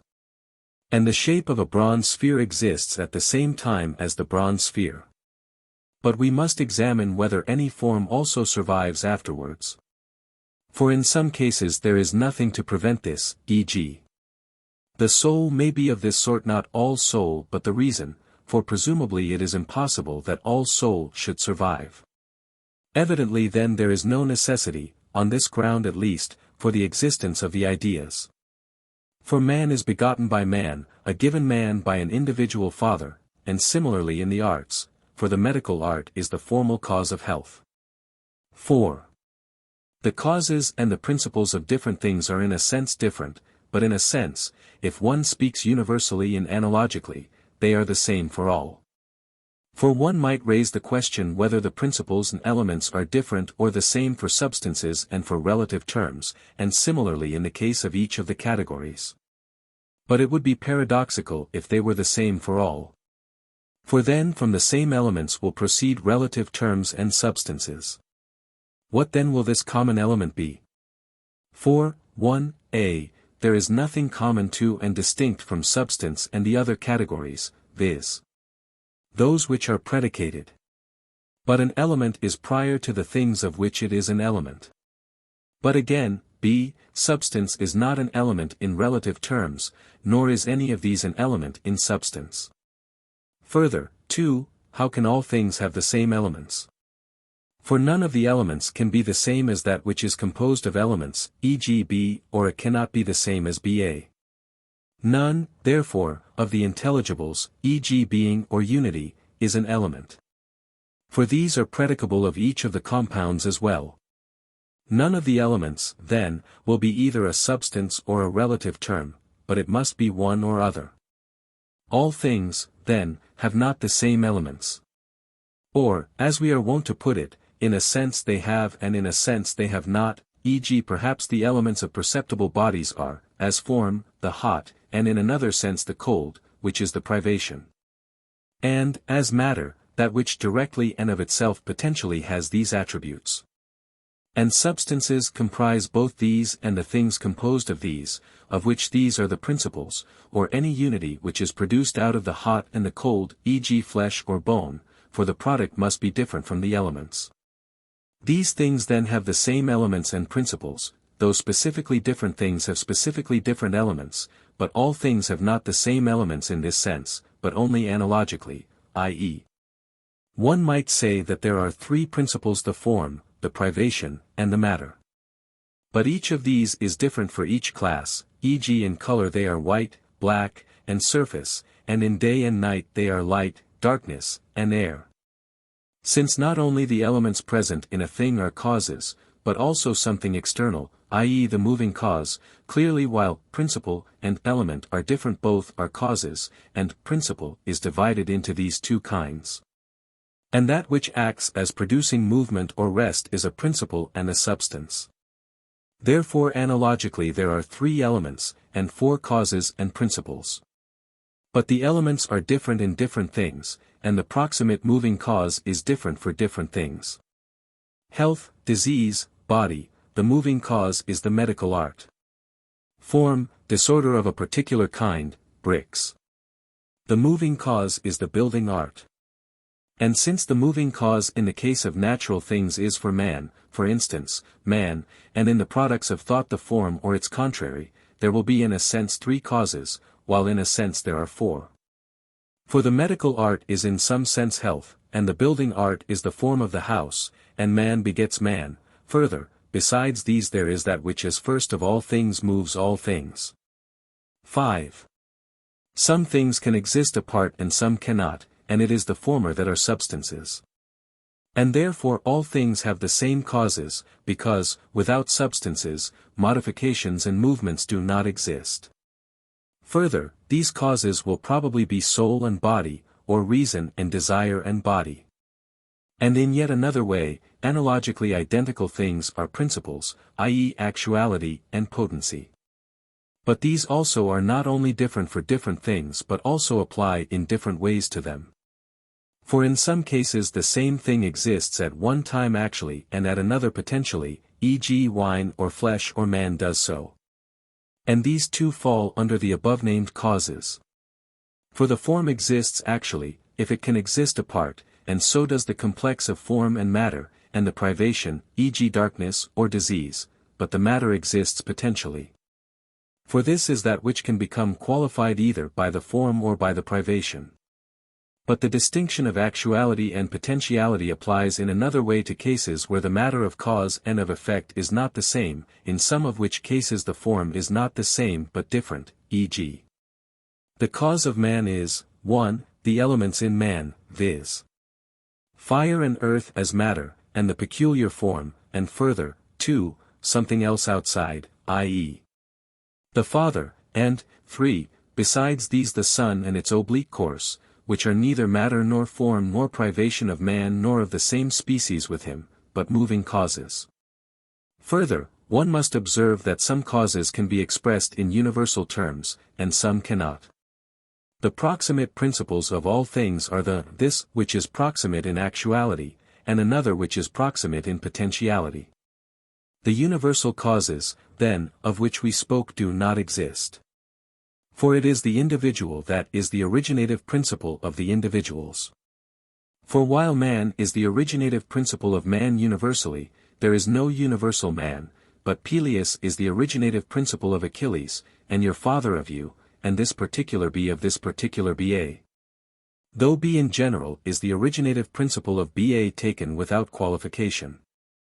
Further, if the causes of substances are the causes of all things, yet different things have different causes and elements, as was said, the causes of things that are not in the same class, e.g. of colors and sounds, of substances and quantities, are different except in an analogical sense. And those of things in the same species are different, not in species, but in the sense that the causes of different individuals are different, your matter and form and moving cause being different from mine. While in their universal definition they are the same. And if we inquire what are the principles or elements of substances and relations and qualities, whether they are the same or different, clearly when the names of the causes are used in several senses the causes of each are the same. But when the senses are distinguished the causes are not the same but different, except that in the following senses the causes of all are the same. They are, 1, the same or analogous in this sense, that matter, form, privation, and the moving cause are common to all things. And, 2, the causes of substances may be treated as causes of all things in this sense, that when substances are removed all things are removed. Further, 3, that which is first in respect of complete reality is the cause of all things. But in another sense there are different first causes, viz. all the contraries which are neither generic nor ambiguous terms, and, further, the matters of different things are different. We have stated, then, what are the principles of sensible things and how many they are, and in what sense they are the same and in what sense different. 6. Since there were 3 kinds of substance, 2 of them physical and 1 unmovable, regarding the latter we must assert that it is necessary that there should be an eternal unmovable substance. For substances are the first of existing things, and if they are all destructible, all things are destructible. But it is impossible that movement should either have come into being or cease to be, for it must always have existed, or that time should. For there could not be a before and an after if time did not exist. Movement also is continuous, then, in the sense in which time is, for time is either the same thing as movement or an attribute of movement. And there is no continuous movement except movement in place, and of this only that which is circular is continuous. But if there is something which is capable of moving things or acting on them, but is not actually doing so, there will not necessarily be movement, for that which has a potency need not exercise it. Nothing, then, is gained even if we suppose eternal substances, as the believers in the forms do, unless there is to be in them some principle which can cause change. Nay, even this is not enough, nor is another substance besides the forms enough. For if it is not to act, there will be no movement. Further, even if it acts, this will not be enough, if its essence is potency, for there will not be eternal movement, since that which is potentially may possibly not be. There must, then, be such a principle, whose very essence is actuality. Further, then, these substances must be without matter, for they must be eternal, if anything is eternal. Therefore they must be actuality. Yet there is a difficulty. For it is thought that everything that acts is able to act, but that not everything that is able to act acts, so that the potency is prior. But if this is so, nothing that is need be. For it is possible for all things to be capable of existing but not yet to exist. Yet if we follow the theologians who generate the world from night, or the natural philosophers who say that all things were together, the same impossible result ensues. For how will there be movement, if there is no actually existing cause? Wood will surely not move itself, the carpenter's art must act on it, nor will the menstrual blood nor the earth set themselves in motion, but the seeds must act on the earth and the semen on the menstrual blood. This is why some suppose eternal actuality, e.g. Leucippus and Plato, for they say there is always movement. But why and what this movement is they do say, nor, if the world moves in this way or that, do they tell us the cause of its doing so. Now nothing is moved at random, but there must always be something present to move it, e.g. as a matter of fact a thing moves in one way by nature, and in another by force or through the influence of reason or something else. Further, what sort of movement is primary? This makes a vast difference. But again for Plato, at least, it is not permissible to name here that which he sometimes supposes to be the source of movement that which moves itself. For the soul is later, and coeval with the heavens, according to his account. To suppose potency prior to actuality, then, is in a sense right, and in a sense not, and we have specified these senses. That actuality is prior is testified by Anaxagoras, for his reason is actuality, and by Empedocles in his doctrine of love and strife, and by those who say that there is always movement, e.g. Leucippus. Therefore chaos or night did not exist for an infinite time, but the same things have always existed, either passing through a cycle of changes or obeying some other law, since actuality is prior to potency. If, then, there is a constant cycle, something must always remain, acting in the same way. And if there is to be generation and destruction, there must be something else which is always acting in different ways. This must, then, act in one way in virtue of itself, and in another in virtue of something else either of a third agent, therefore, or of the first. Now it must be in virtue of the first. For otherwise this again causes the motion both of the second agent and of the third. Therefore it is better to say the first. For it was the cause of eternal uniformity. And something else is the cause of variety, and evidently both together are the cause of eternal variety. This, accordingly, is the character which the motions actually exhibit. What need then is there to seek for other principles? 7.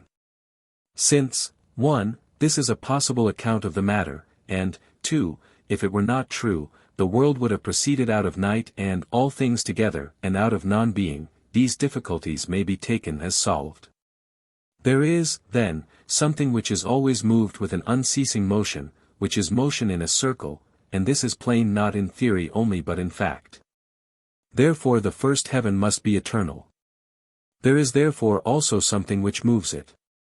And since that which moves and is moved is intermediate, there is something which moves without being moved, being eternal, substance, and actuality. And the object of desire and the object of thought move in this way, they move without being moved. The primary objects of desire and of thought are the same. For the apparent good is the object of appetite, and the real good is the primary object of rational wish. But desire is consequent on opinion rather than opinion on desire. For the thinking is the starting point. And thought is moved by the object of thought, and one of the two columns of opposites is in itself the object of thought. And in this, substance is first, and in substance, that which is simple and exists actually. The one and the simple are not the same, for one means a measure, but simple means that the thing itself has a certain nature. But the beautiful, also, and that which is in itself desirable are in the same column, and the first in any class is always best, or analogous to the best. That a final cause may exist among unchangeable entities is shown by the distinction of its meanings. For the final cause is, a, some being for whose good an action is done, and, b, something at which the action aims. And of these the latter exists among unchangeable entities though the former does not. The final cause, then, produces motion as being loved, but all other things move by being moved.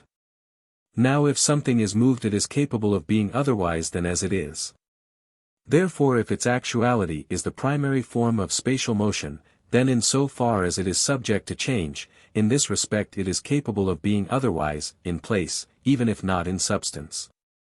But since there is something which moves while itself unmoved, existing actually, this can in no way be otherwise than as it is. For motion in space is the first of the kinds of change, and motion in a circle the first kind of spatial motion. And this the first mover produces. The first mover, then, exists of necessity, and in so far as it exists by necessity, its mode of being is good, and it is in this sense a first principle. For the necessary has all these senses that which is necessary perforce because it is contrary to the natural impulse, that without which the good is impossible, and that which cannot be otherwise but can exist only in a single way. On such a principle, then, depend the heavens and the world of nature. And it is a life such as the best which we enjoy, and enjoy for but a short time, for it is ever in this state, which we cannot be, since its actuality is also pleasure. And for this reason are waking, perception, and thinking most pleasant, and hopes and memories are so on account of these. And thinking in itself deals with that which is best in itself, and that which is thinking in the fullest sense with that which is best in the fullest sense.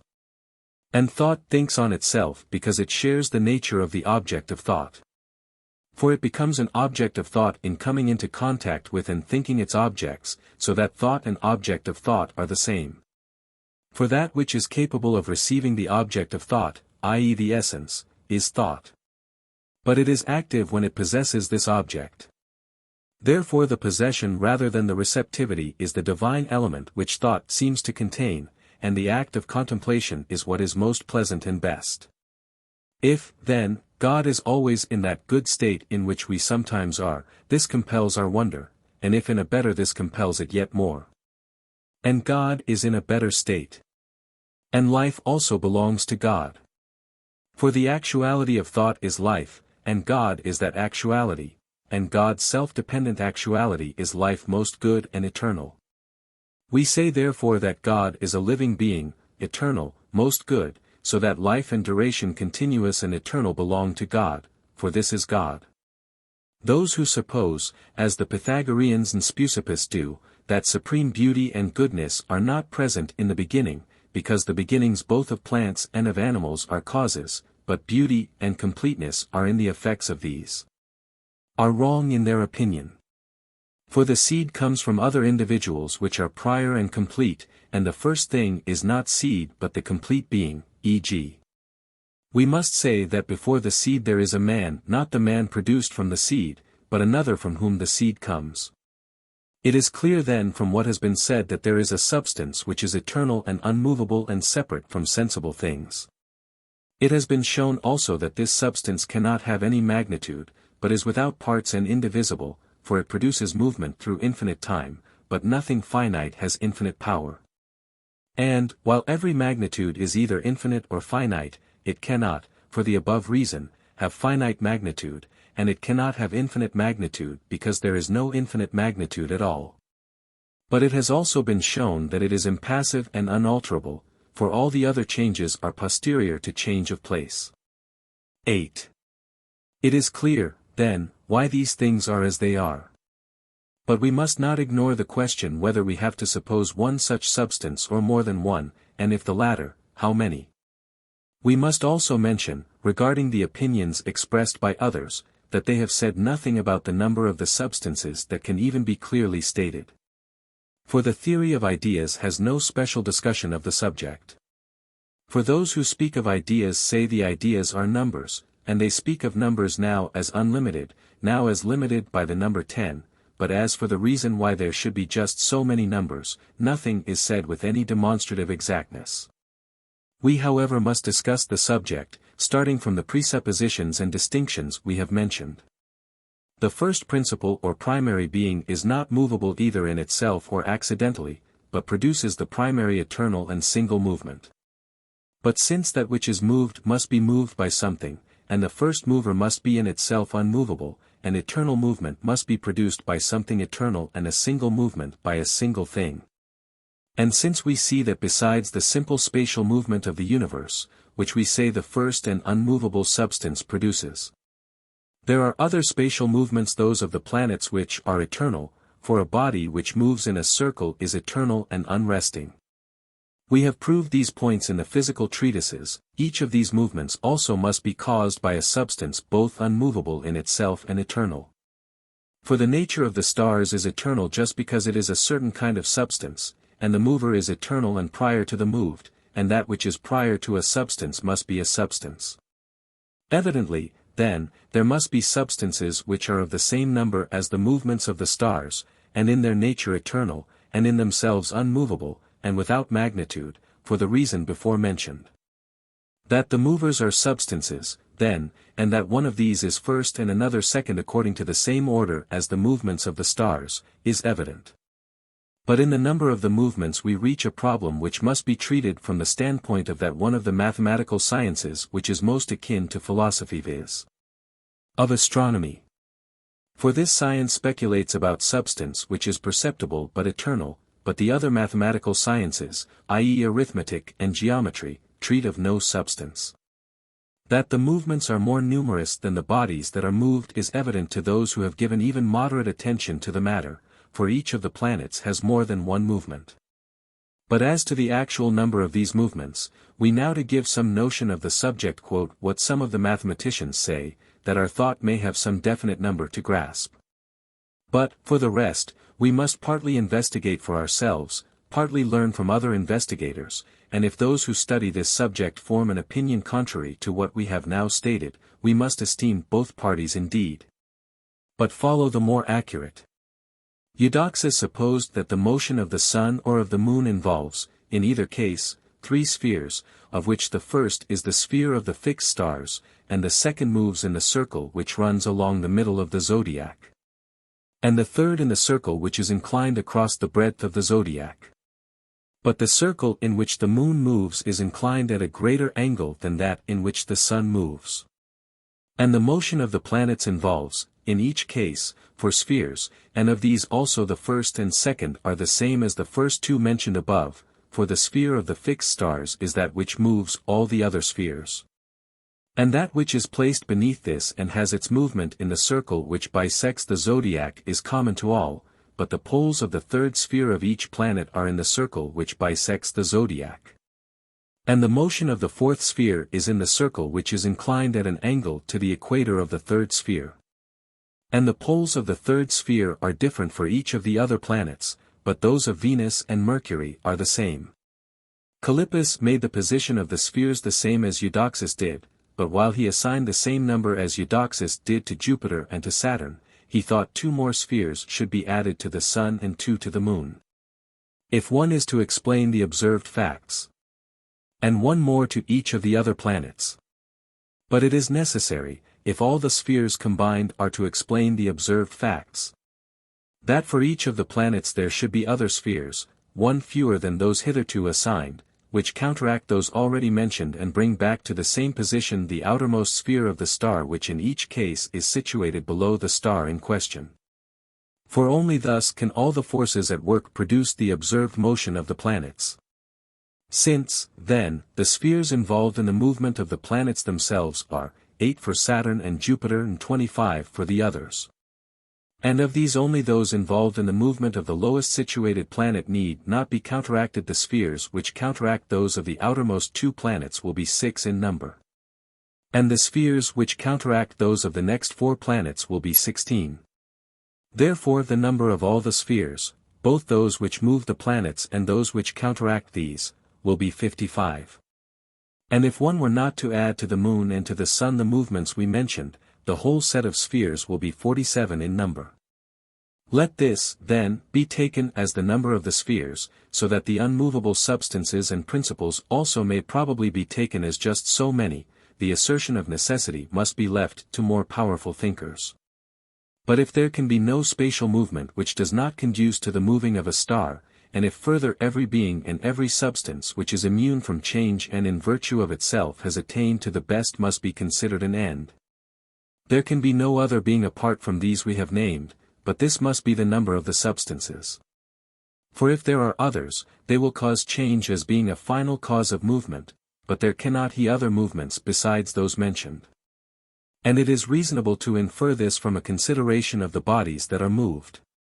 For if everything that moves is for the sake of that which is moved, and every movement belongs to something that is moved, no movement can be for the sake of itself or of another movement, but all the movements must be for the sake of the stars. For if there is to be a movement for the sake of a movement, this latter also will have to be for the sake of something else. So that since there cannot be an infinite regress, the end of every movement will be one of the divine bodies which move through the heaven. Evidently there is but one heaven. For if there are many heavens as there are many men, the moving principles, of which each heaven will have one, will be one in form but in number many. But all things that are many in number have matter, for one and the same definition, e.g. that of man, applies to many things, while Socrates is one. But the primary essence has not matter, for it is complete reality. So the unmovable first mover is one both in definition and in number. So too, therefore, is that which is moved always and continuously, therefore there is one heaven alone. Our forefathers in the most remote ages have handed down to their posterity a tradition, in the form of a myth, that these bodies are gods, and that the divine encloses the whole of nature. The rest of the tradition has been added later in mythical form with a view to the persuasion of the multitude and to its legal and utilitarian expediency. They say these gods are in the form of men or like some of the other animals, and they say other things consequent on and similar to these which we have mentioned. But if one were to separate the first point from these additions and take it alone that they thought the first substances to be gods, one must regard this as an inspired utterance, and reflect that, while probably each art and each science has often been developed as far as possible and has again perished, these opinions, with others, have been preserved until the present like relics of the ancient treasure. Only thus far, then, is the opinion of our ancestors and of our earliest predecessors clear to us. 9. The nature of the divine thought involves certain problems. For while thought is held to be the most divine of things observed by us, the question how it must be situated in order to have that character involves difficulties. For if it thinks of nothing, what is there here of dignity? It is just like one who sleeps. And if it thinks, but this depends on something else, then, since that which is its substance is not the act of thinking, but a potency, it cannot be the best substance. For it is through thinking that its value belongs to it.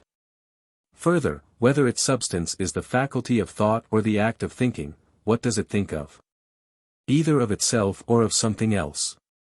And if of something else, either of the same thing always or of something different. Does it matter, then, or not, whether it thinks of the good or of any chance thing?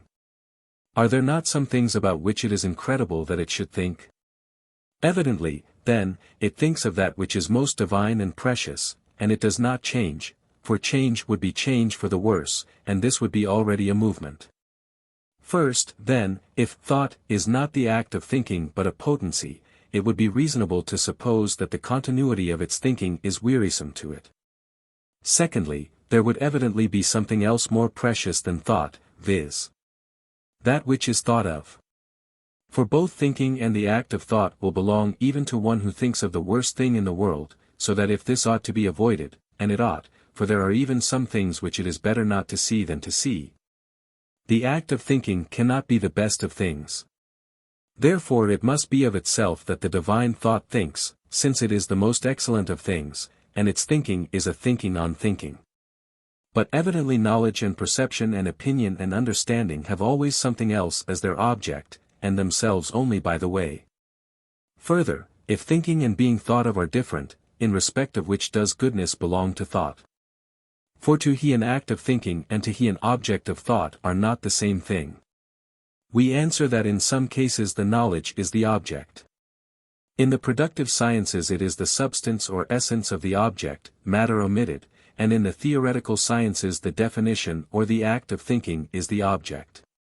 Since, then, thought and the object of thought are not different in the case of things that have not matter, the divine thought and its object will be the same, i.e. the thinking will be one with the object of its thought. A further question is left whether the object of the divine thought is composite, for if it were, thought would change in passing from part to part of the whole. We answer that everything which has not matter is indivisible as human thought, or rather the thought of composite beings, is in a certain period of time, for it does not possess the good at this moment or at that, but its best. Being something different from it, is attained only in a whole period of time, so throughout eternity is the thought which has itself for its object. 10. We must consider also in which of two ways the nature of the universe contains the good, and the highest good, whether as something separate and by itself, or as the order of the parts. Probably in both ways, as an army does. For its good is found both in its order and in its leader, and more in the latter, for he does not depend on the order but it depends on him. And all things are ordered together somehow, but not all alike, both fishes and fowls and plants. And the world is not such that one thing has nothing to do with another, but they are connected. For all are ordered together to one end, but it is as in a house, where the freemen are least at liberty to act at random, but all things or most things are already ordained for them, while the slaves and the animals do little for the common good. And for the most part live at random. For this is the sort of principle that constitutes the nature of each. I mean, for instance, that all must at least come to be dissolved into their elements, and there are other functions similarly in which all share for the good of the whole. We must not fail to observe how many impossible or paradoxical results confront those who hold different views from our own, and what are the views of the subtler thinkers, and which views are attended by fewest difficulties. All make all things out of contraries. But neither all things nor out of contraries is right, nor do these thinkers tell us how all the things in which the contraries are present can be made out of the contraries. For contraries are not affected by one another. Now for us this difficulty is solved naturally by the fact that there is a third element. These thinkers however make one of the two contraries matter. This is done for instance by those who make the unequal matter for the equal, or the many matter for the one. But this also is refuted in the same way, for the one matter which underlies any pair of contraries is contrary to nothing. Further, all things, except the one, will, on the view we are criticizing, partake of evil, for the bad itself is one of the two elements. But the other school does not treat the good and the bad even as principles. Yet in all things the good is in the highest degree a principle. The school we first mentioned is right in saying that it is a principle, but how the good is a principle they do not say, whether as end or as mover or as form. Empedocles also has a paradoxical view, for he identifies the good with love, but this is a principle both as mover, for it brings things together, and as matter, for it is part of the mixture. Now even if it happens that the same thing is a principle both as matter and as mover, still the being, at least, of the two is not the same. In which respect then is love a principle? It is paradoxical also that strife should be imperishable. The nature of his evil is just strife. Anaxagoras makes the good a motive principle, for his reason moves things. But it moves them for an end, which must be something other than it, except according to our way of stating the case. For, on our view, the medical art is in a sense health. It is paradoxical also not to suppose a contrary to the good, i.e. to reason. But all who speak of the contraries make no use of the contraries, unless we bring their views into shape. And why some things are perishable and others imperishable, no one tells us, for they make all existing things out of the same principles.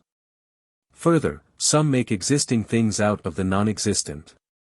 And others to avoid the necessity of this make all things one. Further, why should there always be becoming, and what is the cause of becoming, this no one tells us.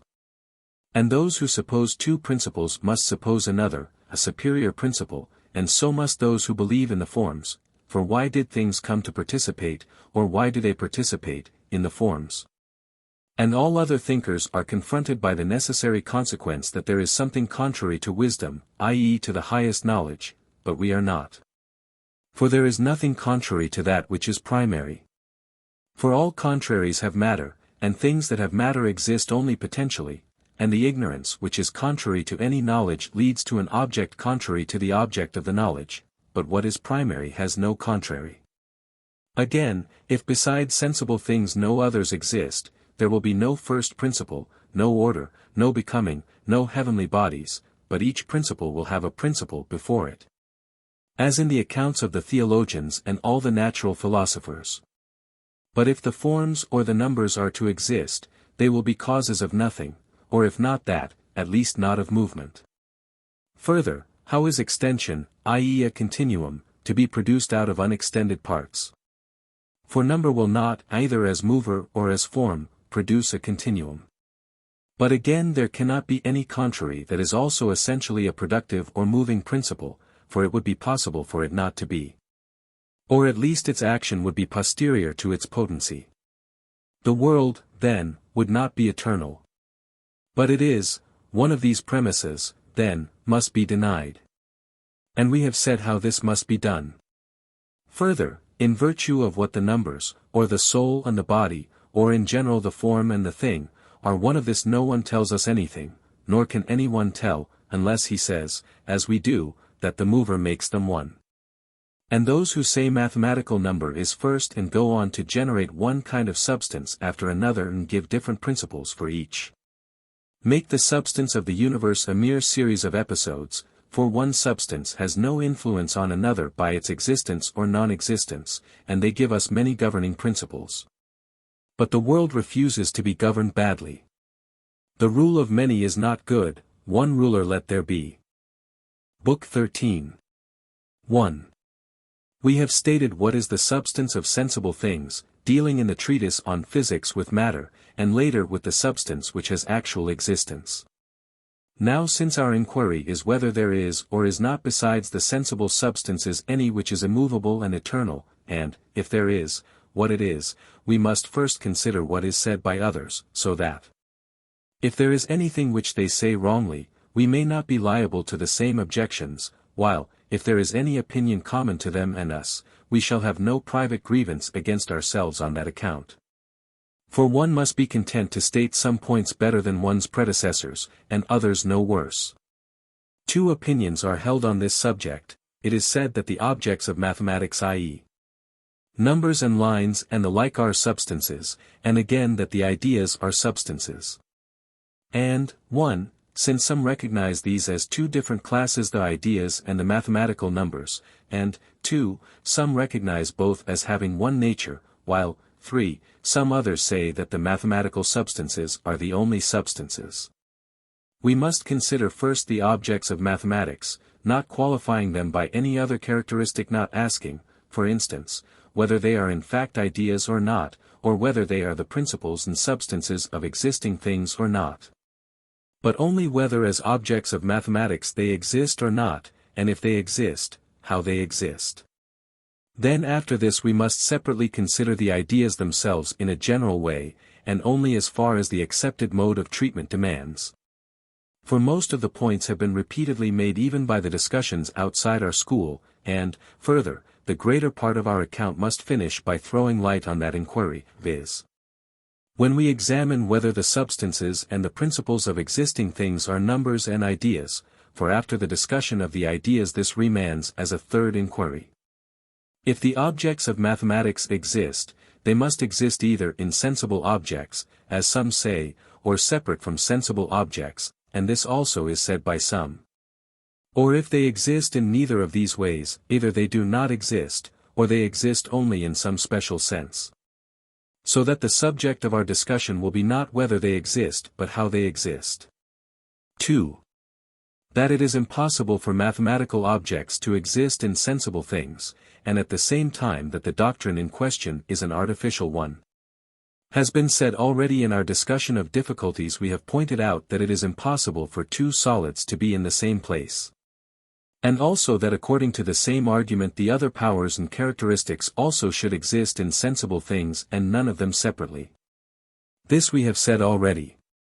But, further, it is obvious that on this theory it is impossible for any body whatever to be divided. For it would have to be divided at a plane, and the plane at a line, and the line at a point, so that if the point cannot be divided, neither can the line, and if the line cannot, neither can the plane nor the solid. What difference, then, does it make whether sensible things are such indivisible entities, or, without being so themselves, have indivisible entities in them? The result will be the same.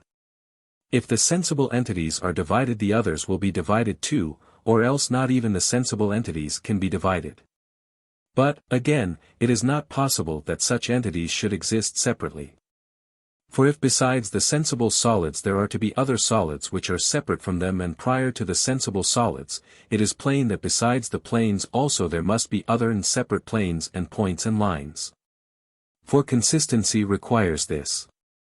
But if these exist, again besides the planes and lines and points of the mathematical solid there must be others which are separate.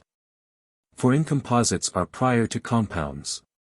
And if there are, prior to the sensible bodies, bodies which are not sensible. By the same argument the planes which exist by themselves must be prior to those which are in the motionless solids.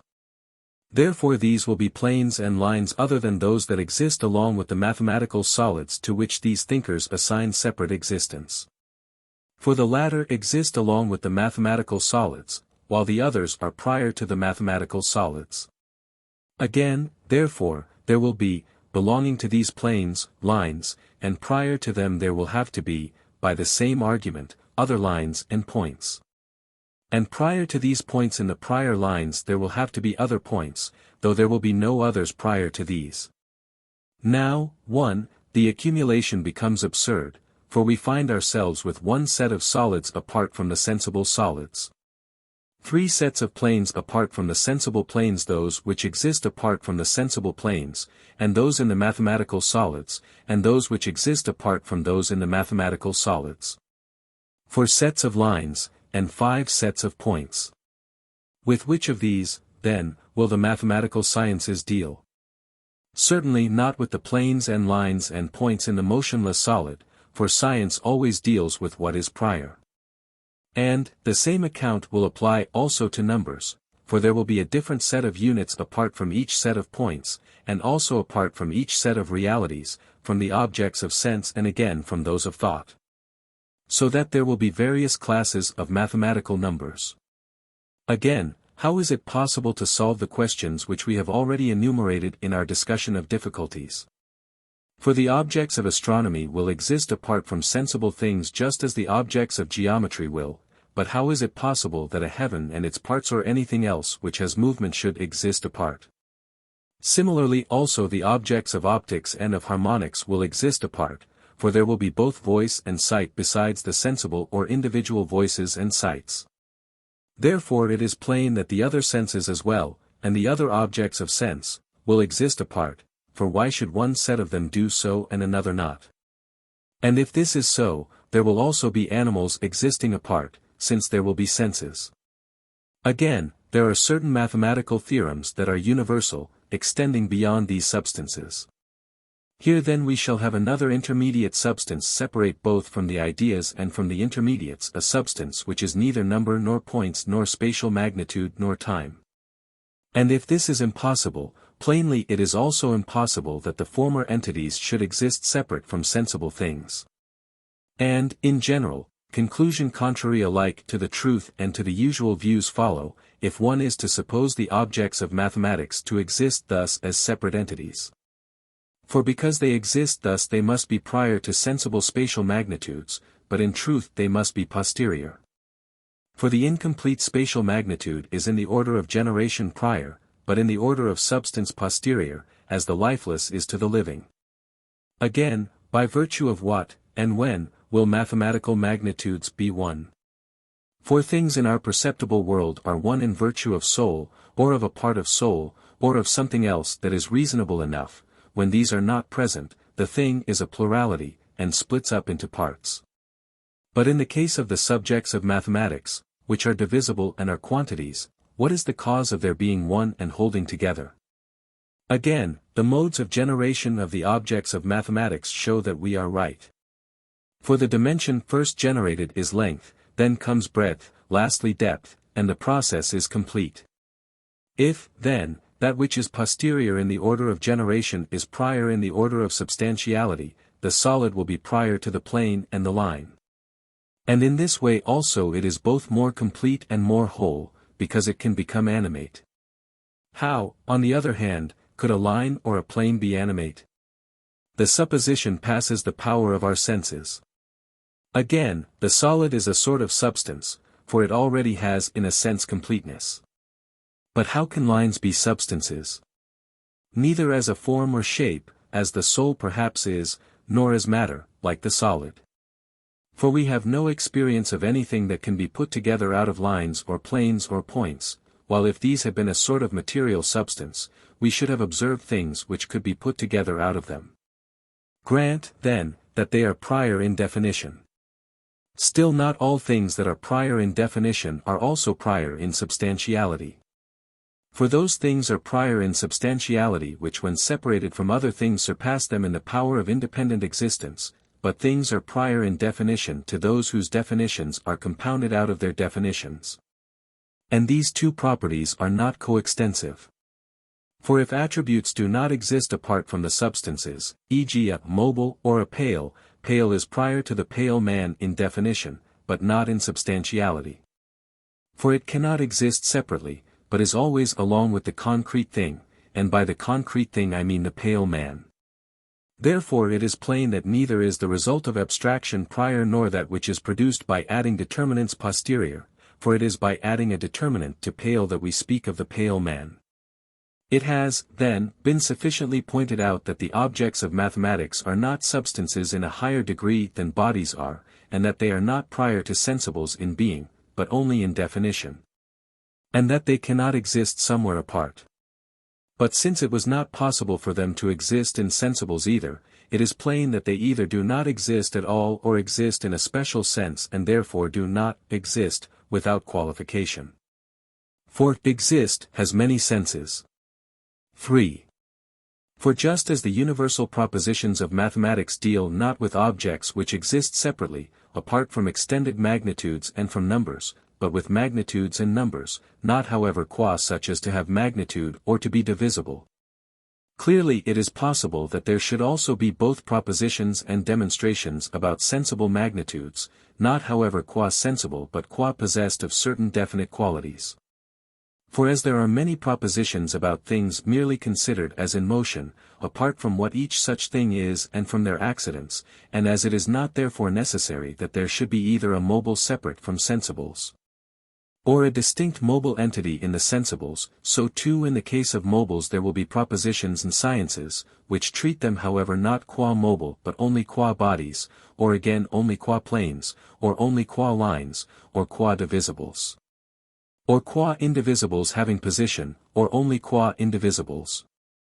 Thus since it is true to say without qualification that not only things which are separable but also things which are inseparable exist, for instance, that mobiles exist.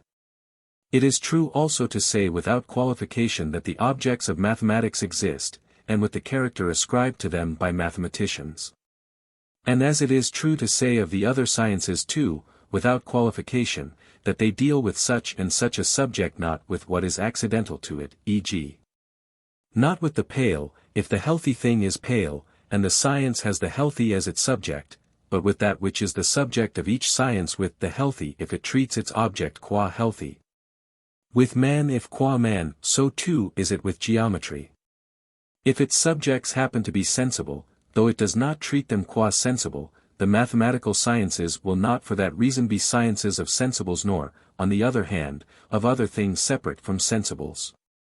Many properties attached to things in virtue of their own nature as possessed of each such character, e.g. there are attributes peculiar to the animal qua female or qua male, yet there is no female nor male separate from animals.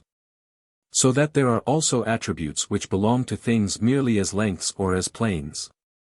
And in proportion as we are dealing with things which are prior in definition and simpler, our knowledge has more accuracy, i.e. simplicity. Therefore a science which abstracts from spatial magnitude is more precise than one which takes it into account. And a science is most precise if it abstracts from movement, but if it takes account of movement, it is most precise if it deals with the primary movement, for this is the simplest, and of this again uniform movement is the simplest form. The same account may be given of harmonics and optics, for neither considers its objects qua sight or qua voice, but qua lines and numbers, but the latter are attributes proper to the former. And mechanics too proceeds in the same way. Therefore if we suppose attributes separated from their fellow attributes and make any inquiry concerning them as such, we shall not for this reason be in error. Any more than when one draws a line on the ground and calls it a foot long when it is not.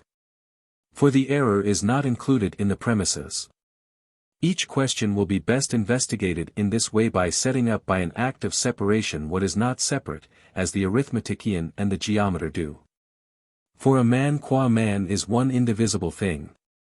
And the arithmetician supposed one indivisible thing, and then considered whether any attribute belongs to a man qua indivisible. But the geometer treats him neither qua man nor qua indivisible, but as a solid. For evidently the properties which would have belonged to him even if perchance he had not been indivisible, can belong to him even apart from these attributes. Thus, then, geometers speak correctly. They talk about existing things, and their subjects do exist, for being has two forms: it exists not only in complete reality but also materially. Now since the good and the beautiful are different, for the former always implies conduct as its subject, while the beautiful is found also in motionless things. Those who assert that the mathematical sciences say nothing of the beautiful or the good are in error. For these sciences say and prove a great deal about them, if they do not expressly mention them, but prove attributes which are their results or their definitions. It is not true to say that they tell us nothing about them. The chief forms of beauty are order and symmetry and definiteness, which the mathematical sciences demonstrate in a special degree. And since these, e.g., order and definiteness, are obviously causes of many things, evidently these sciences must treat this sort of causative principle also, i.e. the beautiful, as in some sense a cause. But we shall speak more plainly elsewhere about these matters. 4. So much then for the objects of mathematics. We have said that they exist and in what sense they exist, and in what sense they are prior and in what sense not prior. Now, regarding the ideas, we must first examine the ideal theory itself, not connecting it in any way with the nature of numbers, but treating it in the form in which it was originally understood by those who first maintained the existence of the ideas. The supporters of the ideal theory were led to it because on the question about the truth of things they accepted the Heraclitean sayings which describe all sensible things as ever passing away, so that if knowledge or thought is to have an object, there must be some other and permanent entities, apart from those which are sensible. For there could be no knowledge of things which were in a state of flux. But when Socrates was occupying himself with the excellences of character, and in connection with them became the first to raise the problem of universal definition, for of the physicists Democritus only touched on the subject to a small extent, and defined, after a fashion, the hot and the cold. While the Pythagoreans had before this treated of a few things, whose definitions, e.g. those of opportunity, justice, or marriage, they connected with numbers. But it was natural that Socrates should be seeking the essence, for he was seeking to syllogize, and what a thing is the starting point of syllogisms. For there was as yet none of the dialectical power which enables people even without knowledge of the essence to speculate about contraries and inquire whether the same science deals with contraries. For two things may be fairly ascribed to Socrates: inductive arguments and universal definition, both of which are concerned with the starting point of science, but Socrates did not make the universals or the definitions exist apart, they, however, gave them separate existence, and this was the kind of thing they called ideas. Therefore it followed for them, almost by the same argument, that there must be ideas of all things that are spoken of universally, and it was almost as if a man wished to count certain things, and while they were few thought he would not be able to count them, but made more of them and then counted them. For the forms are, one may say, more numerous than the particular sensible things, yet it was in seeking the causes of these that they proceeded from them to the forms. For to each thing there answers an entity which has the same name and exists apart from the substances, and so also in the case of all other groups there is a one over many, whether these be of this world or eternal. Again, of the ways in which it is proved that the forms exist, none is convincing, for from some no inference necessarily follows, and from some arise forms even of things of which they think there are no forms. For according to the arguments from the sciences there will be forms of all things of which there are sciences, and according to the argument of the one over many, there will be forms even of negations.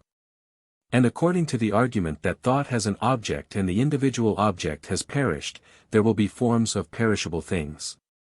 For we have an image of these. Again, of the most accurate arguments, some lead to ideas of relations, of which they say there is no independent class, and others introduce the third man. And in general the arguments for the forms destroy things for whose existence the believers in forms are more zealous than for the existence of the ideas. For it follows that not the dyad but number is first, and that prior to number is the relative, and that this is prior to the absolute besides all the other points on which certain people, by following out the opinions held about the forms, came into conflict with the principles of the theory. Again, according to the assumption on the belief in the ideas rests, there will be forms not only of substances but also of many other things. For the concept is single not only in the case of substances, but also in that of non-substances, and there are sciences of other things than substance, and 1,000 other such difficulties confront them. But according to the necessities of the case and the opinions about the forms, if they can be shared in there must be ideas of substances only. For they are not shared in incidentally, but each form must be shared in as something not predicated of a subject. By being shared in incidentally I mean that if a thing shares in double itself, it shares also in eternal, but incidentally. For the double happens to be eternal. Therefore the forms will be substance. But the same names indicate substance in this and in the ideal world, or what will be the meaning of saying that there is something apart from the particulars the one over many? And if the ideas and the things that share in them have the same form, there will be something common, for why should two be one and the same in the perishable twos, or in the twos which are many but eternal? And not the same in the two itself as in the individual two? But if they have not the same form, they will have only the name in common, and it is as if one were to call both Callias and a piece of wood a man, without observing any community between them. But if we are to suppose that in other respects the common definitions apply to the forms, e.g., that plane figure and the other parts of the definition apply to the circle itself, but what really is has to be added, we must inquire whether this is not absolutely meaningless. For to what is this to be added? To center, or to plane, or to all the parts of the definition? For all the elements in the essence are ideas, e.g. animal and two-footed. Further, there must be some ideal answering to plane above, some nature which will be present in all the forms as their genus. 5. Above all one might discuss the question what in the world the forms contribute to sensible things, either to those that are eternal or to those that come into being and cease to be, for they cause neither movement nor any change in them. But again they help in no wise either towards the knowledge of other things, for they are not even the substance of these, else they would have been in them, or towards their being, if they are not in the individuals which share in them. Though if they were, they might be thought to be causes, as white causes whiteness in a white object by entering into its composition. But this argument, which was used first by Anaxagoras, and later by Eudoxus in his discussion of difficulties and by certain others, is very easily upset, for it is easy to collect many and insuperable objections to such a view. But, further, all other things cannot come from the forms in any of the usual senses of from. And to say that they are patterns and the other things share in them is to use empty words and poetical metaphors. For what is it that works, looking to the ideas? And anything can both be and come into being without being copied from something else, so that, whether Socrates exists or not, a man like Socrates might come to be. And evidently this might be so even if Socrates were eternal. And there will be several patterns of the same thing, and therefore several forms, e.g. animal and two-footed, and also man himself, will be forms of man. Again, the forms are patterns not only of sensible things, but of forms themselves also, i.e. the genus is the pattern of the various forms of a genus, therefore the same thing will be pattern and copy. Again, it would seem impossible that substance and that whose substance it is should exist apart. How, therefore, could the ideas, being the substances of things, exist apart? In the Phaedo the case is stated in this way that the forms are causes both of being and of becoming. Yet though the forms exist, still things do not come into being, unless there is something to originate movement. And many other things come into being, e.g. a house or a ring, of which they say there are no forms. Clearly therefore even the things of which they say there are ideas can both be and come into being owing to such causes as produce the things just mentioned, and not owing to the forms. But regarding the ideas it is possible, both in this way and by more abstract and accurate arguments, to collect many objections like those we have considered. 6. Since we have discussed these points, it is well to consider again the results regarding numbers which confront those who say that numbers are separable substances and first causes of things. If number is an entity and its substance is nothing other than just number, as some say, it follows that either, 1, there is a first in it and a second, each being different in species, and either, a, this is true of the units without exception. And any unit is inesociable with any unit, or, b, they are all without exception successive, and any of them are associable with any, as they say is the case with mathematical number. For in mathematical number no one unit is in any way different from another. Or, c, some units must be associable and some not, e.g. suppose that 2 is first after 1, and then comes 3 and then the rest of the number series, and the units in each number are associable, e.g. those in the first 2 are associable with one another, and those in the first 3 with one another, and so with the other numbers, but the units in the 2 itself are inesociable with those in the 3 itself. And similarly in the case of the other successive numbers. And so while mathematical number is counted thus after 1, 2, which consists of another one besides the former one, and 3 which consists of another one besides these 2, and the other numbers similarly, ideal number is counted thus after 1. A distinct 2 which does not include the first one, and a 3 which does not include the 2 and the rest of the number series similarly. Or, 2, one kind of number must be like the first that was named, one like that which the mathematicians speak of, and that which we have named last must be a third kind. Again, these kinds of numbers must either be separable from things, or not separable but in objects of perception, not however in the way which we first considered. In the sense that objects of perception consists of numbers which are present in them, either one kind and not another, or all of them. These are of necessity the only ways in which the numbers can exist. And of those who say that the one is the beginning and substance and element of all things, and that number is formed from the one and something else, almost every one has described number in one of these ways. Only no one has said all the units are inesociable. And this has happened reasonably enough, for there can be no way besides those mentioned. Some say both kinds of number exist, that which has a before and after being identical with the ideas, and mathematical number being different from the ideas and from sensible things, and both being separable from sensible things.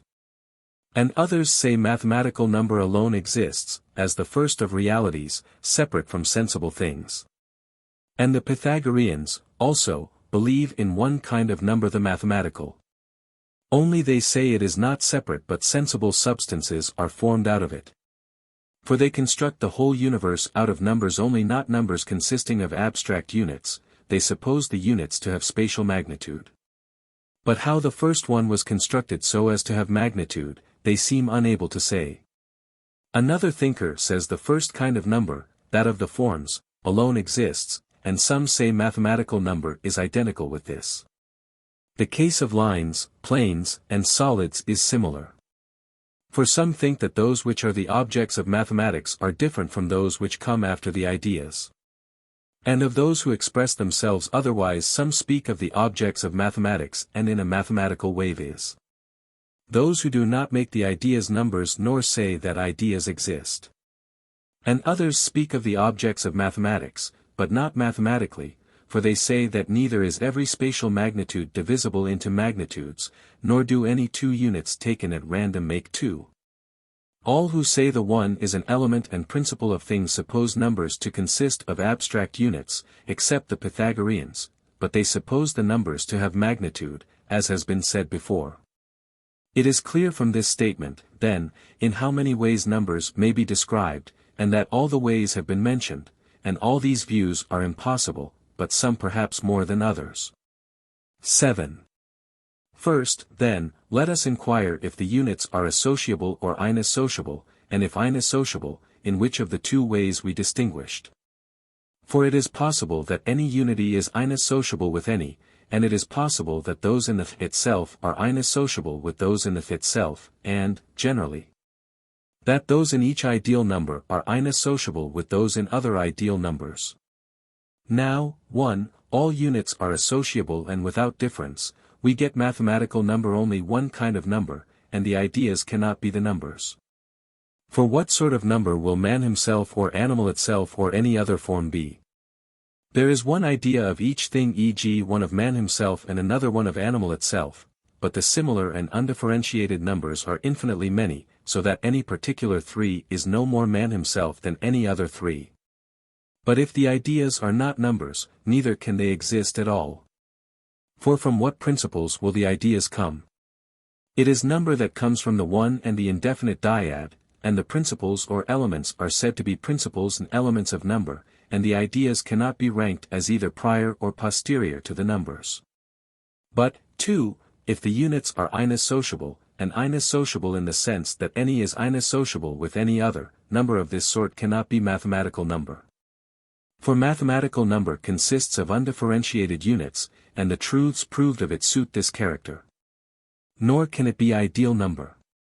For 2 will not proceed immediately from 1 and the indefinite dyad, and be followed by the successive numbers, as they say, 2, 3, 4, for the units in the ideal are generated at the same time, whether, as the first holder of the theory said, from unequals, coming into being when these were equalized, or in some other way, since, if one unit is to be prior to the other, it will be prior also to 2 the composed of these. For when there is one thing prior and another posterior, the resultant of these will be prior to one and posterior to the other. Again, since the one itself is first, and then there is a particular one which is first among the others and next after the one itself, and again a third which is next after the second and next but one after the first one. So the units must be prior to the numbers after which they are named when we count them. E.g. there will be a third unit in 2 before 3 exists, and a fourth and a fifth in 3 before the numbers 4 and 5 exist. Now none of these thinkers has said the units are inesociable in this way, but according to their principles it is reasonable that they should be so even in this way, though in truth it is impossible. For it is reasonable both that the units should have priority and posteriority if there is a first unit or first one, and also that the twos should if there is a first two. For after the first it is reasonable and necessary that there should be a second, and if a second, a third, and so with the other successively. And to say both things at the same time, that a unit is first and another unit is second after the ideal one, and that a 2 is first after it, is impossible. But they make a first unit or one, but not also a second and a third, and a first 2, but not also a second and a third. Clearly, also, it is not possible, if all the units are inesociable, that there should be a 2 itself and a 3 itself. And so with the other numbers. For whether the units are undifferentiated or different each from each, number must be counted by addition, e.g. 2 by adding another one to the 1, 3 by adding another one to the 2, and similarly. This being so, numbers cannot be generated as they generate them, from the 2 and the 1. For 2 becomes part of 3 and 3 of 4, and the same happens in the case of the succeeding numbers, but they say 4 came from the first 2 and the indefinite, which makes it 2 2s other than the 2 itself. If not, the 2 itself will be a part of 4 and one other 2 will be added. And similarly 2 will consist of the 1 itself and another one, but if this is so, the other element cannot be an indefinite 2. For it generates one unit, not, as the indefinite 2 does, a definite 2. Again, besides the 3 itself and the 2 itself, how can there be other 3s and 2s? And how do they consist of prior and posterior units? All this is absurd and fictitious, and there cannot be a first 2 and then a 3 itself. Yet there must, if the 1 and the indefinite dyad are to be the elements. But if the results are impossible, it is also impossible that these are the generating principles. If the units, then, are differentiated, each from each, these results and others similar to these follow of necessity. But, 3, if those in different numbers are differentiated, but those in the same number are alone undifferentiated from one another, even so the difficulties that follow are no less. E.g. in the 10 itself there are 10 units, and the 10 is composed both of them and of 2 5s. But since the 10 itself is not any chance number nor composed of any chance 5s, or, for that matter, units, the units in this 10 must differ. For if they do not differ, neither will the 5s of which the 10 consists differ, but since these differ, the units also will differ. But if they differ, will there be no other 5s in the 10 but only these two, or will there be others? If there are not, this is paradoxical, and if there are, what sort of 10 will consist of them? For there is no other in the 10 but the 10 itself. But it is actually necessary on their view that the 4 should not consist of any chance 2s.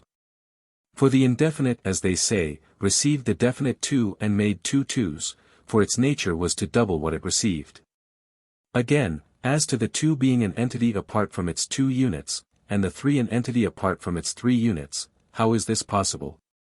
Either by one's sharing in the other, as pale man is different from pale and man, for it shares in these, or when one is a differentia of the other, as man is different from animal and two-footed. Again, some things are one by contact, some by intermixture, some by position, none of which can belong to the units of which the 2 or the 3 consists, but as 2 men are not a unity apart from both, so must it be with the units. And their being indivisible will make no difference to them, for points 2 are indivisible, but yet a pair of them is nothing apart from the 2. But this consequence also we must not forget, that it follows that there are prior and posterior to and similarly with the other numbers. For let the 2s in the 4 be simultaneous. Yet these are prior to those in the 8, and as the 2 generated them, they generated the 4s in the 8 itself. Therefore if the first 2 is an idea, these 2s also will be ideas of some kind. And the same account applies to the units.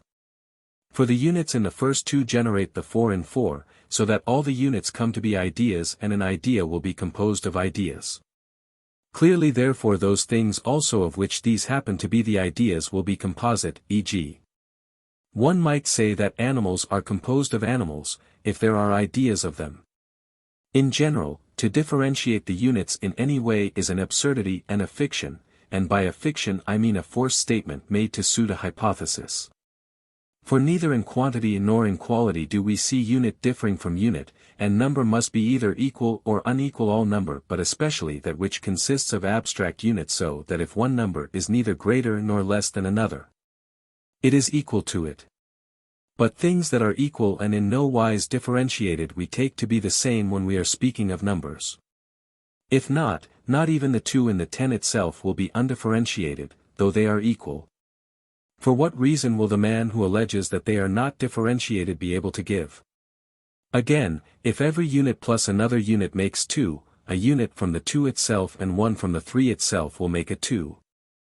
Now, a. This will consist of differentiated units, and will it be prior to the 3 or posterior? It rather seems that it must be prior, for one of the units is simultaneous with the 3 and the other is simultaneous with the 2. And we, for our part, suppose that in general 1 and 1, whether the things are equal or unequal, is 2, e.g. the good and the bad, or a man and a horse, but those who hold these views say that not even 2 units are 2. If the number of the 3 itself is not greater than that of the 2, this is surprising, and if it is greater, clearly there is also a number in it equal to the 2, so that this is not different from the 2 itself. But this is not possible, if there is a first and a second number. Nor will the ideas be numbers. For in this particular point they are right who claim that the units must be different, if there are to be ideas, as has been said before. For the form is unique, but if the units are not different, the 2s and the 3s also will not be different. This is also the reason why they must say that when we count thus, 1, 2, we do not proceed by adding to the given number. For if we do, neither will the numbers be generated from the indefinite dyad, nor can a number be an idea, for then one idea will be in another, and all forms will be parts of one form. And so with a view to their hypothesis their statements are right, but as a whole they are wrong. For their view is very destructive, since they will admit that this question itself affords some difficulty whether, when we count and say, 1, 2, 3, we count by addition or by separate portions. But we do both. And so it is absurd to reason back from this problem to so great a difference of essence. 8. First of all it is well to determine what is the differentia of a number and of a unit, if it has a differentia. Units must differ either in quantity or in quality, and neither of these seems to be possible. But number qua number differs in quantity. And if the units also did differ in quantity, number would differ from number, though equal in number of units. Again, are the first units greater or smaller, and do the later ones increase or diminish? All these are irrational suppositions. But neither can they differ in quality. For no attribute can attach to them. For even to numbers quality is said to belong after quantity. Again, quality could not come to them either from the one or the dyad, for the former has no quality, and the latter gives quantity, for this entity is what makes things to be many. If the facts are really otherwise, they should state this quite at the beginning and determine if possible, regarding the differentia of the unit, why it must exist, and, failing this, what differentia they mean. Evidently then, if the ideas are numbers, the units cannot all be associable, nor can they be inassociable in either of the two ways. But neither is the way in which some others speak about numbers correct. These are those who do not think there are ideas, either without qualification or as identified with certain numbers, but think the objects of mathematics exist and the numbers are the first of existing things. And the one itself is the starting point of them. It is paradoxical that there should be a one which is first of ones, as they say, but not a two which is first of twos, nor a three of threes, for the same reasoning applies to all. If, then, the facts with regard to number are so, and one supposes mathematical number alone to exist, the one is not the starting point, for this sort of one must differ from the other units. And if this is so, there must also be a two which is first of twos, and similarly with the other successive numbers. But if the one is the starting point, the truth about the numbers must rather be what Plato used to say, and there must be a first two and three and numbers must not be associable with one another. But if on the other hand one supposes this, many impossible results, as we have said, follow. But either this or the other must be the case, so that if neither is, number cannot exist separately. It is evident, also, from this that the third version is the worst, the view ideal and mathematical number is the same. For two mistakes must then meet in the one opinion. 1. Mathematical number cannot be of this sort, but the holder of this view has to spin it out by making suppositions peculiar to himself. And, 2. He must also admit all the consequences that confront those who speak of number in the sense of forms. The Pythagorean version in one way affords fewer difficulties than those before named, but in another way has others peculiar to itself. For not thinking of number as capable of existing separately removes many of the impossible consequences. But that bodies should be composed of numbers, and that this should be mathematical number, is impossible. For it is not true to speak of indivisible spatial magnitudes. And however much there might be magnitudes of this sort, units at least have not magnitude, and how can a magnitude be composed of indivisibles? But arithmetical number, at least, consists of units, while these thinkers identify number with real things, at any rate they apply their propositions to bodies as if they consisted of those numbers. If, then, it is necessary, if number is a self-subsistent real thing, that it should exist in one of these ways which have been mentioned, and if it cannot exist in any of these. Evidently number has no such nature as those who make it separable set up for it. Again, does each unit come from the great and the small, equalized, or one from the small, another from the great? If the latter, neither does each thing contain all the elements, nor are the units without difference. For in one there is the great and in another the small, which is contrary in its nature to the great. Again, how is it with the units in the three itself? One of them is an odd unit. But perhaps it is for this reason that they give one itself the middle place in odd numbers. But if each of the two units consists of both the great and the small, equalized, how will the two which is a single thing, consist of the great and the small? Or how will it differ from the unit? Again, the unit is prior to the two. For when it is destroyed the two is destroyed. It must, then, be the idea of an idea since it is prior to an idea, and it must have come into being before it. From what, then? Not from the indefinite dyad, for its function was to double. Again, number must be either infinite or finite, for these thinkers think of number as capable of existing separately, so that it is not possible that neither of those alternatives should be true. Clearly it cannot be infinite. For infinite number is neither odd nor even, but the generation of numbers is always the generation either of an odd or of an even number. In one way, when one operates on an even number, an odd number is produced. In another way, when two operates, the numbers got from one by doubling are produced. In another way, when the odd numbers operate, the other even numbers are produced. Again, if every idea is an idea of something, and the numbers are ideas, infinite number itself will be an idea of something, either of some sensible thing or of something else. Yet this is not possible in view of their thesis any more than it is reasonable in itself, at least if they arrange the ideas as they do. But if number is finite, how far does it go? With regard to this not only the fact but the reason should be stated. But if number goes only up to 10 as some say, firstly the forms will soon run short, e.g. if 3 is man himself, what number will be the horse itself? The series of the numbers which are the several things themselves goes up to 10. It must, then, be one of the numbers within these limits, for it is these that are substances and ideas. Yet they will run short. For the various forms of animal will outnumber them. At the same time it is clear that if in this way the 3 is man himself, the other 3s are so also, for those in identical numbers are similar, so that there will be an infinite number of men.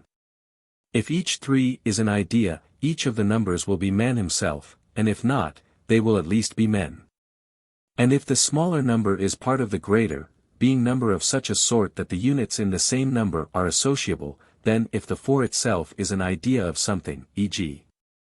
of horse or of white, man will be a part of horse. If man is, it is paradoxical also that there should be an idea of 10 but not of 11, nor of the succeeding numbers. Again, there both are and come to be certain things of which there are no forms. Why, then, are there not forms of them also? We infer that the forms are not causes. Again, it is paradoxical if the number series up to 10 is more of a real thing and a form than 10 itself. There is no generation of the former as one thing, and there is of the latter. But they try to work on the assumption that the series of numbers up to 10 is a complete series. At least they generate the derivatives e.g. the void, proportion, the odd, and the others of this kind within the decade. For some things, e.g. movement and rest, good and bad, they assign to the originative principles, and the others to the numbers. This is why they identify the odd with 1.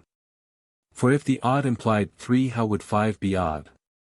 Again, spatial magnitudes and all such things are explained without going beyond a definite number, e.g. the first, the indivisible, line, then the 2 and these entities also extend only up to 10. Again, if number can exist separately, one might ask which is prior, 1, or 3, or 2.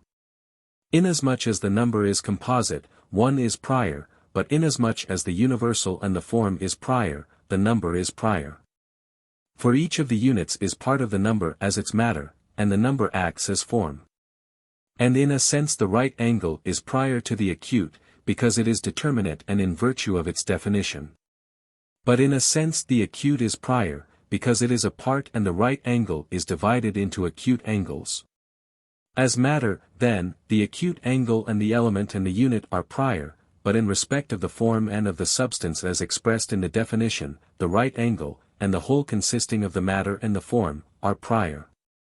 For the concrete thing is nearer to the form and to what is expressed in the definition, though in generation it is later. How then is one the starting point? Because it is not divisible, they say. But both the universal, and the particular or the element, are indivisible. But they are starting points in different ways, one in definition and the other in time. In which way, then, is one the starting point? As has been said, the right angle is thought to be prior to the acute, and the acute to the right, and each is one. Accordingly they make one the starting point in both ways. But this is impossible. For the universal is one as form or substance, while the element is one as a part or as matter. For each of the two is in a sense one in truth each of the two units exists potentially, at least if the number is a unity and not like a heap, i.e. if different numbers consist of differentiated units, as they say, but not in complete reality. And the cause of the error they fell into is that they were conducting their inquiry at the same time from the standpoint of mathematics and from that of universal definitions, so that, 1, from the former standpoint they treated unity, their first principle, as a point. For the unit is a point without position. They put things together out of the smallest parts, as some others also have done. Therefore the unit becomes the matter of numbers and at the same time prior to 2. And again posterior, 2 being treated as a whole, a unity, and a form. But, 2, because they were seeking the universal, they treated the unity which can be predicated of a number, as in this sense also a part of the number. But these characteristics cannot belong at the same time to the same thing. If the one itself must be unitary, for it differs in nothing from other ones except that it is the starting point, and the 2 is divisible but the unit is not, the unit must be liker the one itself than the 2 is. But if the unit is liker it, it must be liker to the unit than to the 2, therefore each of the units in 2 must be prior to the 2. But they deny this, at least they generate the 2 first. Again, if the 2 itself is a unity and the 3 itself is 1 also, both form a 2. From what, then, is this 2 produced? 9. Since there is not contact in numbers, but succession, viz. between the units between which there is nothing, e.g. between those in 2 or in 3, one might ask whether these succeed the one itself or not, and whether, of the terms that succeed it, 2 or either of the units in 2 is prior. Similar difficulties occur with regard to the classes of things posterior to number, the line, the plane, and the solid. For some construct these out of the species of the great and small, e.g. lines from the long and short, planes from the broad and narrow, masses from the deep and shallow, which are species of the great and small.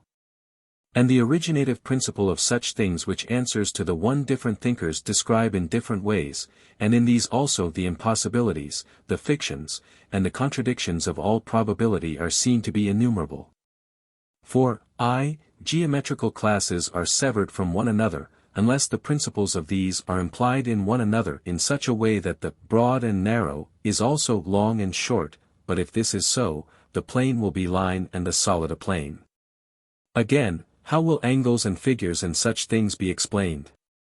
And, 2, the same happens as in regard to number, for long and short, and, are attributes of magnitude, but magnitude does not consist of these, any more than the line consists of straight and curved, or solids of smooth and rough.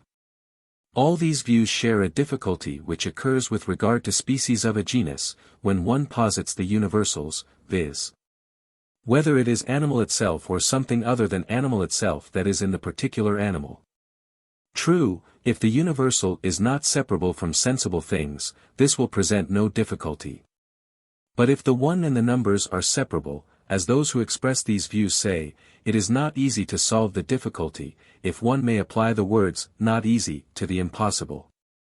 For when we apprehend the unity in 2, or in general in a number, do we apprehend a thing itself or something else? Some, then, generate spatial magnitudes from matter of this sort, others from the point, and the point is thought by them to be not one but something like one, and from other matter like plurality, but not identical with it. About which principles none the less the same difficulties occur. For if the matter is one, line and plane and solely will be the same, for from the same elements will come one and the same thing. But if the matters are more than one, and there is one for the line and a second for the plane and another for the solid, they either are implied in one another or not, so that the same results will follow even so. For either the plane will not contain a line or it will he a line. Again, how number can consist of the one and plurality, they make no attempt to explain. But however they express themselves, the same objections arise as confront those who construct number out of the one and the indefinite dyad. For the one view generates number from the universally predicated plurality, and not from a particular plurality, and the other generates it from a particular plurality, but the first, for 2, is said to be a first plurality. Therefore there is practically no difference, but the same difficulties will follow. Is it intermixture or position or blending or generation? And so on. Above all, one might press the question, if each unit is one, what does it come from? Certainly each is not the one itself. It must, then, come from the one itself and plurality, or a part of plurality. To say that the unit is a plurality is impossible, for it is indivisible.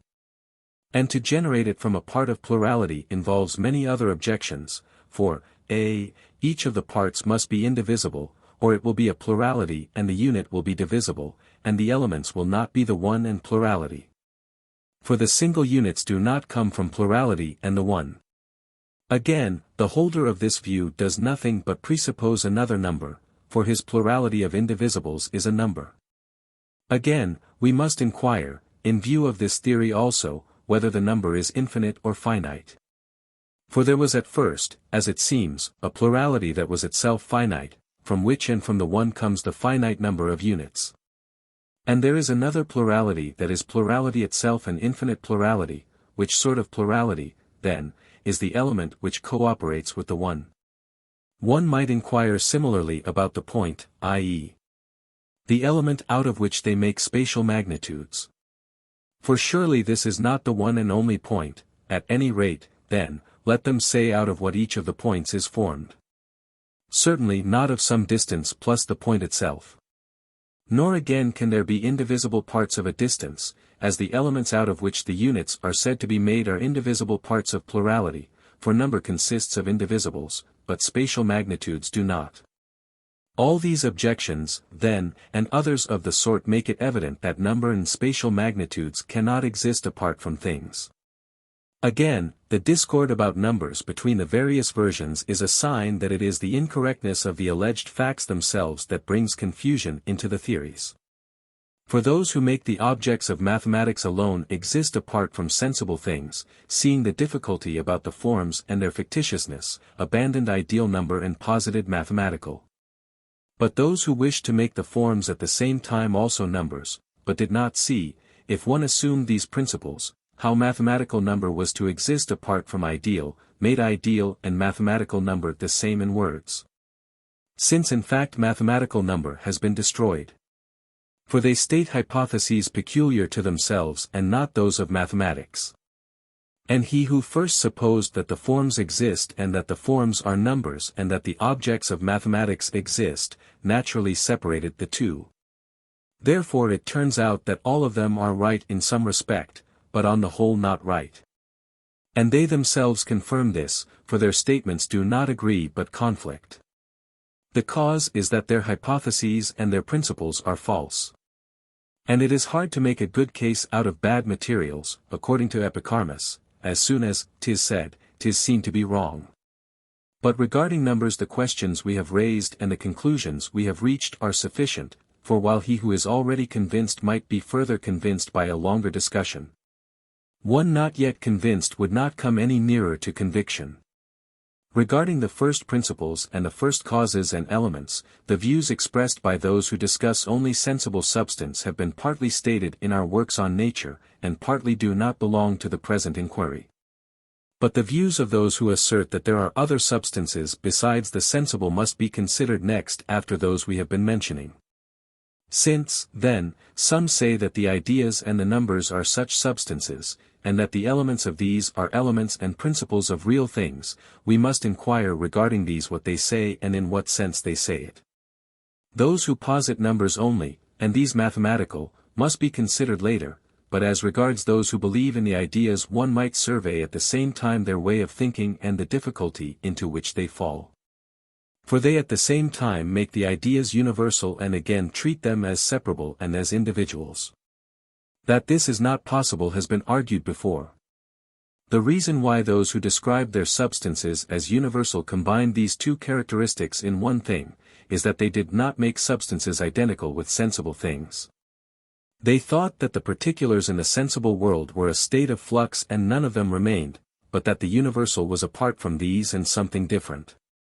And Socrates gave the impulse to this theory, as we said in our earlier discussion, by reason of his definitions, but he did not separate universals from individuals, and in this he thought rightly, in not separating them. This is plain from the results, for without the universal it is not possible to get knowledge, but the separation is the cause of the objections that arise with regard to the ideas. His successors, however, treating it as necessary, if there are to be any substances besides the sensible and transient substances, that they must be separable, had no others, but gave separate existence to these universally predicated substances. So that it followed that universals and individuals were almost the same sort of thing. This in itself, then, would be one difficulty in the view we have mentioned. 10. Let us now mention a point which presents a certain difficulty both to those who believe in the ideas and to those who do not, and which was stated before, at the beginning, among the problems.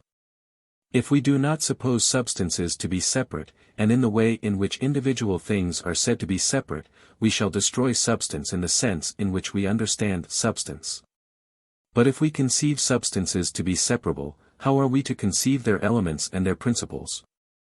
If they are individual and not universal, a, real things will be just of the same number as the elements, and, b, the elements will not be knowable. For, a, let the syllables in speech be substances, and their elements elements of substances. Then there must be only one, ba, and one of each of the syllables.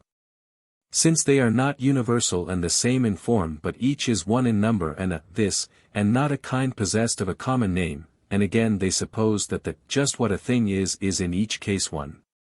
And if the syllables are unique, so too are the parts of which they consist.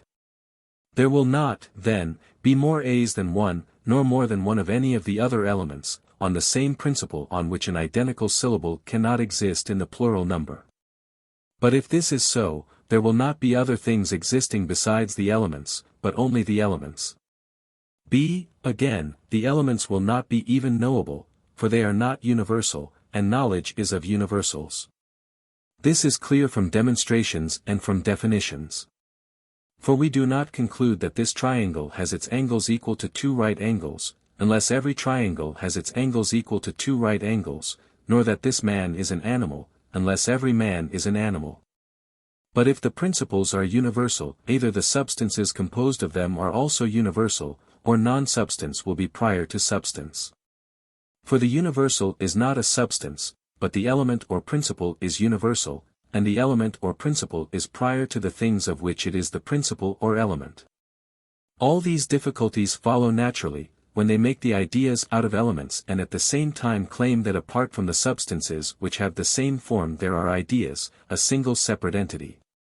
But if, e.g., in the case of the elements of speech, the a's and the b's may quite well be many and there need be no a itself and b itself besides the many, there may be, so far as this goes, an infinite number of similar syllables.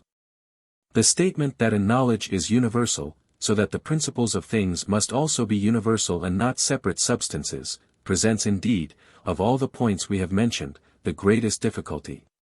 But yet the statement is in a sense true, although in a sense it is not. For knowledge, like the verb to know, means 2 things, of which one is potential and one actual. The potency, being, as matter, universal and indefinite, deals with the universal and indefinite. But the actuality, being definite, deals with a definite object, being a this, it deals with a this. But per accident sight sees universal color, because this individual color which it sees is color.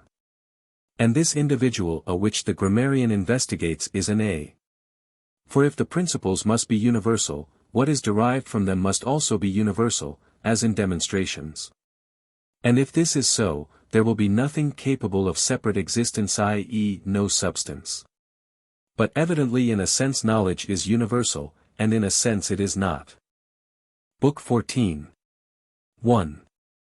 Regarding this kind of substance, what we have said must be taken as sufficient.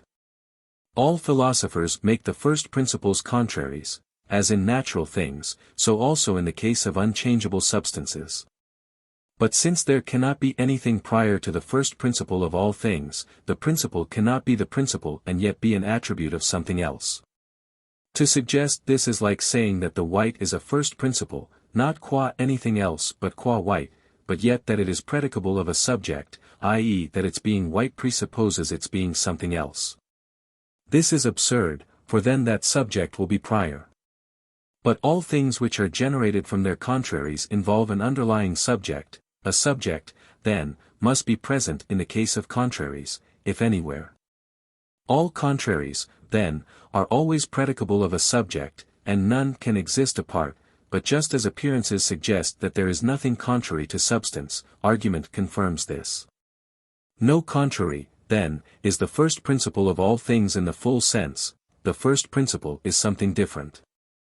But these thinkers make one of the contraries matter, some making the unequal which they take to be the essence of plurality matter for the one, and others making plurality matter for the one. The former generate numbers out of the dyad of the unequal, i.e. of the great and small, and the other thinker we have referred to generates them out of plurality, while according to both it is generated by the essence of the one. For even the philosopher who says the unequal and the one are the elements, and the unequal is a dyad composed of the great and small, treats the unequal, or the great and the small, as being one. And does not draw the distinction that they are one in definition, but not in number. But they do not describe rightly even the principles which they call elements, for some name the great and the small with the one and treat these three as elements of numbers, two being matter, one the form. While others name the many and few, because the great and the small are more appropriate in their nature to magnitude than to number, and others name rather the universal character common to these that which exceeds and that which is exceeded. None of these varieties of opinion makes any difference to speak of, in view of some of the consequences. They affect only the abstract objections, which these thinkers take care to avoid because the demonstrations they themselves offer are abstract, with this exception, that if the exceeding and the exceeded are the principles, and not the great and the small, consistency requires that number should come from the elements before does. For number is more universal than as the exceeding and the exceeded are more universal than the great and the small. But as it is, they say one of these things but do not say the other. Others oppose the different and the other to the one, and others oppose plurality to the one. But if, as they claim, things consist of contraries, and to the one either there is nothing contrary, or if there is to be anything it is plurality, and the unequal is contrary to the equal, and the different to the same, and the other to the thing itself, those who oppose the one to plurality have most claim to plausibility, but even their view is inadequate, for the one would on their view be a few. For plurality is opposed to fewness, and the many to the few. The one evidently means a measure. And in every case there is some underlying thing with a distinct nature of its own, e.g. in the scale a quarter tone, in spatial magnitude a finger or a foot or something of the sort, in rhythms a beat or a syllable, and similarly in gravity it is a definite weight. And in the same way in all cases, in qualities a quality, in quantities a quantity, and the measure is indivisible, in the former case in kind, and in the latter to the sense, which implies that the one is not in itself the substance of anything. And this is reasonable, for the one means the measure of some plurality, and number means a measured plurality and a plurality of measures. Thus it is natural that one is not a number. For the measure is not measures, but both the measure and the one are starting points. The measure must always be some identical thing predicable of all the things it measures, e.g. if the things are horses, the measure is horse, and if they are men, man. If they are a man, a horse, and a god, the measure is perhaps living being, and the number of them will be a number of living beings. If the things are man and pale and walking, these will scarcely have a number, because all belong to a subject which is one and the same in number, yet the number of these will be a number of kinds, or of some such term. Those who treat the unequal as one thing, and the dyad as an indefinite compound of great and small, say what is very far from being probable or possible. For, a, these are modifications and accidents, rather than substrata, of numbers and magnitudes the many and few of number, and the great and small of magnitude like even and odd, smooth and rough, straight and curved. Again, b, apart from this mistake, the great and the small, and so on, must be relative to something, but what is relative is least of all things a kind of entity or substance, and is posterior to quality and quantity. And the relative is an accident of quantity, as was said, not its matter, since something with a distinct nature of its own must serve as matter both to the relative in general and to its parts and kinds. For there is nothing either great or small, many or few, or, in general, relative to something else, which without having a nature of its own is many or few, great or small, or relative to something else. A sign that the relative is least of all a substance and a real thing is the fact that it alone has no proper generation or destruction or movement, as in respect of quantity there is increase and diminution, in respect of quality alteration. In respect of place locomotion, in respect of substance simple generation and destruction. In respect of relation there is no proper change, for, without changing, a thing will be now greater and now less or equal, if that with which it is compared has changed in quantity. And, c, the matter of each thing, and therefore of substance, must be that which is potentially of the nature in question, but the relative is neither potentially nor actually substance. It is strange, then, or rather impossible, to make not substance an element in, and prior to, substance, for all the categories are posterior to substance. Again, d, elements are not predicated of the things of which they are elements, but many and few are predicated both apart and together of number, and long and short of the line, and both broad and narrow apply to the plane. If there is a plurality, then, of which the one term, viz. few, is always predicated, e.g. two, which cannot be many, for if it were many, one would be few, there must be also one which is absolutely many, e.g. 10 is many, if there is no number which is greater than 10, or 10,000. How then, in view of this, can number consist of few and many? Either both ought to be predicated of it, or neither, but in fact only the one or the other is predicated. 2. We must inquire generally, whether eternal things can consist of elements. If they do, they will have matter, for everything that consists of elements is composite. Since, then, even if a thing exists forever, out of that of which it consists it would necessarily also, if it had come into being, have come into being. And since everything comes to be what it comes to be out of that which is it potentially, for it could not have come to be out of that which had not this capacity, nor could it consist of such elements.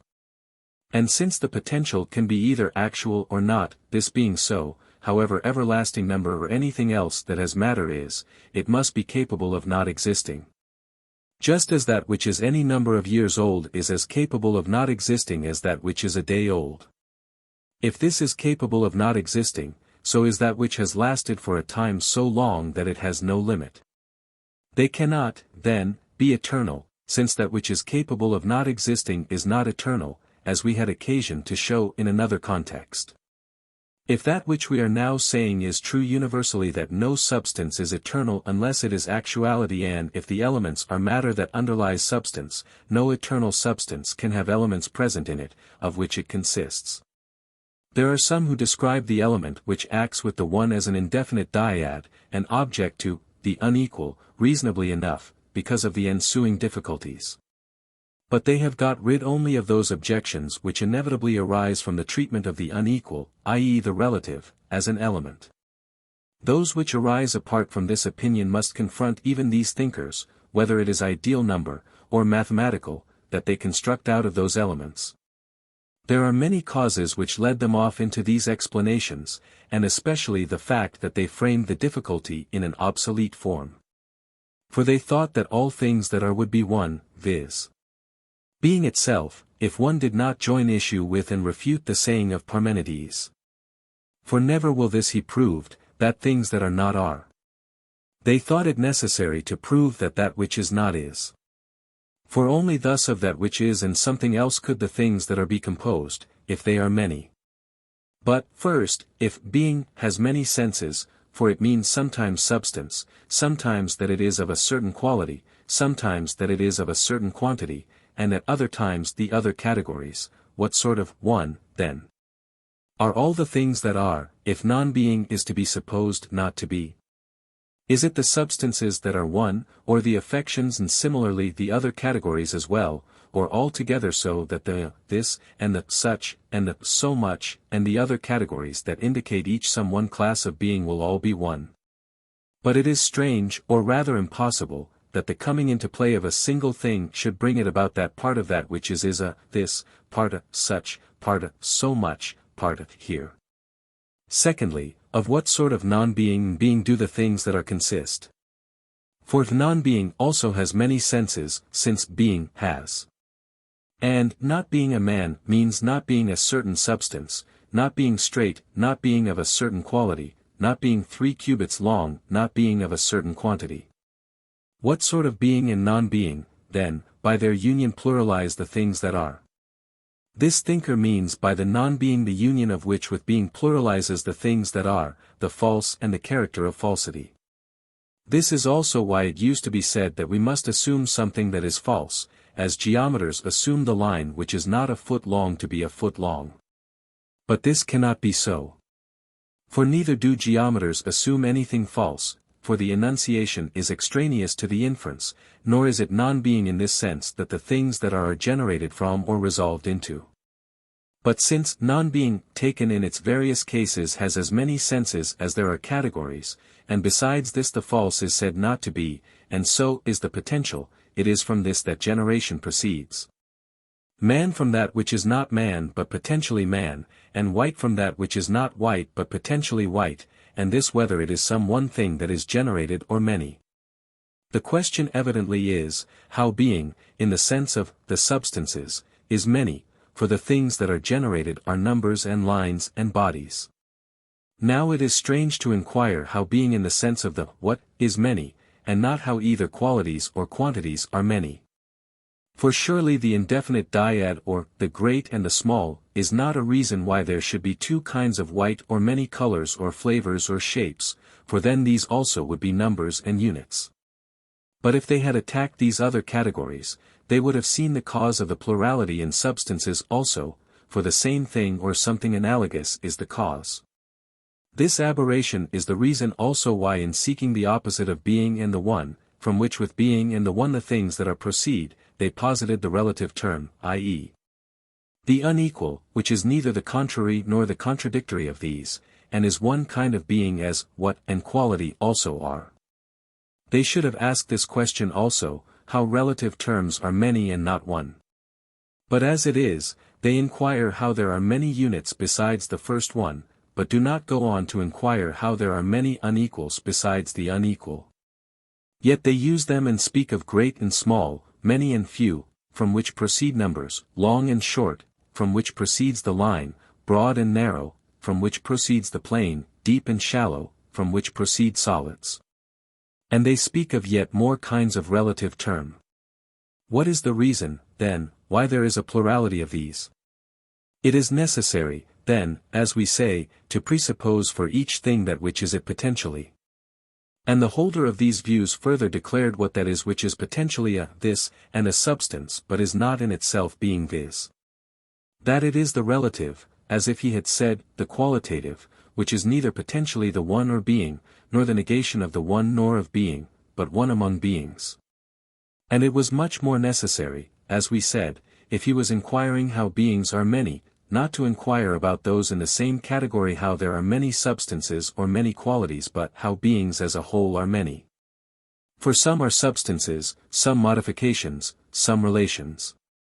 In the categories other than substance there is yet another problem involved in the existence of plurality.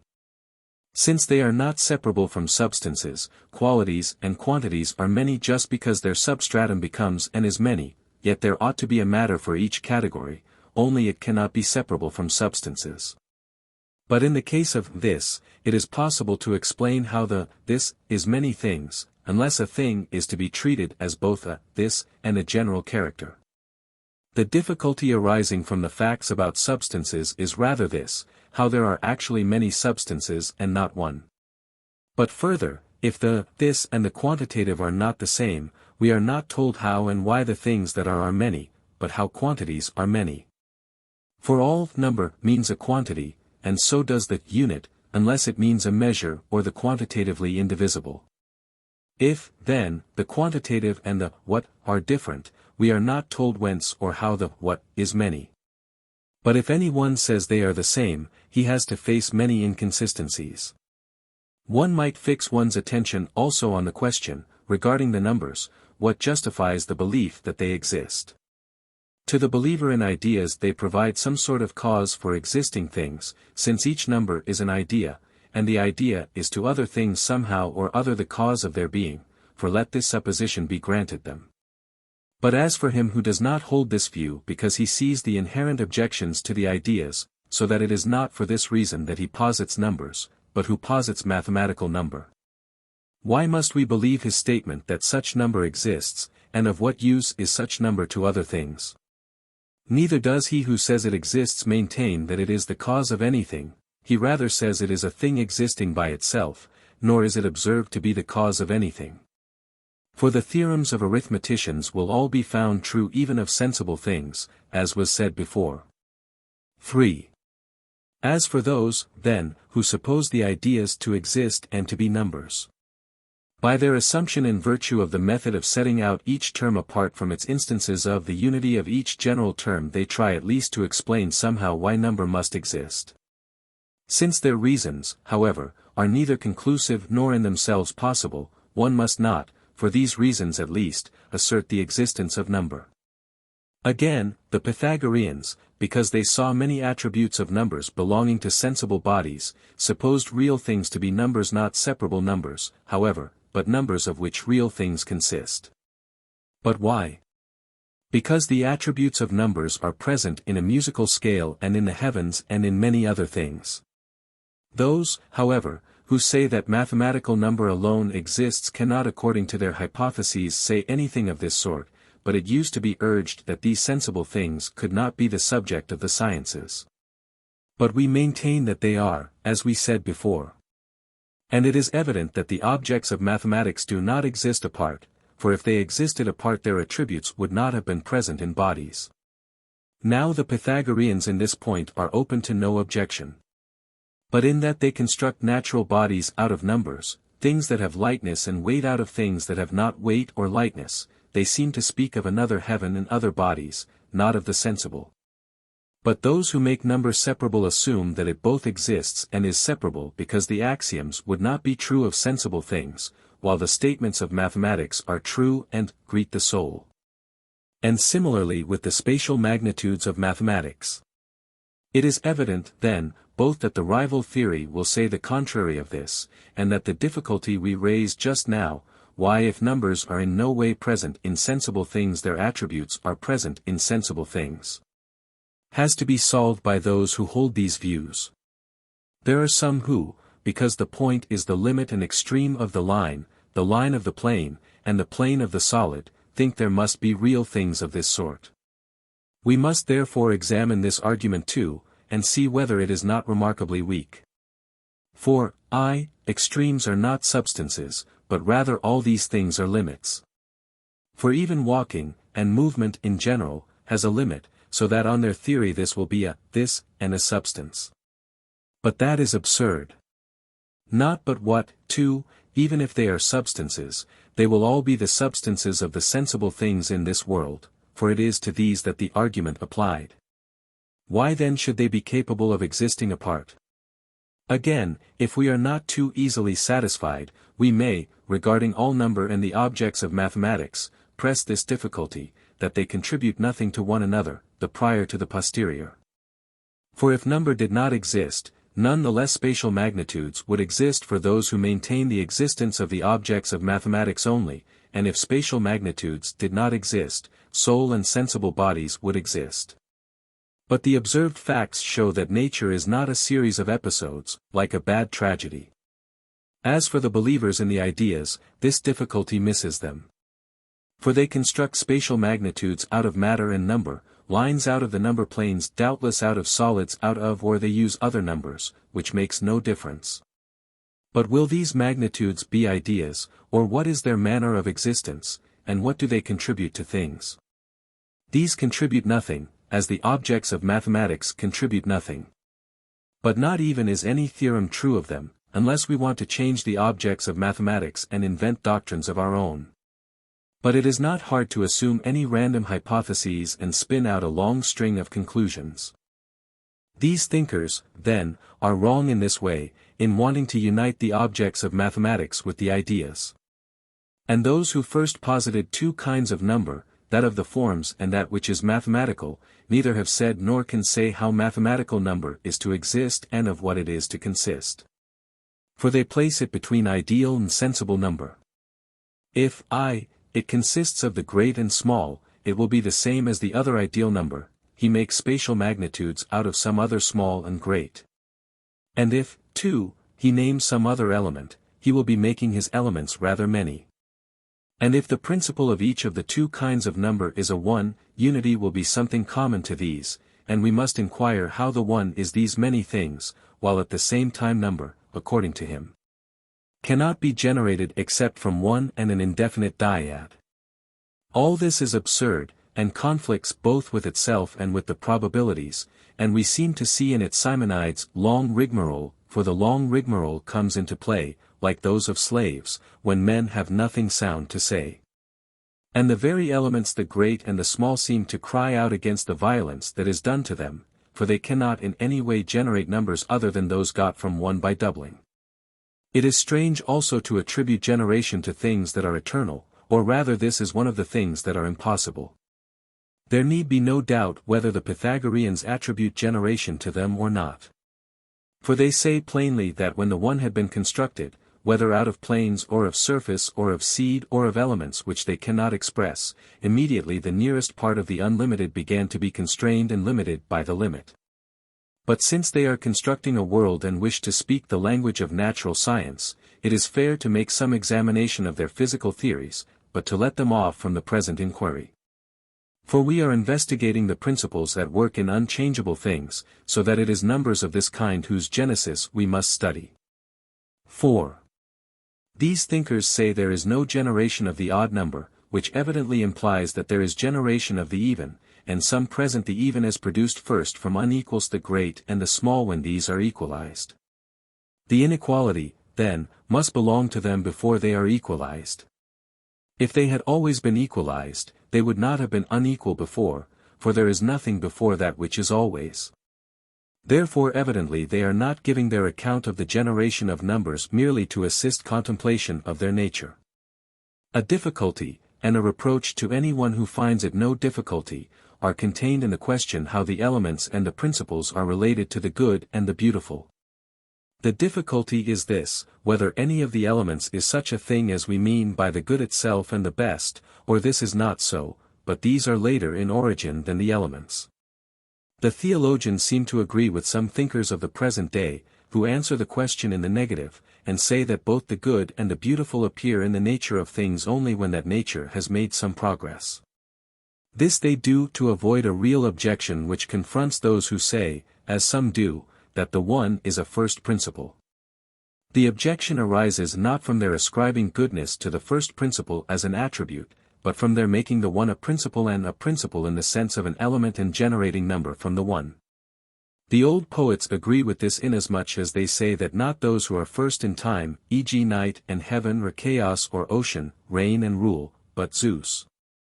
These poets, however, are led to speak thus only because they think of the rulers of the world as changing, for those of them who combine the two characters in that they do not use mythical language throughout, e.g.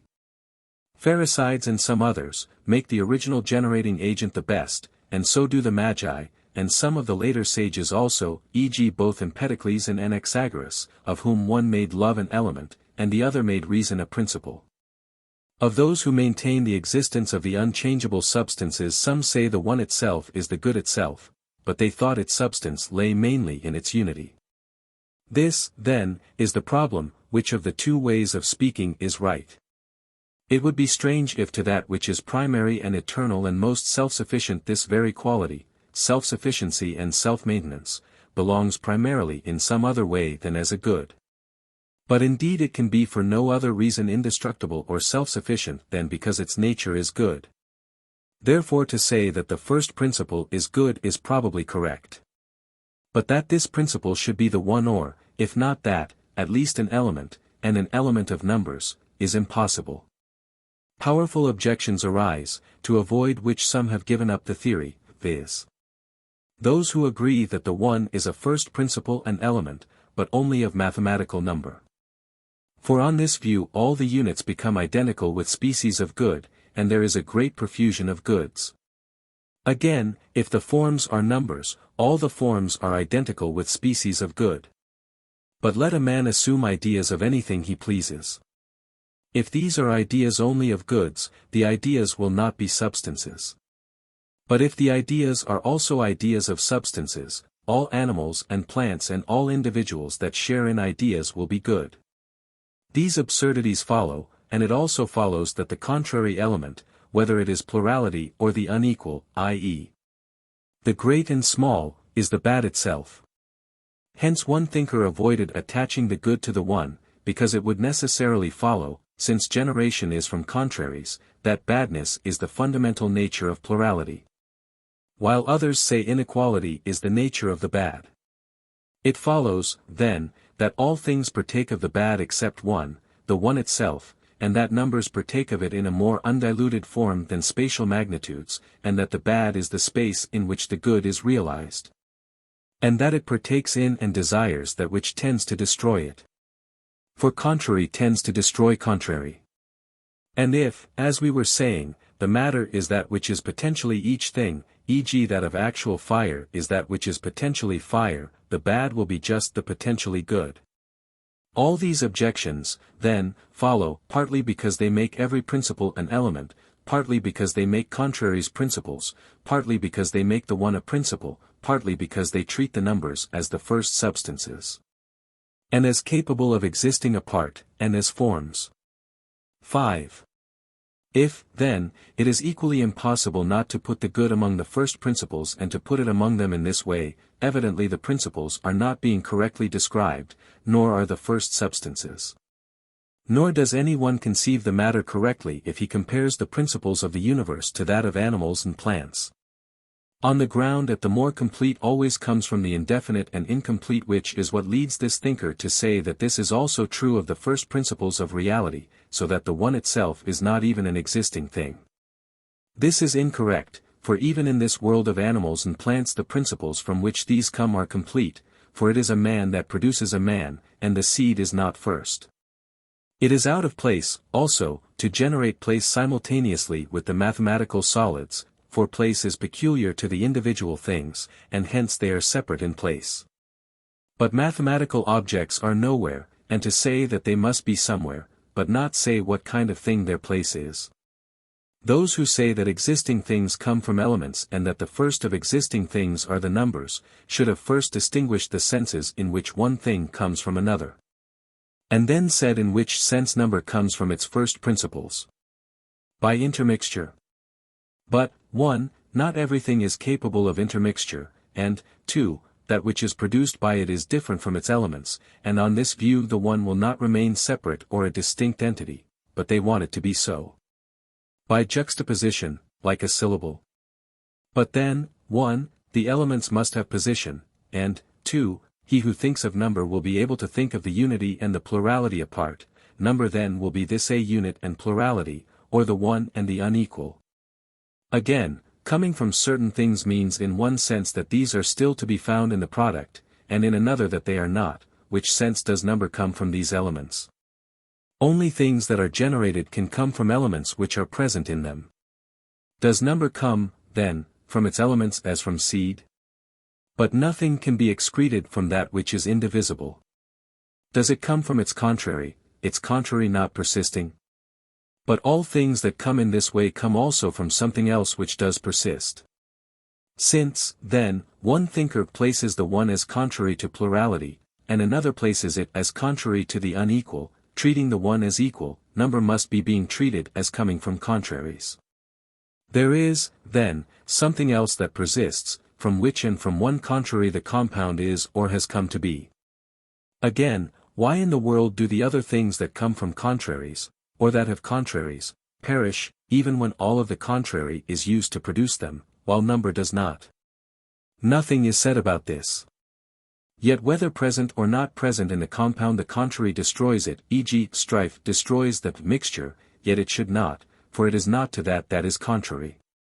Once more, it has not been determined at all in which way numbers are the causes of substances and of being, whether, 1, as boundaries, as points are of spatial magnitudes.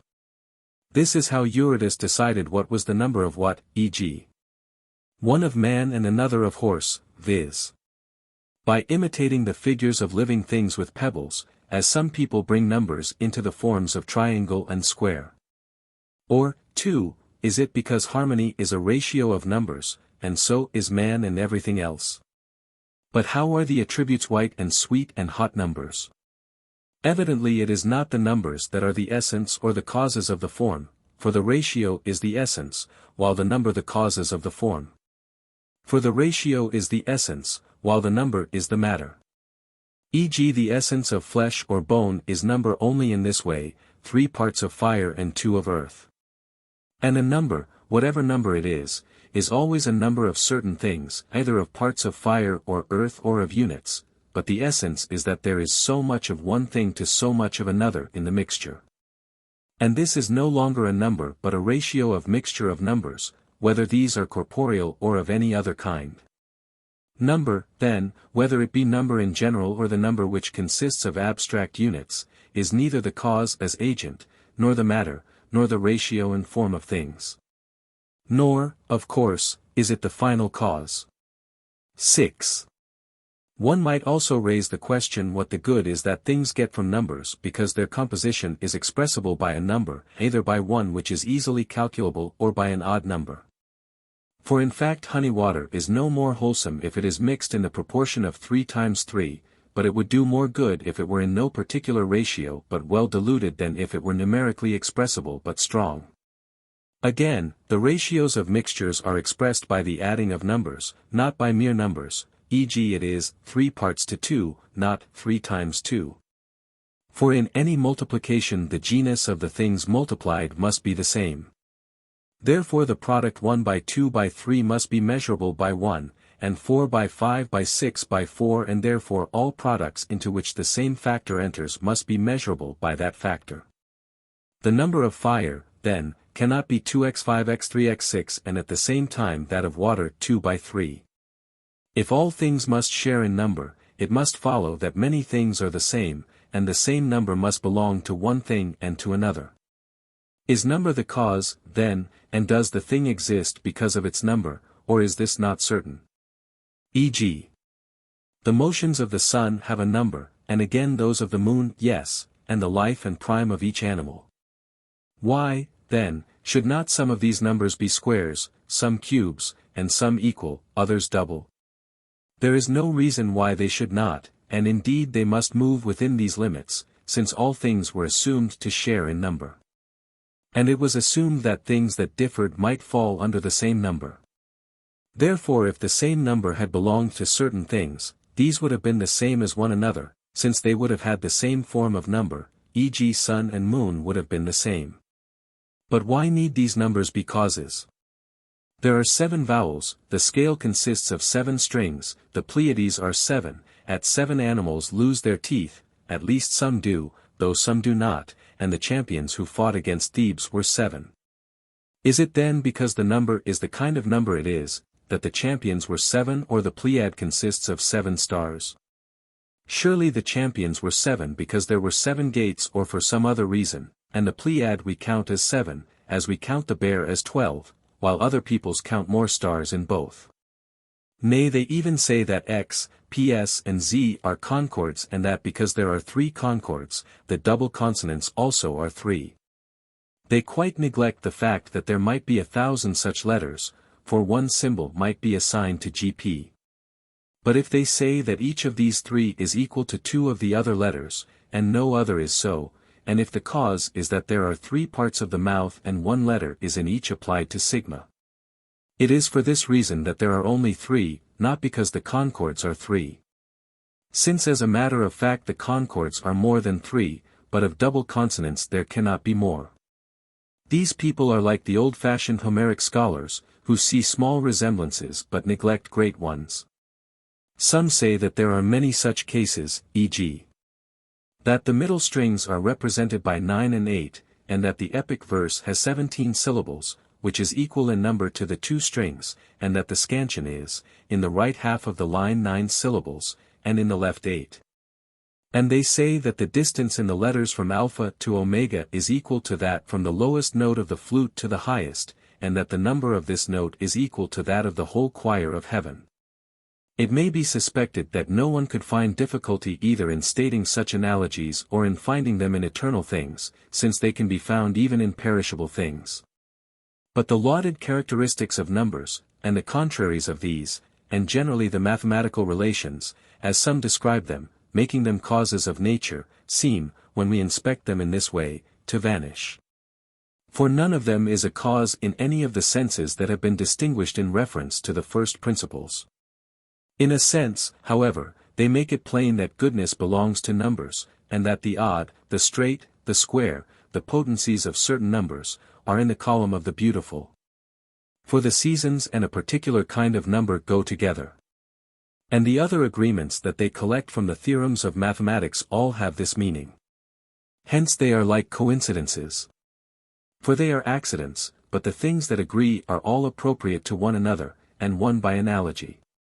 For in each category of being an analogous term is found as the straight is in length, so is the level in surface, perhaps the odd in number, and the white in color. Again, it is not the ideal numbers that are the causes of musical phenomena and the like, for equal ideal numbers differ from one another in form, for even the units do, so that we need not assume ideas for this reason at least. These, then, are the results of the theory, and yet more might be brought together. The fact that our opponents have much trouble with the generation of numbers and can in no way make a system of them, seems to indicate that the objects of mathematics are not separable from sensible things, as some say. And that they are not the first principles.